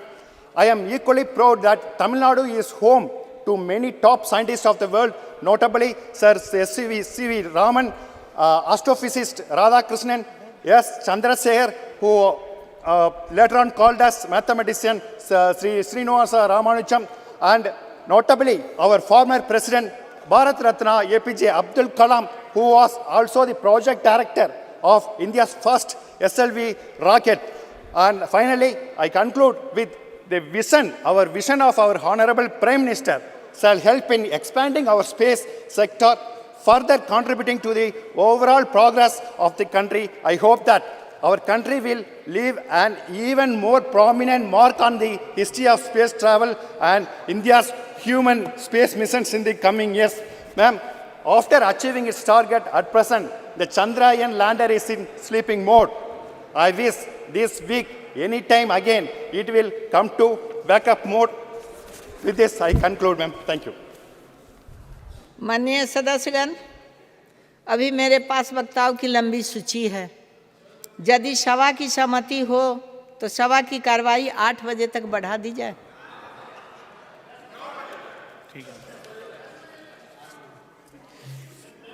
Shri Badruddin Ajmal जी।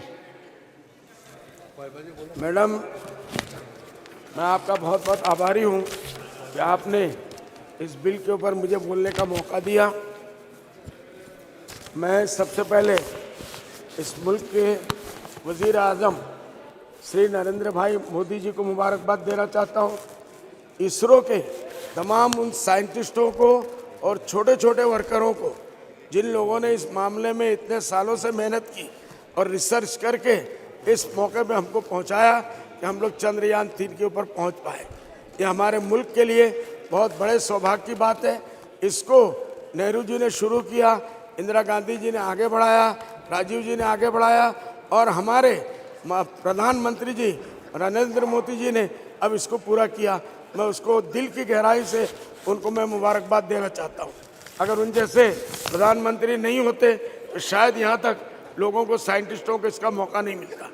मैं आसाम से आता हूँ sir, madam, और वहाँ के हमारे 2 बच्चे जो इसरो में हैं, एक है नाजनीन यास्मीन, एक है डॉक्टर बहारुल इस्लाम। ये चंद्रयान 3 के मिशन में काम करते हैं। मैं इसलिए उन लोगों को मुबारकबाद देता हूँ और साउथ इंडिया के उन तमाम साइंटिस्टों को जो इसरो के साथ जुड़े हुए हैं, वो पूरे साउथ इंडिया के ज़्यादा से ज़्यादा लोग हैं, मैं उन सब साइंटिस्टों को मुबारकबाद देना चाहता हूँ कि आगे बढ़ो और आगे बढ़ो और आगे बढ़ो, मुल्क को ऊंचाई के ऊपर ले जाओ। हम तुमको सलाम करते हैं। मैडम, इसी के साथ मैं अपने मुल्क की, जब हम चांद पे जा रहे हैं तो हमें नीचे भी देखने की ज़रूरत है। जिस ज़मीन से हम जाते हैं मैडम, आज भी हमारा मुल्क पूरे दुनिया के एक बहुत बड़े नंबर पे पहुंच चुका है, लेकिन हमारे मुल्क में आज भी लाखों लोग गरीब सोते हैं, भूखे सोते हैं। मैडम, बच्चे पढ़ने के लिए उनके स्कूल नहीं है। लाखों बच्चे ड्रॉप आउट हो जाते हैं, उनके पास स्कूल नहीं है, स्कूल है तो उनके पास पढ़ने के लिए पैसा नहीं है। मैडम, इस तरफ भी ध्यान देने की ज़रूरत है कि उन बच्चों को, उन माओं को कैसे हम रोटी पहुंचाएं, कैसे उन भूखों को खाना पिलाएं। हम चांद पे ज़रूर जाएं। इसलिए दूसरी तरफ मैडम, मैं आसाम से आता हूं। मेरा आसाम, मैंने कल भी कहा, फ्लड और इरोशन से जूझ रहा है।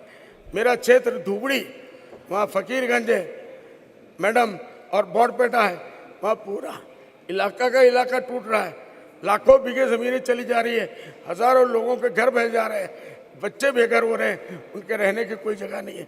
मैडम, चांद, जब आप आसाम से, मैं प्रधानमंत्री जी से आपके माध्यम से गुजारिश करूंगा कि आप चांद पे जाएं और लोगों को भेजें। मुबारक हो, लेकिन इन गरीबों की तरफ, पूरे मुल्क में जो गरीब है उनकी तरफ ध्यान दें। बहुत बहुत शुक्रिया। निवाल जी, आपके लिए सभापति महोदय, सदन में आज चंद्रयान मिशन की सफलता और अंतरिक्ष क्षेत्र में हमारे राष्ट्र की अन्य उपलब्धियों के बारे में चर्चा हो रही है। सबसे पहले मैं आपको धन्यवाद दूंगा कि आपने मुझे बोलने का अवसर दिया।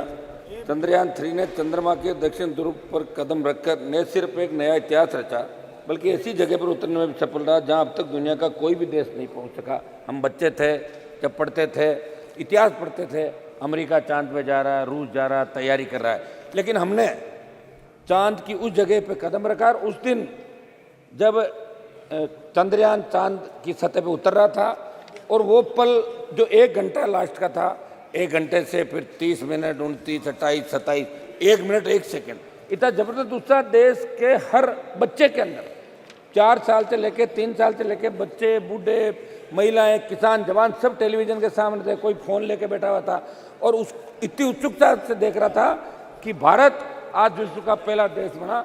ये हम सब के लिए गौरव की बात है। मैं इसमें हमारा जो भारतीय वैज्ञानिकों की सफलता को न केवल हमारे देश ने बल्कि दुनिया ने, इसे गर्व की बात है। मैं प्रधानमंत्री सहित हमारे मंत्री जी और लोकसभा अध्यक्ष जी का भी इस बात के लिए धन्यवाद कि आज इन्होंने इस पर चर्चा कराई। वैसे 193 में चर्चा होती, लेकिन आज इस पर विशेष रूप से ये चर्चा कराई। और आपका भी धन्यवाद कि आपने हमें बोलने का मौका दिया। 20 जुलाई 1969 को चांद पर कदम रखने वाले अंतरिक्ष यात्री नील आर्मस्ट्रॉन्ग ने वहाँ उतरते ही कहा था कि इंसान के लिए छोटा कदम हो सकता है, लेकिन मानव जाति के लिए एक लंबी छलांग है। और विश्व के अंतरिक्ष में ये वाक्य लगभग काउतम बदल गया। सर्वोदय भारतीय अंतरिक्ष अनुसंधान संगठन की स्थापना से लेकर अब तक इसरो के वैज्ञानिक वहाँ काम कर रहे और काम कर चुके कर्मयोगी कार्मिकों की मेहनत से जो सफलता प्राप्त की, उसे पूरा देश गौरवान्वित है। आज जब इस महत्वपूर्ण उपलब्धि विषय पर चर्चा हो रही, तो मैं एक बात कहना चाहता हूँ कि सरकार ने इस सफलता की कहानी को स्कूली पाठ्यक्रम में जोड़ने की बात कही, अच्छी बात है। लेकिन मैं आपके माध्यम से प्रधानमंत्री से कहना चाहूँगा कि गाँव ढाणी के अंतिम छोर पर ग्रामीण परिवेश के बच्चों को स्पेस सेक्टर में आगे बढ़ने के लिए कैसे प्रेरणा मिले, और उच्च शिक्षा में जब इस सेक्टर में आगे बढ़े तो सरकार की तरफ से उनके शैक्षणिक खर्च पूर्ण रूप से कैसे वहन किए जाए, इस दिशा में भी सरकार को सोचने की आवश्यकता है। सर्वोदय चंद्रयान की जो सफलता हासिल हुई वो किसी व्यक्ति विशेष या सरकार की सफलता तक ही सीमित नहीं है। ये हमारे वैज्ञानिकों की वर्षों की मेहनत का परिणाम और इसरो की स्थापना लेकर अब तक इसरो की यात्रा में वहाँ के वैज्ञानिकों का अथक परिश्रम का परिणाम। लेकिन भाजपा इस सफलता को ऐसे दिखा रही है कि जैसे ये उनकी व्यक्तिगत सफलता है। ऐसे मामलों का राजनीति नहीं करें तो अच्छा। हम सब इसमें आपको बधाई देते हैं, ये पूरे देश के लिए गौरव की बात है। सबका आशीर्वाद, सबकी दुआएं, इस देश आगे बढ़े, इसी का परिणाम है कि हमें विश्व में सबसे पहले सफलता मिली। देश की अंतरिक्ष यात्रा की शुरुआत 1960 के दशक में हो गई थी। फरवरी 62 में ही अंतरिक्ष अनुसंधान के राष्ट्रीय समिति का गठन किया, जिसके सदस्यों में होमी जहांगीर बाबा और विक्रम साराभाई जैसे महान वैज्ञानिक शामिल थे। और चंद्रयान 3 और आदित्य L1 की सफलता वर्षों की मेहनत का नतीजा। सर्वोदय भारत ने अपने अंतरिक्ष कार्यक्रम की एक छोटी सी शुरुआत से की और आज विश्व के सम्मुख एक विशाल उदाहरण स्थापित कर देखा। अगर आप बीते 6 दशक पहले जब भारत ने इस यात्रा को शुरू किया उस बारे में याद करें, उस समय अमेरिका और तत्कालीन सोवियत यूनियन लगभग चंद्रमा की धरती पर उतरने की तैयारी कर रहे थे। तब हम सोचते थे इन बातों को। इसके बाद के समय से अब तक के भारत ने अंतरिक्ष क्षेत्र में जितनी तीव्रता के साथ अपने स्पेस प्रोग्राम को आगे बढ़ाया, इससे जाहिर होता है कि हमारे वैज्ञानिकों में कितनी प्रतिभा और योग्यता रही होगी। मुझे गर्व है कि मेरे संसदीय क्षेत्र के एक किसान की बेटी, मेरे समाज की एक बेटी जिसका नाम सुनीता खोकर है, चंद्रयान 3 की सफलता में इसरो की टीम का हिस्सा थी। सवाद महोदय, चंद्रयान पर भारत के मानव अभियान को लेकर उम्मीद बढ़ी, क्योंकि सफलता आपके कार्यकाल में मिली, ये सही है। लेकिन जब बात नीति के सवालों की आती है, सरकार को अपनी विफलताओं को भी स्वीकार करना चाहिए। सवाद महोदय, मैं कोई इश्यू से भटक नहीं रहा हूँ, लेकिन लोकतांत्रिक मूल्यों का अस्तित्व बचा रहे। आज विषय अलग है, फिर मैं कहना चाहूँगा बढ़ती महंगाई को रोकने में, स्थायी रोजगार देने में सरकार नाकाम रही, उसको भी आपको स्वीकार करना चाहिए। सौदे में लास्ट में मेरी बात समाप्त करूँगा।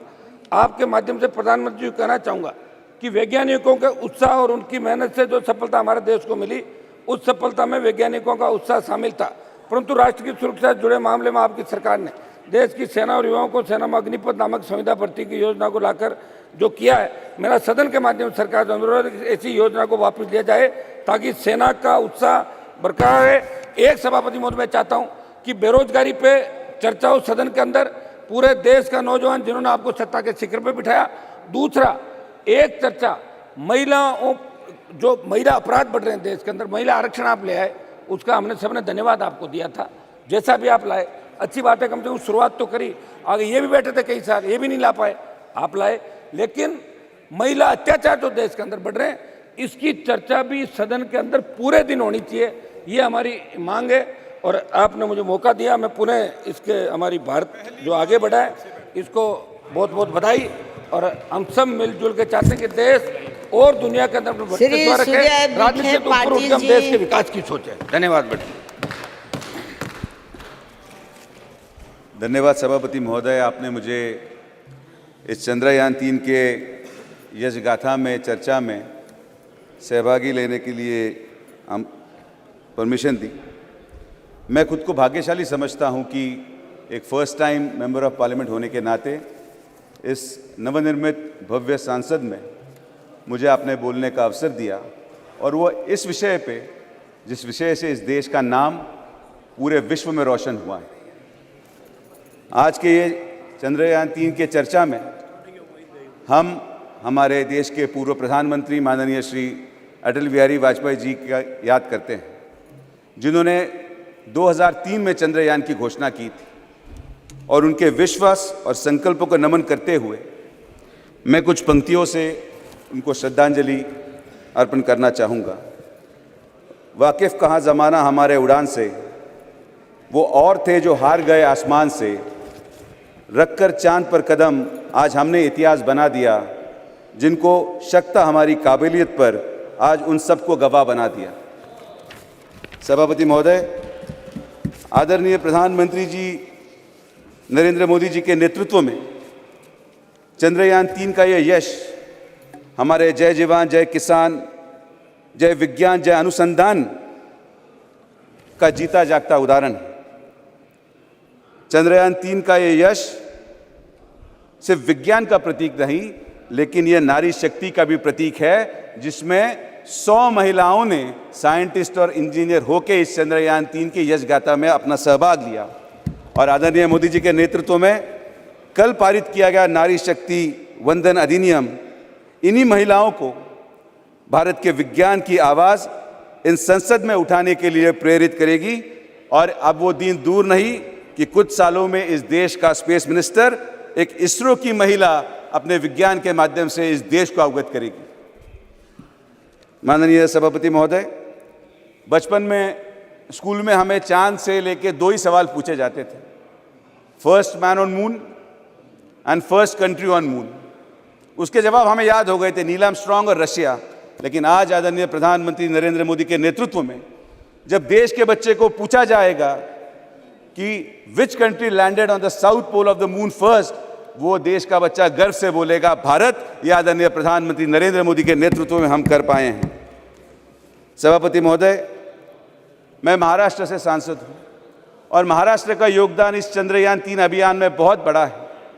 इस चंद्रयान-3 में liquid propulsion engines and satellite thrusters Godrej के माध्यम से बनाए गए, जो मुंबई में स्थित है। आदरणीय प्रधानमंत्री नरेंद्र मोदी जी के नेतृत्व में आत्मनिर्भर भारत की गाथा बताते हुए GSLV Mark 3 की कोटिंग सांगली जिले में डैजल डायनाकोट से की गई है। और इसकी सबसे बड़ी उपलब्धता हमारे नेता स्वर्गीय गोपीनाथ मुंडे जी का स्वप्न पूर्ण करते हुए बीड़ जैसे दुर्गम जिले के एक व्यक्ति ने, जिसका नाम दत्ता बीड़कर है, वहां पे एक जूनियर साइंटिस्ट बोल के काम करके चंद्रयान-3 की यश गाथा में शामिल हुआ। ये मुंडे जी का सपना हम पूरा होते हुए इस चंद्रयान-3 के माध्यम से देखने को हमें मिला है। आज की ये चर्चा में हम अपेक्षा कर रहे थे कि सब इसमें सकारात्मक भूमिका निभाएं, सब हमारे वैज्ञानिकों की तारीफ करें, लेकिन कुछ लोगों की आदत राजनीति लाने की जाती नहीं है। और इसीलिए पिछले 50 सालों से आज जो विपक्ष में बैठे हैं, एक चांद के माध्यम से कविता बहुत खूबसूरत उन्होंने बताई थी। मुझे वक्त बहुत कम है तो मैं कविताओं के माध्यम से ही अपनी बात रखूंगा। एक कविता थी, चंदा मामा दूर के पुए पकाए बूर के, आप खाए थाली में मुन्ना को दे प्याली में। 50 साल से इन्होंने देश को यह बताया कि चांद बहुत दूर है, और ये वही लोग हैं जिन्होंने चांदी के थाली में खाना खाया, लेकिन गरीबों के प्याली में पानी देने की हिम्मत इनकी हुई नहीं। ये नरेंद्र मोदी की सरकार है जिन्होंने गरीबों का उद्धार किया, और जल जीवन मिशन के माध्यम से आज पानी देने का काम हम कर रहे हैं। सभापति महोदय, चंद्रयान-2 2019 के जो टीवी पे विजुअल्स थे, वो हम कैसे भूलेंगे। जब हम टीवी पे देख पा रहे थे कि चंद्रयान-2 के नॉन लैंडिंग की वजह से हमारे इसरो के चेयरमैन हताश थे, साइंटिस्ट हताश थे, तो देश के एकमेव प्रधानमंत्री नरेंद्र मोदी थे जो स्पेस सेंटर में जाके उन्होंने हौसला बढ़ाया, उनको उम्मीद दी, और वो वही हौसला था जिसने चंद्रयान-3 की नींव रखी। आज उस जो हौसला, जो जज्बा उन साइंटिस्ट में निर्माण हुआ, उनको मैं उन कुछ पंक्तियों में रखना चाहूँगा कि ए चांद तेरी जिद के आगे क्या मैं नतमस्तक हो जाऊंगा, तू ख्वाब परे रख दे अपने, मैं फिर से वापस आऊंगा। तू दूर भले ही हो मुझसे, पर पास कभी तो आऊँगा, है प्रेम अमर मेरा तुझसे मैं उसको छोड़ न पाऊँगा, उस बार चलेगी जिद मेरी तुझको भी याद दिलाऊँगा, तू खा परे रख दे अपने में फिर से वापस आऊँगा। और इसी हौसले से ये चंद्रयान 3 की तरफ हम बढ़े और हम यशस्वी भी हुए। सभापति महोदय, साइंस हमें बहुत कुछ सिखाता है और एक कहावत है कि science teaches us to learn from our mistakes, लेकिन ये स्टेटमेंट विपक्ष को लागू नहीं होता जो अपनी गलतियां सुधारने के लिए नहीं लेकिन बार बार गलतियां करने के लिए जाने जाते हैं, और आज यहाँ इस सदन में वो साइंस की दुहाई दे रहे हैं। सभापति महोदय, चंद्रयान 3 के यशस्वी लॉन्चिंग के बाद आज संगठित भारत, सामूहिक भारत सन मिशन की तरफ बढ़ रहा है। हमारा भारत का सन मिशन ये SUN ये सन मिशन है, और दूसरी तरफ देश में I.N.D.IAA ये इंडिया SUSON ये सन मिशन को लॉन्च करने में लगे हुए हैं, जो सन मिशन बार बार लॉन्च होकर फेल हुआ, लेकिन आदरणीय प्रधानमंत्री नरेंद्र मोदी के नेतृत्व में हमारा SUN भारत के द्वारा लॉन्च किया गया सन मिशन ये यशस्वी होगा, इसकी हमें पूरी तरह से विश्वास है। आपके माध्यम से आज इंडिया नासा के आर्टेमिस अकॉर्ड में सहभागी हुआ है। इस आर्टेमिस अकॉर्ड के माध्यम से हम देश के द्वारा 2025 में इंसानों को चांद में भेजने का प्रावधान करने वाले हैं। मुझे खुशी है कि 2024 के इलेक्शन के बाद काफी ऐसे लोग रहेंगे जो पूरी तरीके से खाली हो जाएंगे। मेरी विनती है सरकार से कि आपके माध्यम से उन खाली लोगों को 2025 में चांद में भेजने का प्रावधान सभापति महोदय आपके माध्यम से 2024 के बाद किया जाए। तारीखों का अपना अलग महत्व है। 14 जुलाई 2023 ये हमारे देश में चंद्रयान 3 की लॉन्चिंग की तारीख बताई जाएगी। ये वर्तमान की 14 जुलाई चंद्रयान 3 की यश गाथा दोहराएगी, लेकिन एक तारीख थी जो इतिहास में 14 जुलाई 1942 जिसमें क्विट इंडिया मूवमेंट का रेजोल्यूशन पास हुआ था, वो इतिहास 14 जुलाई का था। और आने वाली 14 जुलाई 2024 ये देश का नागरिक क्विट इंडिया अलायंस मूवमेंट ये देश का नागरिक लगाएगा, और फिर एक बार देश में आदरणीय प्रधानमंत्री नरेंद्र मोदी की सरकार इस देश की जनता की सेवा करने के लिए आएगी। और अंत में मैं अपने चंद वाक्यों से एक कविता के माध्यम से अपने वाणी को पूर्ण विराम दूंगा, जिस कविता के माध्यम से इस चंद्रयान 3 की यश गाथा बयां की गई है। अंतरिक्ष में गूंज उठे हम चंद्रयान का गान लिए, चांद तिरंगे रंग में नगा नई एक पहचान लिए, मेरे भारत के वैज्ञानिक तुम गौरव हो भारत का, ऊंचा माथा लिए खड़े हम सच्चा एक अभिमान लिए। इन्हीं शब्दों से मैं अपनी वाणी को पूर्ण विराम दूंगा। जय हिंद, जय भारत। बहुत अच्छा। श्री बेनी बहनान जी। Sir, thank you, madam. I want to speak in my mother tongue, Malayalam. Sir, നമ്മുടെ മാനവരാശിക്ക് തന്നെ അഭിമാനകരമായ ചന്ദ്രയാൻ ദൗത്യത്തിൻ്റെ വിജയത്തിൽ ഞാനും അഭിമാനം കൊള്ളുന്നു. ഇതിൻ്റെ പിന്നിൽ പ്രവർത്തിച്ച ശാസ്ത്ര ലോകത്തെ വ്യക്തികളെയെല്ലാം അഭിനന്ദിക്കുന്നു. സർ, ശാസ്ത്രം വളരുന്നത് ഏതെങ്കിലും ഒരു വ്യക്തിയുടെയോ ഏതെങ്കിലും ഒരു സ്ഥാപനത്തിൻ്റെയോ മാത്രം സമഫലമായിട്ടല്ല. അതൊരു കൂട്ടായ ചർച്ചയിലൂടെ മാനവരാശിയുടെ കർമ്മശേഷിയുടെ ബുദ്ധിശക്തിയുടെ കൂട്ടായ പ്രവർത്തനത്തിലൂടെയാണ് ശാസ്ത്രം വളരുന്നത്. സർ, ശൂന്യാകാശ രംഗത്തും ഈ വളർച്ചയുണ്ടായത് അതിൻ്റെ ഫലമായിട്ടാണ്.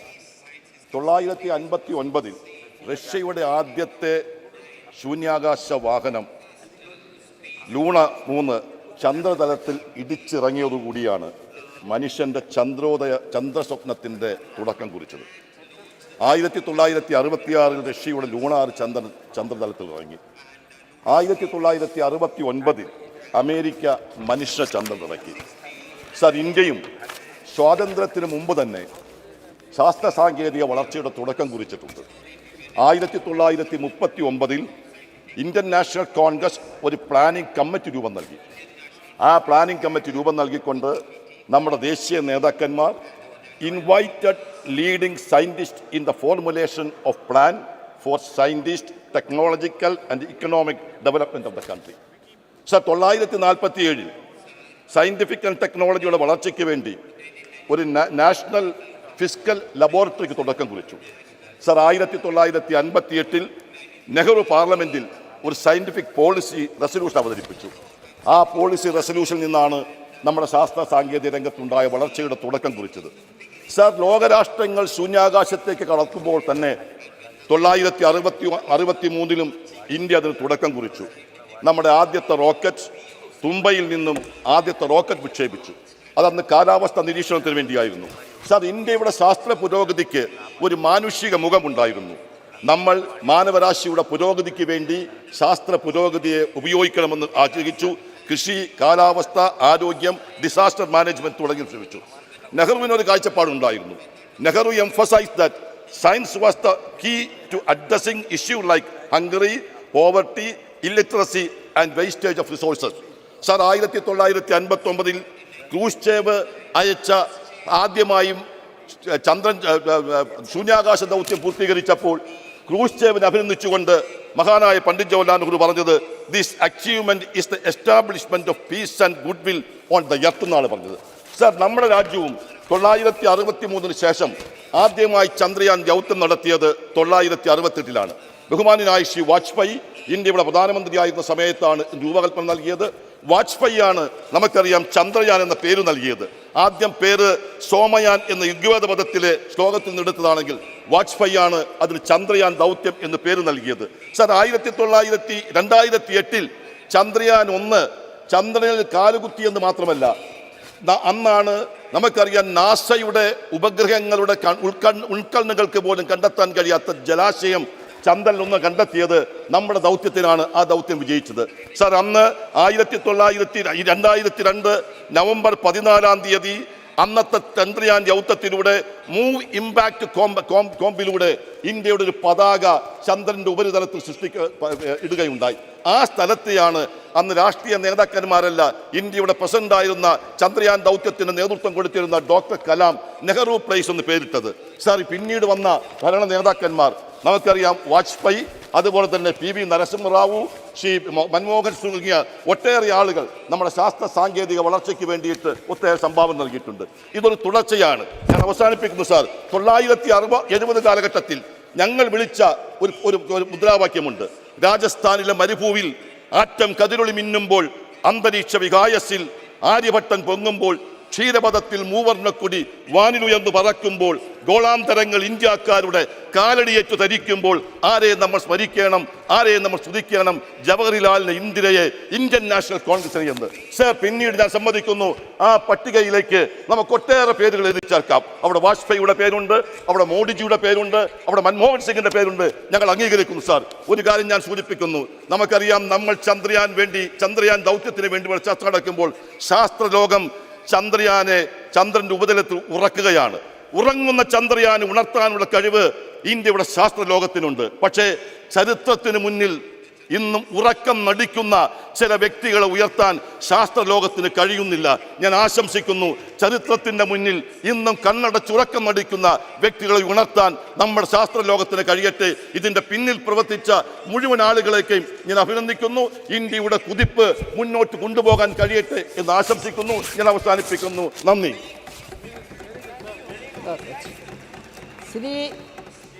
श्री दानिश अली जी. धन्यवाद सभापति महोदय कि आपने मुझे इस ऐतिहासिक पल पर बोलने का अवसर दिया। इस नए परिसर में हम आए हैं। मैं देश की समस्त साइंटिफिक कम्युनिटी को बधाई देने के लिए यहाँ आपके सामने खड़ा हुआ हूँ। मुझे इस बात का फ़क्र है कि मैं आज नए परिसर में बोलने के लिए जब खड़ा हुआ हूँ तो इस देश की साइंटिफिक कम्युनिटी को बधाई देने के लिए खड़ा हुआ हूँ। सभापति महोदय, गवर्नेंस एक कंटिन्यूअस प्रोसेस है और मैं सुबह से बैठ करके अपनी आदत के मुताबिक, भले ही मुझे बोलना हो सदन में या नहीं, लेकिन मैं लगातार सदन में बैठने की कोशिश करता हूं। लेकिन मुझे आज अफसोस, जब इस बधाई संदेश में भी शुरुआत यहां राजनीति से हो गई। इस सदन के उपनेता ने शुरुआत की, दूसरी तरफ से भी उस तरीके के राजनीतिक टिप्पणियां हुई, लेकिन आज ये पल इस देश के सभी साइंटिस्ट को, इसरो में जो काम कर रहे हैं, जिन्होंने आज हमारा सीना चौड़ा किया कि दुनिया के अंदर हम पहला देश बने कि मून के साउथ पोल पर सॉफ्ट लैंडिंग हुई चंद्रयान 3 की। उसके साथ साथ कहीं ना कहीं देश भर के साइंटिस्ट अलग अलग इंस्टीट्यूशन से जो पढ़ के आए हैं, उनका, मैं भी उसमें पीछे नहीं रहना चाहता। मेरी कॉन्स्टिट्यूंसी के भी कई बच्चों का उसके लॉन्चिंग पैड के, चंद्रयान के लॉन्चिंग पैड में उनका योगदान रहा है।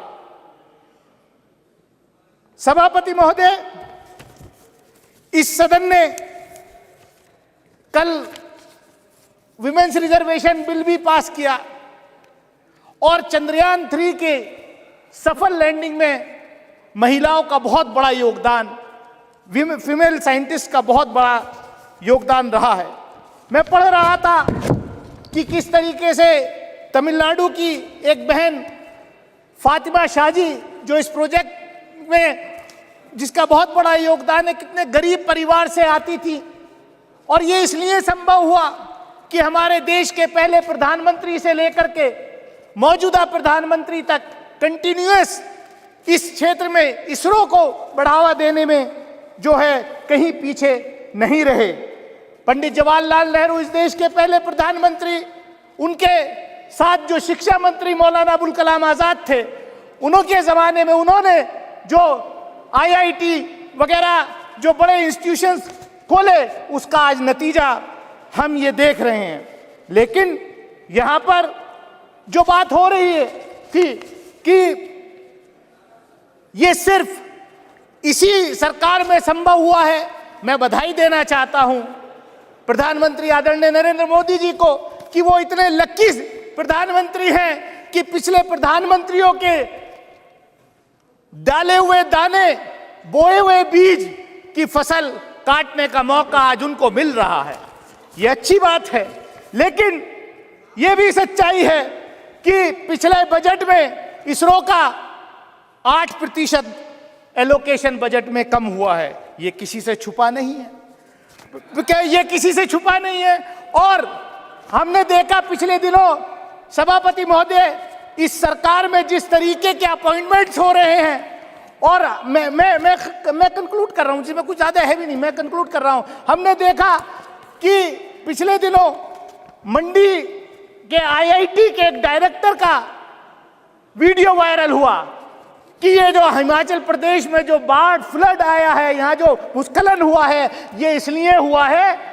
मतलब IIT का डायरेक्टर ये सरकार कैसे अपॉइंटमेंट कर रही है कि वो कह रहे हैं कि क्योंकि ये लोगों ने यहाँ नॉन वेजिटेरियन इस देश में खाना शुरू कर दिया है, इसलिए जो है ये सब आपदा आ रही है। कैसी अनसाइंटिफिक बात लोग कर रहे हैं यार, ऐसे लोगों के खिलाफ कोई कार्रवाई नहीं। मैं सभापति महोदय, मैं इतना ही कहूंगा कि जो साइंटिफिक कम्युनिटी है हमारे देश की, उसको हमें जो है बढ़ावा देना चाहिए। मैंने देखा, हम डिफेंस कमेटी के रूप में हम DRDO में गए के साइंटिस्ट से मिले थे।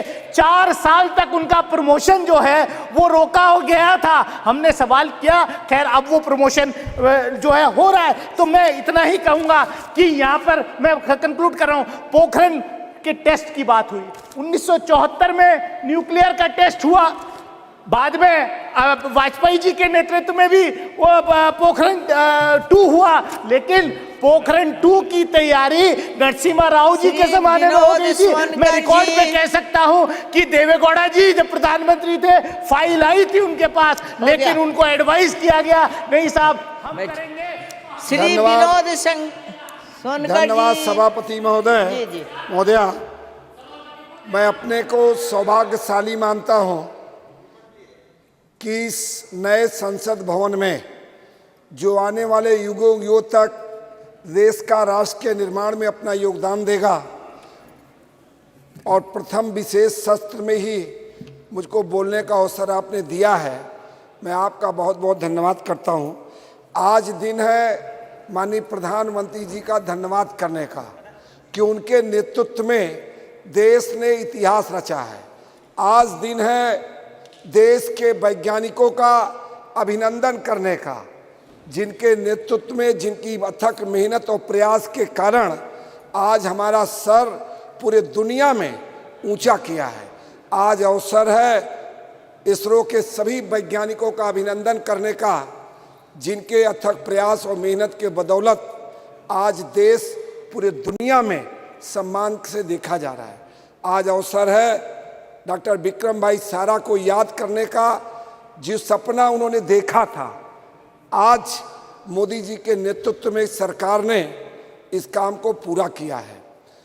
सभापति महोदया, मैं कहना चाहता हूं कि इस देश में साधन, संसाधन और मेधा की कभी कमी नहीं रही। कमी रही तो नीयत की, और कमी रही तो नीति की, और कमी रही तो नेतृत्व की। आज हम गौरव के साथ कह सकते हैं कि देश के यशस्वी प्रधानमंत्री जी के नेतृत्व में देश के पास नीयत भी है, नीति भी है और नेतृत्व भी है। इसके बदौलत आज हमने चंद्रयान पर पूरे दुनिया में आज हमारा मान बढ़ा है। जब मैं बात करता हूं इस देश की मेधा की, तो कोई नई बात नहीं है। जब पूरी दुनिया अभी कल्चर सीख रही थी, उस समय भारत ने मगध और तक्षशिला जैसा विश्वविद्यालय की स्थापना करके पूरे दुनिया में ज्ञान और विज्ञान देने का काम अगर किसी ने किया तो यह भारत की पवित्र भूमि ने किया था। और मैं फिर कहना चाहता हूं कि इस देश में कभी मेधा की कमी नहीं रही, साधन संसाधन की कमी नहीं रही। देश के प्रधानमंत्री ने, चाहे वो पंडित लाल बहादुर शास्त्री जी ने जब नारा दिया जय जवान जय किसान, तो इस देश के जवानों ने जिस प्रकार से बांग्लादेश का निर्माण किया और देश के विरोधियों को जवाब दिया, और माँ भारती के आन बान और शान में जिन्होंने गुस्ताखी की, उनको जो जवाब देने का काम किया, देश और दुनिया ने देखा है। और जब जय किसान की बात आई तो हम गर्व के साथ कह सकते हैं किसानों के पसीने ने इस देश को खाद्यान्न के क्षेत्र में आत्मनिर्भर बनाने का काम किया। जब पंडित अटल बिहारी वाजपेयी जी ने नारा दिया जय विज्ञान का, तो आज हम गौरव के साथ कह सकते हैं कि हम अणु संपन्न देश हैं। हम, पूरी दुनिया आज इस ताकत को मानती है, जिसके कारण देश को एक नहीं अनेक फायदे हुए हैं। चाहे देश की सुरक्षा की बात किया जाए, चाहे देश के बिजली उत्पादन की बात किया जाए, जिसके कारण आज देश आत्मनिर्भरता की तरफ बढ़ा है। और जब देश के यशस्वी प्रधानमंत्री आदरणीय नरेंद्र भाई मोदी ने जय अनुसंधान का नारा दिया, तो आज हम गौरव के साथ कह सकते हैं कि देश में एक परंपरा चल पड़ी और आज देश में एक नहीं अनेक अनुसंधान लगातार हो रहे हैं। उस अनुसंधान का ही परिणाम है कि हमने चंद्रयान 3 की सॉफ्ट लैंडिंग करके पूरी दुनिया को दिखा दिया कि भारत किसी से कमजोर नहीं है। और जब हम इसकी बात करते हैं, कुछ लोग सवाल करते थे मेक इन इंडिया में, मैं तो कहता हूं कि चंद्रयान 3 के साथ साथ आत्मनिर्भर भारत का जीता जागता उदाहरण है। उसमें आप देखेंगे कि अधिकतर कलपुर्जे आत्मनिर्भर भारत का प्रमाण देता हुआ नजर आ रहा है। तो हम लोगों को आज हम लोग गौरवशाली हैं कि देश के यशस्वी प्रधानमंत्री जी के नेतृत्व में देश के वैज्ञानिकों ने जो काम किया है वो किसी से छुपा नहीं है। इस सदन में बहुत देर से चर्चा अनेक बात पे चलती है कि बात हो रही है चंद्रयान की, बात हो रही है स्पेस की, और यहाँ पर बात करने लगते हैं कोई अन्य बातें। साथियों, मैं कहना चाहता हूँ, माननीय सदस्यों से भी कहना चाहता हूँ, जो इतिहास लिखेगा वो अपने इतिहास का गौरवगान करेगा ही। जब हमारे देश के यशस्वी प्रधानमंत्री जी ने इतिहास लिखा कि देश से जम्मू कश्मीर से धारा 370 समाप्त हुई, तो हम तो अपना गौरवगान करेंगे। कुछ लोग कहते थे कि जम्मू कश्मीर से धारा 370 समाप्त होगी तो खून की नदी बह जाएगी। आज हम गौरव के साथ कह सकते हैं आदरणीय गृह मंत्री जी के नेतृत्व में खून की नदी तो छोड़िए, एक पसीने का बूंद भी नहीं बहा है। जब हम इतिहास रचेंगे, इतने बड़े ऐतिहासिक सदन के निर्माण की, तो निश्चित रूप से अपने इतिहास पे हम गौरवगान करेंगे। जब हम पिछले 5 बार महिला आरक्षण बिल की बात आई, लेकिन किसी ने पास नहीं किया, किसी ने उसमें जो इच्छा शक्ति थी नहीं दिखाए। जब हमने इस देश की बेटियों को उनका हक देने का काम किया, हमने इतिहास रचा, तो निश्चित रूप से हमको इस बात का अधिकार है, हमको इस बात का गौरव है कि जो हमने ऐतिहासिक काम किया है उस पर हम गौरवगान करेंगे। जिस प्रकार से माननीय प्रधानमंत्री जी के नेतृत्व में 11 करोड़ से ज़्यादा इस देश के बेटियों को शौचालय देने का काम किया, ये इतिहास रचा है, तो अपने इतिहास पे गौरवगान करेंगे। जिस देश के बेटियों को, महिलाओं को जब 10 करोड़ से ज़्यादा उज्ज्वला गैस कनेक्शन हमने दिया, उनको रसोई के धुआं रहित रसोई देने का काम किया, तो अपने गौरव पे हम गान करेंगे। मैं इतना सभापति महोदय कहना चाहता हूं कि जो काम करेगा अब निश्चित रूप से अपना गौरवगान करेगा। मैं अंत में निवेदन करते हुए कि जिस प्रकार से इसरो के वैज्ञानिकों ने इस प्रकार का काम किया है, उनका हम अभिनंदन करते हैं, स्वागत करते हैं, धन्यवाद करते हैं। और खासकर विशेष करके जिस प्रकार के देश के बेटियों ने, महिलाओं ने इस इसरो के पूरे कार्यक्रम में चंद्रयान के 3 चंद्रयान में जिस प्रकार का अपना योगदान दिया है, निश्चित रूप से उन बेटियों को भी नमन करते हैं, उस साथ ही साथ उन वैज्ञानिकों का भी अभिनंदन करते हैं।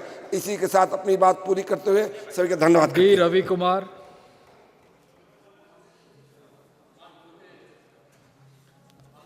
அவர்களுக்கு வணக்கம். நான் சந்திரயான் 3வது திட்ட இயக்குனர் விஞ்ஞானி வீர முத்துவேல் அவர்கள் பிறந்த விழுப்புரத்திலிருந்து வருகிறேன் என்பதை பெருமையோடு இந்த அவையிலே பதிவு செய்கின்றேன். சந்திரயான் 3 வெற்றி என்பது இந்தியாவுக்கு பெருமை சேர்த்திருக்கிறது. இது இந்தியாவினுடைய அறிவாற்றலுக்கு மிகப்பெரிய அங்கீகாரத்தை அளித்திருக்கிறது என்பதோடு இது அறிவியலின் வெற்றியை உலகுக்கு மீண்டும் வலுவாக எடுத்துச் சொல்லியிருக்கிறது. திரு வீர முத்துவேல் அவர்கள் விழுப்புரத்திலே ஒரு ரயில்வே ஊழியருடைய மகன். அங்கே சாதாரணமாக நகராட்சி பள்ளியிலே தமிழ் வழியிலே பயின்றவர். அங்கிருந்து தான் இத்தகைய மிகப்பெரிய சாதனையை நிகழ்த்துகிற நிலைக்கு அவர் வந்திருக்கின்றார். இது தமிழ்நாட்டினுடைய கல்வி அமைப்பினுடைய வெற்றியையும் அதனுடைய வலிமையையும் இன்றைக்கு இந்தியாவுக்கு எடுத்துச் சொல்வதாக இருக்கிறது. இந்த நேரத்தில் இந்தியாவினுடைய இந்த அறிவியல் சாதனை என்பது உலக அளவிலே பாராட்டப்படுகிற இந்த நேரத்தில் இந்த அவையில் பல்வேறு உறுப்பினர்களும் கவலையோடு பதிவு செய்த ஒரு விஷயம், நம்முடைய இந்திய ஒன்றிய அரசு அறிவியல் ஆராய்ச்சிக்கு போதிய அளவிலே ஊக்கத்தை அளிக்க வேண்டும் என்பதாகும். இன்றைக்கு நாம் இந்திய பட்ஜெட்டில் 1 விழுக்காடு கூட R&Dக்கு, ரிசர்ச் அண்ட் டெவலப்மெண்ட்டுக்கு ஒதுக்குவதில்லை. 0.7% தான் இன்றைக்கு ஒதுக்கப்படுகிறது. இன்றைக்கு R&Dக்கு ஒதுக்கப்படுகிற நிதி என்பது அமெரிக்கா, சீனா போன்ற நாடுகளாக இருந்தாலும், ஐரோப்பிய நாடுகளாக இருந்தாலும் அதிக அளவிலே தனியார் துறை அதில் ஈடுபட்டிருக்கிறது. ஆனால் இந்தியாவை பொறுத்த அளவிலே அரசு தான் அதிக அளவிலே இதற்கு முதலீடு செய்ய வேண்டிய நிலை இருக்கிறது. தனியார் துறை ஏன் இதிலே முதலீடு செய்ய தயக்கம் காட்டுகிறது என்று பார்க்கும்போது, இங்கே இருக்கிற பேட்டன்ட் லாஸ் அவை போதுமான பாதுகாப்போடு இல்லை என்பதை நிபுணர்கள் சுட்டிக்காட்டுகிறார்கள். நிறைய முதலீடு செய்து அவர்கள் கண்டறிகிற அந்த கண்டுபிடிப்புகளை மற்றவர்கள் எளிதாக நகல் செய்து விடுகிற ஒரு ஆபத்து இங்கே இருக்கிறது. அதனால்தான் அவர்கள் இதில் முதலீடு செய்ய தயங்குகிறார்கள் என்று நிபுணர்கள் சுட்டிக்காட்டுகிறார்கள். எனவே அந்த சட்டங்களை நாம் முறைப்படுத்த வேண்டிய தேவை இருக்கிறது என்பதை நான் இங்கே சுட்டிக்காட்டுகிறேன். அது மட்டுமல்ல, இந்தியாவினுடைய உயர்கல்வி நிறுவனங்கள் ஆராய்ச்சிக்கு போதுமான அளவிலே இன்றைக்கு பங்களிப்பு செய்யவில்லை. மாண்புமிகு பிரதமர் அவர்கள் தலைமையில் இருக்கின்ற science, technology and innovation advisory council அவர்கள் சுட்டிக்காட்டியிருப்பது இந்தியாவிலே இருக்கிற சுமார் 40,000 உயர்கல்வி நிறுவனங்களிலே 1 விழுக்காடு உயர்கல்வி நிறுவனத்திலிருந்தும் கூட ஆராய்ச்சியிலே ஒரு சாதனை என்பது நிகழ்த்தப்படவில்லை, அதற்கு அதிக அளவில் முக்கியத்துவம் அளிக்கப்படவில்லை என்பதை அவர்கள் சுட்டிக்காட்டியிருக்கிறார்கள். எனவே நம்முடைய உயர்கல்வியை மேம்படுத்த வேண்டிய, அறிவியல் சார்ந்து சிறப்படுத்த வேண்டிய தேவை இருக்கிறது என்பதைத்தான் இது நமக்கு உணர்த்துகிறது. அது மட்டுமின்றி இந்த உயர்கல்வியை மேம்படுத்துகிற நேரத்தில் பள்ளிக்கல்வியிலிருந்து அதற்கான அடித்தளத்தை நாம் அமைக்க வேண்டும். இதற்காகத்தான் நேஷனல் டேலண்ட் சர்ச் ஸ்கீம் என்ற ஒரு ஸ்கீம் ஏற்கனவே ஏற்படுத்தப்பட்டு பள்ளியிலேயே அறிவியல் திறன் சாய்ந்த மாணவர்களை கண்டறிந்து ஊக்குவித்து அவர்களை அறிவியல் ஆராய்ச்சியிலே கொண்டு வந்து சேர்ப்பதற்கான ஒரு திட்டம் செயல்படுத்தப்பட்டு வந்தது. துரதிருஷ்டவசமாக 2021ஆம் ஆண்டிலிருந்து அந்த திட்டம் நிறுத்தப்பட்டிருக்கிறது. அது உண்மையிலேயே அறிவியல் ஆராய்ச்சிக்கு வருகிறவர்களுக்கு மிகப்பெரிய தடையாக மாறியிருக்கிறது. எனவே அந்த திட்டத்தை மீண்டும் இங்கே செயல்படுத்த வேண்டும் என்று ஏற்கனவே நான் மாண்புமிகு கல்வித்துறை அமைச்சர் அவர்களிடத்திலே கோரிக்கை விடுத்து கடிதம் அளித்திருக்கின்றேன். அதை மீண்டும் இங்கே வலியுறுத்துகிறேன். NTSS ஸ்கீம் என்பது மீண்டும் இங்கே செயல்படுத்தப்பட வேண்டும். அதுதான் அறிவியல் ஆராய்ச்சிக்கான சரியான நபர்களை, ஆளுமைகளை கொண்டு வந்து சேர்க்கும் என்பதை இங்கே நான் சுட்டிக்காட்ட விரும்புகிறேன். அது மட்டுமன்றி இங்கே அறிவியல் ஆராய்ச்சி போன்ற விஷயங்களிலே இன்னும் பெரிய சாதனைகள் நிகழ்த்தப்பட வேண்டும் என்று சொன்னால் நம்முடைய கல்விக்கூடங்களிலே, அதுவும் குறிப்பாக உயர்கல்வி கூடங்களில் IIT, IISc போன்ற இடங்களிலே பல்வேறு விதமான பாகுபாடுகள், டிஸ்கிரிமினேஷன் இருப்பது இன்றைக்கு தொடர்ந்து செய்திகள் வந்து கொண்டே இருக்கின்றன. எனவே அத்தகைய டிஸ்கிரிமினேஷன் என்பது உயர்கல்வி நிறுவனங்களிலே இருக்கும்போது சரியான ஆராய்ச்சி அறிவு கொண்டவர்களை நாம் அடையாளம் கண்டு ஊக்குவிப்பது என்பது இல்லாமல் போய்விடுகிறது. இது சென்னை IITயிலேயே பல பேர் அன்றைக்கு மாணவர்கள், ஆராய்ச்சி மாணவர்கள் தற்கொலை செய்து கொள்கிற நிலை இருக்கிறது. இதிலும் நம்முடைய அரசு கவனம் செலுத்த வேண்டும். இதுபோல நாம் அறிவியல் ஆராய்ச்சியை ஊக்கப்படுத்துவதற்கான அடித்தளங்களை, முறையாக கட்டமைப்புகளை வலுவாக ஏற்படுத்துவதன் மூலம்தான் இன்றைக்கு சந்திரயான் 3 நிகழ்த்தி இருக்கிற சாதனையை மேலும் முன்னெடுத்து செல்ல முடியும் என்பதை வாய்ப்புக்கு நன்றி கூறி அமைகிறேன். வணக்கம். தேங்க்யூ. திருமாவளவன். மாண்புமிகு அவைத்தலைவருக்கு வணக்கம். அகில உலகமும் வியந்து நோக்கும் வகையில் நமது விண்வெளி ஆய்வுக்கான விஞ்ஞானிகள் அளப்பரிய சாதனைகளை படைத்திருக்கிறார்கள். குறிப்பாக இந்த சந்திரயான் 3 என்கிற விண்கலம் இன்றைக்கு உலகின் கவனத்தை ஈர்த்திருக்கிறது. இந்த அளப்பரிய சாதனையை படைத்த விஞ்ஞானிகள், குறிப்பாக அந்த திட்ட இயக்குனர் வீரமுத்துவேல் மற்றும் அதற்கான ப்ரொபல்ஷன் மாடியூல்ஸ் என்கிற உந்துவிசை கருவிகளை தயாரித்த இயக்குனர் டாக்டர் நாராயணன் உள்ளிட்ட அனைத்து விஞ்ஞானிகளையும் இந்த நேரத்தில் நான் நெஞ்சார பாராட்டுகிறேன், வாழ்த்துகிறேன். அவர்களால் இந்திய நாட்டுக்கு பெருமை ஏற்பட்டிருக்கிறது. ஒவ்வொரு இந்தியனுக்கும் தலை நிமிர்வை உருவாக்கியிருக்கிறது. விஞ்ஞானிகளின் கண்டுபிடிப்புகள், விஞ்ஞானிகளின் சாதனைகள் உலகமெங்கும் உள்ள ஒட்டுமொத்த மனிதகுலத்துக்குமானதாகும். நாம் இந்தியர்கள் என்று உரிமை கோரினாலும், தமிழர்கள் என்று பெருமைப்பட்டாலும், விஞ்ஞானிகள் இந்த அடையாளங்களை கடந்தவர்கள். அவர்களின் சாதனைகள் இனி எதிர்காலத்தில் வருகிற மனிதகுலத்துக்கு பயன்படக்கூடிய மகத்தான கண்டுபிடிப்புகளாகும். அந்த வகையில் நாம் அவர்களை நெஞ்சார பாராட்ட கடமைப்பட்டிருக்கிறோம்.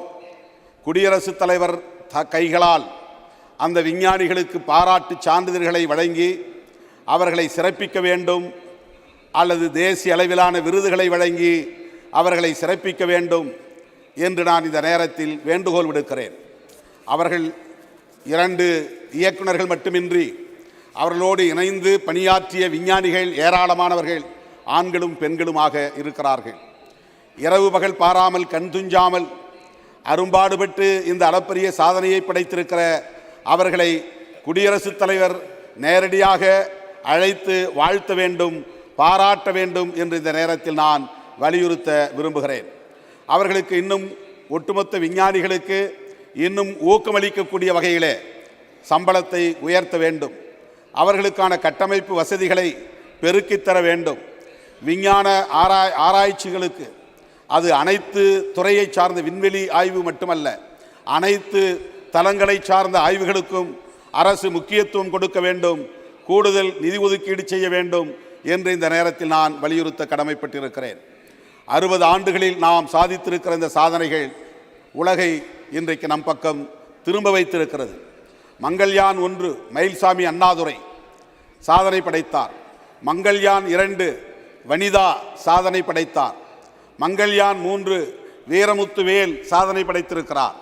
இவர்கள் தமிழகத்தை சார்ந்தவர்கள் என்பது கூடுதல் மகிழ்ச்சியை தருகிறது.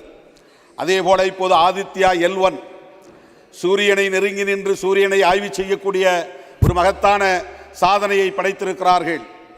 அதற்கு பொறுப்பேற்று வேலை செய்யக்கூடிய நிகார் சாஜி என்பவர் ஒரு இஸ்லாமிய பெண்மணி, அவர் தமிழகத்தை சார்ந்தவர். இப்படி அவர்கள் படைத்திருக்கக்கூடிய இந்த சாதனைகள் அனைத்தும் மனித குலத்துக்கு பெருமை சேர்க்கக்கூடியதை என்பதை இந்த நேரத்தில் நான் சொல்ல விரும்புகிறேன். அந்த ரோவர் போய் இறங்கிய இடத்திற்கு நமது அரசு சிவசக்தி என்று பெயர் சூட்டியிருக்கிறது. தயவுகூர்ந்து நான் வேண்டுகோள் விடுக்க விரும்புகிறேன். முதலில் இதற்கான அடித்தளத்தை அமைத்த டாக்டர் விக்ரம் சாராபாய் அவர்களின் பெயரை அதற்கு சூட்ட வேண்டும். விக்ரம் சாராபாய் பாயிண்ட் என்று அதற்கு பெயர் சூட்டுவதுதான் இந்த தளத்திற்கு, இந்த விஞ்ஞானிகளுக்கு நாம் செலுத்துகிற உண்மையான நன்றி கடனாக இருக்க முடியும். ஜவஹர்லால் நேரு அவர்கள் வித்திட்டு இந்திரா காந்தி அம்மையார் அவர்கள் அதை பெருக்கி இன்றைக்கு இந்த அளவுக்கு நாம் சாதனைகளை படைத்திருக்கிறோம் என்கிற போது இது ஒவ்வொருவருக்குமான ஒவ்வொரு ஆட்சி காலத்தில் பெருமைதான் என்றாலும் இதில் அரசியல் தலையீடுகள் இருக்கக்கூடாது. விஞ்ஞானிகள் சுதந்திரமாக இயங்க வேண்டும், அதில் எந்த அரசியல் சாயமும் பூசக்கூடாது என்பதை இந்த நேரத்திலே சொல்லி என்னுடைய பாராட்டுகளை தெரிவித்து நன்றி கூறி அமர்கிறேன். நன்றி, வணக்கம். Thank you. Dr. Srikanth Shinde.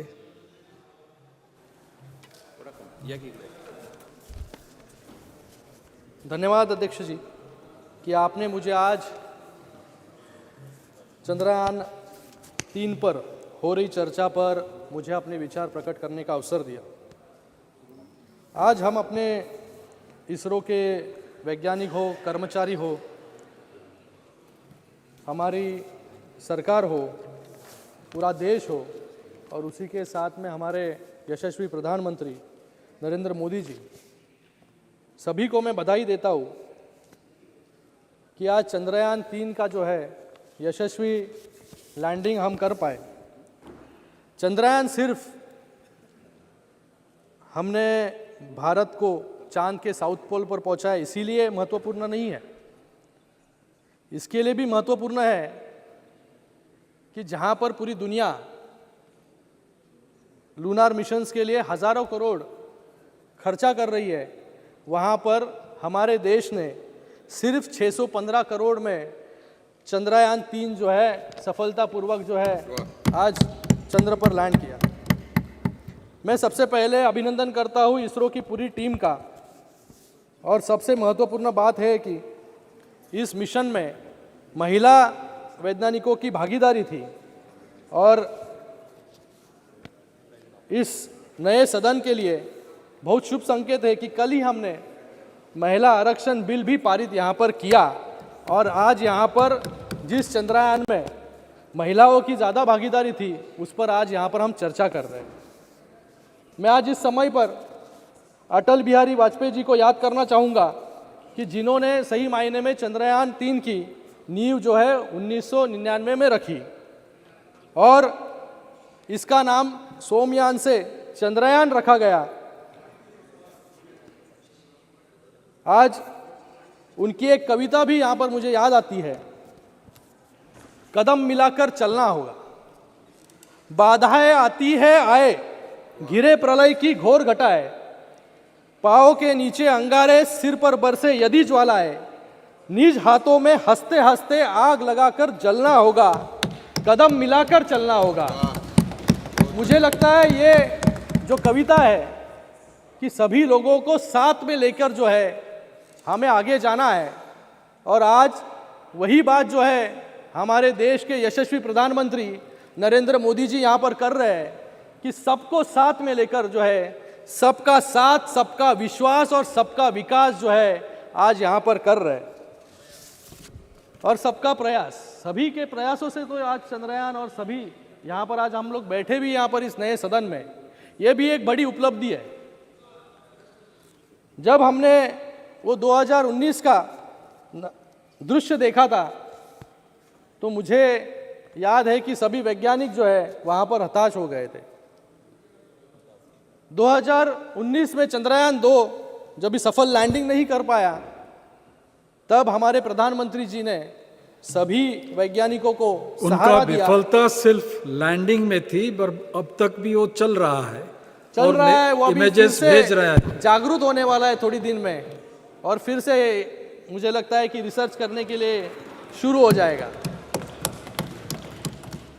मुझे लगता है कि उस समय प्रधानमंत्री जी ने उन वैज्ञानिकों को साहस दिया, गले से लगाया, हौसला दिया, प्रोत्साहित किया और कहा कि अभी चंद्रयान 3 की आप तैयारी करो। और आज का दिन है, और वो दिन था 2019 का, और आज का दिन जहां पर चंद्रयान 3 जो है सफलतापूर्वक वहां पर लैंडिंग किया, और पूरे देश ने नहीं पूरे विश्व ने जो है आज भारत की ताकत जो है यहां पर देखी।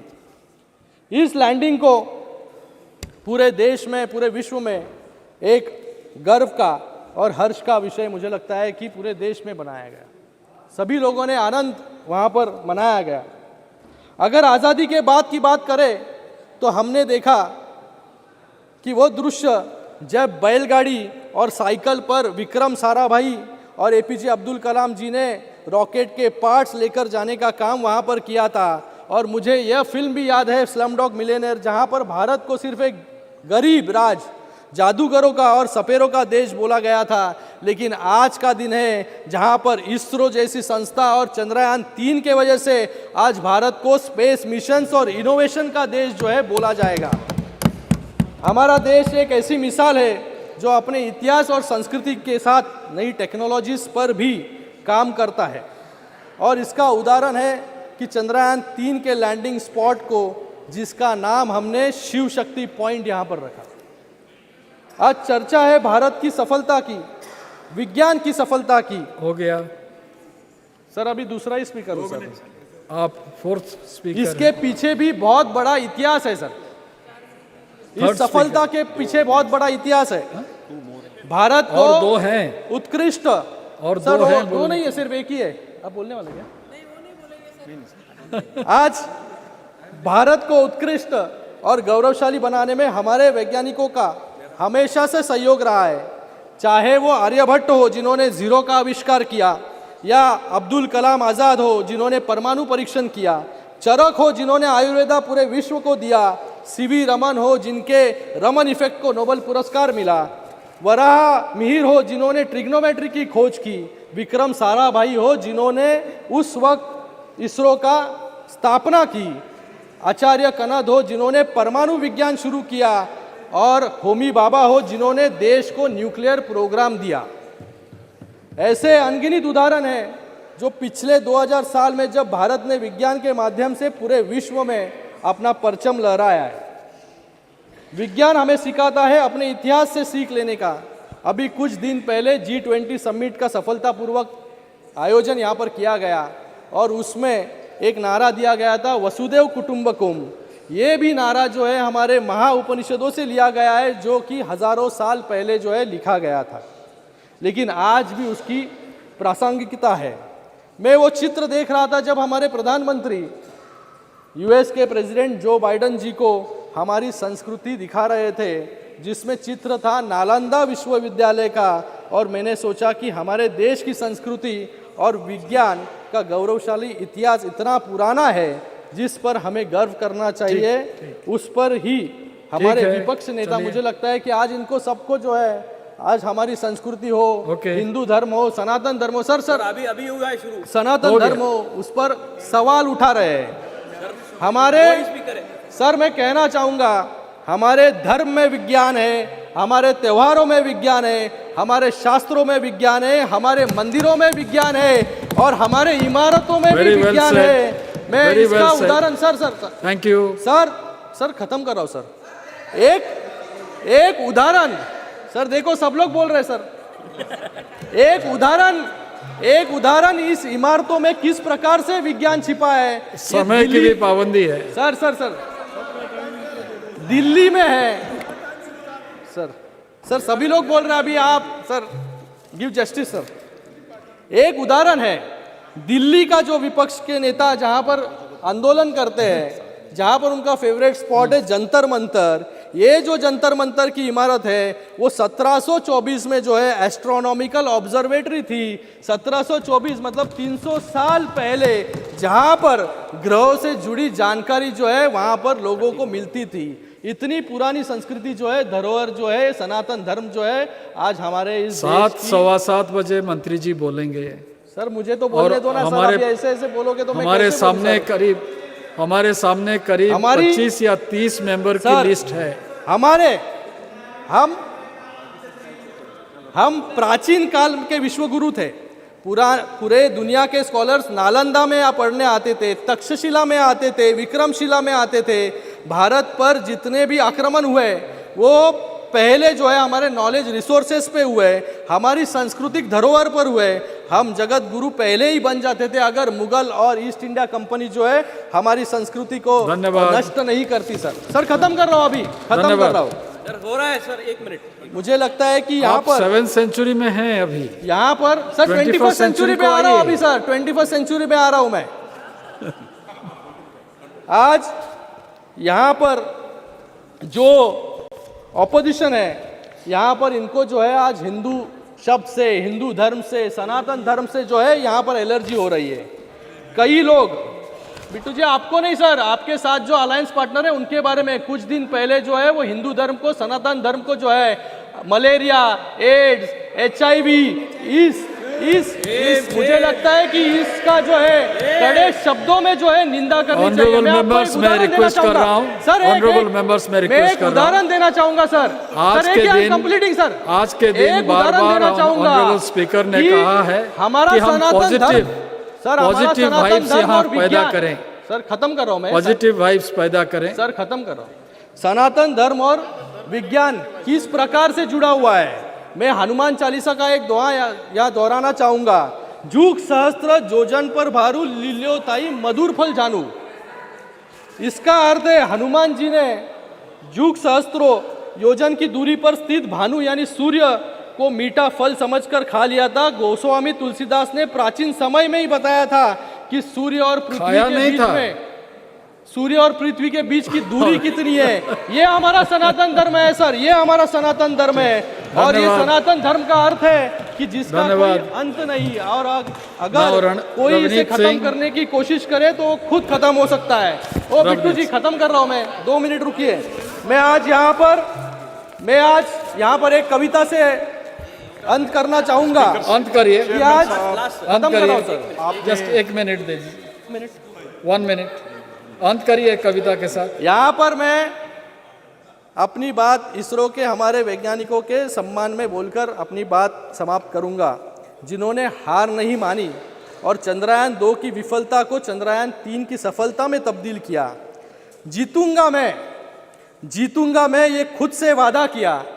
जितना सोचा था कोशिश उससे ज्यादा किया। तकदीर भी रूठी पर हिम्मत न टूटी। मजबूत इतना इसरो ने अपना इरादा किया। इसी के साथ में मैं प्रधानमंत्री जी का और पूरे देश का और उसी के साथ में इसरो के सभी साइंटिस्टों का यहाँ पर बहुत बहुत अभिनंदन करता हूँ, धन्यवाद अदा करता हूँ कि आने वाले समय में और ज़्यादा उपलब्धियाँ जो है हमें इस देश के माध्यम से पूरे दुनिया को जो है भारत धन्यवाद दिखाएगा। फिर से एक बार सभी का बहुत बहुत धन्यवाद जी, धन्यवाद। थैंक यू चेयरमैन साहब। आज सदन में नए सदन में चंद्रयान 3 थर्ड तीसरे के बारे में चर्चा हो रही है और ये बहुत Dr. बड़ी Srikanth spoke for 14 minutes. 14 minute 14 बहुत ही राहुल जी याद रखिए। हाँ जी सर, आपके बैठे जो यंग हैं, नौजवान हैं, उनको आप टाइम देते हैं तो उसकी सफलता के बारे में, और इसमें कोई भी मेरी ख्याल से कोई पार्टी की बात नहीं, किसी भी सत्ता की बात नहीं, और सब 140 करोड़ लोग उनका योगदान है और वो आज इस चीज़ से खुश हैं सर। लेकिन इसके अलावा मैं एक बहुत बड़ा मुद्दा, क्योंकि ये बहुत ज़रूरी है सदन में और देश के सामने रखना, आपने समय दिया है, टाइम दिया है। हमारी जो भी इंडियन फॉरेन पॉलिसी रही है वो सर, चाहे जवाहरलाल नेहरू जी से लेके हमारे अब प्राइम मिनिस्टर मोदी जी, हमारी हमेशा नॉन अलाइनमेंट मूवमेंट की तरफ हम हमेशा चले हैं। और ख़ास तौर पे अगर मैं बात करूं कांग्रेस पार्टी की, उसने भी इस पे बहुत कड़ा स्टैंड लिया है। जो कैनेडियन प्राइम मिनिस्टर ने, ट्रूडो ने वहाँ पे अपनी पार्लियामेंट में बोला है। और मैं एक सिख हूँ, इसलिए आज खड़ा हूँ सर। सिख एक बहुत ही इमोशनल एक कौम है और उसको जानबूझ के, क्योंकि इमोशनल है और इस देश की आज़ादी में उनका सबसे बड़ा रोल रहा है, इसलिए कोशिश की जाती है भी उसे कैसे दरार डालें, उसमें उसको कैसे तोड़ें। हैं जी, और बहुत ही मजबूत कौम है जिसने लाखों में अपनी शहादत दी देश के लिए। और सर, हमने क्योंकि इतनी मजबूती पाई, हमने हमेशा, चाहे अब रशिया हो अपनी लाइन ली है, चाहे चाइना हो अपनी लाइन ली है, रशिया यूक्रेन की चाहे लड़ाई चल रही है उसमें भी हमने अपनी लाइन लेके रखी है। और चाहे सर नाटो फोर्सेस है वो ज़्यादा एक तरफ मदद कर रही थी, लेकिन फिर भी हमने अपना स्टैंड है जो भारत ने अपना लेके रखा, हमारे देश ने, इंडिया ने अपना लेके रखा। ये तकलीफ बहुत देशों को हुई। इसलिए सर, अब एक प्राइम मिनिस्टर जो कि सेकेंड वर्ल्ड वॉर के बाद कभी नहीं हुआ, कैनेडियन प्राइम मिनिस्टर अपने सदन पार्लियामेंट में बोल के हमारे देश के खिलाफ बोल रहा है, हमारे प्राइम मिनिस्टर के अगेंस्ट उसने बोला है। तो सर, इसी तरीके ट्रूडो साहब के पिताजी जब प्राइम मिनिस्टर थे, इसी तरीके से कुछ मिलिटेंटों ने, कनिष्क आपको याद होगा, कनिष्क एयर बम ब्लास्ट हुआ था जिसमें 300 से ज्यादा लोग मरे, उसकी इन्वेस्टिगेशन आज तक पूरी नहीं हुई। ये जो निज्जर एक बहुत बड़ा खूनखार टेररिस्ट है, जो मेरे ग्रैंडफादर का असैसिनेशन जिसने किया है सर, उसमें जगतार हवारा उसका राइट हैंड था, जिसको सर इन्होंने वहां पे पनाह दी, और वो खुद एक नशे की वॉर में, ड्रग की वॉर में और गैंगस्टर वॉर में वो मारा गया। अभी इन्वेस्टिगेशन भी चल रही है और आरोप हमारे देश की एजेंसियों पे लगा दिया। और ये कहा गया वहां पे, एक, मैं उसका नाम भी इस पार्लियामेंट में लेना नहीं चाहता, जो दूसरा एक टेररिस्ट, पन्नू नाम है उसका, सर उसने ये ऐलान कर दिया भी कनाडा में हम हिंदुओं को नहीं रहने देंगे। कितनी बड़ी दरार डालने की कोशिश की है।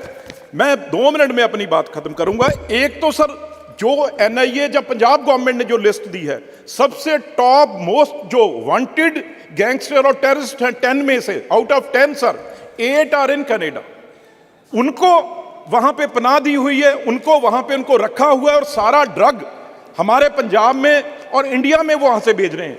और जितने गुरुद्वारे हैं सर, जहां गुरु ग्रंथ साहब है, पंजाबियों ने जहां जो भी गुरु नानक देव जी को मानते हैं, नान लेवा लोगों ने जाना है, हर हफ्ते सर सैकड़ों गुरुद्वारे हैं जो पन्नू या निजर जैसे के कब्जे में हैं, और वहां से सर लाखों डॉलर, पाउंड, वो चढ़ावा जो चढ़ता है वो ट्रूडो की पार्टी को जाता है, इनके मंत्रियों को जाता है। इसलिए वो आधा % लोगों के हक में वो बयान दे रहा है। जहां तक सिखों की बात है सर, 99.5% हमारे लोग वहां पे बिजनेस करते हैं, लाखों एकड़ जमीन है, बिजनेस है सर, उनका कारोबार है बड़े से बड़े। मैं इस सदन में उनसे कहना चाहता हूं, भाई ट्रूडो को, उनकी पार्टी को जाके कहें, आप अगर मैं ये क्यों कह रहा हूं, क्योंकि हिंदुस्तानियों ने यहां आना है, पंजाबियों ने यहां आना है, यहां से रिश्तेदारों ने वहां जाना है। आज सर 7 लाख बच्चे हमारे पढ़ रहे हैं वहां पे, लाखों करोड़ों रुपया जो है पेरेंट्स का लग चुका है उन्हें पढ़ाने के लिए, वहां पे फीसें जमा हो चुकी हैं, आज वीजा बंद हो गया। कुछ लोग वहां पे गए हुए जिनकी पीआर होनी है। ये अगर दोनों के संबंध ऐसे खराब हो जाएंगे तो किसका नुकसान होगा? तो इसलिए सारे हिंदुस्तानियों को मुंह तोड़ वहां पे जवाब देना चाहिए। हाँ, हमें बताएं, अगर आपका जहाज खराब हो गया, यहां पे 36 घंटे आप गर्मी में बैठे रहे, इसमें हमारी गलती है? आप वहां जाके पार्लियामेंट में ऐसे बयान दे रहे हो। तो मैं एक बात जरूर कहूंगा, हम सिख जहाज खराब हो गया था 2018 में, जब भी आए थे जहाज खराब हो गया था उनका। बताओ सर, फिर इस सदन से सर रिक्वेस्ट कर देते हैं, भी नया हम ले देते हैं। अब सर वो बातें नहीं रही। भारत सरकार के तरफ से, हमारे तरफ से, देश के तरफ से एक प्लेन उनको ले जाने के लिए भी ऑफर किया गया था, वो भी नहीं माने, तो गलती हमारी थोड़ी है सर। अब तो उस चीज को, क्योंकि सर इससे भी अब भारत सरकार के फॉरेन पॉलिसी को सपोर्ट कर रहे हैं। बिल्कुल सर। सर आगे बढ़िए। एक बात सर, आखिर सर एक बात और सर, जब भी सिखों को क्यों बीच में लेके आते हैं, जब सर अगर उनको वो कहें, कोई कनेडियन उनका, कोई भी गैंगस्टर, कोई भी जिसने वहां पे टेररिस्ट है जो इंडिया में छिपा है, तो हम एक दिन में वापस वहां करेंगे। लेकिन पंजाब में आप सिद्धू मूसेवाले का नाम सबने सुना है, उसका सर कहां से कत्ल हुआ, ऑर्डर कहां से हुआ, और वो कहां बैठा है? वो कनाडा में बैठा है। जो भी किलिंग पंजाब में हो रही है, वो सारी की सारी गैंगस्टर कनाडा बैठ के यहां किलिंग करा रहे हैं। मैं एक बात कह दूं भाई, 95.5% लोग हैं वो इस देश के साथ हैं और अमन पसंद है। ये सिर्फ आधा परसेंट लोग हैं, 99.5% जो आधा % लोग हैं वो ट्रूडो साहब के पास हैं। क्यों? क्योंकि गुरुद्वारे से नशे का जो पंजाब में खेल चल रहा है, वो सारे का सारा पैसा जो वो ट्रूडो साहब के पास जा रहा है। चाहे G20 हो, चाहे कोई और हो, उसमें सबसे जरूरी बात क्या होती है? भी टेररिज्म को कंट्रोल करना है। इस बात से जो इस बार ट्रूडो साहब ने की है, इससे इंटरनेशनल छवि कनाडा की कहीं रहेगी नहीं। पर कनाडा तो एक पपेट है सर उस देश का। ये सब कुछ CIA के इशारे पे हो रहा है। भी आज चलो नाम मैं नहीं लेना चाहता, लेकिन आज हिंदुस्तान वो देश नहीं है जो 70 साल पहले था। आज जवाहरलाल नेहरू जी से लेके मोदी जी तक, उसके खिलाफ भी बोले, मनमोहन सिंह जी तक, ब्रिटेन, ये हमारा ठीक है सर, ठीक सर, पर उसकी इतनी हिम्मत नहीं है। पर मैं ये कह दूं एंड में, भाई जो यहां तक देश आज हमारा पहुंचा है, अब हमारा देश दुनिया की ताकत है, इन देशों से झुकने वाला नहीं। हम पन्नू जैसे को सर्जिकल स्ट्राइक करके वहां से भी उठा सकते हैं, अगर ये गलत फहमी में कनाडा या कोई देश ना रहे और सिखों को बांटने की कोशिश करेंगे तो बहुत मुंह तोड़ जवाब उनको हमेशा दिया जाएगा। और इस बार आपने टाइम दिया, मैं आपका बहुत आभार प्रकट करता हूं। धन्यवाद। माननीय मंत्री जितेंद्र सिंह जी।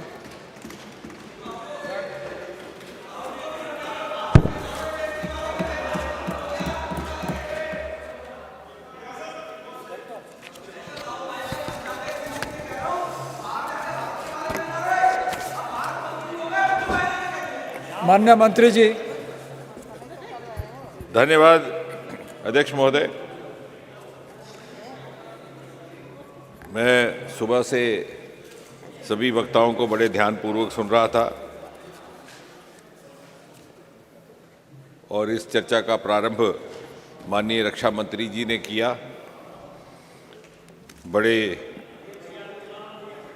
संवेदनशीलता के साथ उन्होंने भारत की परंपरा और आधुनिकता का मिश्रण प्रस्तुत किया। एक सुखद संयोग है कि ये जो विशेष सत्र सदन का हो रहा है, इसमें पहले 2 दिन जिन 2 विषयों पर चर्चा हो रही है, ये एक तरह से प्रधानमंत्री श्री नरेंद्र मोदी जी के नेतृत्व की सरकार की प्राथमिकताओं को भी दर्शाता है। एक और महिला संरक्षण बिल इस हाउस से पारित हो चुका, कुछ ही समय में राज्यसभा में भी उसको लिया जाएगा। और दूसरी चर्चा चंद्रयान को लेकर के। और जिस प्रकार आज सुबह जैसे ही हाउस की बैठक प्रारंभ हुई, प्रधानमंत्री मोदी जी ने स्वयं यहाँ पर उपस्थित रह कर के कल रात्रि महिला संरक्षण बिल के पारित होने पर अभिनंदन भी किया और अपने सच्चे मन से धन्यवाद भी प्रकट किया। और ठीक उसी तरह जब वो अमेरिका यात्रा से लौटे तो दिल्ली पहुंचने से पहले उन्होंने बंगलौर जाकर के चंद्रयान की सफलता पर वहां जाकर के वैज्ञानिकों का अभिनंदन किया। कुल मिलाकर के ये दोनों विषय ऐसे हैं जो इस सरकार की प्राथमिकताओं को भी दर्शाते हैं और जिस प्रकार भारत एक प्रगतिशील यात्रा पर निकल चुका है उसका भी प्रतीक है। जहां एक और नारी सम्मान हमारी परंपरा, हमारी सभ्यता का एक हिस्सा रहा है, वहां दूसरी ओर आधुनिक युग में किस प्रकार भारत के आने वाले अमृतकाल में नारी को इस विकास यात्रा में एक प्रमुख भागीदार बनाना, वो इस बात का प्रतीक है। और जिस तरह से चंद्रमा पर को लेकर के सदा अटकलें लगाई जाती थी हमारे कहानियों में, उपन्यासों में, कि चांद की धरती कैसी होगी, कैसे लोग बसते होंगे, कैसा दृश्य होगा, उन पहेलियों का वैज्ञानिक उत्तर ढूंढने का रास्ता भी चंद्रयान ने ही हमवार किया। और भले ही अमेरिका ने, आज जैसे सुबह कहा जा रहा था, शशि थरूर जी ने और अन्य कुछ हमारे मित्रों ने पूरी क्रोनोलॉजी बताई कि सबसे पहले 1969 में चांद की धरती पर मानव उतारा था नील आर्मस्ट्रॉन्ग, जो वहाँ कुछ टहले भी थे। उन्होंने वहाँ एक पहुँच करके वक्तव्य दिया जो बड़ा प्रसिद्ध हुआ। उन्होंने कहा, 1 small step for man, giant step for Mankind. लेकिन हम सब के लिए, हम चाहे इस तरफ बैठे हैं कि उस तरफ, गर्व का विषय ये है कि नील आर्मस्ट्रॉन्ग वहाँ स्वयं होकर के आए, टहलपोशी करके भी आए, परंतु उनको वहाँ पर पानी नहीं दिखाई दिया। वो हमारा चंद्रयान था जो जा कर के वहाँ पर जल होने का प्रमाण लेकर आया। मैं बिल्कुल आगे चलेंगे, अभी मैं बताऊंगा। मैं कुछ एक विषय उठाए गए हैं कुछ एक मित्रों द्वारा, उसका मैं बिंदुवार उत्तर देने का प्रयास करूंगा, परंतु चूंकि ये खुशमय माहौल है सेलिब्रेशन का, इसलिए पहले 5 मिनट में दूसरी एक बात रखूं। चंद्रयान की इस लगभग 2.5 महीने की यात्रा में, कि 14 जुलाई को गया था, बड़े महत्वपूर्ण पड़ाव रहे हैं। कुछ एक ऐसे जहां थोड़ी बहुत चिंता भी होती थी, एंग्जाइटी भी होती थी, एप्रीहेंशन भी होती थी, जो संवेदनशील भी थे, और ये अटकलें भी लगाई जाती थी कि ऐसा होगा कि नहीं होगा। उसमें सबसे पहला, जबकि वो धरती के ऑर्बिट से निकल करके उसे चंद्रमा के ऑर्बिट में जाना था, तो लगभग 20 बार उसने इस प्रकार से परिक्रमा की भारत धरती की। और उसके बाद, क्योंकि हमारी, जैसे कहा गया कि केवल 600 करोड़ की ये मिशन था, जबकि रूस का मिशन उसी समय जो चल रहा था वो 12,000 करोड़ का, यानी कई गुना ज़्यादा। लेकिन हमारी जो बौद्धिक क्षमता थी, हमारे cerebral resources were much bigger in proportion. तो ग्रेविटेशनल फोर्सेस के माध्यम से हमने 120 बार परिक्रमा की, जैसे गाड़ी आप न्यूट्रल पर लगाते हैं और पेट्रोल बचाते हैं। वो एक संवेदनशील क्षण था जब उसे निकल करके दूसरे ऑर्बिट में जाना था। वैसे होता है कि गाड़ी चलते चलते आप ट्रैक बदलते हैं और दूसरी ट्रैक पर जाते हुए रास्ते में कोई मिसहैप ना हो जाए। तो वो पहला क्षण था संवेदनशील, वो उसने सफलतापूर्वक हासिल किया, कामयाबी से उसको निभाया और वो चंद्रमा के ऑर्बिट पे चला गया, जहां उसने 20 सर्कल लगाए, ऐसे बाहर से होते होते होते होते धीरे धीरे धीरे धीरे धीरे धीरे अंदर आके, और फिर आखिरी क्षण थे जब आप सबने टेलीविज़न पर देखा, जब केवल 400-600 किलोमीटर रह जाते हैं तो यकदम उसकी रफ्तार 6000 किलोमीटर प्रति घंटा से घट करके 150 किलोमीटर हो जाती है, और 4 इंजन में से 2 इंजन बंद हो जाते हैं। और फिर उससे भी अधिक जो एक रोचक क्षण भी होते हैं और थोड़े से एंग्जाइटी वाले भी, जब वो लगभग 100-150 मीटर धरती के सतह के करीब पहुंचता है, उस समय उसका कम्युनिकेशन हमारे साथ बंद हो जाता है। और फिर ये इम्तहान है कि हमने विक्रम को किस कदर प्रशिक्षित किया था। जैसे आप एक सैनिक तैयार करके भेजते हैं फ्रंट पर, तो मौके पर उसने कब गोली चलानी है ये उसके हाथ में है। तो वो हमारी परख थी कि वो वहाँ लैंड कर पाएगा कि नहीं, क्योंकि जब बिल्कुल नज़दीक पहुँच जाता है तो फिर वो थोड़ा सा उसको वक्त मिलता है 2-4 किलोमीटर के रेडियस में ये तय करने का कि मैं कहाँ पहुँचूँ, और उसके लिए टाइमलाइन होती है। क्योंकि अगर आप गाड़ी स्वयं ड्राइव कर रहे हैं तो आप रोक सकते हैं, लेकिन वो नहीं कर पाएगा। वो टाइमलाइन हट जाए तो वो फिर लैंडिंग मुलतवी हो जाती है।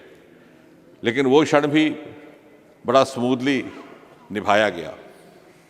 ये मैं घटनाक्रम इसलिए सुना रहा था कि मुझे हर्ष है इस सदन के साथ ये बात साझा करते हुए, और शायद औपचारिक तौर से पहली बार हो रही है कि आज भी जब हम ये चर्चा कर रहे हैं तो कुछ ही घंटे के बाद हमें इंतज़ार है इस बात का कि क्या विक्रम और प्रज्ञान अपनी नींद से जाग जाएंगे, और इस वक्त सारा प्रयास उस ओर है।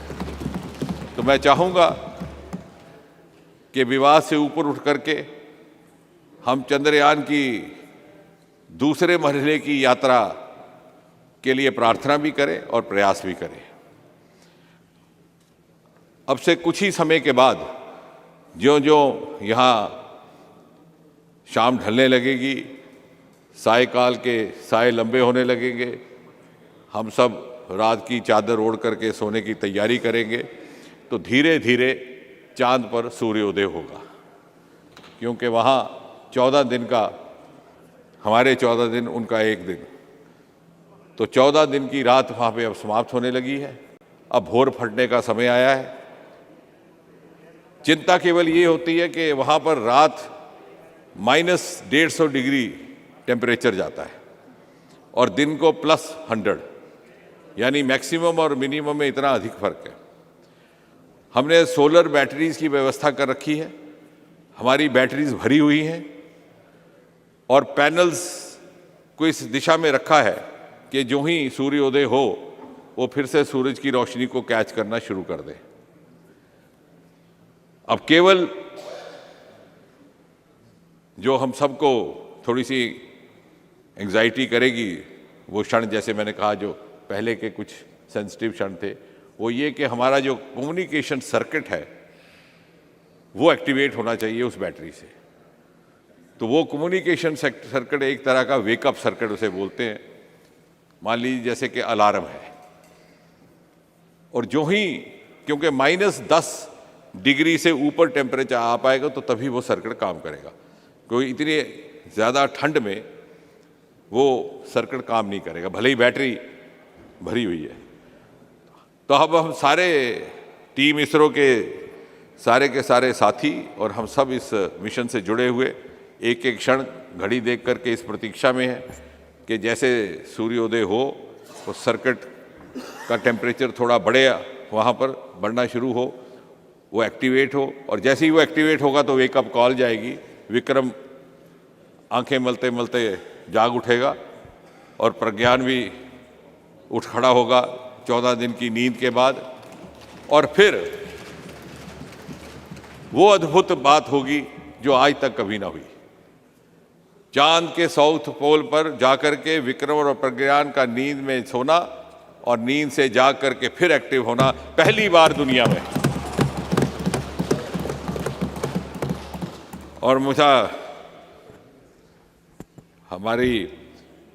मुझे विश्वास भी है, और जिस प्रकार लगन और निष्ठा और मेहनत के साथ हमारे वैज्ञानिकों ने दिन रात काम किया है कि हम इसमें सफल रहेंगे। और कल जब सारे देश में महिला संरक्षण बिल के पास होने का जश्न मनाया जाएगा, प्रधानमंत्री मोदी जी का अभिनंदन किया जाएगा, हमारे पास शायद वो भी अवसर हो कि हम इस बात का भी जश्न मनाएं कि हिंदुस्तान वो पहला मुल्क है जिसने साउथ पोल पर विक्रम और प्रज्ञान को भेजा, उनको नींद में सोने दिया, और जब वो जगे तो उनको फिर से काम पर लगा दिया। ये वेकअप और पोस्ट वेकअप एक्टिविटी अगर हमारी सफल हो जाती है, कुछ ही घंटों के भीतर इसका पता चल जाएगा, तो हम दुनिया के पहले देश होंगे। उसके बाद हम, चूँकि रोवर हमारा थोड़ा चलना शुरू कर गया है, कोई 100 मीटर उसने अपनी पोजीशन बदली है, तो मुमकिन है हम उसे थोड़ा और स्थान परिवर्तन करने में सफल रहें, और फिर भिन्न भिन्न प्रकार के प्रयोग रहेंगे। उसमें तकनीकी तौर पर कुछ सॉइल पर एक्सपेरिमेंट्स रहती हैं, जैसे सुबह हमारे कुछ एक साथियों ने यहाँ बताया कि सल्फर के को लेकर के, एलिमेंट्स को लेकर के, मिनरल्स को लेकर के। दूसरी श्रेणी के प्रयोग रहते हैं एनवायरमेंटल को, और तीसरी श्रेणी के रहते हैं हमारे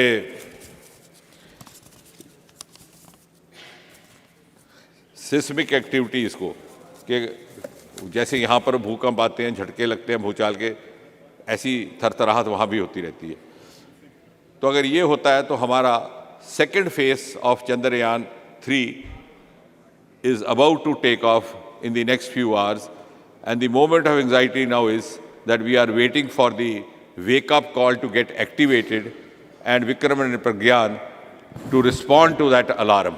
Once they do, then the communication from the earth will begin, and we will be the first in the world to have accomplished this. अब इसके बाद कि मैं अगली बातें करूं, कुछ एक बिंदु जो उठाए गए, just to put the record straight. माननीय रक्षा मंत्री जी ने तो बड़े विस्तार में हमारे प्राचीन परंपरा को किस तरह से आधुनिकता के साथ जोड़ करके एक मिश्रण भरी संस्कृति स्थापित करने का प्रयास हुआ इस सरकार में, उसका एक आपके सामने चित्र रखा। लेकिन कुछ कुछ बातें उठाई गई, लेकिन रोचक बात यह है कि हमारे उस तरह से भी कुछ एक मित्रों की जो आलोचना थी, उस आलोचना में ही उत्तर था, तो मुझे कोई उत्तर देने में कठिनाई नहीं।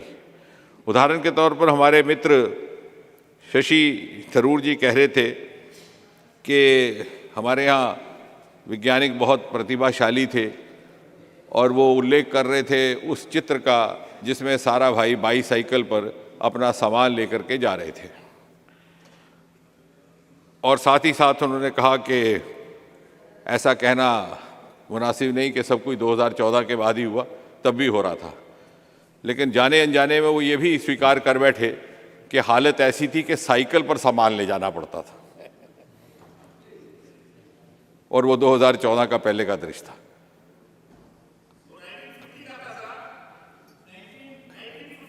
फिफ्टी का था, वही कह रहा हूँ। फिर 50 में कौन थी सरकार और कौन था प्रधानमंत्री? तो यही जवाब आ गया, यही जवाब है, क्योंकि साधनों का अभाव, दिस वाज दी, वो कैसे पूरा हुआ भी आपको बताएंगे। अभी रात लंबी है, अभी विक्रम के जागने तक हमने भी नहीं सोना है, तो बात लंबी चलेगी। Because they were divide of resources, they didn't have resources. Even in those days, even 1950, you had carriages, you had truckloads. The honorable members will bear me out. The best means of carrying loads were not the bicycle. That is the difference between then and now. The answer lies in the question itself. दूसरा, नहीं अभी I'm not yielding. बाद में sir, बाद में करते हैं, बाद में करेंगे सर। अधीर जी आप इनके बाद ही बोलेंगे।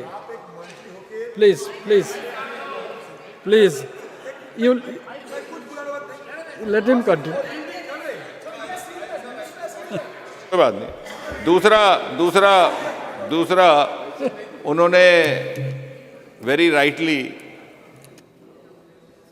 enumerated the names of some of the women scientists.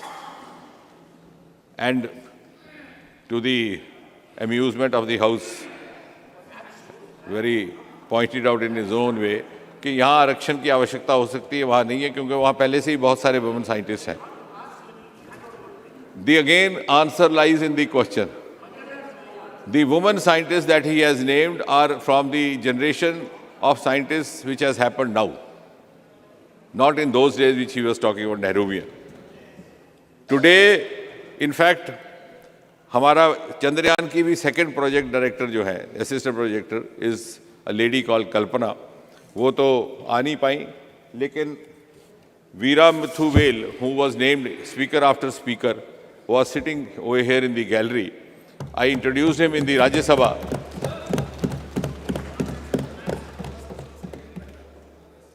No. That was just to make the house. No, I can't say that he was there in the gallery. No, that is, ठीक है, वो कोई बात नहीं. The idea was that the members should also have a glimpse of him. I'm not referring him, not quoting him. He is now not there because he had to take a flight for Bangalore. The जी अलग तरह से उनको बुला ले, project director तो सारे member मिल लेंगे, उनको अलग से बुला ले. हाँ, करेंगे. अभी तो he has left, but we'll call him again. We'll again host him with the members. The Aditya mission is being headed again by a project director called Nijar Shahji. They are all women scientists who have come to the surface, come to the center stage only in the last 10 years. अब अच्छा, चलिए उस पर आएंगे उस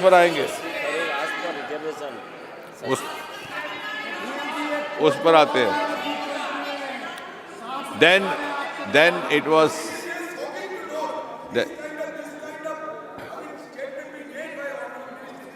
no, I'll give you figures. I'm giving you see, when we are debating, I don't get disturbed. I'm the last person to get disturbed or distracted. But one thing, when we are discussing science, let us discuss on the basis of facts, figures, and statistics. Yes. No. You are translating figures into politics. I'm simply giving you figures. Now I'm letting, just wait. Let more figures come out. You said the ISRO budget and the space budget is on decline.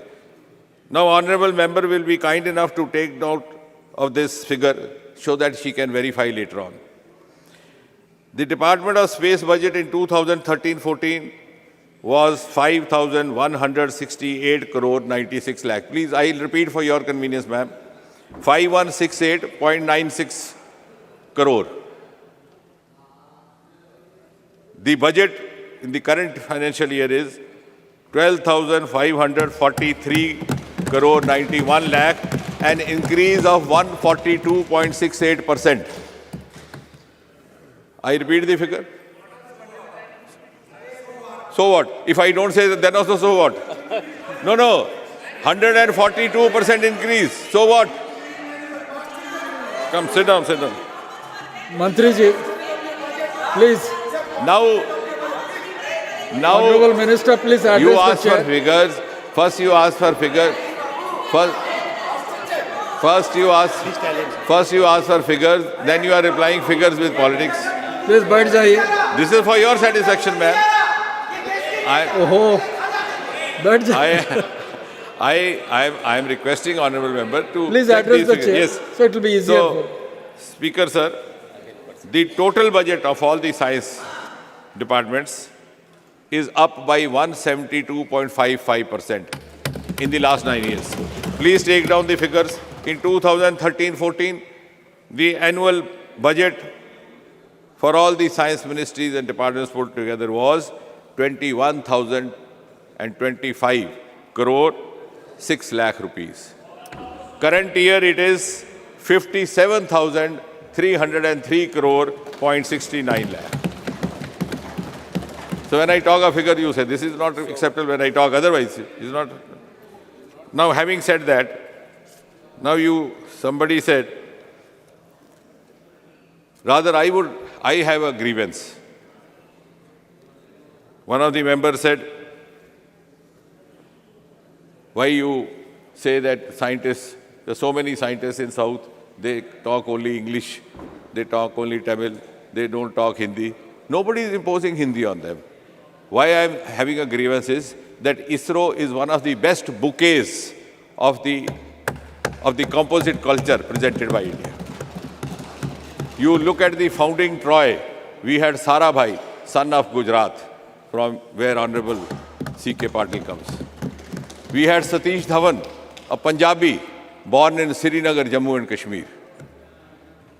And then, immediate next generation, we had APJ Kalam from Rameshwaram, son of Tamil Nadu. So why are we demeaning this and trying to say he spoke Tamil, he spoke English, or he didn't speak Hindi, why are you saying Hindi? Is it not amazing? The founding fathers, 60 years ago, one Punjabi, one Gujarati, one Tamilian. Absolutely. So thank you. No, I appreciate that. Thank you, ma'am. Thank you.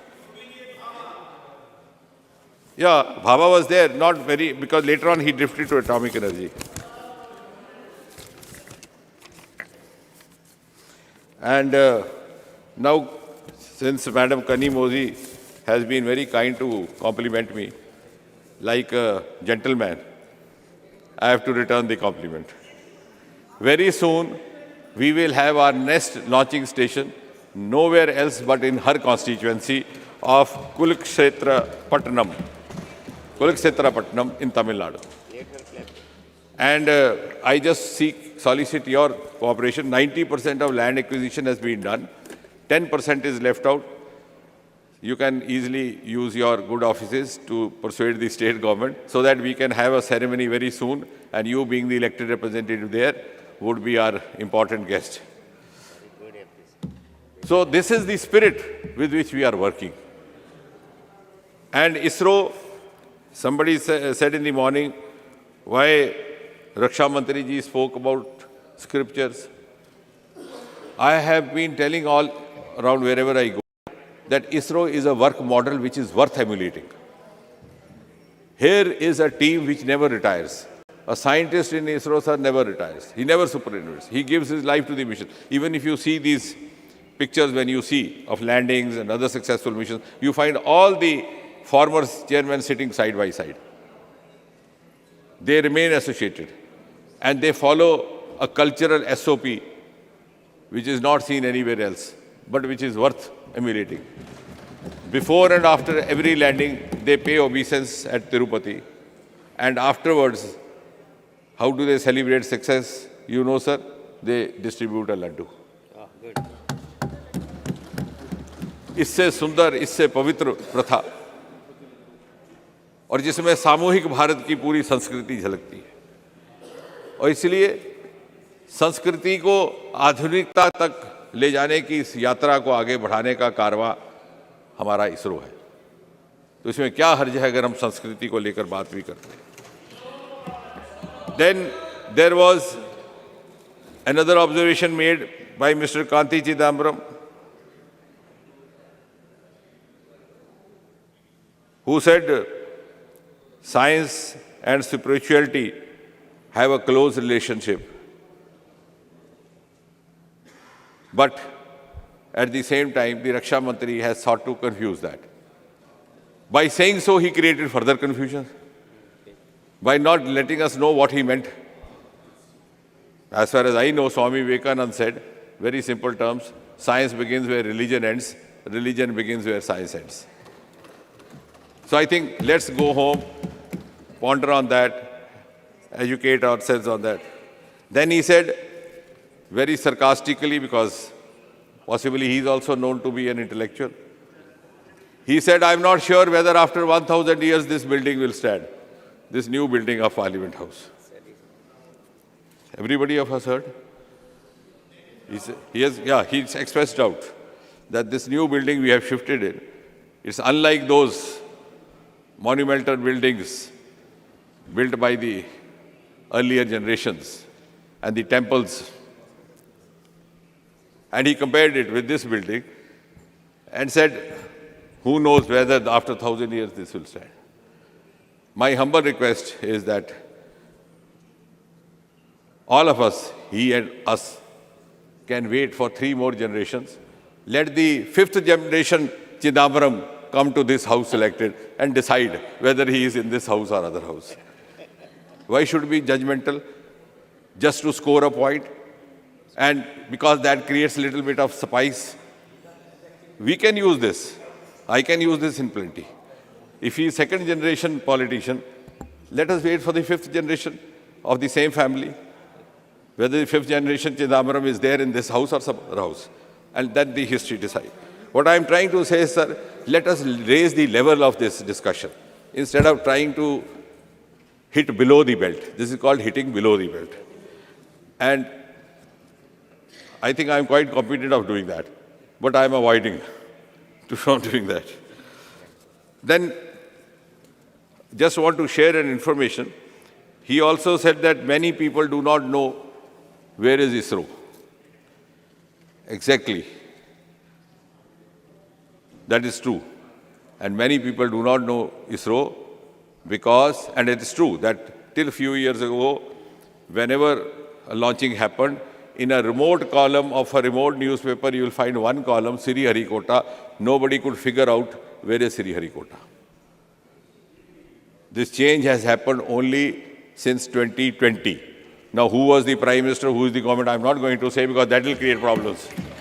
No. 2020, the gates of Sriharikota were thrown open. Aditya launching was watched by 10,000 spectators. 10,000 spectators, you can verify. The pictures are there, videos are. On the side, watching the launching with their naked eye. The same place where earlier you had just 10 members of the team, all forbidden. Who did that? The earlier governments. The same government whose member is alleging this. The allegation is made by a member of the party which was responsible for that. Chandrayaan launching. Speaker, sir, during Chandrayaan launching, there were 1,000 media persons at the site of launching. Suddenly, within 10 minutes of launching, there was a tweet from one of the friends from the Congress party, because some of us are very active in tweet, so am I, so are they. He said, what is different? Why this halla gulla? And the media person confronted me. He said, see, your friend from the Congress party has written this tweet. What is new? Any response? I said, you tell me, when did you come here last? He said, I'm coming here for the first time. I said, this is new. Media was forbidden, everybody was forbidden. So that is the difference. All the stakeholders have been brought together. A healthy synergy has been sought to be made between startups, between academia, between researchers, between industry. Because it's our confirmed belief, it's our considered view that if we have to grow further, if we have to live up to global parameters, if we have to discharge a global role, we have to live up to the global benchmarks, and we have to develop global strategies.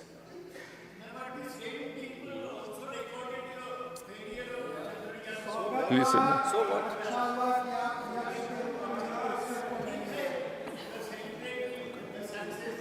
You do not forget the failures. No, you are. I'll come to that also. I thought you studied science streams better than me. Chandrayaan, now if I come to that, let me first, because professor is an honorable professor for all of us. Lot of misgivings. But sometimes the students... Lot of misgivings sometimes are students there grow up to relating become... Chandrayaan 2. Yes, sir. It is better you no, I'm clear sure. all those no, but, cobwebs. Yes, I'll continue. Because it has been just repeatedly in said. half a minute I respond to the professor, and I'm sure the professor will be glad to... It is better you clear the cobwebs. Yes, sir, yes, sir. In this discussion today, many members said it is a failure. It is only one part which has exactly, failed, sir. whereas there are number of other things which are successful. What I'm trying to say is... It is still rotating for 3 years. What I'm trying to say is... एक minute अरे भाई एक minute यार अरे रमेश जी अरे रमेश जी बात अरे छोड़ो ना ओहो चल यार एकेडमिक बात, एक मिनट है।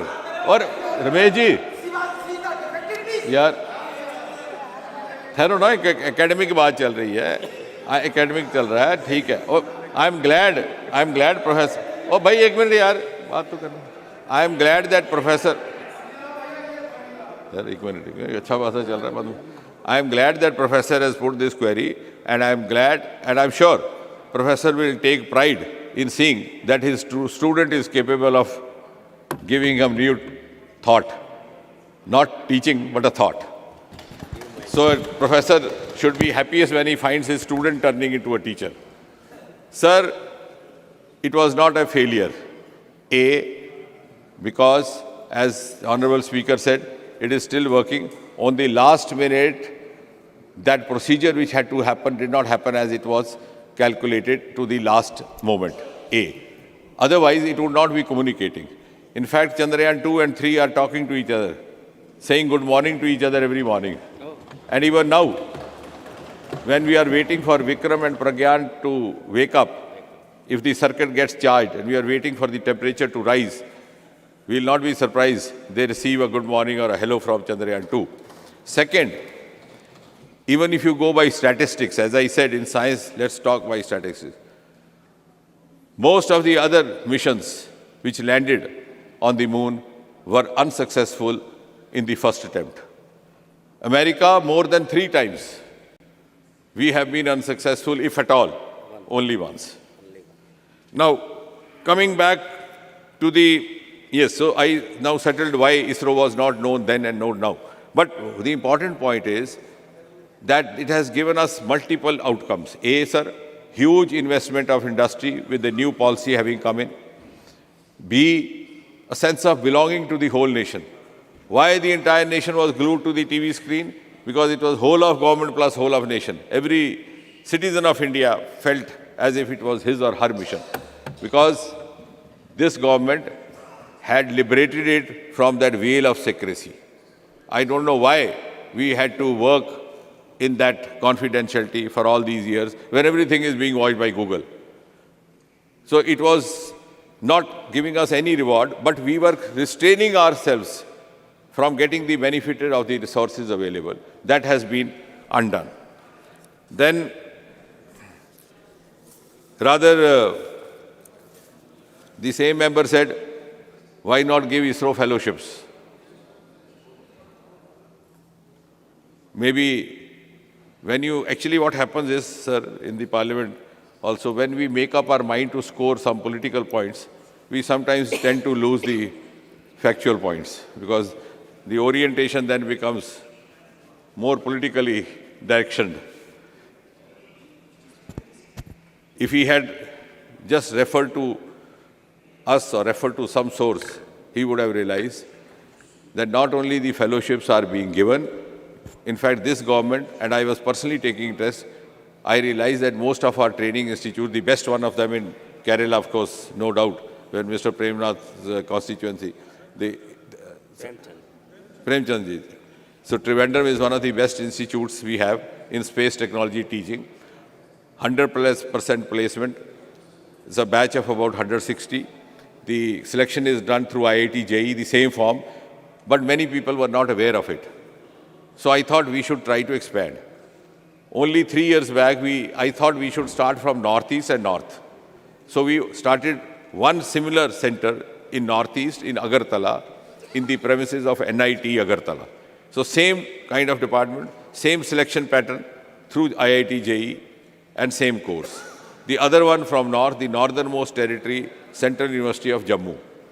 So we have already, in fact, launched ourselves in expanding the range of academics as far as the teaching of space is concerned. Now, the other part is that what has happened now?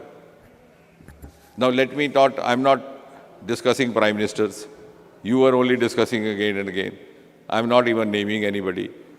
But let us trust. We have to trust somebody. Can we trust the global parameters?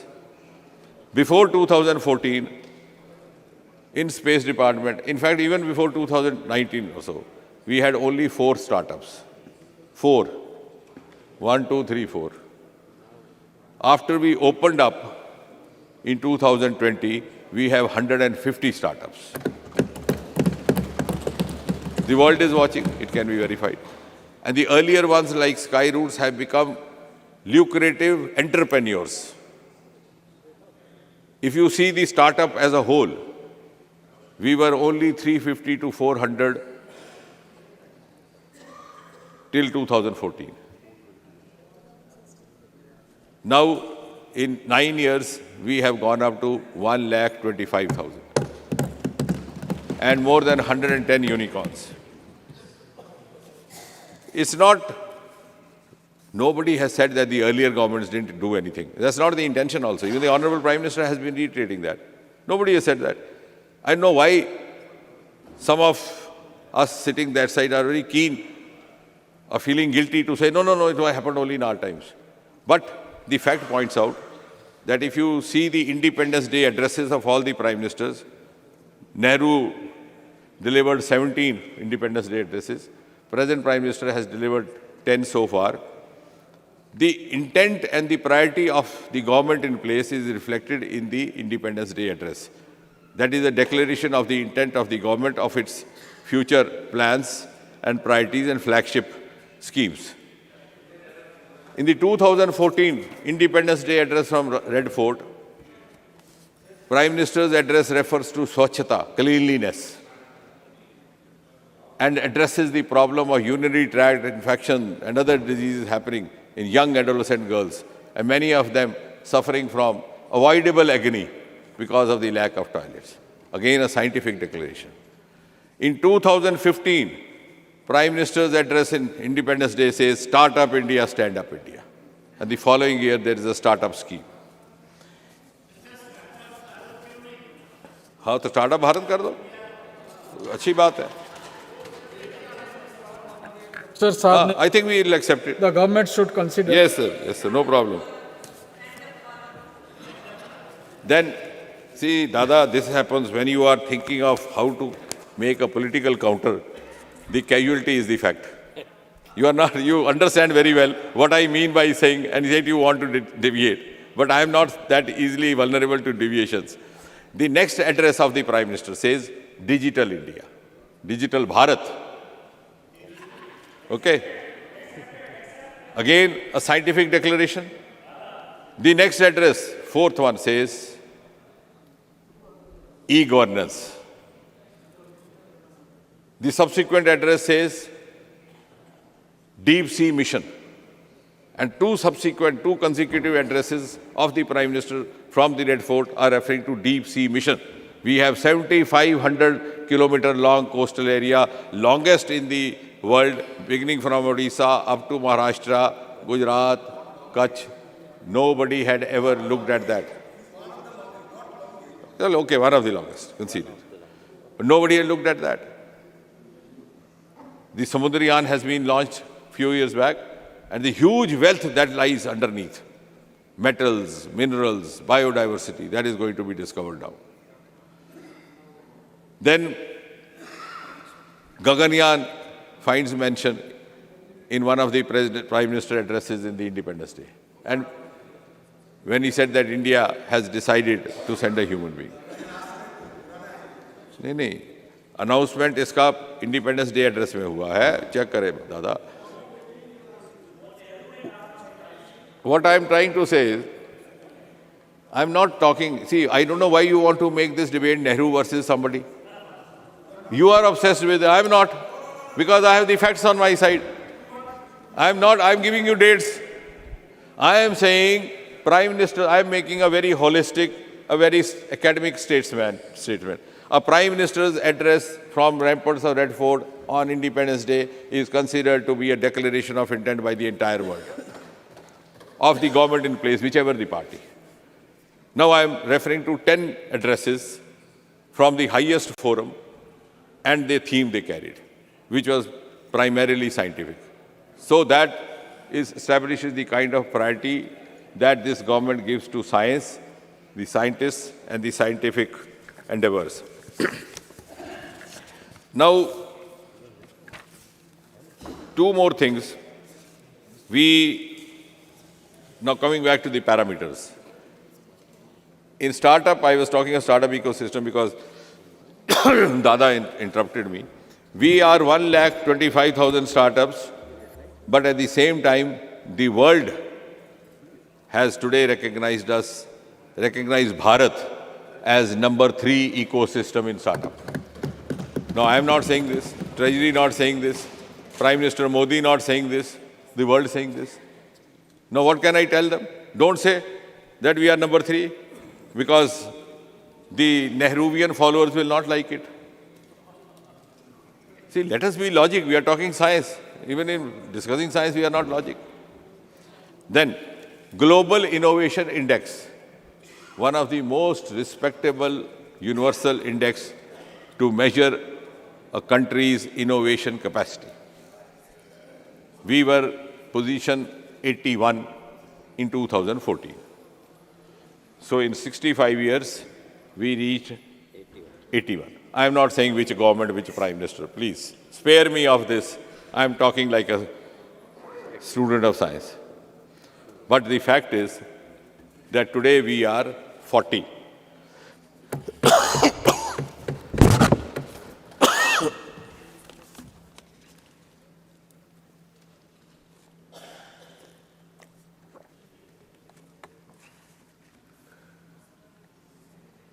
So what I'm trying to say is that this jump of 41 has happened only in the last 9 years.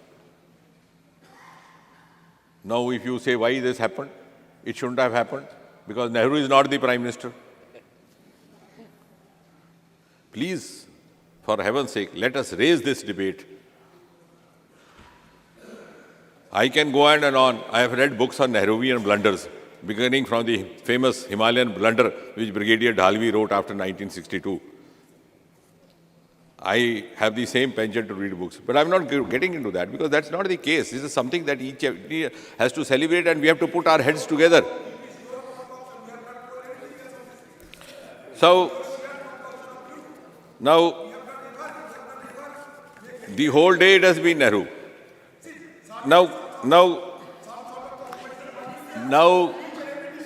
Now coming to, yes, wholesome, that's what I'm saying.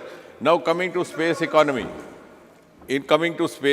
Because in the times to come, when we say in 25 years we'll be at that pedestal, of course the value addition has to come from somewhere. Where will it come? It will come from those resources which have remained unexplored or underexplored. One is, of course, the huge ocean resource that I refer. The other is, of course, the Himalayan resource. We have vast Himalayan range, 3-4 states lying in the lap of Himalaya, beginning from Uttarakhand, Himachal Pradesh, etc. And Roma mission has also been begun, which has given India a unique identity of a purple revolution and agri-tech startups.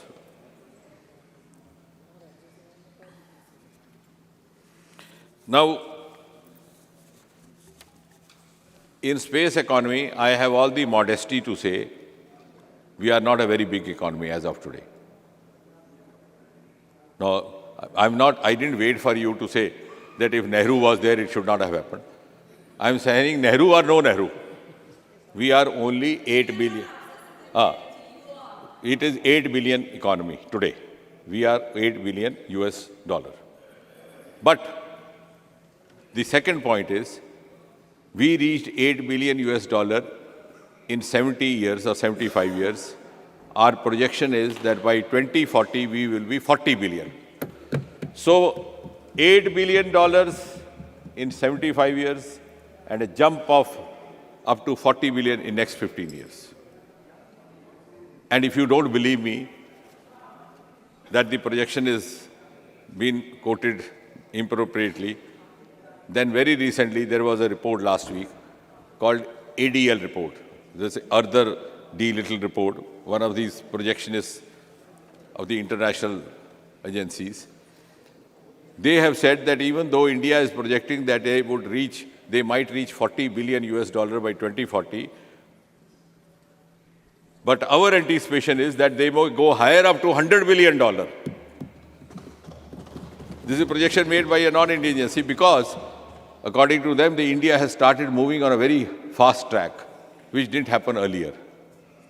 Bharat has started moving on a very fast track, which didn't happen earlier. Now the world is recognizing this. When the Honorable Prime Minister was in Washington, D.C., it was the Americans who solicited that Indian astronauts should accompany them to the International Space Station. That means they believe the credibility of our astronauts. The Artemis Agreement was solicited by them. They also put the offer that we should be part of their semiconductor consortium.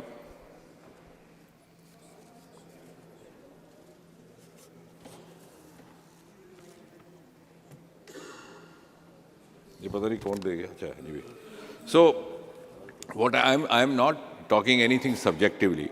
I'm talking of what the world is saying. Now, the point is that if you, and something to celebrate, like when we reached fifth economy, we were 10th economy in 2014. When we reached fifth economy, there was huge celebration across, except for some of the cynics. But I was pleasantly amused that celebration also because we had overtaken United Kingdom. Similarly, as was mentioned this morning, I think also by the Raksha Mantri, the same America, which took off much earlier than us, has today generated for us a revenue of $174 million US by hiring our launching pads. And out of that, $157 million have happened only in the last 9 years, almost 90%.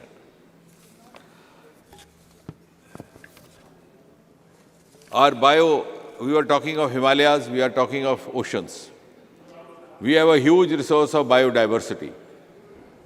But Honorable Speaker, sir, you know in 2014, the number of biotech startups in India was only 50.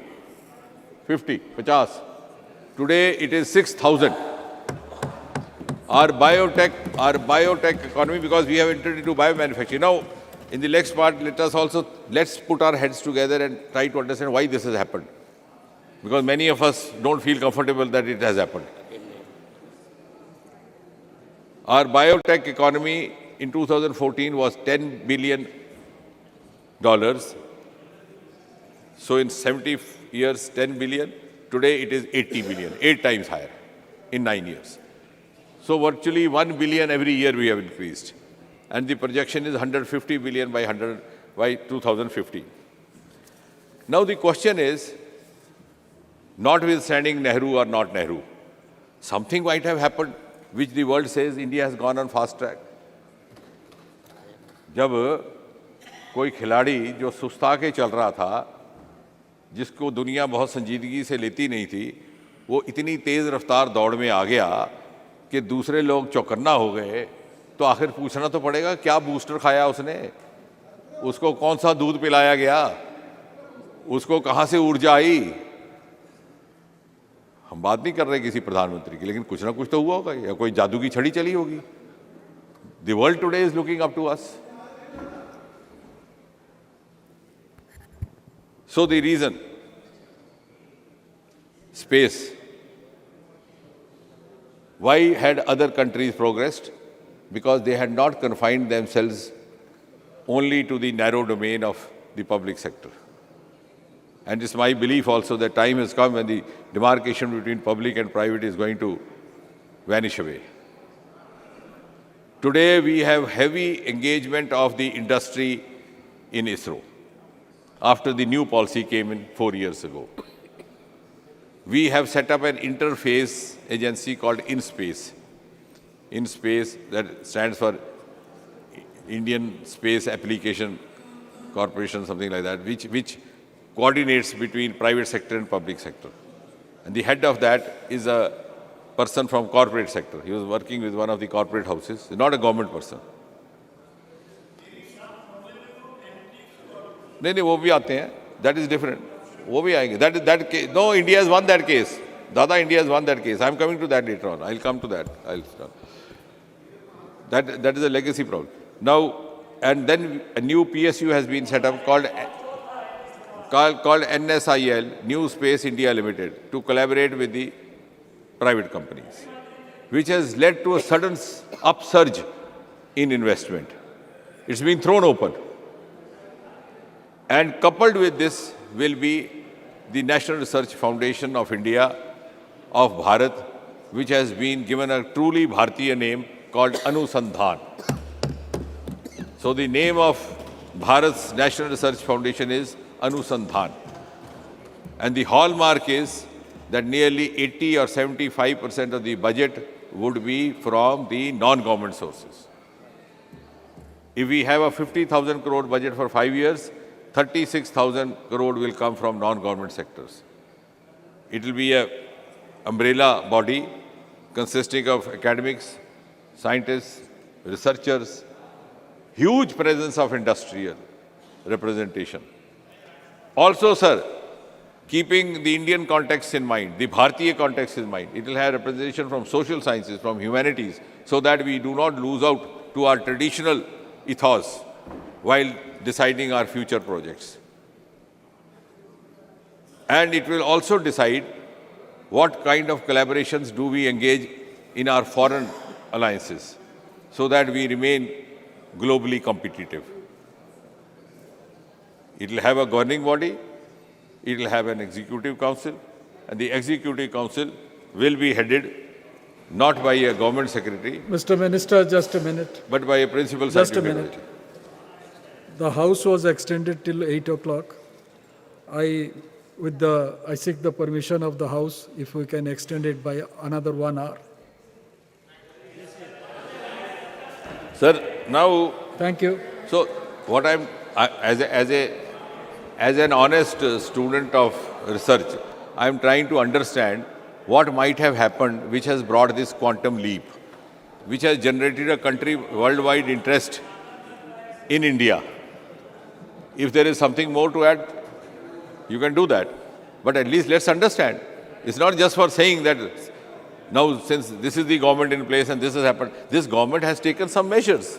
It has provided an enabling milieu which was lacking. We had no dearth of acumen. We had so much of commitment, as was rightly mentioned by one of the members here, that Sarabhai, when he was not given transfer facility, he carried the baggage on his carriage. But we did not. We gave him enabling environment so that they could put their potentials to the best use. Secondly, we were also, the deficiency was at the level of policy planning, at the level of the political leadership. We were waiting for other countries to come out with a new scientific application, use it when it became popular, then we suddenly woke up. For example, I mentioned in the other house also, television, just take that example. It happened in America in 1950s. Dada knows more than me. The 1960 debate, presidential debate, was the determining point between Nixon and John Kennedy. And suddenly John Kennedy turned the tables on Nixon on the basis of a TV debate. In 1960 here, we were wondering, what is TV? What is debate? Kahan hota hai screen, kahan se bolta hai? We had never seen, we had never heard. Here it came to close to 1970, that was also Chitrahar. That too somewhere in Delhi. In Tamil Nadu, sir, it came in 1975. The match happened. I was there. In Chepak, a test match happened. And the first time, a black and white television telecast was put up. So we waited 15 years for a new scientific innovation to be adopted in this country. Similar was the case with the computers. Today, look at quantum technology, which one of the members was mentioning. We are today among 3 or 4 nations, that league of elite nations, who are into quantum technology, and we have institutionalized it through mission, Indian Quantum Mission, or you can call it Bharat Quantum Mission, which was rolled out only 6 months back. Which government, which prime minister, it is for you to decide. It has happened now. In other words, it's a matter of pride for all of us. We are now not only have taken a giant leap, we are at the same level. And in certain ways, we are even ahead of others. If you take our medical science, again, going back to Premchandji's state, our Chitra there is producing medical equipment which is not only world class, which is cost effective. We have mastered this skill and shown it to the world. How to develop world-class space missions, world-class scientific equipment, world-class projects at a cost which is just 1/10 of the other cost. Yes, Sri Chitra. What I'm trying to say, this is something that all of us have to feel proud about. Now, if you go, before I conclude, some of the landmarks that has happened, if you talk only in this space. During the last 9 years, we have not only confined ourselves to the launching of rockets. Rocket का launch होना अच्छा लगता है, एक अच्छा दृश्य बनता है. It is, seeing a spaceship going to moon is a very romantic scene. It's because it's part of our fantasy. We have grown up seeing that. But there is much more to space technology than this. Today, space technology has entered every Indian household. We have not confined ourselves only to the launching of rockets. आपका agriculture sector देख लीजिए, सारा space technology से चल रहा है. Soil health card चल रहे हैं. Telemedicine of course is there. Smart cities, unmanned rail crossings, railway tracks, roads, bridges, disaster management. We are number 1 in the world as far as our disaster forecast and prediction is concerned. That again, because earlier on, only radar was used for weather and other forecasts. Now we have combined it with space technology. I'm not saying that this should not have happened earlier, or maybe these are also march of times which happens. But we have done it. Wherever we thought it could do it, we have done. We have done to the best of the ability. Which as the result of which is that our disaster inputs are now being received even by neighboring countries. In 2017, precisely on the 5th of May, a South Asia satellite was launched, which is popularly also sometimes called SARC satellite, which is providing inputs to all the neighboring countries, including Sri Lanka, Bhutan, Nepal, Bangladesh. Pakistan decided to remain out of it. It is to their disadvantage. And somebody said 600 crore is too much. The Raksha Mantri ji was trying to respond to that. I think the amount of money that we have saved simply by averting disasters is much more than the amount spent on Chandrayaan. And Aditya is just about 380 crore. Similarly, of course, somebody already mentioned the world record of 104 satellites launched in one go. We have some of our space projects are being cited as role models across the world. One of them is Swamitva program. Swamitva is a very fascinating program by which you map the land's reforms. So it eliminates the revenue departments, eliminates corruption, brings in transparency. You don't have to approach a patwari or a tahsildar, you can yourself access. So combining space technology with drones. Similarly, the other program which is being cited as a role model is Gati Shakti. Gati Shakti is another program we started by this government a few years back, where you have multiple layers. Whenever you are starting a new project, automatically you get the information. Where lies what? The forest, is it forbidden? It is prohibited. What about the rail tracks there, the rail pipes there? So you don't waste time and money. So some of our success stories are in fact being now cited in the rest of the world as well. And if we go simply by the scientific feats as such, I think somebody said scientists have gone abroad because you are not providing them enough. Yes, they went abroad because you didn't have startup avenues for them. You didn't have new institutes for them. If somebody did a course in space, either he had to get absorbed in ISRO or remain unemployed. Today we have opened up that.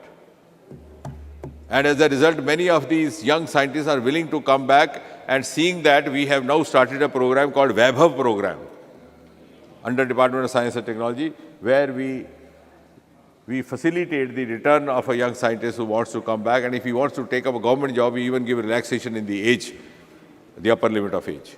We are conscious of that because now they are finding avenues here. In fact, now this is going to be reverse brain drain. This happened because they were, now I was referring to Mr. Premchand's institute in Trivandrum, 160 admissions, 100% placement, but where? 60% of them went to NASA because you didn't have a place to absorb them. Now many of them are becoming startups. They are finding their own means. And this is a whole ecosystem which has been brought by this government. This also includes the new education policy, which is also called National Education Policy 2020.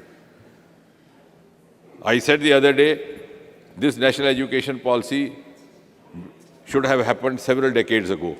I'm not saying in Nehru's time, but it made us prisoner of our aspirations. Somebody objected to that. I explained why. Suppose my father wants me to become a doctor. I don't get admission after class 12. What do? I do BSc, either botany or zoology. Then after that, what do? Civil services. I don't get, what do? I do MSc. Try for a teaching job, UGC, university. Don't get, what do? Do PhD. So I get stuck up in that stream. This National Education Policy 2020 gives you the liberty to go by your aptitude, to go by your taste. As you evolve, you can also make a choice. After class 12, if I don't get the choice of my stream or my subject or my profession, which I can change my subjects.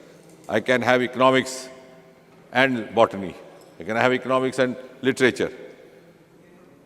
It has exit entry. I can leave the college and come back. Once, sir, Dada will be interested to listen. The Vice Chancellor of Cambridge University, about 5 years back, he was a professor of microbiology from the same profession, medical education. There the teachers don't retire in US. They carry on, like Dada continues. So here we have retired. So he's fond of me. Whenever he was here in India, he would call me up and I would go to see him. So he told me, Doc, I must compliment students from India. If I didn't have students from Bharat, my PhD would be closed. All my PhDs from India. So when I came out, after having met him, there was another doctor with me. I said, what is it, a compliment or otherwise? He said, what do you mean? I said, the old gentleman doesn't know. In his country, or a boy or a girl will go in for a PhD only if he or she has decided to devote the rest of the life to research. Here I go for a PhD for a trophy. Get a PhD in biotechnology, come back and become a manager in a computer company. Nobody knows. This disconnect between education, learning and skill and the vocation you follow was happening because of the old education policy. And you produce a huge lot of population who came to be very infamously known as educated unemployed, sitting at dharnas outside all the political offices. So this whole ecosystem is what is going to change the entire face of India and make it globally much, much more acceptable, competitive. And when we say in the next 25 years, we will be reaching that spot. We have already started the journey. The world is looking up to us. Gone are the days when India was looking for cues, India was waiting to be led by others. Today, world is ready to be led by Bharat under the leadership of Prime Minister Modi. Thank you, Speaker sir. Thank you very much. Sri Adhir Ranjan Chaudhary ji. Dinner after 8 o'clock is a convention. Thank you, sir. Sir, already we have got a plentiful of rigmarole statements from our Honorable Minister. he has already journeyed from Alpha to Omega to convince us that everything in this dispensation has been going hunky-dory. But the ground situations are at variance with the congratulatory remarks in all respects shamelessly made by Honorable Minister. See, the issue is that today we have been engaged ourselves in the discussions of Chandrayaan-3. Sir, you know that the space explorations of our country make all the Indians proud of it. And on 23rd August, the entire country was waiting with bated breath to observe the soft landing of Vikram on the surface of Moon. The lander modules, Chandrayaan-3, were deboosting, which reduced the orbit to 25 into 134 kilometers around the Moon. Then power descent began at 5:45 p.m. A few terms of that landing also caught our imagination. A rough braking phase 1, second, attitude hold phase, third, fine braking phase, fourth, terminal descent phase. And there was a talking point across the nation that 15 minutes terror. So all the people of our country were praying to the God or to the Supreme Being to ensure the decent landing on the surface of Moon. We have observed vividly the horizontal position of the lander to vertical position before gentle descending. So certainly, now Vikram and Pragyan are in deep sleep. Certainly all the people of our country will be praying again for their waking up afresh. Certainly it will be our prayer also. Sir,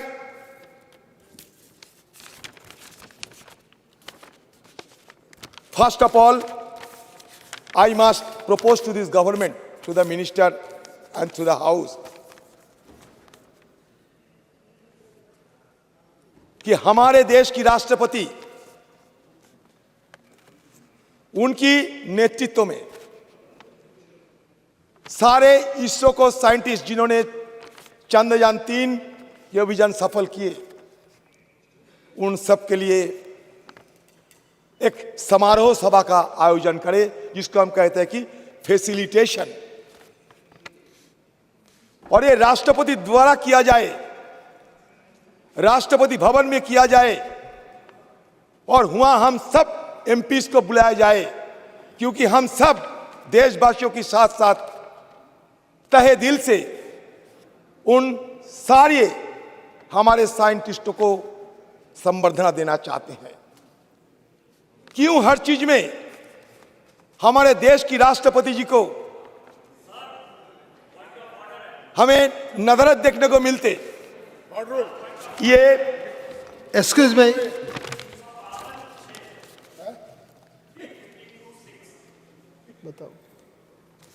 राष्ट्र इन debate को influence करने के लिए राष्ट्रपति का नाम या उनका जानकारी इस सदन को नहीं देना है। ये क्यों सजेशन दे रहे हैं? ये बात राष्ट्रपति क्या करेगी क्या नहीं करेगी, ये क्यों सजेशन दे रहे हैं? 352(6) ये डेरोगेटरी है।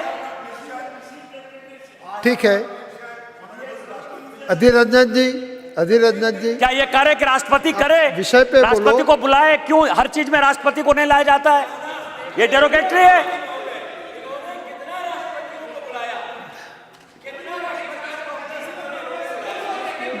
हेलो, मेरा है कि इसरो के सभी साइंटिस्टों का हमारे यहाँ प्रधानमंत्री जी और सभी के द्वारा सम्मान किया गया है, और जहाँ भी जरूरत पड़ेगी होगा, मगर पॉलिटिकल जो है स्टेटमेंट नहीं करना चाहिए। ठीक है, आप अपना बात शुरू करें। Kindly confine to the subject.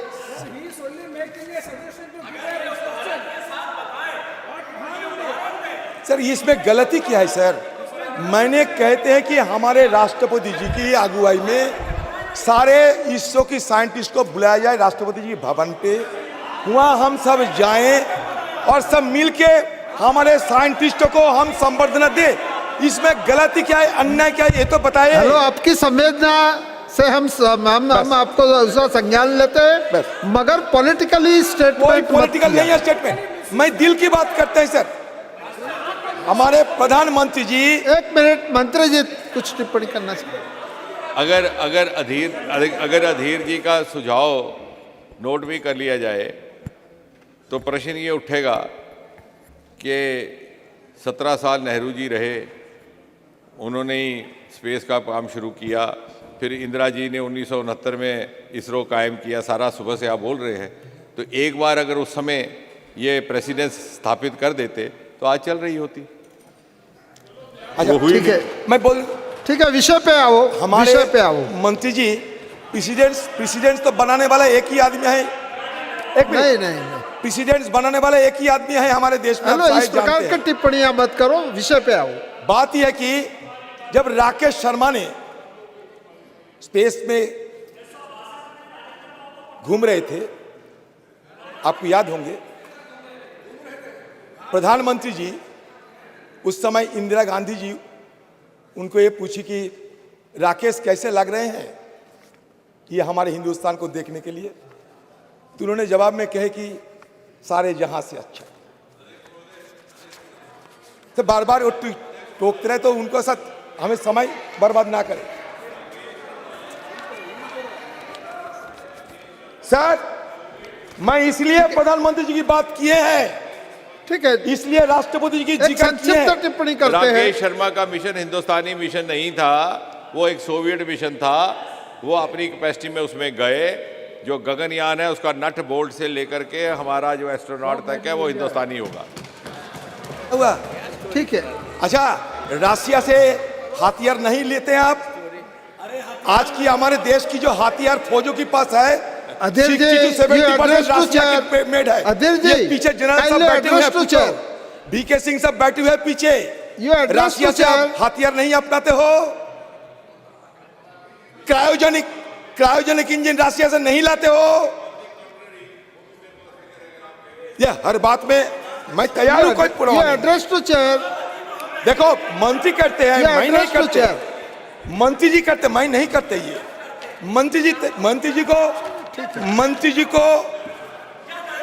मंत्री जी को तमीज सिखाना जरूरी है।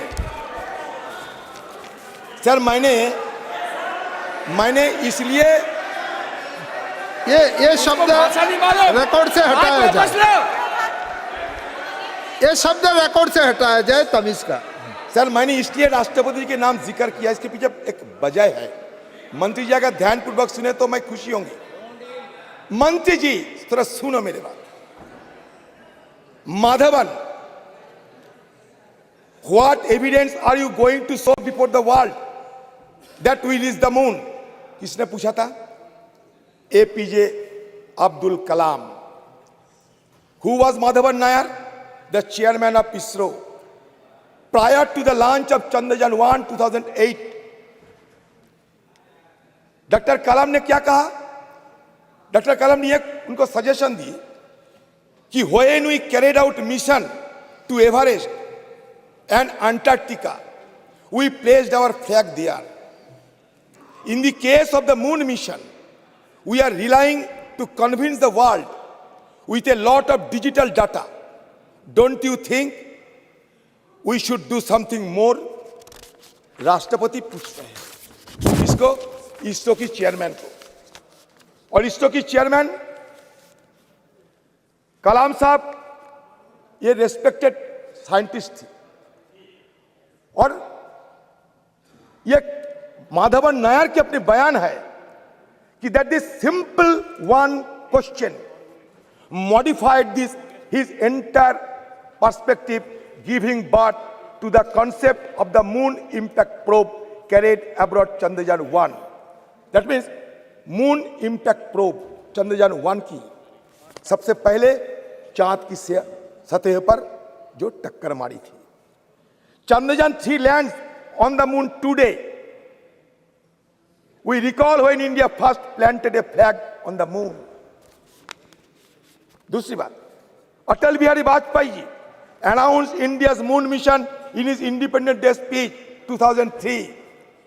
This should be India's first foray outside Earth's gravitational pull and the most challenging task undertaken by the ISRO until then. 5 years after Vajpayee's announcement on October 22, 2008, a PSLV blasted off from ISRO's launch site at Sriharikota, beginning Chandrayaan 1's journey to the moon.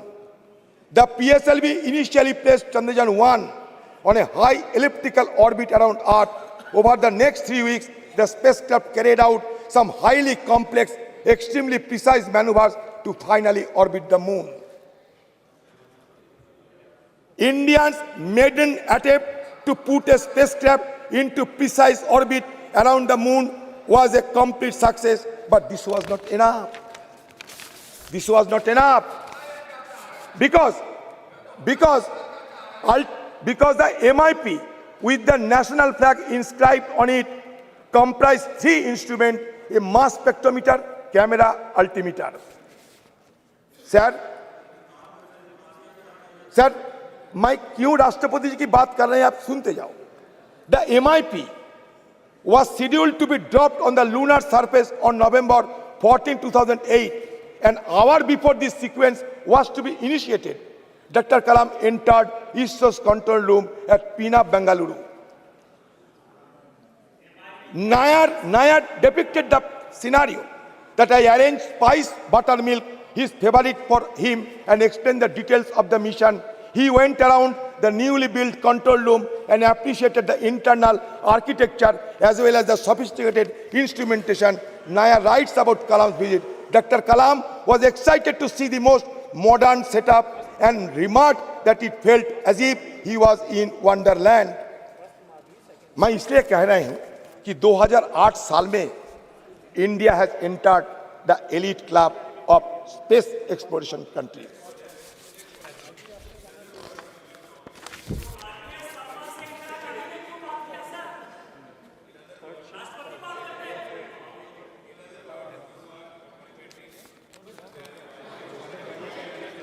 program, and you are complimenting APJ Kalam, Rashtrapati, for having taken a close follow-up, both of them elected by the BJP. Absolutely.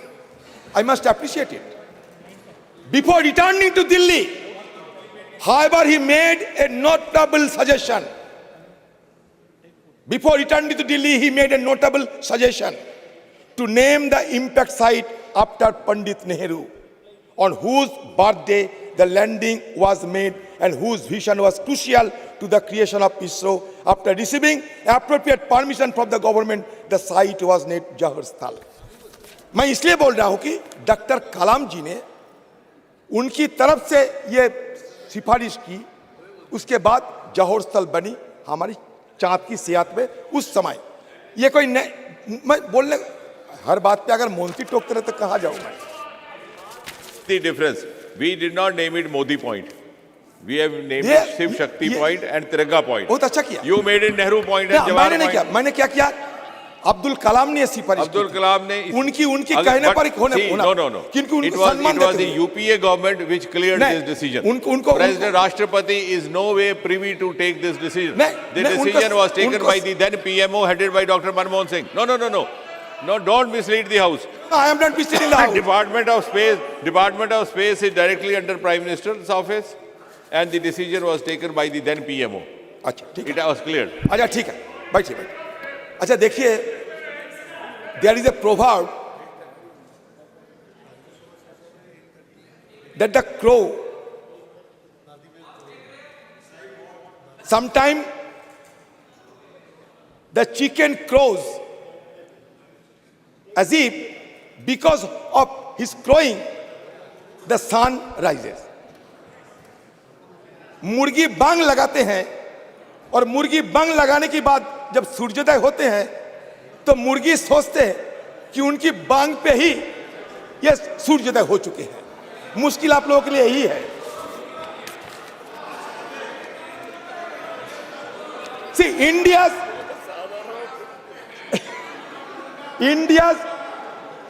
Sir बुरा मत मानिए Napoleon Bonaparte के नाम सुने होंगे आप लोग। एक मिनट नेपोलियन बोनापार्ट वाटरलू जंग में अधीर जी नेपोलियन बोनापार्ट वाटरलू के जब जंग हुई थी उसमें उनकी समाप्त हो गई खत्म हो गई तो उनकी आत्मा चंद्रयान पे आइए एक मिनट उनकी आत्मा पुनर्जागृत होते हुए पहले अमेरिका सफर किया। आप डेविएट हुए अमेरिका सफर जब करते थे तो नेपोलियन की आत्मा अमेरिका को देखने के बाद टिप्पणी करते हैं कि अमेरिका में इतना औजार है असला है अगर ये मेरे पास रह जाते तो वाटरलू नहीं होते। तो फिर घूमते घूमते इजराइल में आए नेपोलियन बोनापार्ट की आत्मा। तो इजराइल में आने के बाद उनकी ये टिप्पणी हमें सुनने को मिलता है कि अगर इजराइल जैसे खुफिया एजेंसी रहते हमारे पास मोसाद जैसे तो हमें कोई हराने नहीं सकते। धीरे धीरे वो हिंदुस्तान में आए और मोदी की जमाने के सारे दृश्य देखने के बाद उनको ये लगा कि अगर मोदी जी रहते इवेंट मैनेजमेंट इस तरीके के होते रहते तो वाटरलू युद्धों की बात किसी को पता ही नहीं होती। अधीर जी आप विषय पे आइए। तो यही अधीर जी विषय पे आइए। Sir India's experience in rocketry began in ancient time when fireworks were first used in the country, a technology invented in neighboring China and which had an extensive two-way exchange of ideas and goods with India, connected by the Silk Road. Military use of rockets by Tipu Sultan during the Mysore War against the British inspired William Congreve to invent the Congreve rocket, predecessor of modern artillery rocket. In 1804, after India gained independence from British occupation in 1947, Indian scientists and politicians recognized the potential of rocket technology in both defense application and for research and development. Recognizing that a country as demographically large as India would require its own independent space capabilities and recognizing the early potential of satellites in the fields of remote sensing and communication, these visionaries set about establishing a space research organization. ये इसका इतिहास है। Sir मुझे समय दीजिए क्योंकि मुझे बोलना है। सर ये इसका इतिहास है। Sir in 1947 Homi Bhabha wrote to the then Prime Minister Jawaharlal Nehru to set up a separate branch of science for atomic energy. Shortly after the Atomic Energy Commission came into existence in 1948, Bhabha was in charge of that commission. Nehru famously said, it is science alone that can solve the problems of hunger and poverty, of insanitation and illiteracy, of superstitions and deadening customs and tradition, of vast resources running to waste, or a rich country inhabited by starving people, who indeed could afford to ignore science today. At every turn, we have to seek its aid. क्या हुआ sir? Sir काफी समय हुआ है। काफी समय हुआ है।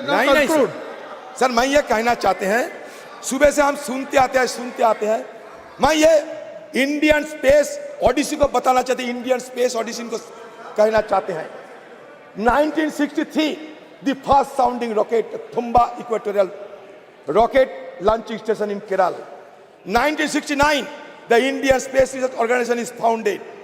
It replaces the Indian National Committee for Space Research set up by the government of India in 1962. 1975, the first Indian satellite Aryabhatta is launched into space from a Russian facility on April 19. The first Indian experimental remote sensing satellite Bhaskara 1 is placed orbit with TV cameras on board to study hydrology and forestry and geology. 1980 satellite launch vehicle, India's first experimental satellite launch vehicle, is successfully launched from Harikata. 1982, communication satellite INSAT-1 is launched. 1984, as part of joint Indo-Soviet mission, India cosmonaut Rakesh Sharma spends over a week at Salyut 7, a Russian orbital station. 1987, first developmental flight of augmented satellite launch vehicle failed to send SOS 1 into orbit. 1988, Indian remote sensing satellite IRS-I1 and communication satellite INSAT-1 are launched. 1992, ASLV successfully launches. 1993, PSLV fails to place IRS-I orbit. 1994, PSLV successfully launched. 1999, PSLV launches more than one satellite for the first time. 2001, the first developmental flight of GSLV inject GSAT-1 into a geosynchronous transfer orbit. 2002, PSLV launches India's first dedicated meteorological satellite Kalpana 1. 2003, PSLV puts IRS-PG P6 1,360 kg payload into orbit. 2004, first operational flight of GSLV successfully launches. 2005, the first mission to take off from the second launch pad at Sriharikata. 2007, after significant hard work, PSLV successfully launches. अधीर जी बोलने दीजिए sir. Hello sir हो गया. 2008, India's first lunar probe Chandrayaan-1 is launched successfully aboard the upgraded PSLV XL. 2013, PSLV 25 flight launches. 2014, launch vehicle kindly conclude sir जल्दबाजी उनको इतना मौका दिए. मैं तो हमारे सारे विपक्ष की तरफ से बोल रहे हैं. 2016, ISRO सक्सेसफुली टेस्ट पर स्क्रैम जेट इंजन. आपकी जमाने की बात करते हैं, आपको तो खुशी होना चाहिए. 2017, variant of LBM-3. 2018, second orbital test flight. 2019, 20, 21, 22, 23, ये सिलसिला चलता है. ये किसी एक सरकार की, कोई एक व्यक्ति की कहानी नहीं है. जिस तरीके से आप लोग भजोना कर रहे हैं ना, वो भजोना करने की जगह ये नहीं है. हमारे जो साइंटिस्ट है, ये साइंटिस्ट की मेहनत से, इनकी पसीना से सर आज इस कामयाबी पे हम पहुंच पाए हैं. ये सबको सराहना करना चाहिए. सिर्फ मोदी भजोना करने से नहीं ऐसा मत बोलो सर. पूरा सदन साइंटिस्टों का रिस्पेक्ट करता है. मैं पूरा सदन करता है. अध्यक्ष महोदय की बात मत करो. अध्यक्ष महोदय मैं लगभग 1.5 घंटा बोला हूँ. मुझे बताया गया, मेरी प्रार्थना है उसमें गिना जाए कितनी बार मैंने मोदी जी का नाम लिया और कितनी बार इन्होंने नेहरू का नाम लिया. सर मैं ये तो सिर्फ नेहरू के ऊपर ही चर्चा कर रहे हैं. नहीं सर 2023 में नेहरू थे क्या? उनका भी जिक्र किया मैंने. 2023 के नेहरू है क्या? देखिए डॉक्टर साहब, बस हो गया. I am asking him to conclude now. Sir एक मिनट, मुझे बुरा लगा डॉक्टर कि आप निकाल देंगे कि आप हमारे कलाम साहब को साइकिल पे जो रॉकेट रिकॉर्ड से निकाल देंगे निशिकांत जी. अच्छा अध्यक्ष महोदय नहीं, बल्कि प्रधानमंत्री मोदी ने एक नई संस्कृति को जन्म देने का प्रयास किया है. अगर आप कुल मिलाकर के देखें, देश भर में कितनी संस्थाएं एक ही परिवार के नाम पर हैं, तो एक वो अपने में अलग कहानी है. कितने कॉलेज, हर कॉलेज का नाम उसी परिवार के नाम पर, हर विश्वविद्यालय का उसी परिवार के नाम पर, हर स्कूल का उसी के नाम पर, हर वैज्ञानिक संस्थान का उसी परिवार के नाम पर, इस हर एयरपोर्ट का उसी परिवार के नाम पर, मोदी जी ने उस प्रथा को, उस परंपरा को बदल करके एक नया तहजीब, एक नया वर्क कल्चर देने का प्रयास किया है।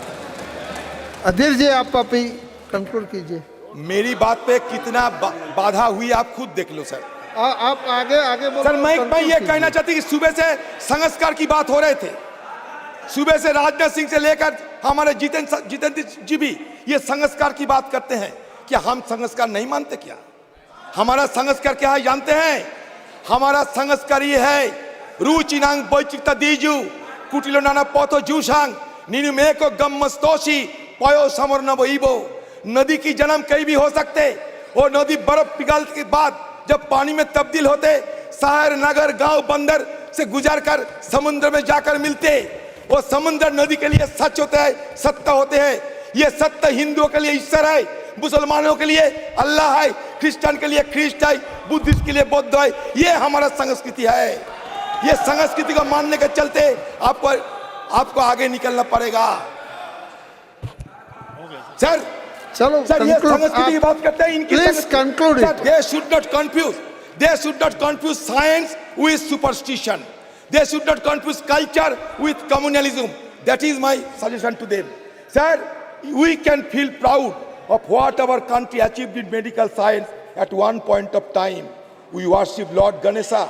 There must have been some plastic surgeon at that time who got an elephant's head on the body of a human being and began the practice of plastic surgery, quoted by Prime Minister. I do not know the name of the Prime Minister, but certainly the Prime Minister is a proactive, progressive Prime Minister. जिन्होंने ये कहा था। Kindly conclude. Please conclude it. Sir, so इसलिए मैं कहते हैं। We have so many other speakers also. Sir, kindly conclude. मगर sir मैं काफी लंबा बोले। मैं संस्कार की बात करता हूँ। Sir almost half an hour से ज्यादा बोले। सर हमारे गीता बोलते हैं, सर हमारे गीता बोलता है डॉक्टर साहब, आन भद्रा क्रद्भु यंतु विश्वते, आन भद्रा क्रद्भु यंतु विश्वते। सारे दुनिया की सारे ज्ञान अपनाओ, इसमें कोई शर्म नहीं करना चाहिए। हमारा देश जुग जुग से सारे दुनिया को अपनाया है, यही हमारा देश की महत्व है। स्वामी विवेकानंद कहते हैं, expansion is life, contraction is death, love is life, hatred is death. Once more, the world must be conquered by India. This is the dream of my life. कौन कहता है? Swami Vivekananda. And I wish that each one of you who hear me today will have the same dream in your minds and stop not till you have realized the dream. ये स्वामी विवेकानंद, यही हमारा संस्कार है। तो sir यहाँ मैं मंत्री जी को कहना चाहते, आप इंडेक्स की बात करते थे ना, इतना You address to the chair and now conclude. Please conclude. Sir ये मैं इसलिए बताता हूं कि ह्यूमन डेवलपमेंट इंडेक्स क्या है मंत्री खुद बताए, हमारे पॉवर्टी इंडेक्स क्या है मंत्री खुद बताए। आप कहते कि इसरो में राशि बढ़ा दिए हैं, नहीं। 10 साल पहले आज से आप 10 साल जूनियर थे, 10 साल बाद आज से आप 10 साल ओल्डर होगी। इसी हिसाब से बात करना चाहिए। हम लोगों को गुमराह करने के लिए बात ना करें तो बेहतर होगी। The allocation for ISRO's annual budget in 2023-24 stands 12,543 crore rupees. Shockingly, this amount reflects an 8% reduction compared to the previous budget, with a massive 32% slash in expenditure designed for space science initiatives such as Chandrayaan-3 and Aditya L1 mission focused on studying the sun. Sir Aditya L1 के बारे में ज्यादा कुछ नहीं पता। लगरंजी point के पार करने जाते हैं, लगरंजी पॉइंट तक जाना चाहता है आदित्य 1। सर 127 दिन 28 दिन की वक्त लगेगी। 15 लाख किलोमीटर की सफर तय किए हैं, वो सक्सेसफुली गुजर रहे हैं। सब हम उसके लिए भी, उनके लिए भी हम सब प्रार्थना करें कि उनकी यात्रा भी सफल रहे। Sir Shri Ritesh Pandey ji, thank you very much. आप खत्म करो। मैं राजनाथ सिंह को ये कहना चाहते हैं, सुबह राजनाथ सिंह हमारे धर्म और संस्कार के बारे में बार बार कहते थे। मैं ये कहना चाहता कि Einstein summarises the coexistence by writing the science, science without religion is lame, religion without science is blind. That should be kept in mind. Thank you sir. Thank you. भारतीय संस्कृति क्या होता जानते हैं? सर लास्ट भारतीय संस्कृति बात करते हैं। अपने कमाओ अपने खाओ, ये प्रकृति है। दूसरे से लूटकर अपने खाओ, ये विकृति है। खुद कमाओ सबके खिलाओ, ये भारतीय संस्कृति है। थैंक यू, जय हिंद। Thank you. श्री रितेश पांडे जी। अध्यक्ष महोदय, स्पीकर सर, मुझे धन्यवाद करना है अधीर रंजन जी का। दादा, मुझे धन्यवाद करना है आपका कि जिस सांस्कृतिक परिप्रेक्ष्य में सुबह इस चर्चा का आगाज़ हुआ था माननीय रक्षा मंत्री जी द्वारा, आपने उसी मोड़ पर उसको ला करके समापन के तरफ लाया है। Religion without science is blind and science without religion is blind, और संस्कृति को हाईलाइट किया। रितेश जी। बहुत बहुत धन्यवाद आदरणीय अधिष्ठाता महोदय। आपने मुझे आज चंद्रयान 3 के सफल लैंडिंग पर बोलने का अवसर दिया है, इसके लिए मैं आपका आभारी हूं, और साथ साथ बहन कुमारी मायावती जी का मैं आभारी हूं जिन्होंने मुझे इस भव्य सदन में पहुंचने का अवसर दिया है। Very good. माननीय अधिष्ठाता महोदय, इतने हीटेड डिस्कशन के बाद एक शेर का पहुंचना यहाँ पे ज़रूरी है। कहिए तो आसमां को ज़मीं पर उतार लाएं, कहिए तो आसमां को ज़मीं पर उतार लाएं, मुश्किल नहीं है अगर कुछ ठान लीजिए। ये शहरयार साहब का एक शेर है, मुश्किल नहीं है अगर कुछ ठान लीजिए। आज ये शेर उन लोगों के लिए एक करारा जवाब है जिन्होंने भारत की उस वक्त आलोचना की थी जब भारत ने अपना ध्यान अंतरिक्ष की ओर केंद्रित किया था। उन्होंने कहा था, और मैं ये कोट कर रहा हूं, ये कुछ विदेशी पत्रिकाएं थी जिसमें मैं नाम नहीं लूंगा, लेकिन उन्होंने कहा था कि क्या जो देश गरीबी, असमानता, शौचालय की अपर्याप्त पहुंच से जूझ रहा है, क्या उसको अंतरिक्ष अन्वेषण पर ध्यान देना चाहिए। उस समय इस आलोचना का जवाब देते हुए इसरो के संस्थापक विक्रम साराभाई के कथन को याद करना जरूरी है। उन्होंने ये कहा था, कुछ ऐसे लोग हैं जो विकासशील देश में अंतरिक्ष गतिविधियों की प्रासंगिकता पर सवाल उठाते हैं। हमारे लिए उद्देश्य की कोई अस्पष्टता नहीं है। हमारे पास चंद्रमा या ग्रहों या मानव युक्त की खोज में आर्थिक रूप से उन्नत देशों के साथ प्रतिस्पर्धा करने की कल्पना नहीं है, लेकिन हमें आवश्यकता है कि यदि हमें राष्ट्रीय स्तर पर और राष्ट्रों के समुदाय में एक सार्थक भूमिका निभाना है, तो हम मनुष्य और सामाजिक वास्तविक समस्याओं के लिए उन्नत प्रौद्योगिकियों के अनुप्रयोग में किसी से भी पीछे ना रहें। यह अत्यंत ही जरूरी था। आज भारत की अंतरिक्ष सोच से मिली सफलता इनके लिए एक करारा जवाब है, और हमारी सफलता का एक परिणाम आज हमें देखने को मिल रहा है। आज देश को इसरो द्वारा अंतरिक्ष सोच से आपदा प्रबंधन, संचार प्रसारण में, हेल्थ केयर में, शिक्षा में, ग्रामीण विकास में, राष्ट्रीय सुरक्षा में, ऐसे कई क्षेत्रों में आज हमें सफलता मिल रही है। उनसे जो है निपटने के लिए हमें पहले से जानकारी मिलने का कार्य हो रहा है।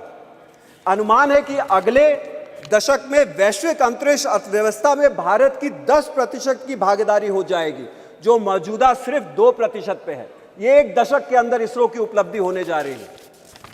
आदरणीय अधिष्ठाता महोदय, इंडिया ने उच्च स्तरीय स्पेस उपकरणों का निर्माण देश में ही करना शुरू कर दिया है, और इसरो ने विदेशी सैटेलाइटों के अंतरिक्ष में भेजने से 144 करोड़ रुपया धन अर्जित भी किया है। आज हम गर्व से कह सकते हैं कि हमारे देश ने 381 उपकरण 34 देशों के लिए अंतरिक्ष में भेजने का काम किया है। यह हमारी एक बड़ी उपलब्धि है। भारत में प्राइवेट सेक्टर भी स्पेस शोध और उपकरण निर्माण में आगे बढ़ रहा है। देश में प्राइवेट सेक्टर की लगभग 400 कंपनियां इस क्षेत्र में काम कर रही हैं। लेकिन इस उपलब्धि पर गर्व करने के साथ साथ अब तक के कुछ अनुभवों को लेते हुए हमें आगे बढ़ने की जरूरत है। इस संदर्भ में कुछ चुनौतियों को संज्ञान में लेना चाहिए। विज्ञान और तकनीक के क्षेत्र में शिक्षा, शोध, अनुसंधान के लिए निवेश बढ़ाने की जरूरत है। यदि हम अपने समकक्ष और बड़ी अर्थव्यवस्थाओं को देखें तो शिक्षा और शोध पर खर्च के मामले में हम अभी बहुत पीछे हैं। इसे अगर समय से नहीं सुधारा गया तो हमारी अग्रणी भूमिका को बरकरार रख पाना बहुत ही मुश्किल हो जाएगा। बस मैं खत्म कर रहा हूं सर, ज्यादा समय नहीं, 2 मिनट और। देश में विज्ञान और तकनीक की संस्थाओं में निकलने वाली प्रतिभाओं का एक अच्छा खासा हिस्सा पलायन कर जाता है। ऐसा क्यों हो रहा है और इसे कैसे रोका जाएगा या कैसे कम किया जाएगा, इस पर ध्यान देना जरूरी है। जैसा मैंने पहले भी बोला था कि हमें इस क्षेत्र में निवेश करने की जरूरत है और उसी के साथ साथ बहुत सारे शिक्षण संस्थान हैं जिसमें शिक्षकों के पद खाली हैं, वैज्ञानिकों के पद खाली हैं, टेक्नीशियन के पद खाली हैं। कभी कभी तो सुनने में आता है कि वेतन देने में देरी हो रही है और भत्ता देने में भी देरी हो रही है, समुचित मानदेय नहीं मिलता। ऐसी शिकायतें न पैदा हो, इसके ऊपर खासा ध्यान सरकारों को देने की जरूरत है। अंत में पुनः मैं इसरो को इस वैज्ञानिक अचीवमेंट के लिए, सफलता के लिए धन्यवाद देना चाहता हूं और सरकार से अपील करूंगा कि इसरो को कोई कमी ना आने दी जाए। और अंत में मैं, जैसा कि यहाँ पे पूरे देश के साइंटिस्ट ने और हर जगह से उपकरण आए और देश के पूरे साइंटिस्टों ने इसमें भागीदारी निभाई है, मैं उत्तर प्रदेश से भी रॉकेट वुमेन के नाम से चर्चित ऋतु श्रीवास्तव जी का, धर्मेंद्र प्रसाद यादव जी का, सुमित कुमार जी का और आशीष मिश्रा जी का और आलोक पांडे जी का, हरशंकर गुप्ता जी का, तमाम लोगों का, उत्तर प्रदेश से आने वाले लोगों का पूरे देश की तरफ से धन्यवाद देना चाहता हूं। और मैं ये विश्वास दिलाना चाहता हूं कि अंबेडकर नगर में भी इन सब लोगों के अचीवमेंट्स को देख के ऐसी प्रतिभाएं निकलना शुरू हो गई हैं। अंत में एक शेर के साथ खत्म करूंगा सर कि जमीन से आसमां तक, आसमां से लामकां तक, जरा परवे मुश्त खाक तो देख कहां तक जा सकते हैं हम। बहुत बहुत धन्यवाद। Thank you very much.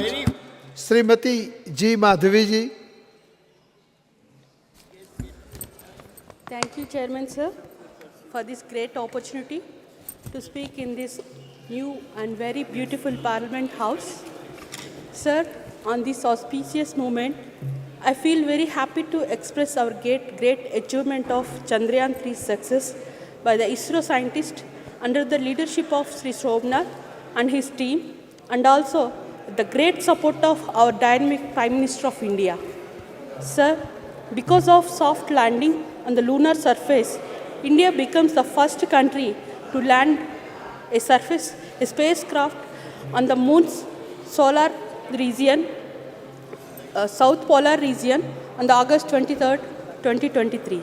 The primary goal of landing a spacecraft on the moon will also conduct scientific experiment to study the moon's environment, including its history, geology, and potential for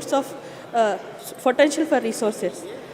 Through this mission, India will not only access to wealth of knowledge about lunar surface, but also potential for human habitation in the future.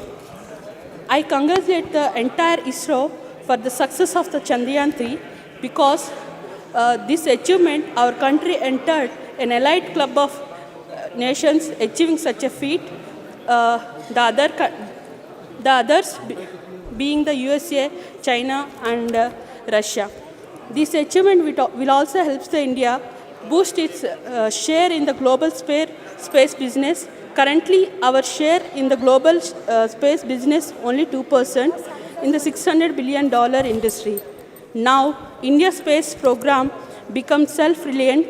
ISRO has created history because of ISRO scientists' hard work, courage, commitment, and their achievement, inspiring the 140 crore people of our nation and also young generation of our country. Sir, as we celebrate ISRO achievement, let us also recognize the need for continued support of investment in the field of space research. Increased investment in the space sector, more collaborations, establishment and upgradation of scientific education institutions will result in enhancing our space research and operating capabilities. By doing so, we can look forward to even more groundbreaking achievements in the future, further elevating Indians' status as a global space superpower. Thank you for giving me this great opportunity, sir. Thank you. Thank you very much. Sri Sukanta Majmundar ji. आपने मुझे इस नए house में और बहुत ही सुंदर house में चंद्रयान पर बोलने के लिए मौका दिया और एक जो चंद्रयान की सफलता है, ये सफलता हमारे देश के लिए एक अभूतपूर्व सफलता है। देखिए, किसी भी देश को जाना जाता है कि वो साइंस में कितना आगे है, इनोवेशन में कितना आगे है। मोदी जी के नेतृत्व में हमारा देश साइंस और इनोवेशन के तरफ आगे बढ़ रहा है। कुछ लोग जो बोलते थे कि जो लोग मंदिर बनाते हैं उनको साइंस नहीं आता, मोदी जी ने प्रूव कर दिया जिनको